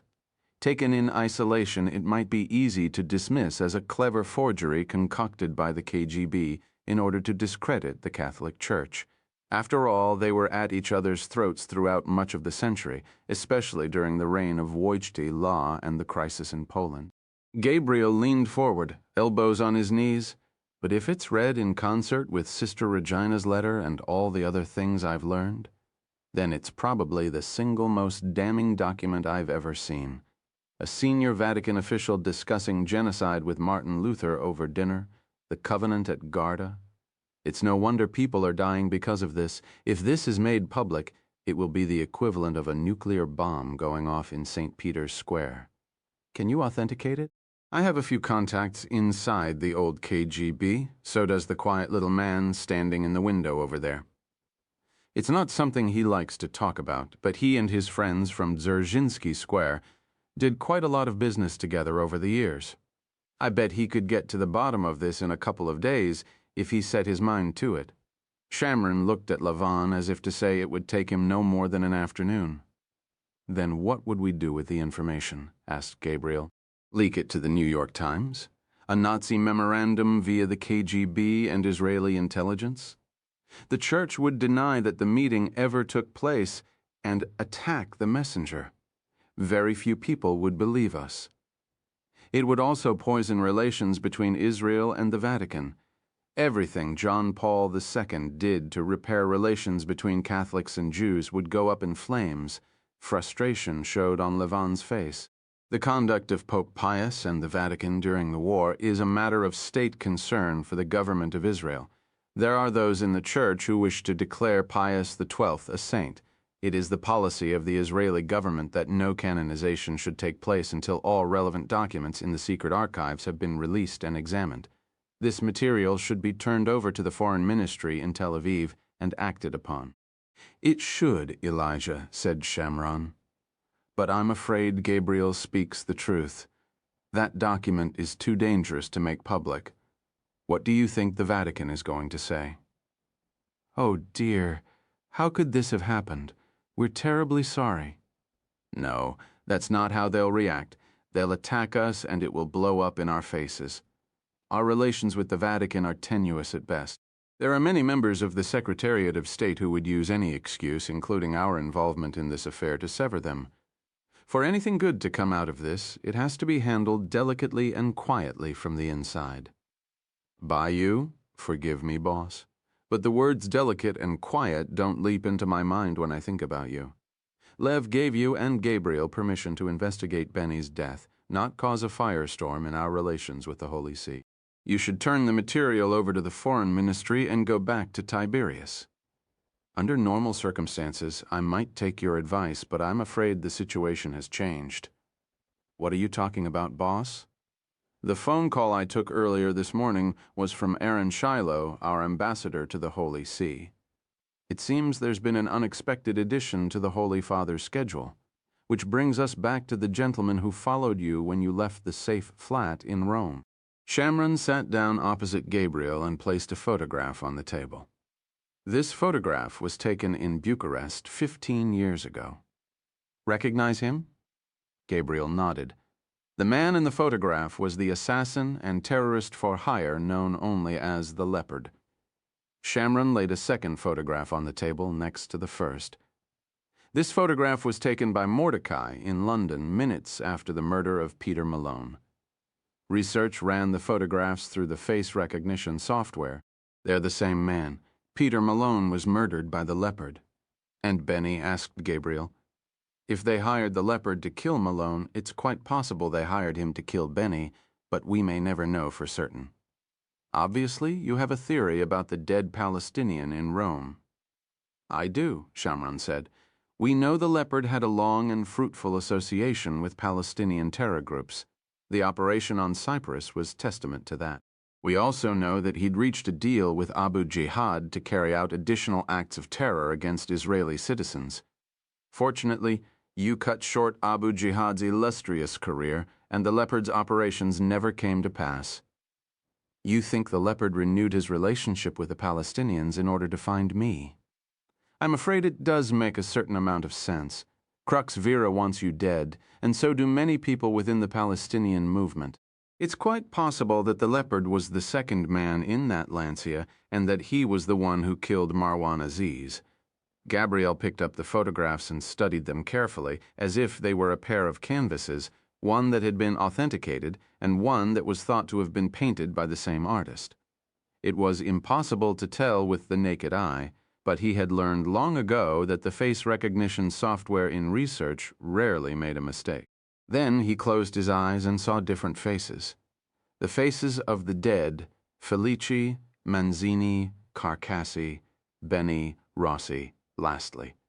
He saw a man in a white cassock entering a synagogue by the river in Rome, a cassock stained with blood. He opened his eyes and looked at Shamron.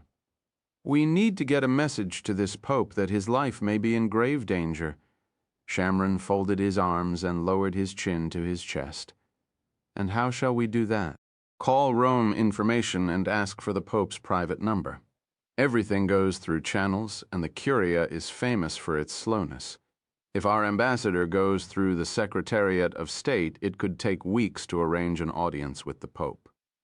If I try to get to him through the Vatican Security Office, we'll run straight into Carlo Casagrande and his Crux Vera goons.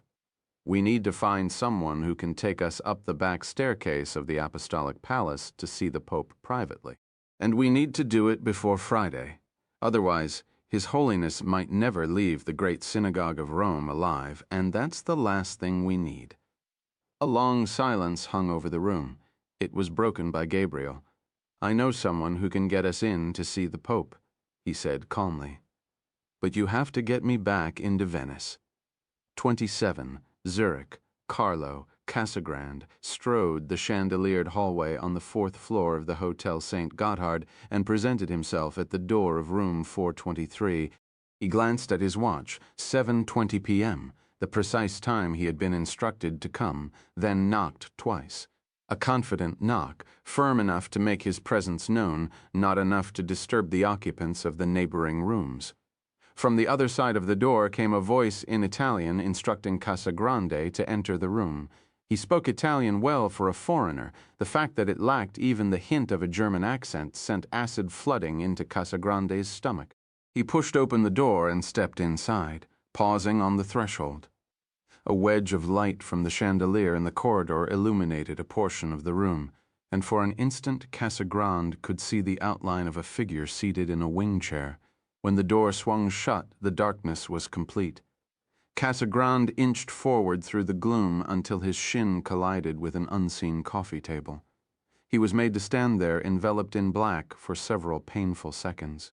Finally, a powerful lamp burst on, like a searchlight in a guard tower, and shone directly into his face. He raised his hand and tried to shield his eyes from the glare. It felt like a needle in his cornea. "Good evening, General." A seductive voice like warm oil. "Did you bring the dossier?" Casagrande held up the briefcase. The silenced Stekkin moved into the light and prodded him onward. Casagrande removed the file and laid it on the coffee table like an offertory. The beam of light tilted downward, while the hand holding the weapon lifted the cover of the dossier. The light, suddenly Casagrande was standing on the pavement outside his apartment in Rome, viewing the mutilated bodies of Angelina and his daughter by the beam of a carabinieri flashlight. Death was instantaneous, General Casagrande. You can at least take comfort in the knowledge that your loved ones did not suffer. The light tilted suddenly upward. Too late, Casagrande tried to shield his eyes, but the beam found his retina, and for the next several seconds he had the sensation he was being swallowed by a giant undulating orange sphere. "So much for the Middle Ages being over," the assassin said. The dossier slid across the table toward Casagrande. "He's too heavily protected. This is an assignment for a martyr, not a professional.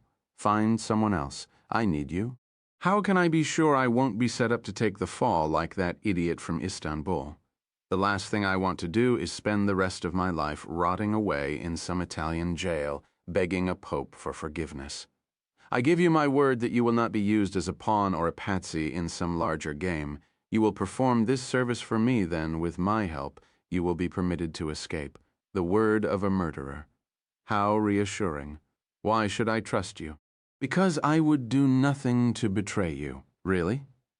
Did you know Benjamin Stern was an agent of Israeli intelligence when you hired me to kill him? My God, thought Casagrande. How does he know? He weighed the advantages of lying, but thought better of it.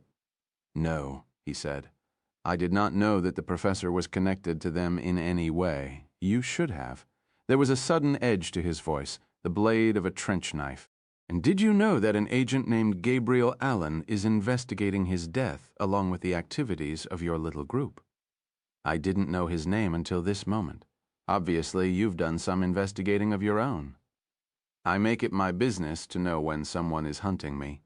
I also know that Allen was at the Pensione Abruzzi in Rome, meeting with Inspector Alessio Rossi when you sent an army of carabinieri in there to kill him. You should have come to me with your problems, General. Allen would be dead now. How? How does this monster know about the Israeli and Rossi? How is such a thing possible? He's a bully, thought Casagrande. Bullies like to be placated. He decided to play the role of the appeaser. It was not a role that came naturally to him. You're right, he said, his tone conciliatory. I should have come to you, obviously. It would have been better for both of us. May I sit down? The light lingered on his face for a few more seconds. Then it fell upon an armchair, a few inches from the spot where Casagrande was standing. He sat down and placed his hands on his knees. The light remained in his eyes. The question is, General, can I trust you enough to work for you again, especially on something like this? Perhaps I can earn your trust. With what? Money, of course. It would take a great deal of money. The figure I had in mind was substantial, Casagrande said. A sum of money that most men would consider sufficient to live on for a very long time. I'm listening. $4 million. $5 million, countered the assassin. Half now, half on completion. Casagrande squeezed his kneecaps, trying to conceal his rising tension. It was not like quarreling with Cardinal Brindisi. The leopard's sanctions tended to be irrevocable. $5 million, Casagrande said in agreement, but you will be paid only $1 million of that in advance. If you choose to steal my money without fulfilling the terms of the contract, that's your business.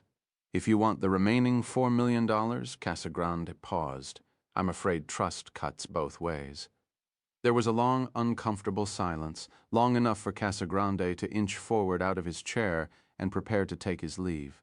He froze when the assassin said, "Tell me how it would be done." Casagrande spoke for the next hour, a veteran policeman, calmly recounting the timeline of a rather mundane series of street crimes. All the while the light bored into his face. It was making him hot. His suit jacket was soaked with sweat and was clinging to his back like a wet blanket. He wished he'd turn the damned thing off. He'd rather sit in the dark with the monster than stare into the light any longer. Did you bring the down payment? Casagrande reached down and patted the side of his attaché case. "Let me see it." Casagrande placed the attaché case on the table, opened it, and turned it so the assassin could see his money. "Do you know what will happen to you if you betray me?" "I'm certain I can imagine," Casagrande said. "But surely a down payment of that magnitude is enough to demonstrate my good faith." "Faith, is that what leads you to perform this act? There are some things you're not permitted to know. Do you accept the contract?" The assassin closed the attaché case and it disappeared into the darkness. "There's just one last thing," Casagrande said. "You'll need security office identification to get past the Swiss guards and the carabinieri. Did you bring the photograph?" Casagrande heard the rustle of fabric, then a hand appeared holding a passport photo. Poor quality. Casagrande reckoned it had been made by an automated machine.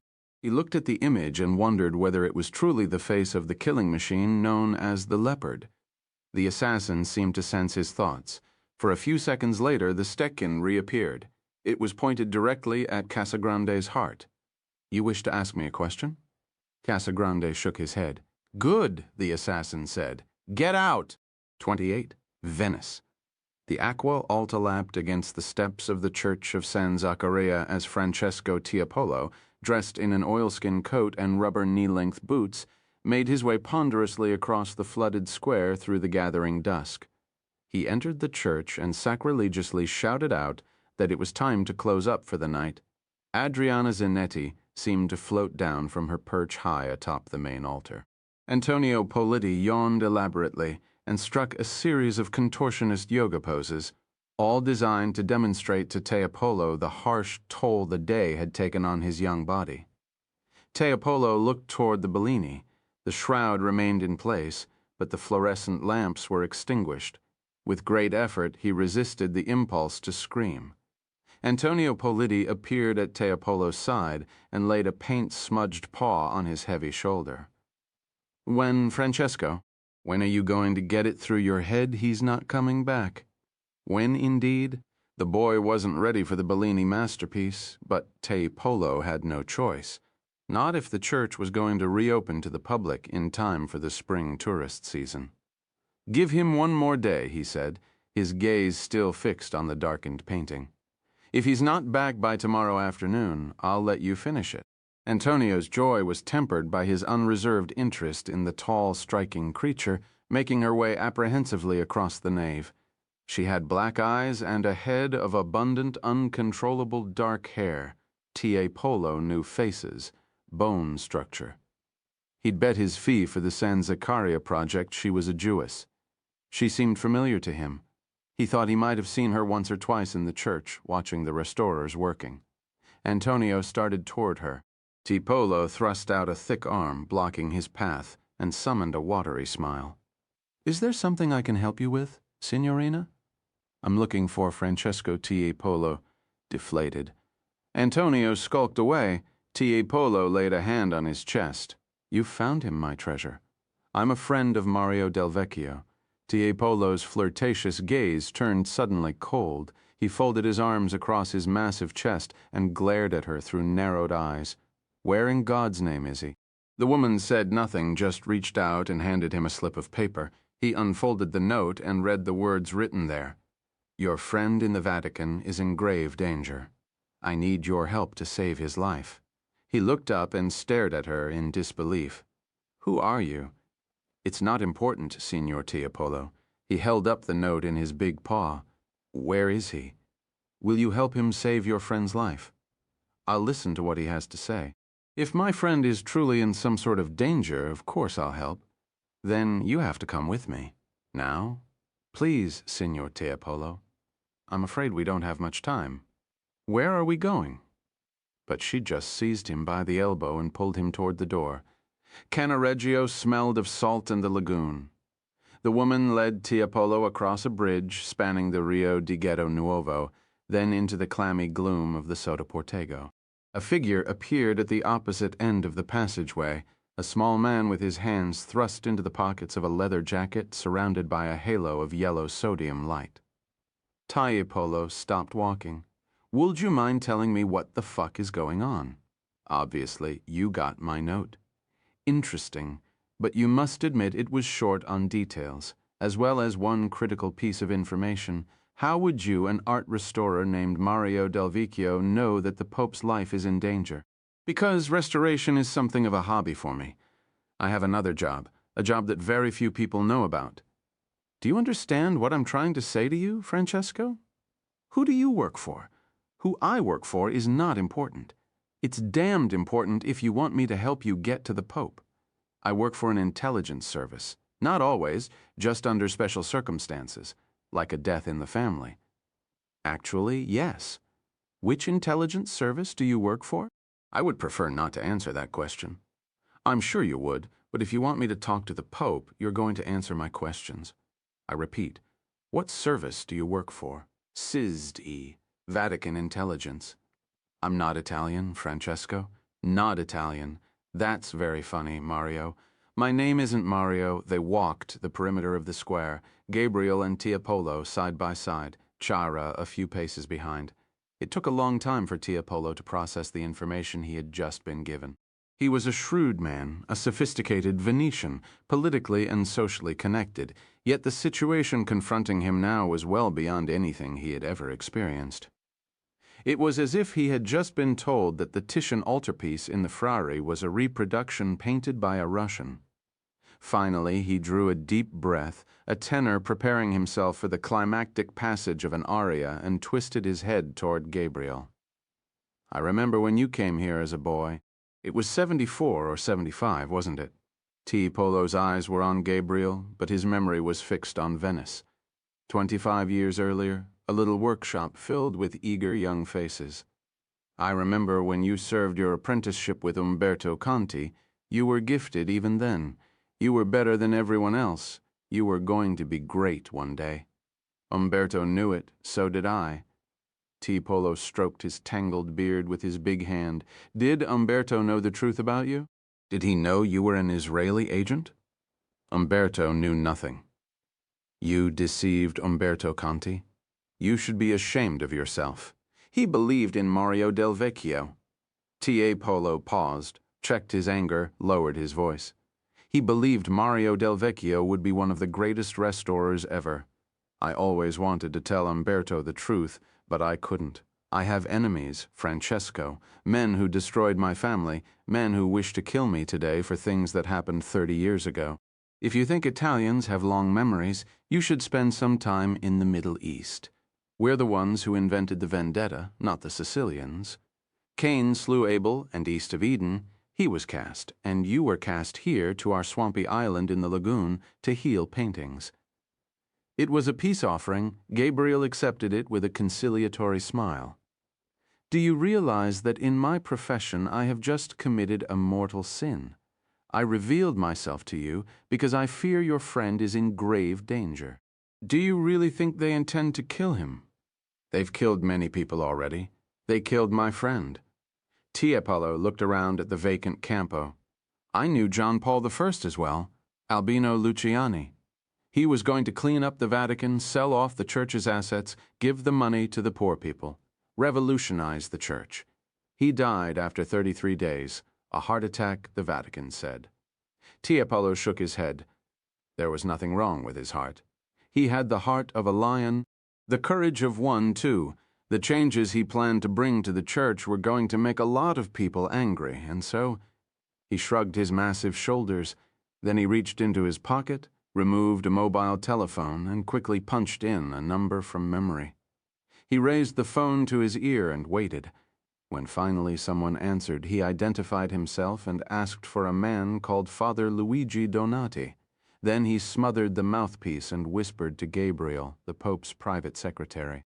He was with him here in Venice for years, very discreet, fiercely loyal. Evidently, it was Donati who came on the line next because, for the next 5 minutes, Tiepolo carried on an animated conversation, full of condescending remarks about Rome and the Curia. It was clear to Gabriel that Tiepolo had picked up a good deal of church politics from his friend the Pope.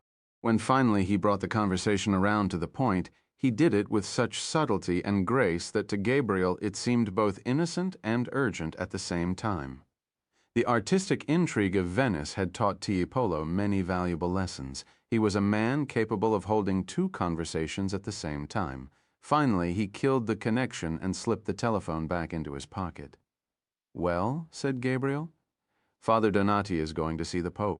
Father Luigi Donati stared at the telephone for a long moment before deciding on his course of action, Tiepolo's words ringing in his ears. "I need to see the Holy Father. It is important I see the Holy Father before Friday." Tiepolo never spoke like that. His relationship with the Holy Father was strictly collegial, pasta and red wine and humorous stories that reminded the Pope of the good times in Venice before he had been made a prisoner of the Apostolic Palace. And why before Friday? What did Friday have to do with anything? Friday was the day the Holy Father would visit the synagogue. Was Tiepolo trying to tell him that there was a problem? Donati stood abruptly and set out for the papal apartments. He brushed past a pair of the Pope's household nuns without so much as a word and entered the dining room. The Holy Father was entertaining a delegation of bishops from the American Midwest, and the conversation had come round to a topic His Holiness found revolting. He seemed relieved to see Donati stride into the room, even though Donati's demeanor was grim and businesslike. The priest stood next to his master and bent slightly at the waist so that he could speak directly into his ear. The bishops took their cue from Donati's tense appearance and looked away. When Donati finished, the Pope laid down his knife and fork and closed his eyes for a moment. Then he looked up, nodded once, and returned his attention to his guests. "Now where were we?"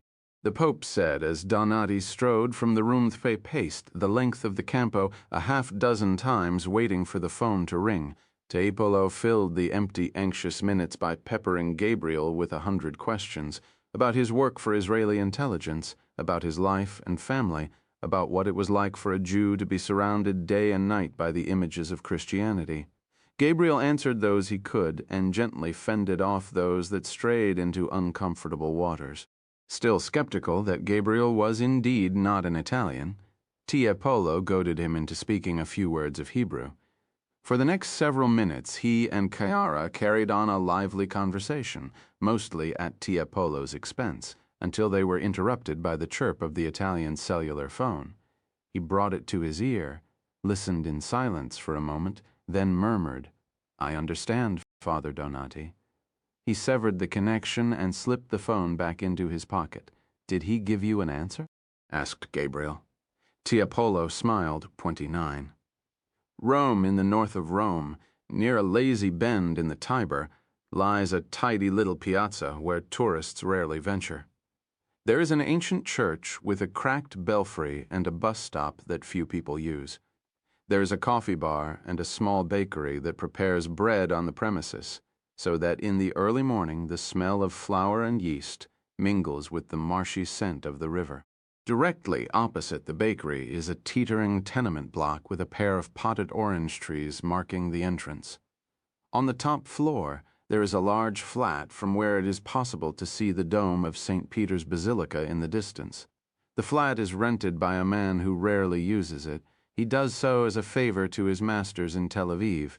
The building contained no lift, and to reach the flat it was necessary to navigate 4 gloomy flights of stairs. Chiara went first, followed by Gabriel and Francesco Tiepolo. Before she could slip her key into the lock, the door flew open and Shimon Pasner's square physique filled the frame. The memory of Gabriel and Chiara's flight from the beach was visible in the expression on his face. Had Ari Shamron and Eli Lavan not been standing 6 feet behind him, each puffing away on a Turkish cigarette, Gabriel was quite certain Pasner would have pounced.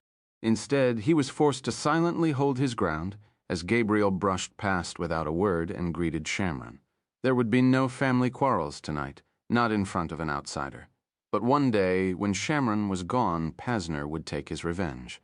That's the way things always went in the office. Gabriel handled the introduction. "This is Francesco Tiepolo. Francesco, these are the guys. I won't insult you by giving them names, because they wouldn't be real in any case." Tiepolo seemed to take this news in good humor. Shamron stepped forward and took over the proceedings. He shook Tiepolo's hand and looked up directly into his eyes for a long moment.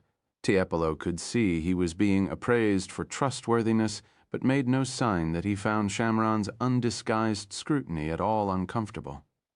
"I can't thank you enough for agreeing to help us, Signor Tiepolo. The Holy Father is a dear friend of mine.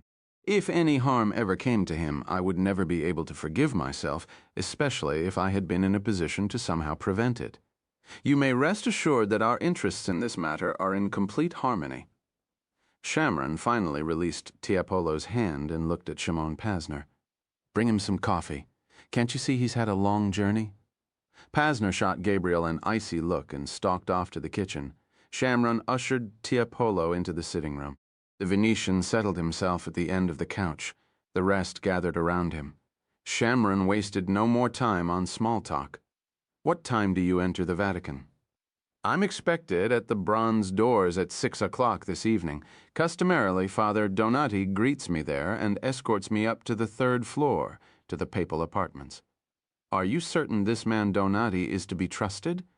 "I have known Father Donati as long as I have known the Holy Father. He is intensely loyal." Shimon Pasner entered the room and handed Tiepolo a cup of espresso.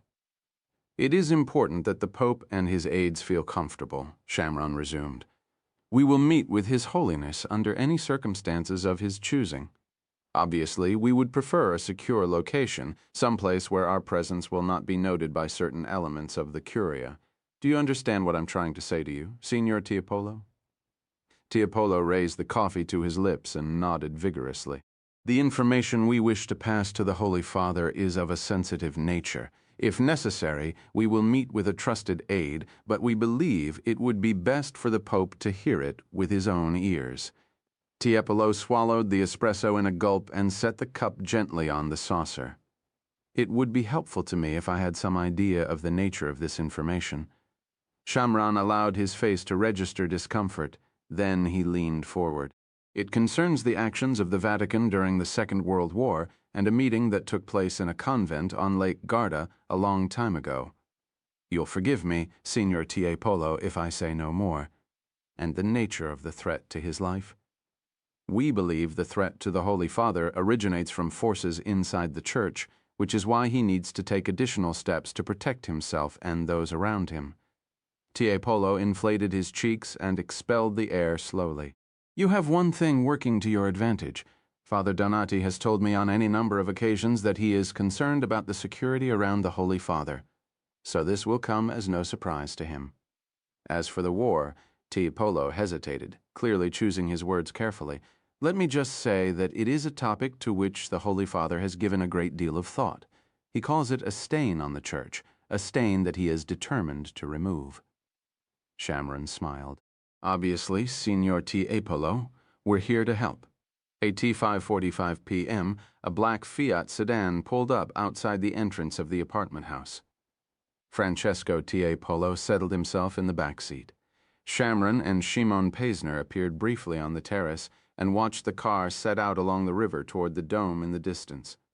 15 minutes later, the Fiat deposited the Venetian at the entrance of St. Peter's Square. Tiepolo slipped through the metal guard barrier and made his way along Bernini's colonnade as the bells of the basilica tolled 6 o'clock. At the bronze doors, he presented his name and Italian identity card to the Swiss guard. The guard consulted a clipboard, then compared Tiepolo's face to the photograph on the identity card. Satisfied, he allowed Tiepolo to enter the apostolic palace. Father Donati was waiting at the foot of the Scala Regia. As usual, he wore a grim expression, like a man perpetually bracing himself for bad news. He shook Tiepolo's hand coldly and led him upstairs to the papal apartments. As always, Tiepolo was taken aback by the appearance of the papal study. It was a simple room, much too austere for so powerful a man, he thought, yet completely in keeping with the humble clergyman he had come to know and admire in Venice. Pope Paul VII was standing in the window overlooking St. Peter's Square, a white figure posed against the crimson drapery. He turned as Tiepolo and Father Donati entered the room and managed a fatigued smile. Tiepolo fell to his knees, kissing the fisherman's ring. Then the Pope took Tiepolo by the shoulders and guided him to his feet. He seized the Venetian by his biceps and squeezed, seemingly drawing strength from the bigger man. You look well, Francesco. Obviously, life in Venice continues to treat you well. Until yesterday, Holiness, when I learned about a threat to your life. Father Donati sat down, carefully crossed one leg over the other, and smoothed the crease of his trousers, a busy chief executive eager to move the proceedings along. "All right, Francesco," Donati said. "Enough of the dramatics. Have a seat and tell me exactly what in God's name is going on." Pope Paul VII was scheduled to dine that evening with a delegation of visiting bishops from Argentina. Father Donati telephoned the leader of the delegation, a prelate from Buenos Aires, and told him that unfortunately His Holiness was under the weather and would not be able to host the meal. The bishop promised to pray for the Holy Father's speedy recovery at 9:30. Father Donati stepped into the corridor outside the papal study and confronted the Swiss guard standing watch. "The Holy Father wishes to walk in the gardens to meditate," Donati said briskly. "He'll be leaving in just a few moments. I thought His Holiness was ill this evening." The Swiss guard replied innocently. "How His Holiness is feeling is none of your concern." "Yes, Father Donati.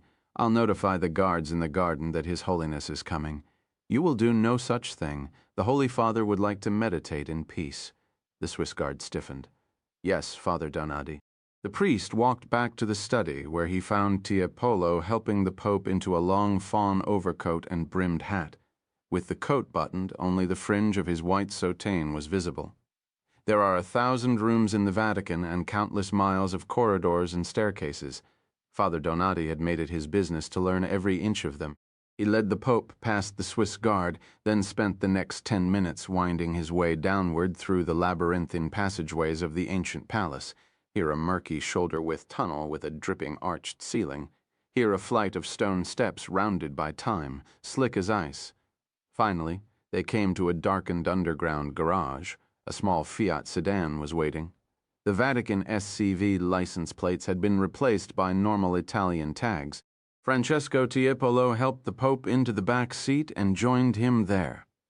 Father Donati climbed behind the wheel and started the engine. The Pope could not hide his alarm at this development. "When was the last time you drove a car, Luigi?" "To be honest, Holiness, I can't recall. It was certainly before we came to Venice."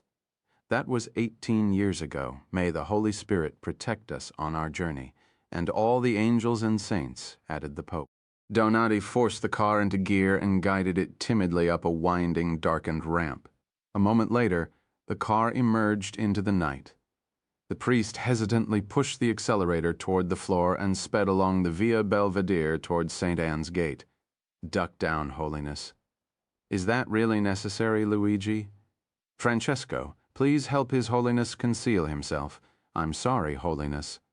The big Venetian grabbed the Pope by the lapels of his overcoat and pulled him down into his lap.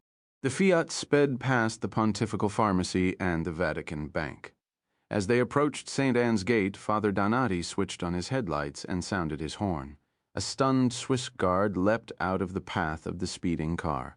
Father Donati made the sign of the cross as the car flashed through the gate and entered Rome proper. The Pope looked up at Tiepolo. "May I sit up now, Francesco? This is most undignified." "Father Donati." "Yes, I think it's safe now." Tiepolo helped the Pope sit up and straightened his overcoat.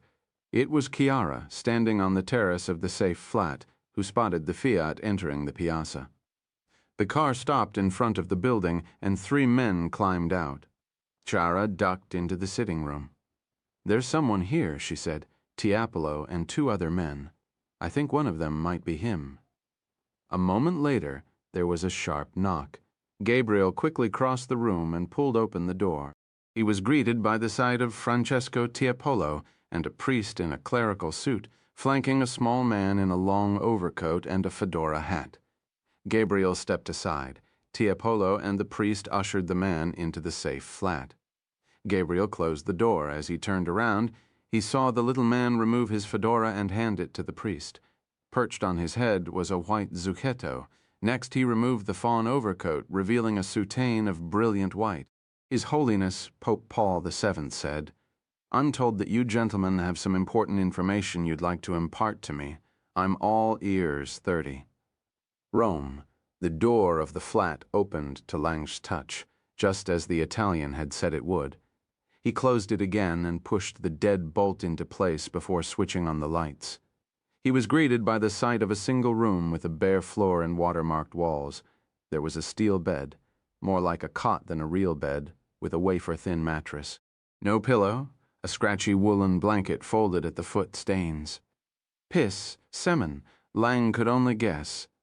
It was not unlike the room in Tripoli, where he had once spent a feverish fortnight waiting for his guide from the Libyan Secret Service to take him to the training camps in the south.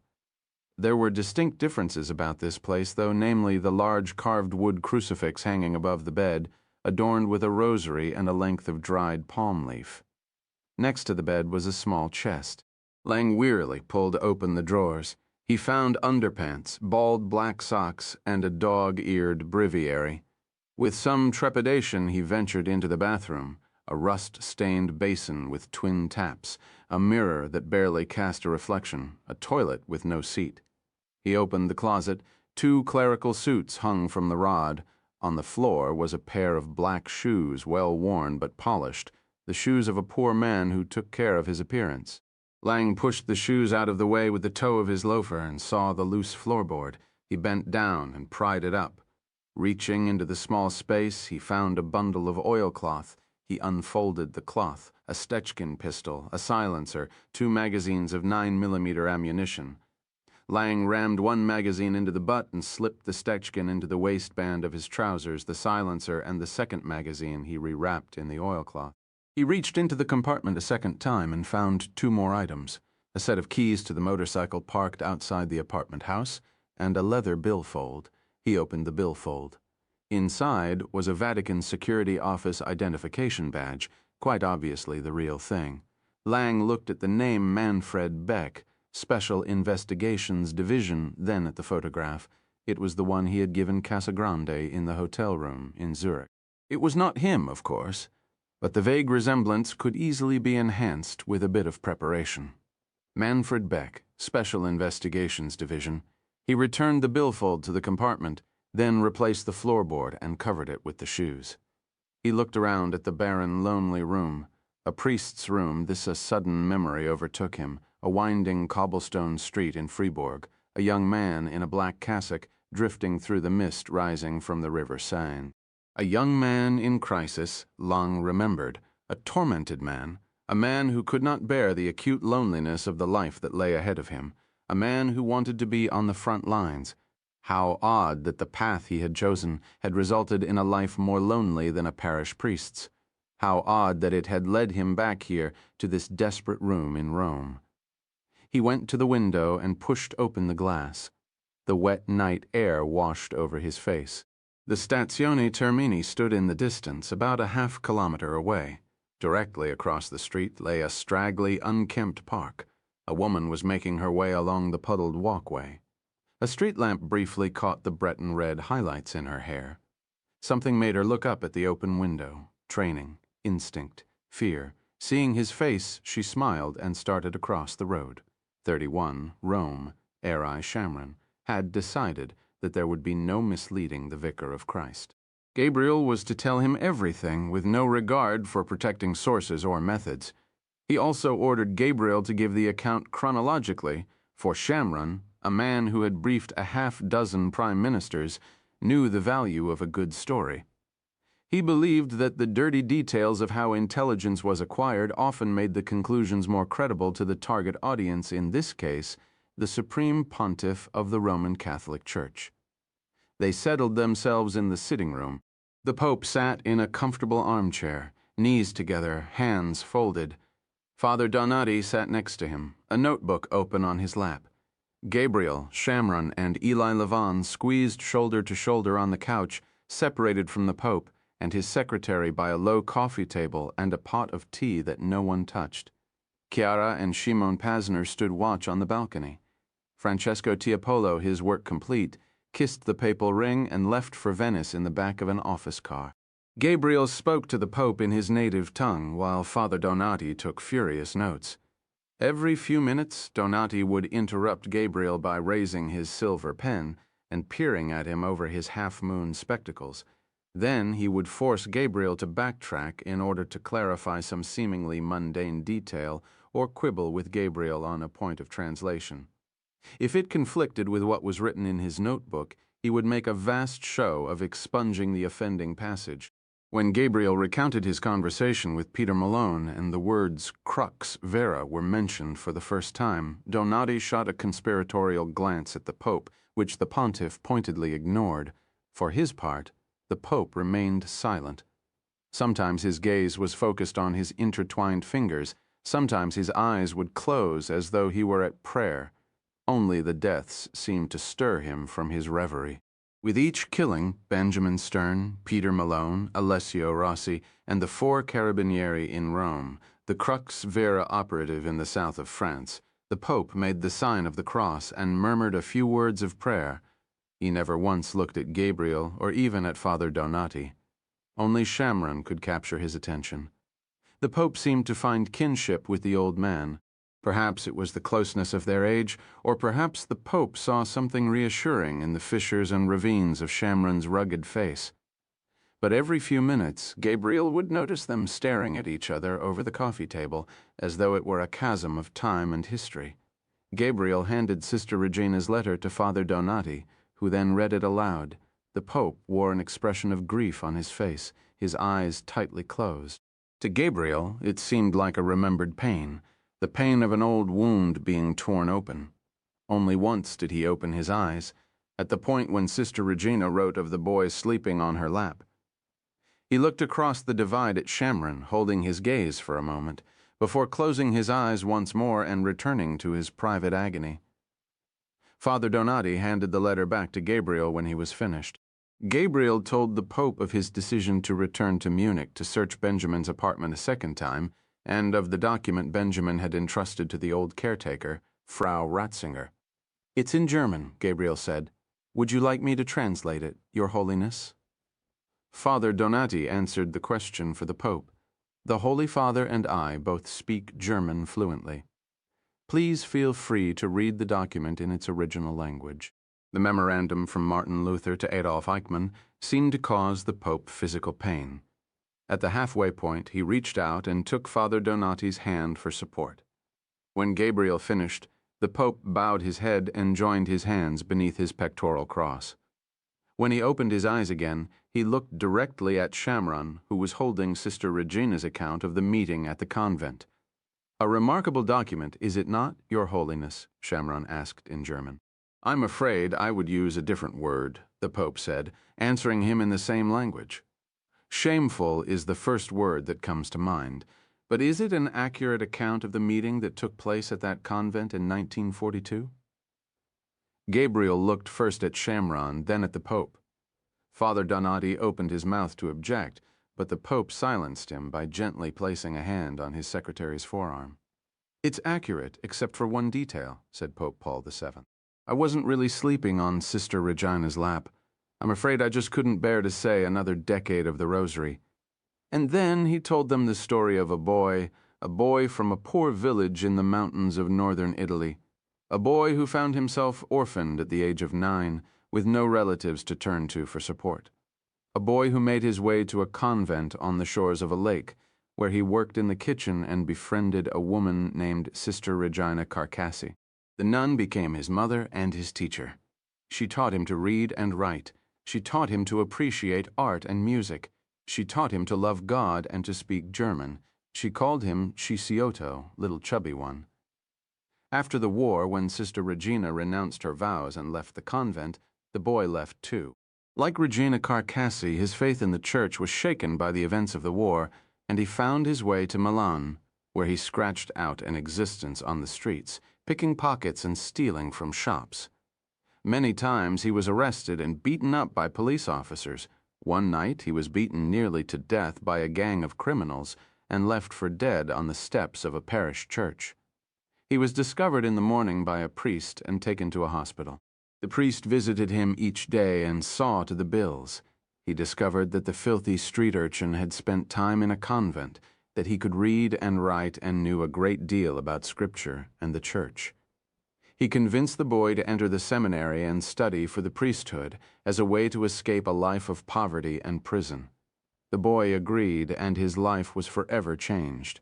Throughout the Pope's account, Gabriel, Shamron, and Eli Lavon sat motionless and enthralled. Father Donati looked down at his notebook, but his hands were still. When the Pope finished, a deep silence hung over the room, broken finally by Shamron. What you must understand, Your Holiness, is that it was not our intention to uncover the information about the Garda Covenant or your past. We only wanted to know who killed Benjamin Stern and why.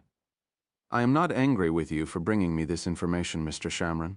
As painful as these documents are, they must be made public so that they can be examined by historians and ordinary Jews and Catholics alike and placed in their proper context.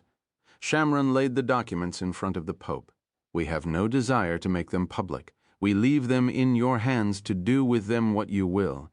The Pope tilted his head down at the papers, but his gaze was distant, his eyes lost in thought. He was not as wicked as his enemies have made him out to be, our Pope Pius XII. But unfortunately, neither was he as virtuous as his defenders, the Church included, have claimed. He had his reasons for silence: fear of dividing German Catholics, fear of German retaliation against the Vatican, a desire to play a diplomatic role as a peacemaker. But we must face the painful fact that the Allies wanted him to speak out against the Holocaust, and Adolf Hitler wanted him to remain silent. For whatever reason, his hatred of communism, his love of Germany, the fact that he was surrounded by Germans in his papal household, Pius chose the course Hitler wanted, and the shadow of that choice hangs over us to this day. He wanted to be a statesman when what the world needed most was a priest, a man in a cassock to shout at the murderers at the top of his lungs to stop what they were doing, in the name of God and all that was decent. The Pope looked up and studied the faces before him, first Lavon, then Gabriel, then finally Shamron, where his gaze lingered longest. We must face the uncomfortable fact that silence was a weapon in the hands of the Germans. It allowed the roundups and deportations to go forward with a minimum of resistance. There were hundreds, perhaps thousands of Catholics who took part in rescuing Jews. But had the priests and nuns of Europe received instructions, or simply the blessing from their Pope to resist the Holocaust? Many more Catholics would have sheltered Jews, and many more Jews would have survived the war as a result had the German episcopacy spoken up against the murder of Jews early on. It is possible that the Holocaust might never have reached its feverish pitch. Pope Pius knew that the wholesale mechanized murder of the European Jews was underway, but he chose to keep that information largely to himself. Why did he not tell the world? Why did he not even tell his bishops in the countries where roundups were taking place? Was he honoring a covenant of evil reached on the shores of a lake? The Pope reached for the pot in the center of the table. When Father Donati leaned forward to help him, he raised his hand, as if to say His Holiness still knew how to pour a cup of tea. He spent a moment reflectively stirring in the milk and sugar before resuming. I'm afraid the behavior of Pius is only one aspect of the war that needs examination. We must face the uncomfortable truth that among Catholics there were many more killers than there were rescuers. Catholic chaplains ministered to the very German forces committing the slaughter of the Jews. They heard their confessions and provided them the sacrament of Holy Communion. In Vichy, France, Catholic priests actually helped French and German forces round up Jews for deportation and death. In Lithuania, the hierarchy actually forbade priests to rescue Jews. In Slovakia, a country ruled by a priest, the government actually paid the Germans to take away their Jews to the death camps. In Catholic Croatia, clergymen actually took part in the killings themselves. A Franciscan nicknamed Brother Satan ran a Croatian concentration camp where 20,000 Jews were murdered. The Pope paused to sip his tea as though he needed to remove a bitter taste from his mouth. We must also face the truth that after the war, the Church sought leniency for the murderers and helped hundreds escape justice altogether. Shamron stirred restlessly in his seat but said nothing. Tomorrow, at the great synagogue of Rome, the Catholic Church will begin to confront those questions honestly for the first time. Your words are compelling, Your Holiness, said Shamron, but it might not be safe for you to venture across the river and say them aloud in a synagogue for the world to hear. A synagogue is the only place for these words to be spoken, especially the synagogue in the Roman ghetto, where the Jews were rounded up beneath the very windows of the Pope without so much as a murmur of protest. My predecessor went there once to begin this journey. His heart was in the right place, but I'm afraid many segments of the Curia were not with him, and so his journey stopped short of its destination. I will finish it for him tomorrow in the place where he started it. It appears you have something else in common with your predecessor, Holiness, Shamron said. There are elements within the Church, quite probably here in Rome, who do not support a candid examination of the Vatican's role in the Holocaust. They have proven themselves willing to commit murder to keep the past a secret, and you should act on the assumption that your life is now in danger as well. You're referring to Crux Vera? Does such an organization exist within the Church? The Pope and Father Donati exchanged a long look. Then the Pope's gaze settled once more on Shamron. I'm afraid Crux Vera does indeed exist, Mr. Shamron. The society was allowed to flourish during the 30s and throughout the Cold War because it proved to be an effective weapon in the fight against Bolshevism. Unfortunately, many of the excesses committed in the name of that fight can be laid directly at the feet of Crux Vera and its allies. And now that the Cold War is over?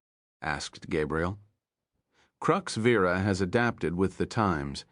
It has proved itself a useful tool for maintaining doctrinal discipline. In Latin America, Crux Vera has battled the adherents of liberation theology, sometimes resorting to ghastly violence to keep rebellious priests in line. It has waged a ceaseless fight against liberalism, relativism, and the tenets of the Second Vatican Council. As a result, many of those inside the Church who support the goals of Crux Vera have turned a blind eye to some of its more unseemly methods. Is Crux Vera also engaged in an effort to keep unpleasant Church secrets from coming to light? Without a doubt, answered Father Donati. Is Carlo Casagrande a member of Crux Vera? I suppose that in your line of work he would be known as the Director of Operations. Are there other members inside the Vatican itself? This time it was the Pope who answered Gabriel's question. My Secretary of State, Cardinal Marco Brindisi, is the leader of Crux Vera, the Pope said gloomily. If you know Brindisi and Casagrande are members of Crux Vera, why do you allow them to keep their jobs? Was it not Stalin who said, keep your allies close but your enemies closer?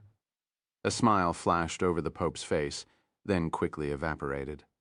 Besides, Cardinal Brindisi is untouchable. If I tried to move against him, his allies in the Curia and the College of Cardinals would revolt, and the Church would be hopelessly divided. I'm afraid that for now I'm stuck with him and his henchmen. Which brings us back to my original point, Holiness. Your security is being handled by men who oppose you and your mission.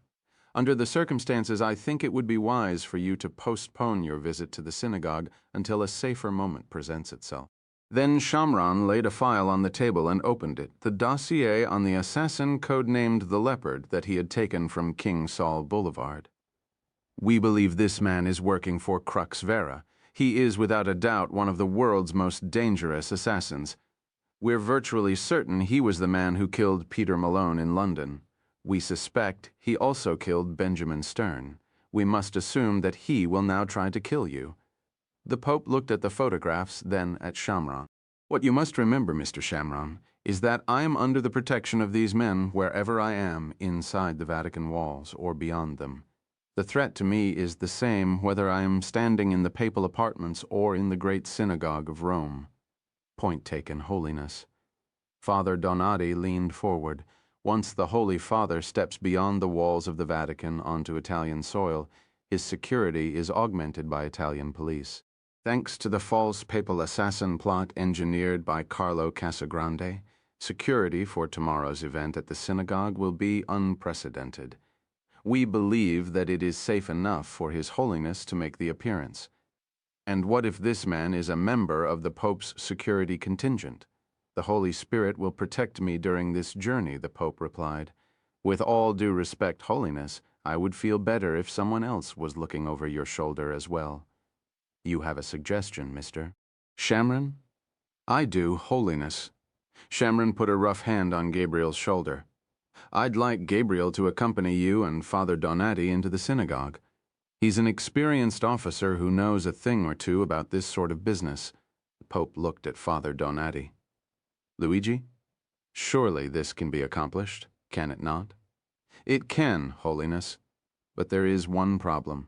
You're referring to the fact that Carlo Casagrande has portrayed Mr. Allen as a papal assassin. I am, Holiness. Obviously, the situation will have to be handled carefully.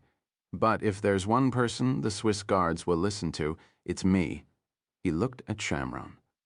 I will make this pilgrimage to the ghetto as scheduled, and you will be at my side, protecting me as we should have been at yours 60 years ago. Quite fitting, don't you think, Mr. Shamron? Shamron gave a curt nod and an iron smile. Indeed it was. 20 minutes later, the arrangements for the morning complete, Father Donati and the Pope left the safe flat and sped along the river toward the Vatican. At St. Anne's Gate, the car braked to a halt. Father Donati lowered his window as a Swiss guard stepped out of his sentry post. Father Donati, what in the world is? The guardsman fell silent as Pope Paul VII leaned into view. Then the Swiss guard snapped to attention. Holiness, no one must know about this, the Pope said evenly. Do you understand me? Of course, Holiness, if you tell anyone, even your superiors, that you've seen me tonight, you'll have to answer to me, and I promise you it won't be a pleasant experience. I won't say a word, Holiness, I swear. I hope so, young man, for your sake. The Pope leaned back in his seat. Father Donati raised his window and sped toward the apostolic palace. I'm not sure that poor fellow is ever going to get over that, he said, suppressing laughter. Was that really necessary, Luigi? I'm afraid so, Holiness. God forgive us, the Pope said. Then he added, for everything we've done, it will all be over soon, Holiness. I pray you're right, 32. Rome. Eric. Lange did not sleep well that night. A rare bout of conscience, nerves. Perhaps it was the furnace-like heat of Katrine's body nestled against him on the tiny cot. Whatever the reason, he awoke at 3:30 and lay there, wide-eyed, Katrine pressing against his ribs, until the first gray shreds of light entered the window of Carlo Casagrande's hateful room. He swung his legs out of the bed and crept naked across the bare floor to the window, parted the net curtains, and peered down into the street. His motorcycle was there, parked outside the entrance of the tenement house. There were no signs of surveillance. He released the curtain and it fell back into place. Katrine stirred, wrestled with the blanket, then rolled over and slept on. Lange brewed a pot of espresso on the electric ring and drank several cups before entering the bathroom. He spent the next hour there, carefully grooming and altering his appearance. He darkened his hair with dye, transformed his gray eyes to brown with a pair of contact lenses. Lastly, he added eyeglasses, black-rimmed and cheap-looking, the spectacles of a priest. When he finished, the face staring back at him in the fogged glass was that of a stranger. He compared it to the photograph on the badge Casagrande had prepared for him. Manfred Beck, Special Investigation Division, Vatican Security Office. Satisfied, he went back into the main room. Katrine was still sleeping. Lang padded across the floor, a towel around his waist, and opened the dresser drawer. He slipped on underwear and a pair of the threadbare socks, then went to the closet and opened the door. Black shirt and Roman collar, black trousers, black suit jacket. Finally, he stepped into the shoes and carefully knotted the laces. He walked back to the bathroom and stared at himself for a long time in the mirror, slowly transforming himself into the man in the black suit, an actor assuming the role. An assassin wrapped in a priest's garments, the man he might have been concealing the man he was. He slipped the Stetkin into the waistband of his trousers and looked at himself one last time. Priest, revolutionary, killer. Which one are you, old man? He poured the last of the coffee into a cup and sat down at the edge of the bed. Katrine opened her eyes and recoiled, hands reflexively patting the bedding for a weapon. When Lang gently touched her leg, she froze, a hand over her breast as she tried to gather herself. My God, Eric, I didn't recognize you. That's the point, my dear. Lang handed her the cup of coffee. Get dressed, Katrine. We haven't much time. Chara was brewing coffee in the kitchen of the safe flat when the telephone rang. She recognized the voice of Father Donati. I'll be there in a minute or two. Send him down. Chara hung up as Gabriel came into the room.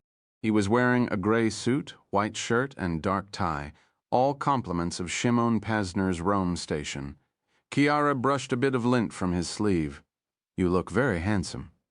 Then she added, a bit like an undertaker, but handsome. Let's hope not. Who was on the phone? Father Donati. He's on his way. Gabriel swallowed a cup of coffee and pulled on a tan raincoat.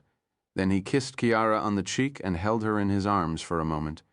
You will be careful, won't you, Gabriel? A car horn sounded outside. When Gabriel tried to pull away, Chiara held him tightly for a moment, refusing to let him leave. When Father Donati honked the horn again, this time with more urgency, she released her hold on him. Gabriel kissed her one last time. He slipped his beretta into a shoulder holster and walked downstairs. A gray Fiat sedan with Vatican plates stood outside the entrance. Father Donati sat behind the wheel, dressed in a clerical suit and a black raincoat.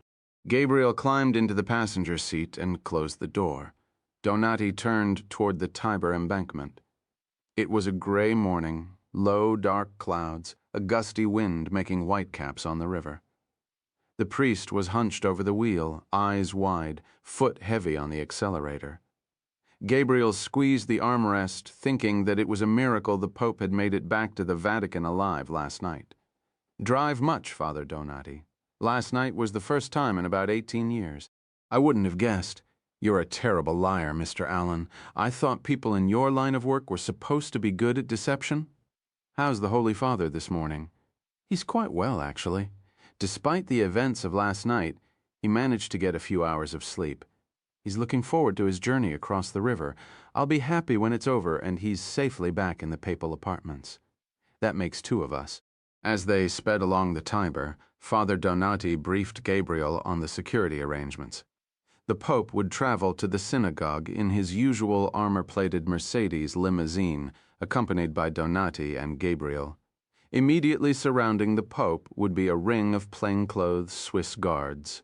As always, Italian police and security forces would provide a second cordon of protection. The route from the Vatican to the old ghetto would be lined by carabinieri traffic units and closed to all other traffic. The square dome of the great synagogue rose before them, a towering structure of pale gray stone and aluminum Persian and Babylonian in its architectural design. The extreme height of the structure, coupled with its unique facade, made it stand out from the surrounding ochre-colored Baroque buildings. The effect was intentional. The community that built the synagogue 100 years earlier had wished to make it easily visible to the men on the other side of the Tiber, the men behind the ancient walls of the Vatican. 100 meters from the synagogue, they came to a police checkpoint.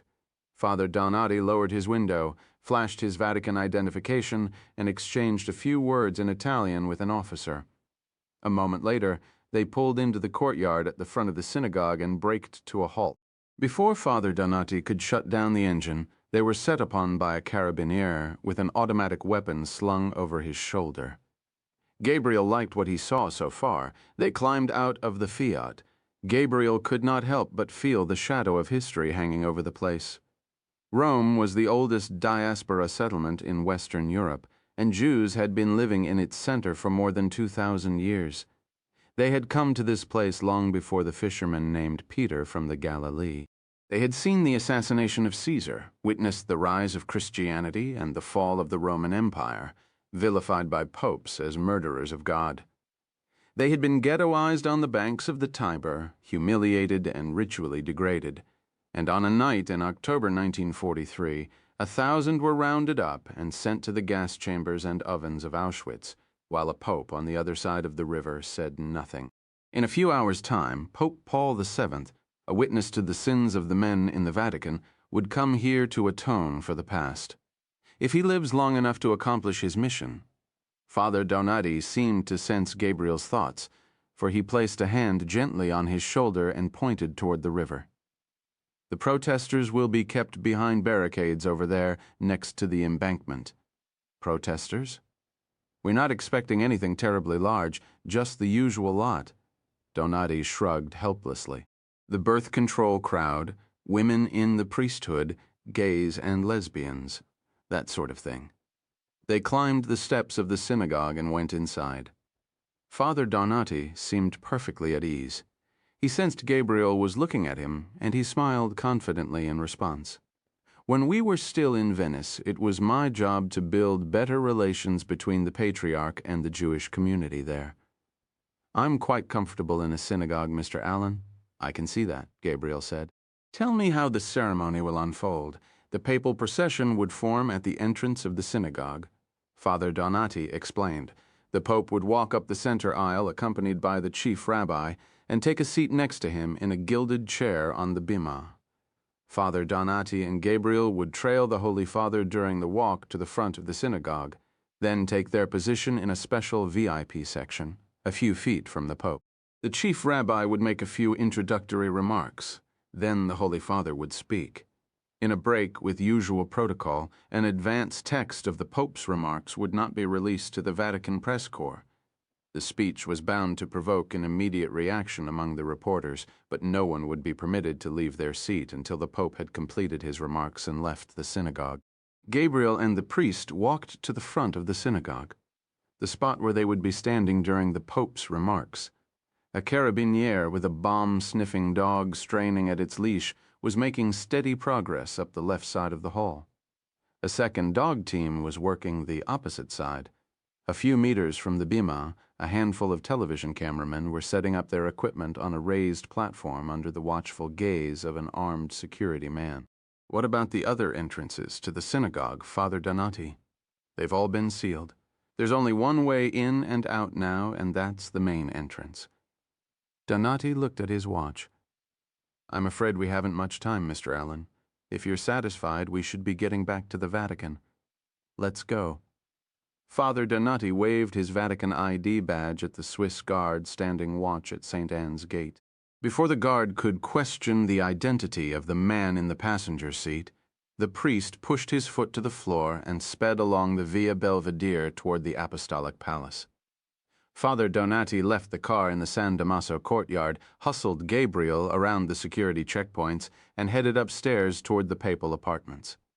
Gabriel's feet felt light on the marble floor. His pulse quickened. He thought of Shamron, standing in the half-light of the Campo di Ghetto Nuovo, summoning him to find the men who had murdered Benjamin Stern. Now his search had brought him here, to the epicenter of the Roman Catholic Church, at the entrance to the papal apartments. They slipped past a Swiss guard and went inside. Father Donati led him into the study, where the Pope was seated at his desk, working through a stack of morning correspondence. He looked up at Gabriel as he entered the room and smiled warmly. Mr. Allen, so good of you to come. With the tip of his pen, he pointed toward the seating area next to the fireplace. Please make yourself comfortable. Father Donati and I have a few things to attend to before we leave. Gabriel did as the Pope instructed. He reached into the breast pocket of his jacket and removed the photographs of the assassin known as the Leopard. Gabriel started from the beginning and worked his way forward. In each picture, the assassin looked remarkably different. Some of the changes had been achieved through plastic surgery, others through more prosaic means, such as hats, wigs, and eyewear. Gabriel returned the photographs to his pocket and looked across the study toward the little man in white, hunched over a stack of papers at his desk. He felt his spirits sink. If the Leopard had come to Rome to kill the Pope, it would be almost impossible to stop him, and based on the photographs in his pocket, Gabriel was quite certain he would never see him coming. Lange sanitized the flat while Katrine showered and dressed with a wet cloth. He meticulously wiped down every surface that he had touched in the room. Doorknobs, the dresser top, bathroom fixtures, the electric ring, the coffee pot. Then he placed his extra clothing in a plastic rubbish bag, along with his toiletries, satisfied that he had erased every trace of himself from the flat. He sat on the edge of the bed, careful not to touch anything. Katrine came out of the bathroom. She wore blue jeans, lace-up leather boots, and a bomber-style jacket. Her hair was pulled back tightly against her scalp. her eyes covered by a pair of sunglasses. She looked very beautiful. The average carabiniere would find her terribly distracting. Lang was counting on that. He stood up, slipped the Steckkin into his trousers, and buttoned his jacket. Then he pulled on a cheap black nylon raincoat, the kind worn by half the clerics in Rome, and picked up the bag of rubbish. They walked downstairs. Lang held the rubbish bag in one hand, and with the other he drew the collar of his raincoat tight to conceal the clerical suit underneath. Outside, he mounted the motorcycle and started the engine. Katrine climbed on the back and wrapped her arms around his waist. He eased forward, turned the bike east toward the ancient center of Rome, and opened the throttle. Along the way, he dropped the keys to the flat down a sewer. The bag of rubbish he handed to a garbage collector, who tossed it into the back of his truck and wished Lange a pleasant morning. 33 Vatican City, the Pope was scheduled to begin his remarks at 11 a.m. At 10:30, he left the papal study, accompanied by Father Donati and Gabriel. In the hall outside the papal apartments, they encountered a detail of plainclothes Swiss Guard. The chief of the detail was a towering Helvetian named Karl Brunner. This was the moment Gabriel was dreading most, his first confrontation with the Swiss Catholic noblemen sworn to lay down their lives if necessary to protect the Pope. When Brunner spotted Gabriel, his hand slipped inside the jacket of his blue suit and came out with a pistol. He rushed forward, pushing the Pope aside with a sweeping forearm, and seized Gabriel by the throat. Gabriel fought every survival instinct and allowed himself to be brought down by the Swiss Guard. Not that there was much he could do about it. Karl Brunner outweighed him by at least 50 pounds and was built like a rugby player. The hand around Gabriel's throat was like a steel vise. He landed on his back, with Brunner falling on his chest. He kept his hands in plain sight and allowed the security man to tear the Beretta from his shoulder holster. Brunner tossed the gun away and pointed his own weapon at Gabriel's face, while 2 other members of the detail pinned Gabriel firmly to the floor. The rest of the detail had formed a protective cocoon around the Pope and was hustling him down the corridor. He ordered them to release him, then hurried to Karl Brunner's side. Brunner pushed the Pope away and shouted at him to get back. "Let him up, Karl," the Pope said. Brunner got to his feet while his 2 men kept Gabriel pinned to the floor. He reached into his pocket and produced a copy of the security alert with Gabriel's photograph and held it up for the Pope to see. "He's an assassin, Holiness. He's come here to kill you. He's a friend, and he's come here to protect me. It's all a misunderstanding. Father Donati will explain everything. Trust me, Karl. Let him up." The motorcad sped through St. Anne's Gate, then turned into the Via della Conciliazione for the run to the river. The Pope closed his eyes.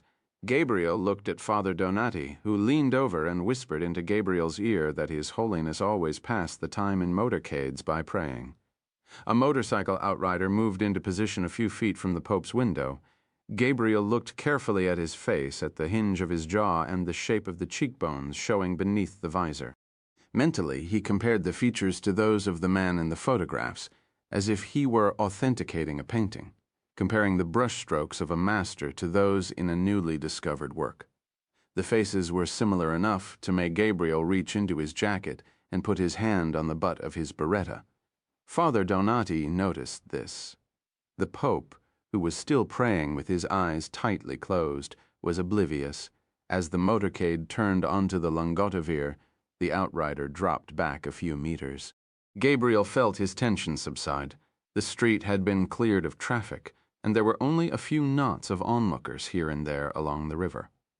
Evidently, the sight of a papal motorcade in this part of Rome did not arouse much interest. The journey passed quickly, 3 minutes by Gabriel's calculation. The dome of the synagogue appeared before them, and soon they were rushing past the mob of protesters. The motorcade stopped in the front courtyard. Gabriel stepped out of the car first, blocking the half-open door with his body. The chief rabbi stood on the steps of the synagogue, flanked by a delegation from Rome's Jewish community. Around the limousine stood the security men, Italian and Vatican, some plainclothes, some in uniform. To the right of the steps, the Vatican press corps strained against a yellow rope. The air was filled with the rumble of the motorcycles. Gabriel scanned the faces of the security men, then the reporters and photographers. A dozen might have been the assassin in disguise. He poked his head into the back of the car and looked at Father Donati. This is the part that worries me most. Let's be quick about it. When he stood upright, he found himself staring into the bluff face of Karl Brunner. This part is my job, Brunner said. Step out of the way. Gabriel did as he was told. Brunner helped the Pope out of the car. The rest of the Swiss Guard detail closed in. Gabriel found himself in a sea of dark suits, the Pope, clad in his sparkling white cassock, clearly visible in the center. The motorcycles went silent. On the steps of the synagogue, the Pope embraced the chief rabbi and a few of the delegates. It was quiet, except for the distant chanting of the protesters and the psychedelic whirring of the news cameras. Gabriel stood behind Karl Brunner, whose left hand was resting on the small of the Pope's back. Gabriel looked around him, eyes alert, searching for anything out of the ordinary. A man pushing his way forward, an arm swinging upward. There was a commotion behind them. Gabriel turned in time to see a trio of carabinieri wrestling a man to the ground. But it was only a protester carrying a sign that read, "Free Chinese Catholics." The Pope turned around as well. At that instant, Gabriel caught his eye. "Please go inside, Holiness," Gabriel murmured. "There are too many people out here." The Pope nodded and turned to his host. "Well, Rabbi, shall we get on with it?" "Yes, Your Holiness. Please come inside. Let me show you our place of worship." The rabbi led the Pope up the stairs. A moment later, much to the relief of Gabriel and Father Donati, the leader of the world's 1 billion Catholics was safely inside the synagogue, at the entrance to St. Peter's Square. Eric Lang climbed off the motorbike. Katrine slid forward, taking hold of the handlebars. Lange turned and started walking. The square was filled with pilgrims and tourists. Carabinieri paced the edge of the colonnade. Lang headed toward the Apostolic Palace, his walk crisp and purposeful, his pace quick but controlled. Passing the towering Egyptian obelisk, he drew several long breaths to slow his heart rate. A few paces from the palace, a carabinier stepped in his path. "Where do you think you're going?" he asked Lange in Italian, staring at him with a pair of stubborn brown eyes. "Portone di Bronzo," Lang replied.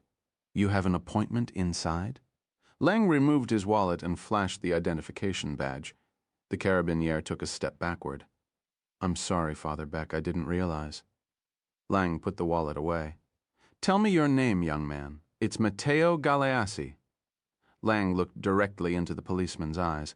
"I'll be sure to put in a good word for you inside. I know General Casagrande will be pleased to know that the Carabinieri are maintaining good order out here in the square." "Thank you, Father." The Carabinieri actually dipped his head and held out his hand for Father Beck to proceed. Lang almost felt sorry for the boy. In a few minutes he would be on his knees begging forgiveness for allowing an assassin to enter the palace. At the bronze doors, Lang was stopped again, this time by a Swiss guard in full Renaissance regalia, a dark blue cloak draped over his shoulders. Once again, Lang produced the ID badge. The Swiss guard ordered Lang to register with the officer at the permission desk just inside the door to the right. There, Lang presented his identification to another Swiss guard. "Who are you here to see?" "That's none of your business," Lang said coldly. "This is a security review. If you feel it's necessary, you may tell Casagrande that I have entered the palace. If you tell anyone else, such as your friends who are standing watch at the moment, I'll deal with you personally." The Swiss guard swallowed hard and nodded. Lang turned around. The Scala Regia rose grandly before him, lit by vast iron lamps. Lang climbed the stairs slowly, like a man performing a job he secretly loathed. He paused once to look down at the permission desk where the Swiss guard was eyeing him intently. At the top of the stairs, he came to a set of glass doors and was challenged again. Before the Swiss guard could say a word, Lang had his badge out. The guard took one look at it and nearly tripped over himself to get out of the way. Amazing, Lang thought. Casagrande's scheme was working better than he imagined possible. Next, he found himself in a gloomy interior courtyard known as the Cortile di San Damaso. Above him soared the loggias of the Apostolic Palace itself.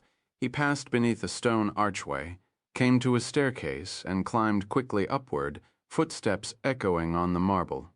Along the way, he passed 3 more Swiss guards, but there were no more challenges this deep inside the palace. Lange's clerical suit and Roman collar were identification enough.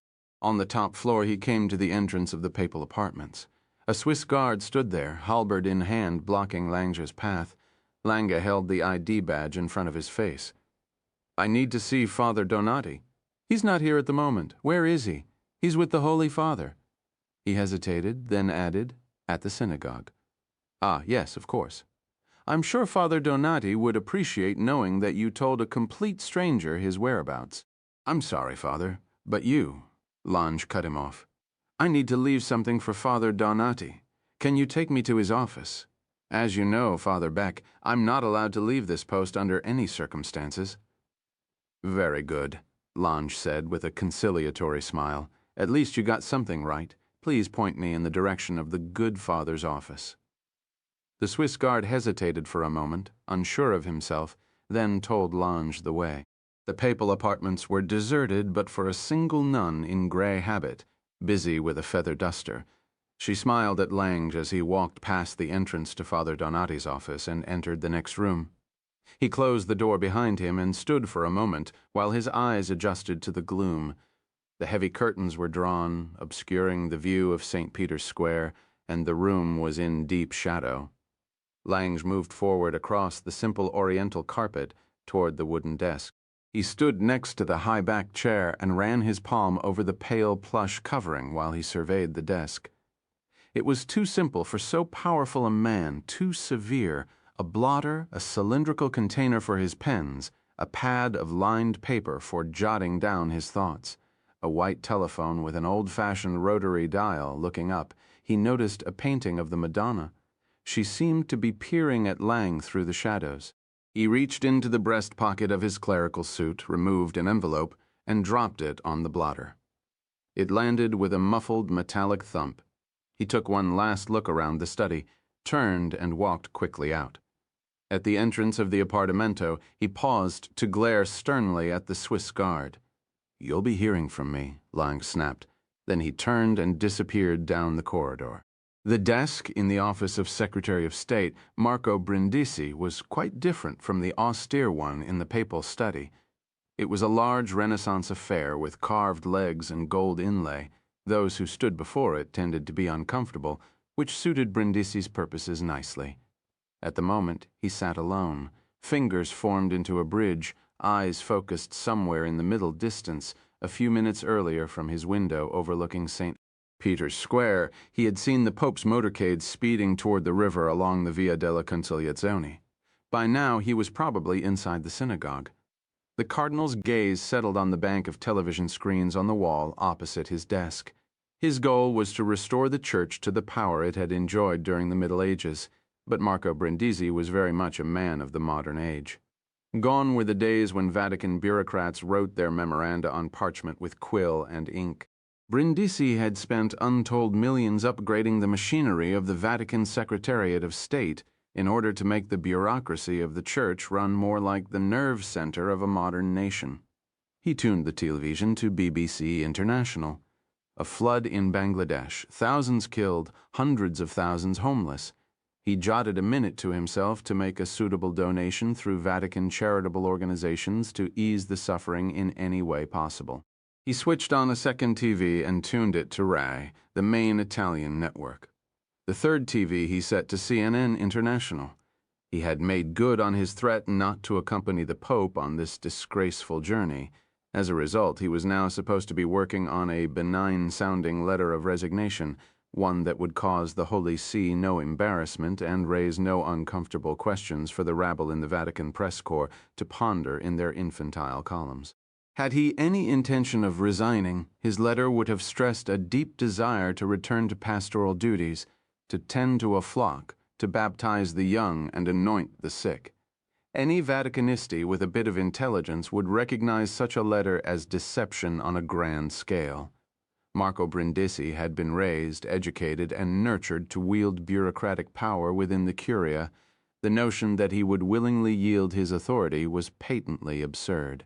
No one would believe such a letter, and the cardinal had no intention of writing it. Besides, he thought, the man who had ordered him to write it did not have long to live. Had he started a letter of resignation, it would have raised uncomfortable questions in the days after the Pope's assassination. Had the two most powerful men in the Church experienced a falling out in recent weeks? Did the Cardinal Secretary of State have something to gain by the Pope's death? No letter of resignation, no questions. Indeed, thanks to a series of well-placed leaks, Cardinal Brindisi would be portrayed as the Pope's closest friend and confidant in the Curia, a man who admired the Pope immensely and was much beloved in return. These press clippings would capture the attention of the cardinals when they gathered for the next conclave. So would Marco Brindisi's smooth and adept handling of church affairs in the traumatic days after the Pope's assassination. At such a time, the conclave would be reluctant to turn to an outsider. A man of the Curia would be the next pope, and the curial candidate of choice would be Secretary of State Marco Brindisi. His dreamlike trance was shattered by an image on Ray, Pope Paul VII entering the great synagogue of Rome. Brindisi saw a different image, Becket standing on his altar at Canterbury, the murder of a meddlesome priest. Send forth your knights Carlo, cut him down. Cardinal Marco Brindisi turned up the volume and waited for news of a pope's death. 34. Rome. The Rome Central Synagogue, eastern and ornate, stirring in restless anticipation. Gabriel took his place at the front of the synagogue, his right shoulder facing the bimah, his hands behind his back pressed against the cool marble wall.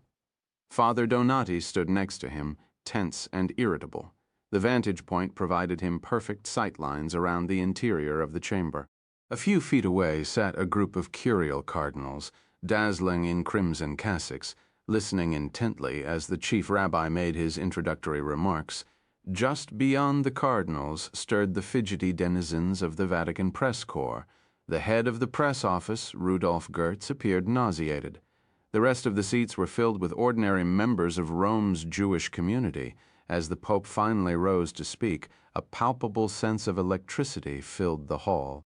Gabriel resisted the temptation to look at him. Instead, his eyes scanned the synagogue, looking for someone or something that seemed out of place.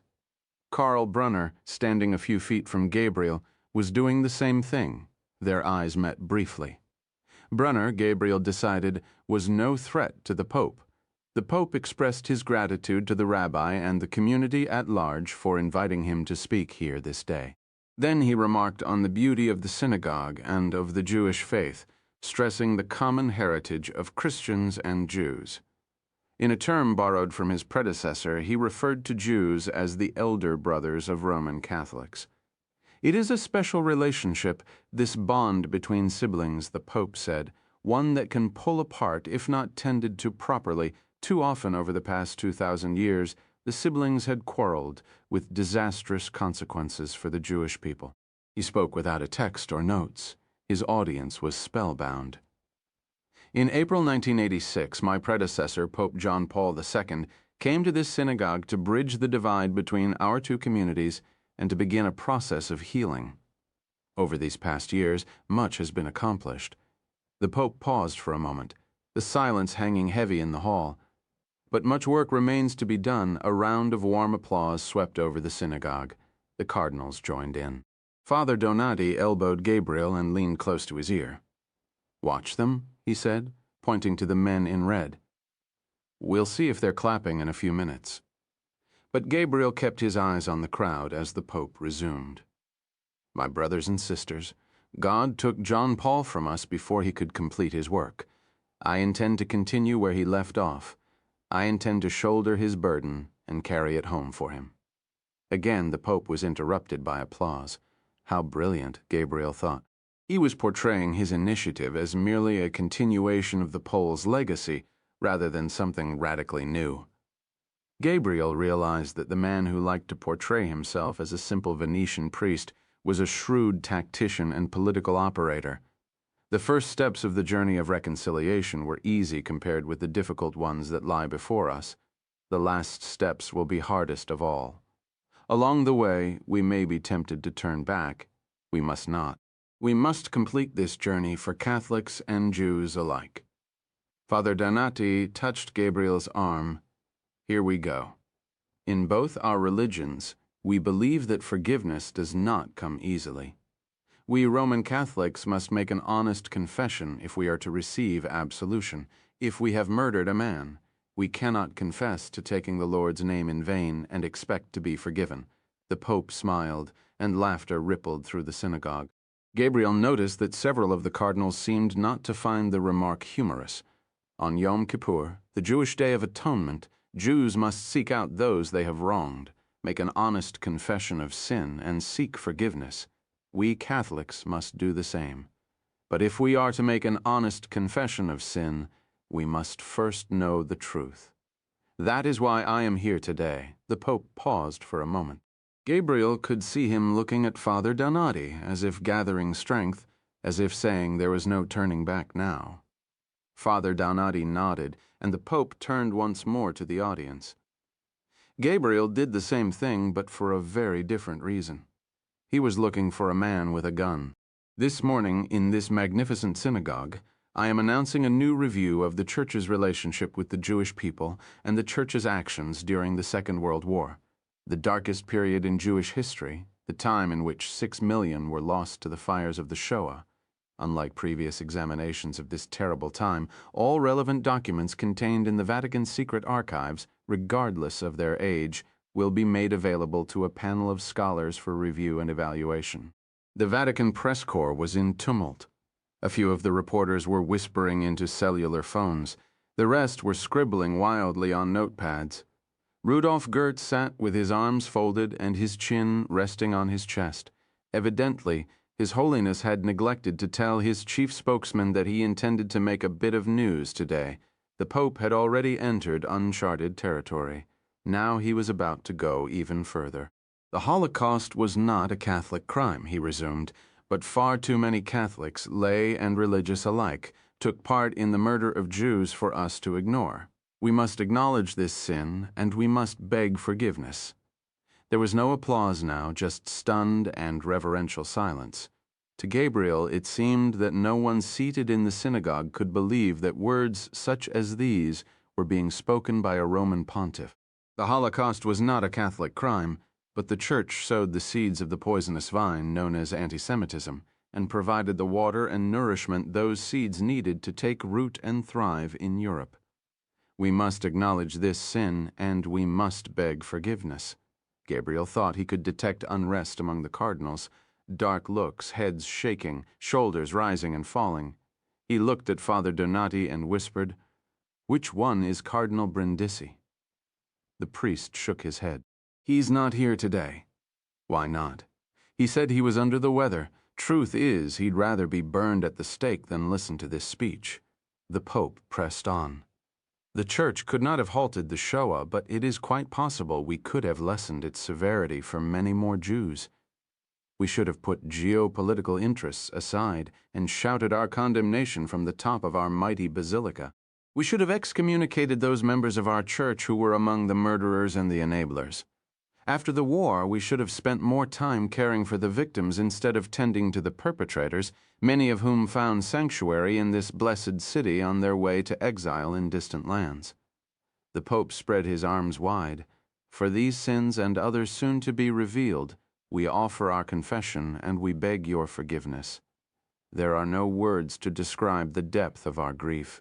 In your hour of greatest need, when the forces of Nazi Germany pulled you from your houses in the very streets surrounding this synagogue, you cried out for help, but your pleas were met by silence. And so today, as I plead for forgiveness, I will do it in the same manner, in silence." Pope Paul VII lowered his head, folded his hands beneath his pectoral cross, and closed his eyes. Gabriel looked at the Pope in disbelief, then glanced around the synagogue. He was not alone. Mouths hung open throughout the audience, including the usually cynical press corps. 2 of the cardinals had joined the Pope in prayer, but the rest seemed as stunned as everyone else. For Gabriel, the sight of the Pope in silent prayer on the altar of the synagogue meant something else. He had spoken. His initiative could not be undone even if he were not alive to see it through. If Crux Vera had intended to kill him, they would have done so before he made his remarks. Killing him after the fact would only make him a martyr. The Pope was safe, at least for the time being. Gabriel had only one concern now, getting him safely back inside the papal apartments. A movement caught Gabriel's eye, an arm in motion, but it was only Karl Brunner, raising his right hand and touching his earpiece. Immediately his demeanor changed, his shoulders squared, and he seemed to be leaning forward on the balls of his feet. Blood rushed to his face, and his eyes were suddenly alive and on the move. He raised his wrist to his lips and mouthed a few words into the microphone concealed in his shirt cuff. Then he took a quick step toward Father Donati. The priest leaned forward and said, "Is something wrong, Karl? There's an intruder at the Vatican." After leaving the papal apartments, Eric Lang walked downstairs one level to the office of the Vatican Secretary of State. In the antechamber he encountered Father Masconi, Cardinal Brindisi's trusted private secretary. Lange said, "I'd like to see the Cardinal, please." "That's impossible." Father Masconi shuffled some papers and bristled visibly. "Just who in God's name do you think you are marching in here and making demands like that?" Lange reached into his pocket and in a fluid motion withdrew the silenced Stekkin. Father Masconi murmured, "Mother Mary, pray for me." Lange shot him through the center of the forehead and walked quickly around the desk. Gabriel and Father Donati scampered down the steps of the synagogue. The papal limousine stood outside, glistening from a light drizzle surrounded by several carabinieri straddling idle motorcycles. Father Donati approached the closest officer and said, "There's an emergency at the Vatican. We need a motorbike." The carabiniere shook his head. "I can't, Father Donati. It's completely against regulations." "I could be fired if I let you take my motorcycle." Gabriel put a hand on the officer's shoulder. In Italian, he said, "Il Papa has personally dispatched us on this mission. Do you really wish to refuse a direct request from His Holiness?" The carabiniere quickly dismounted the motorcycle. Gabriel took the handlebars and swung his leg over the saddle. Father Donati climbed on the back. "Can you drive one of these things?" "Hold on." Gabriel turned onto the deserted Lungautavir and opened the throttle full. As he raced north toward the Vatican, he could hear Father Donati reciting the Lord's Prayer in his ear. Marco Brindisi stood in the center of the room before a bank of television screens. His arms were spread wide, his palms were open, his face seemed to have drained of blood. In his rage, the red zucchetto had fallen from his pate and lay on the carpet at his feet. Will no one silence this heretic? The cardinal screamed, "Damn you, Carlo, cut him down. Where is your man?" "I'm right here," Eric Lang said calmly. Cardinal Brindisi turned his head a few degrees and took note of the man in a humble clerical suit who had slipped silently into his office. "Who are you?" Lange's arm swung up, the Stekkin in his hand. "Would you like to make a last confession, Eminence?" The cardinal narrowed his eyes. "May the fires of hell consume your soul." He closed his eyes and prepared himself for death. Lang indulged him. He pulled the trigger 3 times in rapid succession. The Stekkin spit fire but emitted no sound. 3 shots struck the cardinal in the chest, forming a perfect triangle over his heart. As the cardinal collapsed onto his back, Lang stepped forward and stared into the lifeless eyes. He placed the tip of the silencer against the prelate's temple and fired one last shot. Then he turned and walked calmly out. 35 Vatican City, it took 3 minutes for Gabriel to reach the entrance of St. Peter's Square. As he skidded to a halt at the metal barricades, a startled carabiniere leveled his automatic weapon and braced himself for assault. Father Donati waved his Vatican badge. "Put your gun down, you idiot! I'm Luigi Donati, the Pope's private secretary. We have an emergency. Move the barricade, but move it now." The carabiniere lifted a section of the barricade, creating a passage wide enough for a motorcycle. Gabriel nosed through and started across the crowded square. Startled tourists leapt out of the way to safety, screaming insults at him in a half-dozen languages. By the time they reached the bronze doors, the Swiss guard had dispensed with his halberd and was holding a Beretta pistol in his outstretched hands. He lowered the gun when he saw that it truly was Father Donati on the back of the motorcycle. "We were told there was an intruder," Donati said. The Swiss guard nodded. Now there's been a report of a shooting inside the palace. In another life, Father Luigi Donati must have been a track star or a footballer. With his long legs and lean build, he bounded up staircases 3 steps at a time and charged down hallways like a sprinter hurtling toward the finish line. Gabriel was doing all he could do just to keep the cleric in sight. It took less than 2 minutes to reach Cardinal Brindisi's apartment on the 2nd floor of the palace. Several Swiss guards were already there, along with a trio of curial priests. The body of Father Masconi was slumped over the desk in the antechamber in a pool of blood. "My God, but this thing has gone too far," murmured Father Donati. Then he bent over the body of the dead priest and administered last rites. Gabriel entered the study and found a nun bowed over the body of Cardinal Brindisi.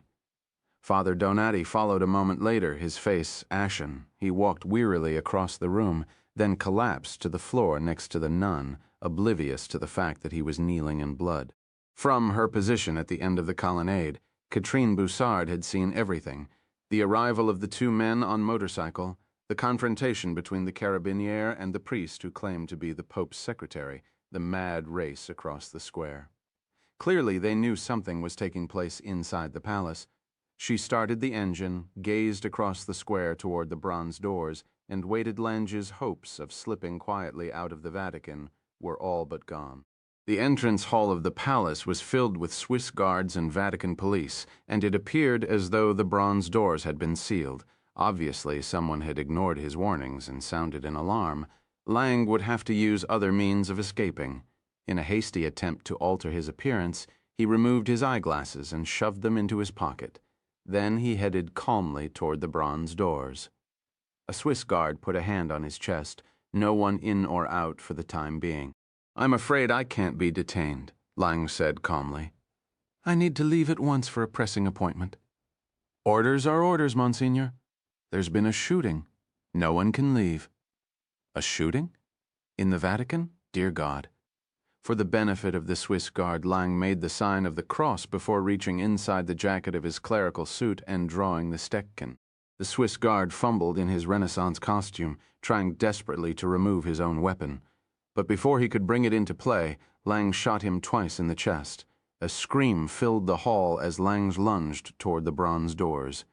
A Swiss guard stepped into his path, a beretta in his outstretched hands. He hesitated. Lange was surrounded by shouting clerics and Vatican bureaucrats. The man who spent 8 hours a day holding a halberd didn't have the nerve to fire into a crowd and risk innocent casualties. Lange had no such worries. The Steckchen swung up, and he blew the Swiss guard from his feet. Lange sprinted through the bronze doors. A carabiniere walked toward him, gun leveled on his hip, shouting at him in Italian to lay down his weapon. Lange turned and fired. The carabiniere fell to the paving stones of St. Peter's. What he saw next was something out of his nightmares. A half-dozen carabinieri running across the square directly toward him, automatic weapons drawn. There would be no shooting his way out of this. "Come on, Catherine. Where are you?" Standing a few feet away was a woman, an American girl by the look of her, about 25 years old, too terrified to move. Lange closed the distance between himself and the girl in 3 powerful strides, then seized her hair and pulled her to his body. The carabinieri skidded to a stop. Lange placed his Steckchen against the side of the girl's head and started dragging her across the square. Gabriel heard screaming outside the window of Cardinal Brindisi's office. He parted the heavy curtains and looked down. The square was in turmoil. Carabinieri running with weapons drawn, tourists scurrying for cover in the colonnade, and walking across the center of the square was a man in a clerical suit, holding a gun to the head of a woman. Catherine Bossard saw him too, though from a different vantage point. Her position at the end of Bernini's colonnade. As the square erupted into chaos, the carabiniere who had opened the barricade to the 2 men on motorcycle left his position and ran toward the palace. Catherine kicked the bike into gear and rolled forward. Then she turned through the gap in the fence and started across the square. Lange saw her coming. When she was a few feet away, he pushed the American girl to the ground, climbed on the bike in front of Catherine, took hold of the handlebars, then turned the bike around and headed for the edge of St. Peter's Square. A carabiniere was sprinting along the barricade, trying to close the breach before the bike arrived. Lang took aim and squeezed off the last 2 rounds in his magazine. The carabiniere tumbled to the pavement. Lang sped through the opening in the barricade and leaned the bike south. A moment later, they were gone. St. Peter's Square was in chaos. Clearly, the first priority of the police would be to secure the area and tend to the victims rather than pursue the man who had wreaked the havoc. Gabriel knew it would take only a matter of seconds for a trained professional to disappear into the labyrinth of Rome. Indeed, he had done it once himself. In a moment, the leopard, the man who had murdered Benjamin and countless others, would be gone forever. The motorcycle Gabriel and Father Donati had ridden from the synagogue was where they had left it, resting on its kickstand a few meters from the bronze doors. Gabriel still had the keys in his pocket. He climbed into the saddle and roared across the square. Rounding the end of the colonnade, he turned right, as the assassin had done, and was immediately confronted with a decision. He could continue along the perimeter of the city-state, or turn to the left, toward the southern end of the sprawling Janiculum Park. As Gabriel slowed to make his decision, a tourist with a camera around his neck stepped forward and shouted at him in French, "Are you looking for the priest with a gun?" The Frenchman pointed down the Borgo Santo Spirito, a narrow cobbled street lined with Vatican office buildings and souvenir shops selling religious articles. Gabriel turned left and opened the throttle. It made sense. If the assassin followed this route of escape, he could disappear into the open spaces of the park. From there, he could make his way to the tangled streets of Trastevere in a matter of minutes. From Trastevere, he could cross the river to the residential districts of the Aventine Hill. After 100 meters, Gabriel banked to the right and sped along the facade of a dusty palazzo. He came to a busy piazza near the river, swerved to the right, and headed up an access ramp leading into the park. At the top of the ramp was a traffic circle outside the entrance of an underground bus terminal. Gabriel thought he saw the assassin for the first time, a motorcyclist dressed in black, with a female passenger on the back. The bike accelerated around the circle and disappeared into the park. Gabriel sped after it. The roadway was lined with broad gravel walkways and towering umbrella pine. It ran along the spine of the hill and rose gradually so that after a few seconds, Gabriel felt as though he was floating above the city. As he neared the Piazzale Garibaldi, he saw a flash in the heavy traffic, a motorcycle knifing dangerously between cars, a man in black at the handlebars. Entering the chaos of the massive Piazzale, Gabriel briefly lost sight of the bike. Then he spotted it again, turning onto a smaller road that led down the hill toward Trastevere. Gabriel leaned the bike hard and fought his way through the traffic, ignoring the symphony of horns and curses, and followed after him. The descent out of the park was a steep series of switchbacks and hairpin turns. The Carabinieri motorcycle had more power than the assassin's, and Gabriel did not have the added weight and balance problems of a passenger. He closed the distance quickly and was soon about 30 meters behind. Gabriel reached inside his coat and drew the Beretta. He maneuvered the weapon into his left hand and twisted hard on the throttle with his right. The bike roared forward.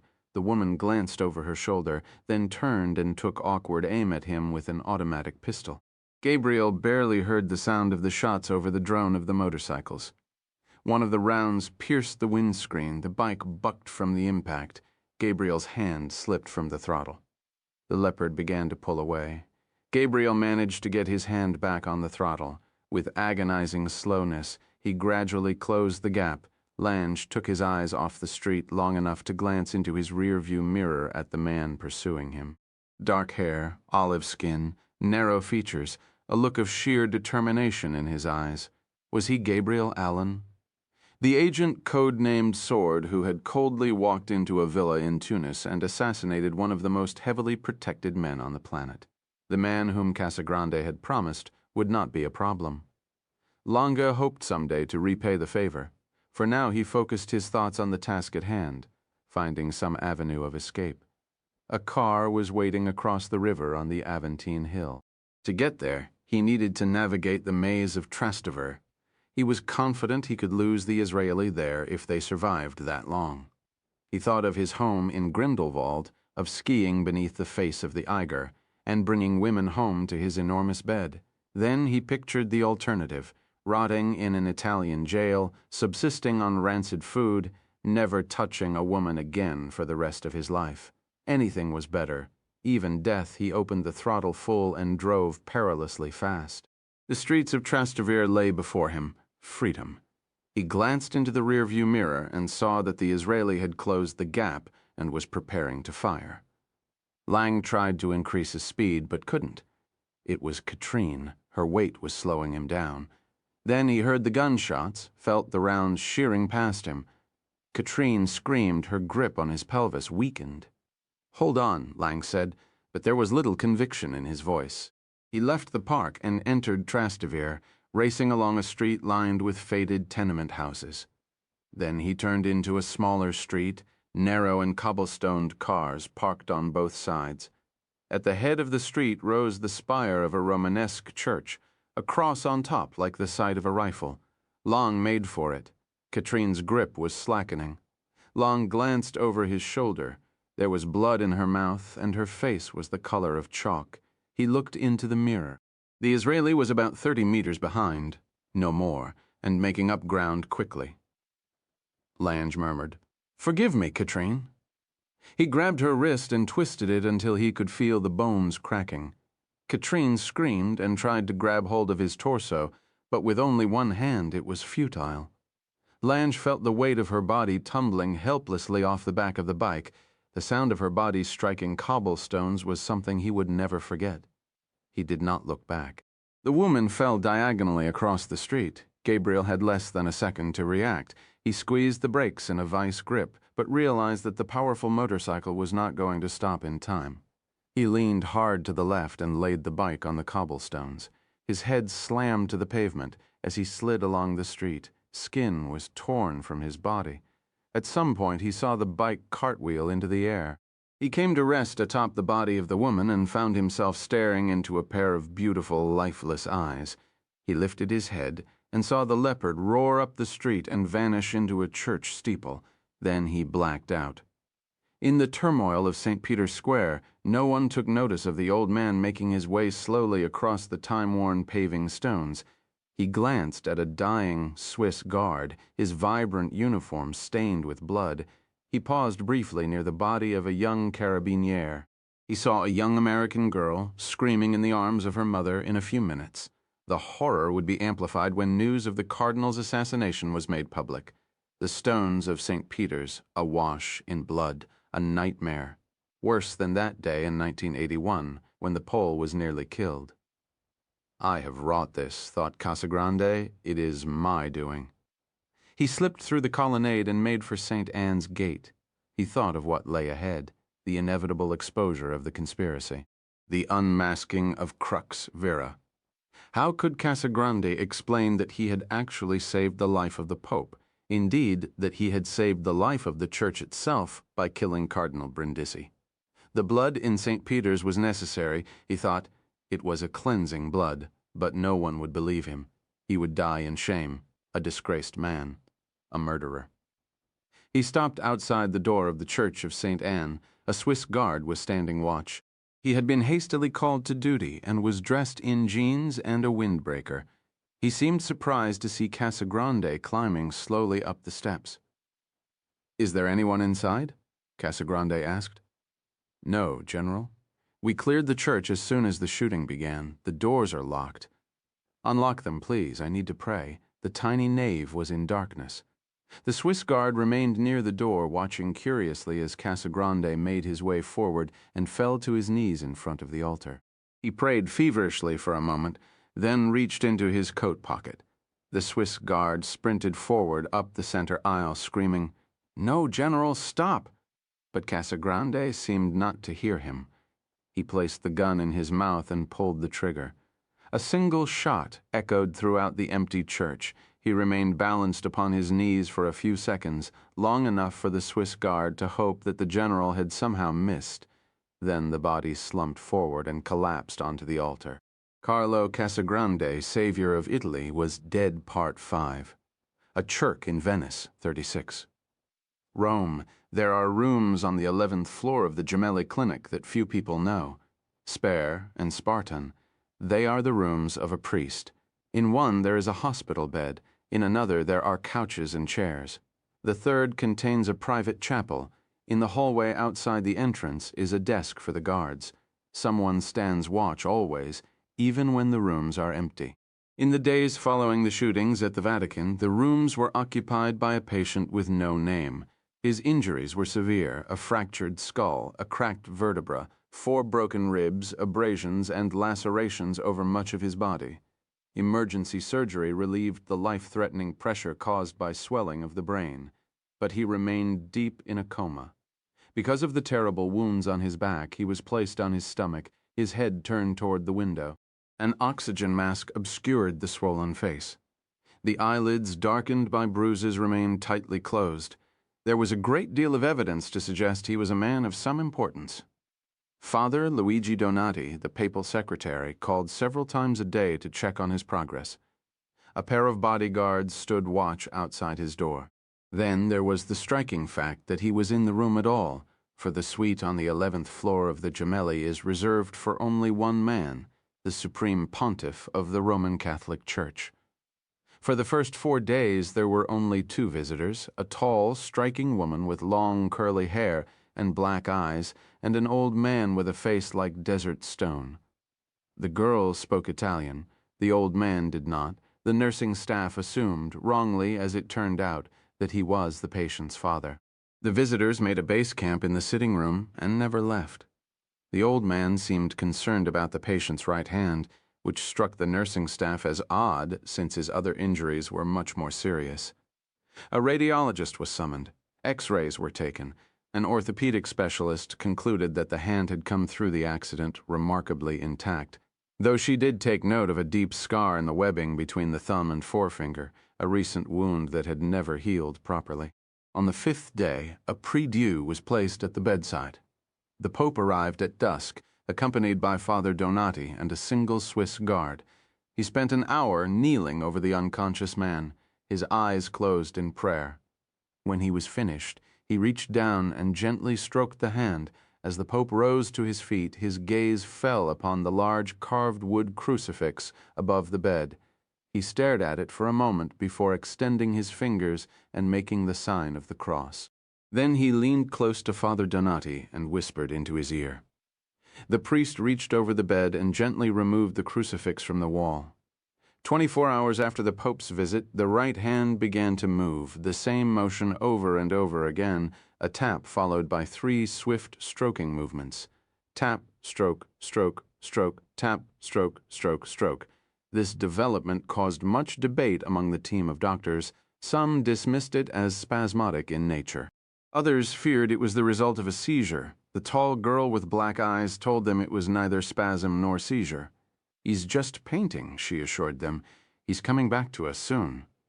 The next day, 1 week after his arrival, the patient with no name briefly regained consciousness.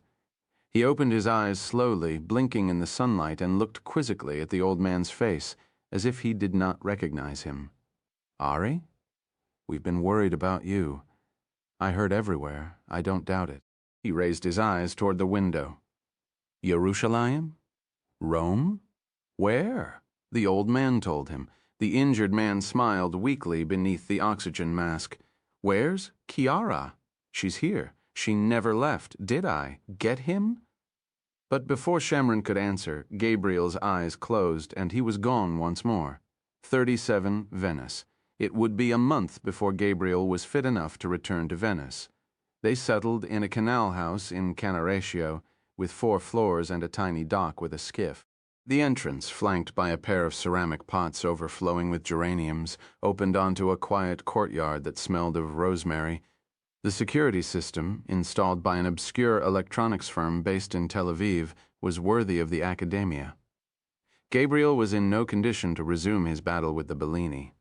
His vision remained blurred, and he could not stand for long without becoming dizzy. Most nights he was awakened by a pounding headache. Seeing his back for the first time, Francesco Tiepolo thought he looked like a man who had been flayed. Tiepolo appealed to the superintendent in charge of Venice's churches to delay the reopening of San Zaccaria for another month so that Signor Del Vecchio could recover from his unfortunate motorcycle accident.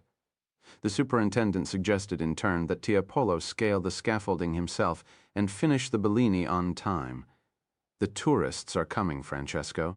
Am I supposed to hang a sign on the church of San Zaccaria that says closed for remodeling?" In a highly unusual development, the Vatican intervened in the dispute. Father Luigi Donati fired off a blistering email to Venice, expressing the wishes of the Holy Father that Signor Del Vecchio be permitted to complete the restoration of the Bellini masterpiece. The superintendent quickly reversed his ruling. The next day, a box of Venetian chocolates arrived at the house, along with a note wishing Gabriel a speedy recovery. While Gabriel healed, they behaved as typical Venetians. They ate in restaurants no tourists could find, and after supper each night they walked in the Ghetto Nuovo. Some nights after Mariv, Chiara's father, would join them. He would press them gently on the nature of their relationship and sound out Gabriel on his intentions. When it had gone on long enough, Chiara would swat him gently on the shoulder and say, "Papa, please." Then she would take each man by the arm and they would stroll the campo in silence, the soft evening air on their faces. Gabriel never left the ghetto without first pausing at the Casa Israelitica di Riposo to gaze through the windows at the old ones watching their evening television. His stance never varied, right hand on his chin, left hand supporting his right elbow, head tilted slightly down. Chiara could almost imagine him perched atop his scaffolding, staring at a damaged painting, a brush between his teeth, with little else to do that spring but wait for Gabriel to heal. They followed developments at the Vatican with intense interest. As promised, Pope Paul VII set in motion his initiative by appointing a panel of historians and experts to reevaluate the role of the Vatican during the Second World War, along with the Church's long history of anti-Semitism. There were 12 members in all, 6 Catholics, 6 Jews. Under the rules established at the outset, the historians would spend 5 years analyzing countless documents contained in the Vatican secret archives. Their deliberations would be conducted in the utmost secrecy. At the end of 5 years, a report would be written and forwarded to the Pope for action, whoever the Pope might be. From New York to Paris to Jerusalem, the response from the world's Jewish community was overwhelmingly positive. 1 month after convening, the Commission submitted its first request for documents to the secret archives. Among the items contained in the initial batch was a memorandum written by Bishop Sebastiano Lorenzi of the Secretariat of State to His Holiness Pope Pius XII. The memo, once thought destroyed, contained details of a secret meeting that took place at a convent on Lake Garda in 1942. Members of the Commission, true to the guidelines, said nothing about it in public. The Pope's initiative was quickly overshadowed, however, by what became known in the Italian press as the Crux Vera affair. In a series of incendiary exposés, Benedetto Fo, the Vatican correspondent for La Repubblica, revealed the existence of a secret Catholic society that had infiltrated the highest levels of the Holy See, the Rome government, and Italy's financial world. Indeed, according to Fo's shadowy sources, the tentacles of Crux Vera reached across Europe to the United States and Latin America. Cardinal Marco Brindisi, the slain Vatican Secretary of State, was named as leader of Crux Vera, along with the reclusive financier Roberto Pucci and the former chief of the Vatican Security Office, Carlo Casagrande. Pucci issued a denial of the accusation through his lawyers, but not long after Foa's article appeared, a Pucci-owned bank suffered a liquidity crisis and collapsed. The bank failure revealed the Pucci empire to be a financial house of cards, and within weeks it was a smoldering ruin. Pucci himself fled his beloved Villa Galatina and took up exile in Cannes. As for the Vatican, publicly it clung to its theory that the gunman who wreaked havoc was a religious madman with no ties to any country, terrorist organization, or secret society. It strenuously denied the existence of a clandestine group called Crux Vera and reminded the Vaticanisti at every turn that secret societies and lodges were strictly forbidden by the Church. Still, it soon became apparent to the press corps and all those who followed Vatican affairs that Pope Paul VII was in the process of cleaning house. More than a dozen senior members of the Roman Curia were reassigned to pastoral duties or were retired, including the doctrinaire head of the Congregation for the Doctrine of the Faith. Following the appointment of a replacement for Marco Brindisi, There were wholesale staff changes in the Secretariat of State Press Office. Chief Rudolf Gertz returned to Vienna. Ari Shamron monitored Gabriel's recovery from Tel Aviv. Against Lev's wishes, Shamron managed to tunnel his way back into King Saul Boulevard to head up what eventually became known as Team Leopard. The sole purpose of the group was to locate and neutralize the elusive terrorist thought to be responsible for the murder of Benjamin Stern and countless others. Shamron seemed rejuvenated by the new assignment. Those closest to him noticed a marked improvement in his appearance. Unfortunately for those drafted onto his team, better health brought the return of his fiery temper, and he drove himself and his underlings to the point of exhaustion. No lead, no piece of gossip was deemed too small to ignore. There was a suspected sighting of the Leopard in Paris and another in Helsinki. There was a report that Czech police suspected the Leopard was behind a murder in Prague. His name surfaced in Moscow in connection with the murder of a senior intelligence official. An office agent in Baghdad heard rumors that the Leopard had just signed a contract to work for the Iraqi Secret Service. The clues were tantalizing, but eventually they all proved fruitless. In spite of the setbacks, the old man pleaded with his team not to lose faith. Shamron had his own theory about how the Leopard would be found. It was money that fueled him. Shamron told his team, and it would be money that would bring him down. Worn, warm evening in the last days of May, a soccer ball bounded toward Gabriel as he walked in the Campo di Ghetto Nuovo with Chiara. He released her hand and lunged toward the moving ball with 3 swift steps.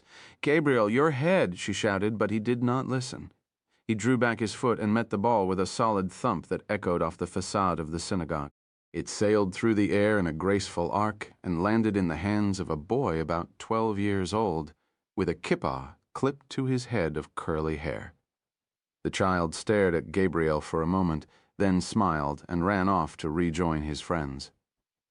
Returning home, Gabriel telephoned Francesco Tiepolo and told him he was ready to go back to work. His play farm was as he had left it, his brushes and his palette, his pigment and his medium. He had the church to himself. The others, Adriana, Antonio Politi, and the rest of the San Zaccaria team, had completed their work and moved on long ago. Chiara never left the church while Gabriel was inside. With his back to the door framed by the majestic altarpiece, he made an inviting target, so she sat at the base of his scaffolding while he worked, her dark eyes fixed on the door.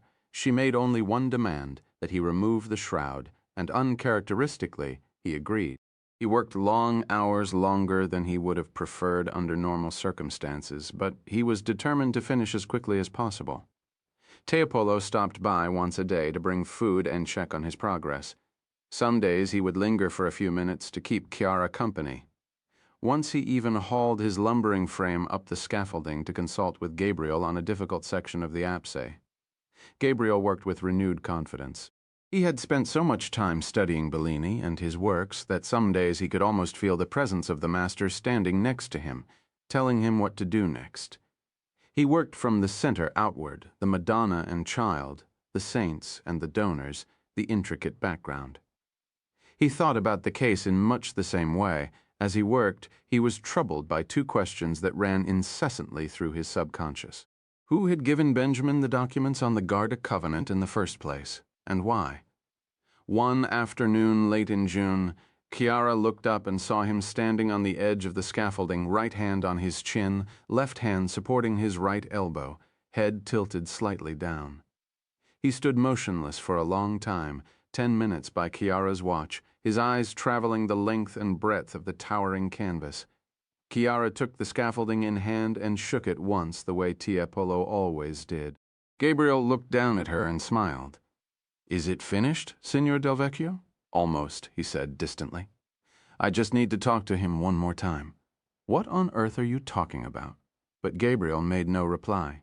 Instead, he knelt down and spent the next several minutes cleaning his brushes and palette and packing away his pigments and medium in a flat rectangular case.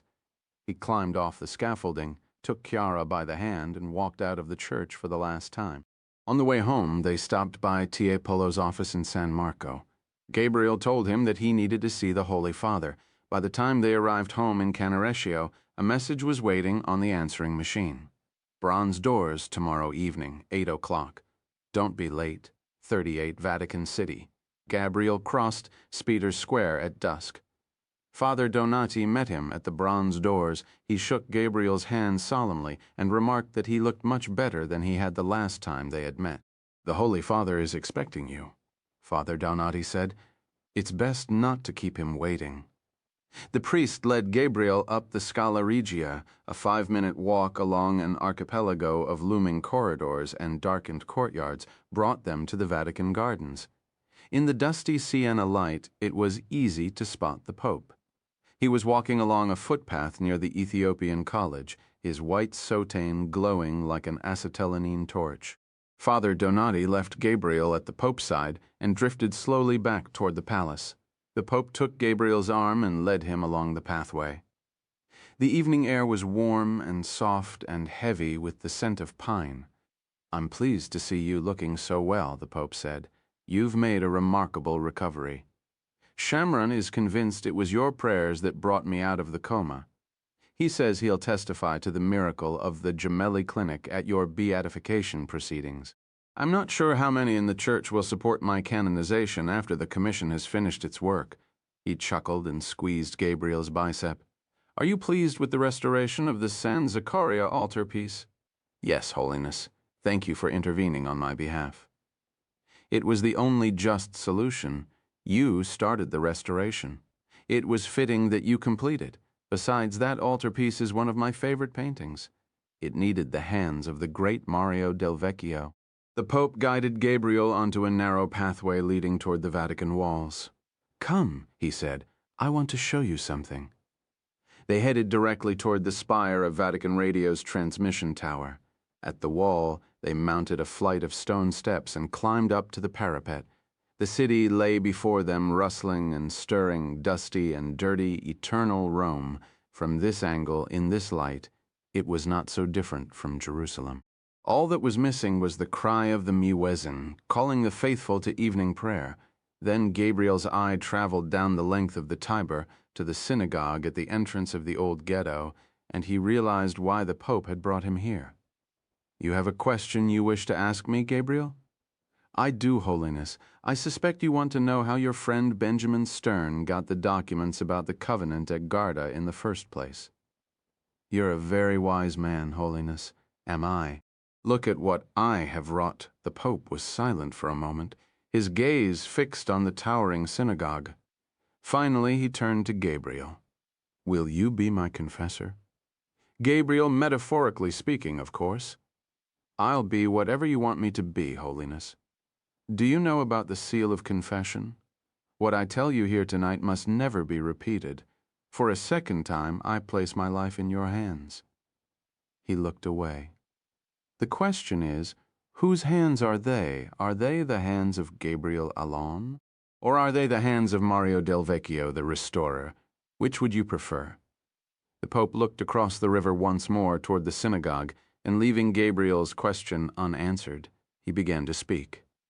The Pope told Gabriel of the conclave, the terrible night of agony at the dormitory of St. Martha, when, like Christ in the Garden of Gethsemane, he had begged God to let this cup pass from his lips.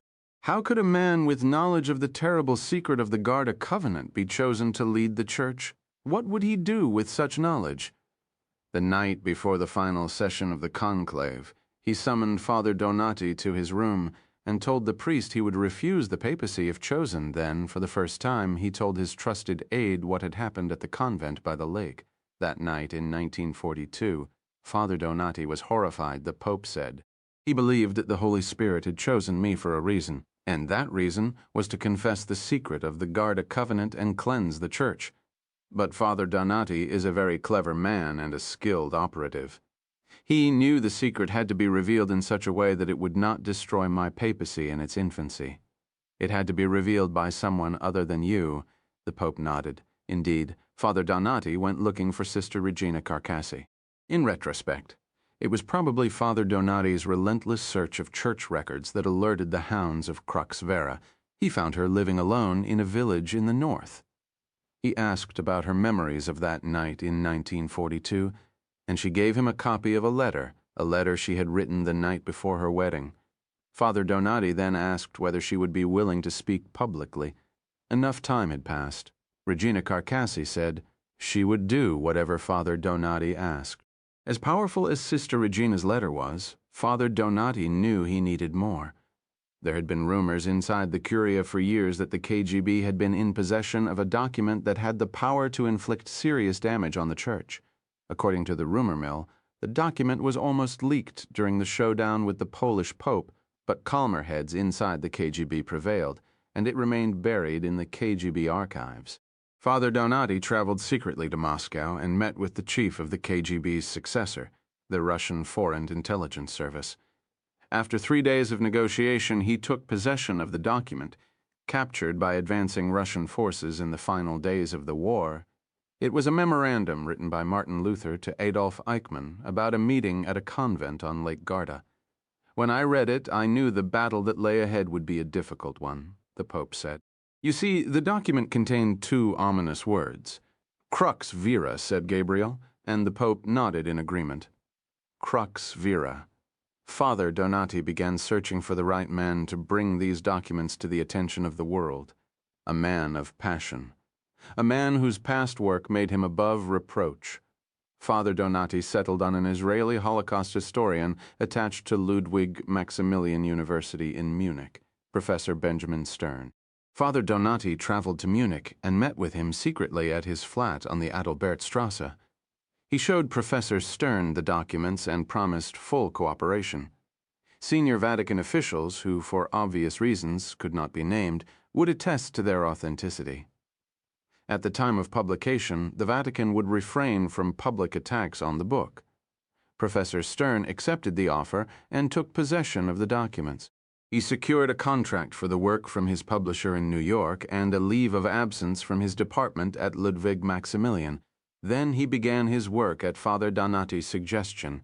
He did so under the utmost secrecy. 3 months later, the trouble began.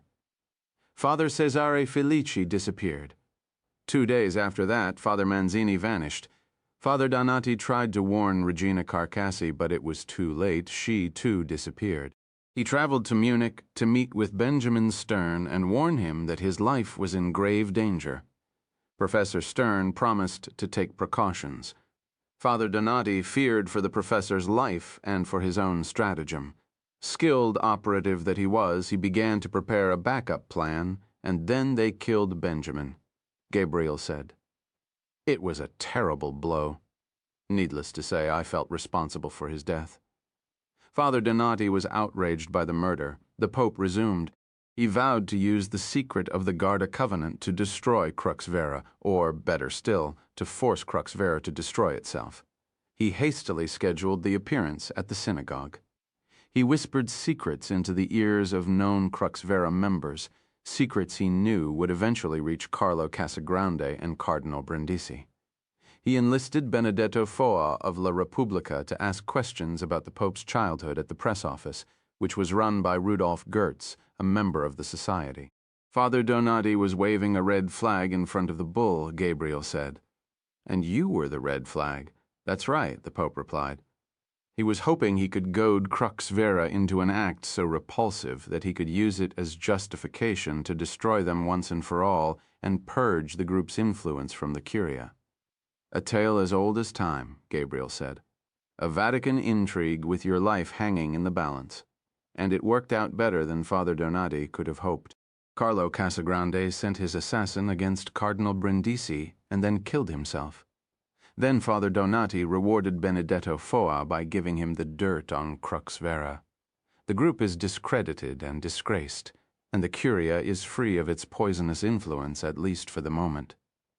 The Pope took hold of Gabriel's hand and looked directly into his eyes. And now I have a question for you.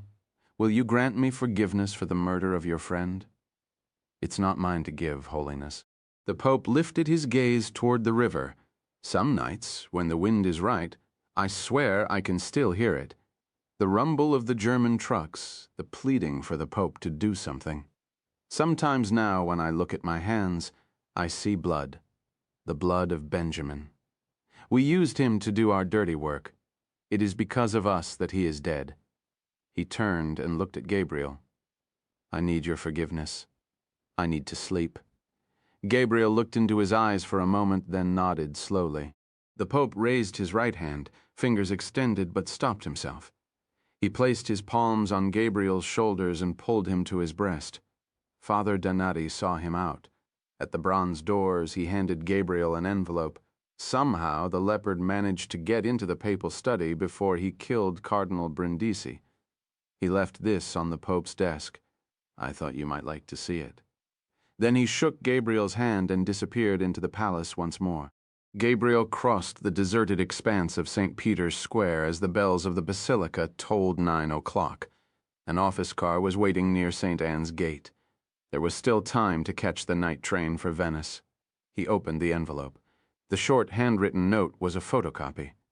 The 9mm bullet was not. "This could have been yours, Holiness." Gabriel crushed the note into a tight ball. A moment later, crossing the Tiber, he tossed it into the black water. The bullet he slipped into his jacket pocket. 39.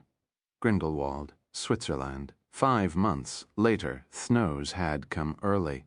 Overnight, a November gale had swept over the spires of the Eiger and the Jungfrau and left a half-meter of downy powder on the slopes below Kleine Scheidegg.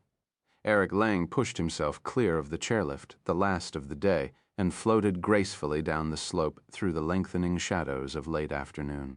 At the bottom of the slope, he turned off the trail and entered a stand of pine.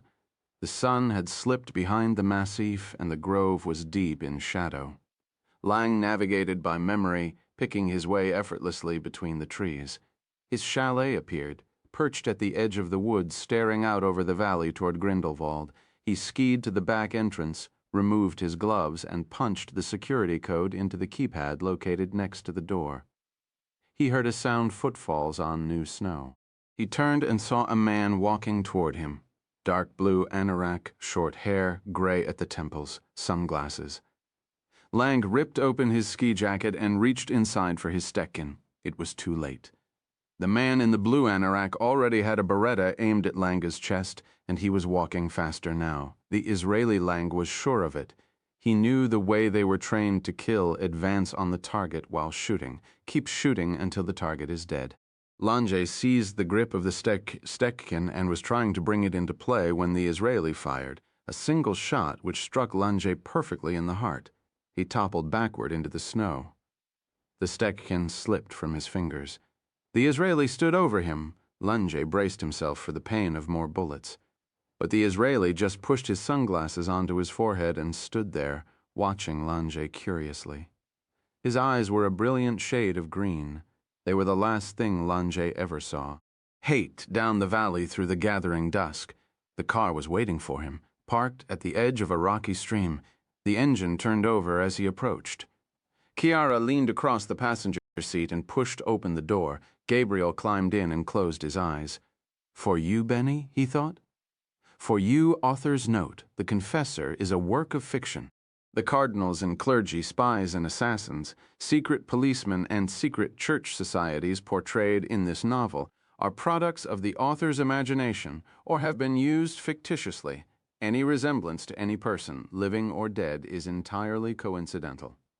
The Convent of the Sacred Heart in Brenzone does not exist." Martin Luther of the German Foreign Ministry was present at the Wannsee Conference, but the actions attributed to him in The Confessor are wholly fictitious. Pope Pius XII reigned from 1939 until his death in 1958. His public silence in the face of the annihilation of Europe's Jews, despite repeated Allied requests to speak out, is, in the words of Holocaust scholar Susan Zuccotti, a fact that is rarely contested, nor can it be. So is the sanctuary and aid given by church officials to Adolf Eichmann and other prominent Nazi murderers after the defeat of the Third Reich. Defenders of Pius XII, including the Vatican itself, have portrayed him as a friend of the Jews whose tireless, quiet diplomacy saved hundreds of thousands of Jewish lives. His critics have portrayed him as a calculating politician who, at best, displayed a callous and near-criminal indifference to the plight of the Jews, or, at worst, was actually complicit in the Holocaust. A more complete portrait of Pope Pius XII might be drawn from documents concealed in the Vatican's secret archives, but more than a half-century after the end of the war. The Holy See still refuses to open its repository of records to historians in search of the truth. Instead, it insists that historians may review only the 11 volumes of archival material, mainly wartime diplomatic traffic, published between 1965 and 1981. These records, known as actes et documents du Saint-Siège relatifs à la Seconde Guerre mondiale, have contributed to many of the unflattering historical accounts of the war, and these are the documents the Vatican is willing to let the world see. What other damning material might reside in the secret archives. In October 1999, in a bid to calm the controversy swirling about its beleaguered pope, the Vatican created a commission of 6 independent historians to assess the conduct of Pius XII and the Holy See during the war. After reviewing those documents already made public, the commission concluded no serious historian could accept that the published, edited volumes could put us at the end of the story. It submitted to the Vatican a list of 47 questions, along with a request for supporting documentary evidence from the secret archives, records such as diaries, memoranda, appointment books, minutes of meetings, draft documents, and the personal papers of senior wartime Vatican officials. 10 months passed without a response. When it became clear the Vatican had no intention of releasing the documents, the commission disbanded, its work unfinished. The Vatican angrily accused the 3 Jewish members of clearly incorrect behavior and of waging a slanderous campaign against the Church, though it leveled no such accusations against the 3 Catholic members. According to sources quoted by the Guardian newspaper, access to the secret archives was blocked by a cabal led by the Vatican's Secretary of State, Cardinal Angelo Sodano. Cardinal Sodano, it was suggested, opposes opening the archives because it would set a terribly dangerous precedent and leave the Vatican vulnerable to other historical investigations, such as the relationship between the Holy See and the murderous military regimes of Latin America. Clearly, there are those within the Church who would like the Vatican to offer a more complete accounting of its wartime actions, coupled with a more energetic admission of guilt for the Church's persecution of the Jews. Archbishop Rembert Weekland of Milwaukee appears to be one of them. We Catholics through the centuries acted in a fashion contrary to God's law toward our Jewish brothers and sisters, Archbishop Weekland told Congregation Shalom in Fox Point, Wisconsin, in November 1999. Such actions harmed the Jewish community through the ages in both physical and psychological ways. The Archbishop then made the following remarkable statement: I acknowledge that we Catholics, by preaching a doctrine that the Jewish people were unfaithful, hypocritical, and God-killers, reduced the human dignity of our Jewish brothers and sisters and created attitudes that made reprisals against them seem like acts of conformity to God's will. By doing so, I confess that we Catholics contributed to the attitudes that made the Holocaust possible. Acknowledgements. This novel, like the previous 2 books in the series, The Kill Artist and The English Assassin, could not have been written without the guidance, support, and friendship of David Bull. Unlike the fictitious Gabriel Allen, David is truly one of the world's finest art restorers. His encyclopedic knowledge of art history, along with his experiences working in the restoration community of Venice, proved invaluable and inspirational, and for that I am eternally in his debt. He answered all my questions, no matter how tedious, read my manuscript for accuracy, and never failed to make me laugh. Fred Francis, the award-winning NBC News correspondent, shared his experiences behind the walls of the Vatican and his memories of the turbulent years when Italy was caught in the grips of Red Brigade's terror. Brian Ross, the brilliant ABC News investigative reporter, regaled me with stories about covering the less seemly side of the Vatican, including his infamous encounter with Cardinal Joseph Ratzinger, which resulted in Brian's actually being slapped by the Inquisitor columnist E.J. Diane, who covered the Vatican for the New York Times, allowed me to pick his agile and analytical mind, as did Daniel Jonah Goldhagen. My cousins Axel Lorca and Stacy Blatt generously and humorously recounted their days at Adalbertstrasse 68, which allowed me to bring An Apartment in Munich to life. Italian law enforcement authorities who cannot be named helped me to get the details of the country's security and police agencies as accurate as possible. A special thanks to the Israeli officials in Rome who lent me assistance as well.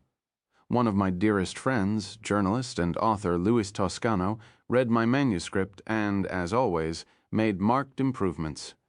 Columnist and MSNBC commentator Bill Press shared his memories of the School of Theology at the University of Freiburg and proofread my manuscript for accuracy on all things Catholic. Rabbi Mindy Portnoy of Temple Sinai in Washington, D.C., was an advisor and friend and managed to change my life for the better along the way.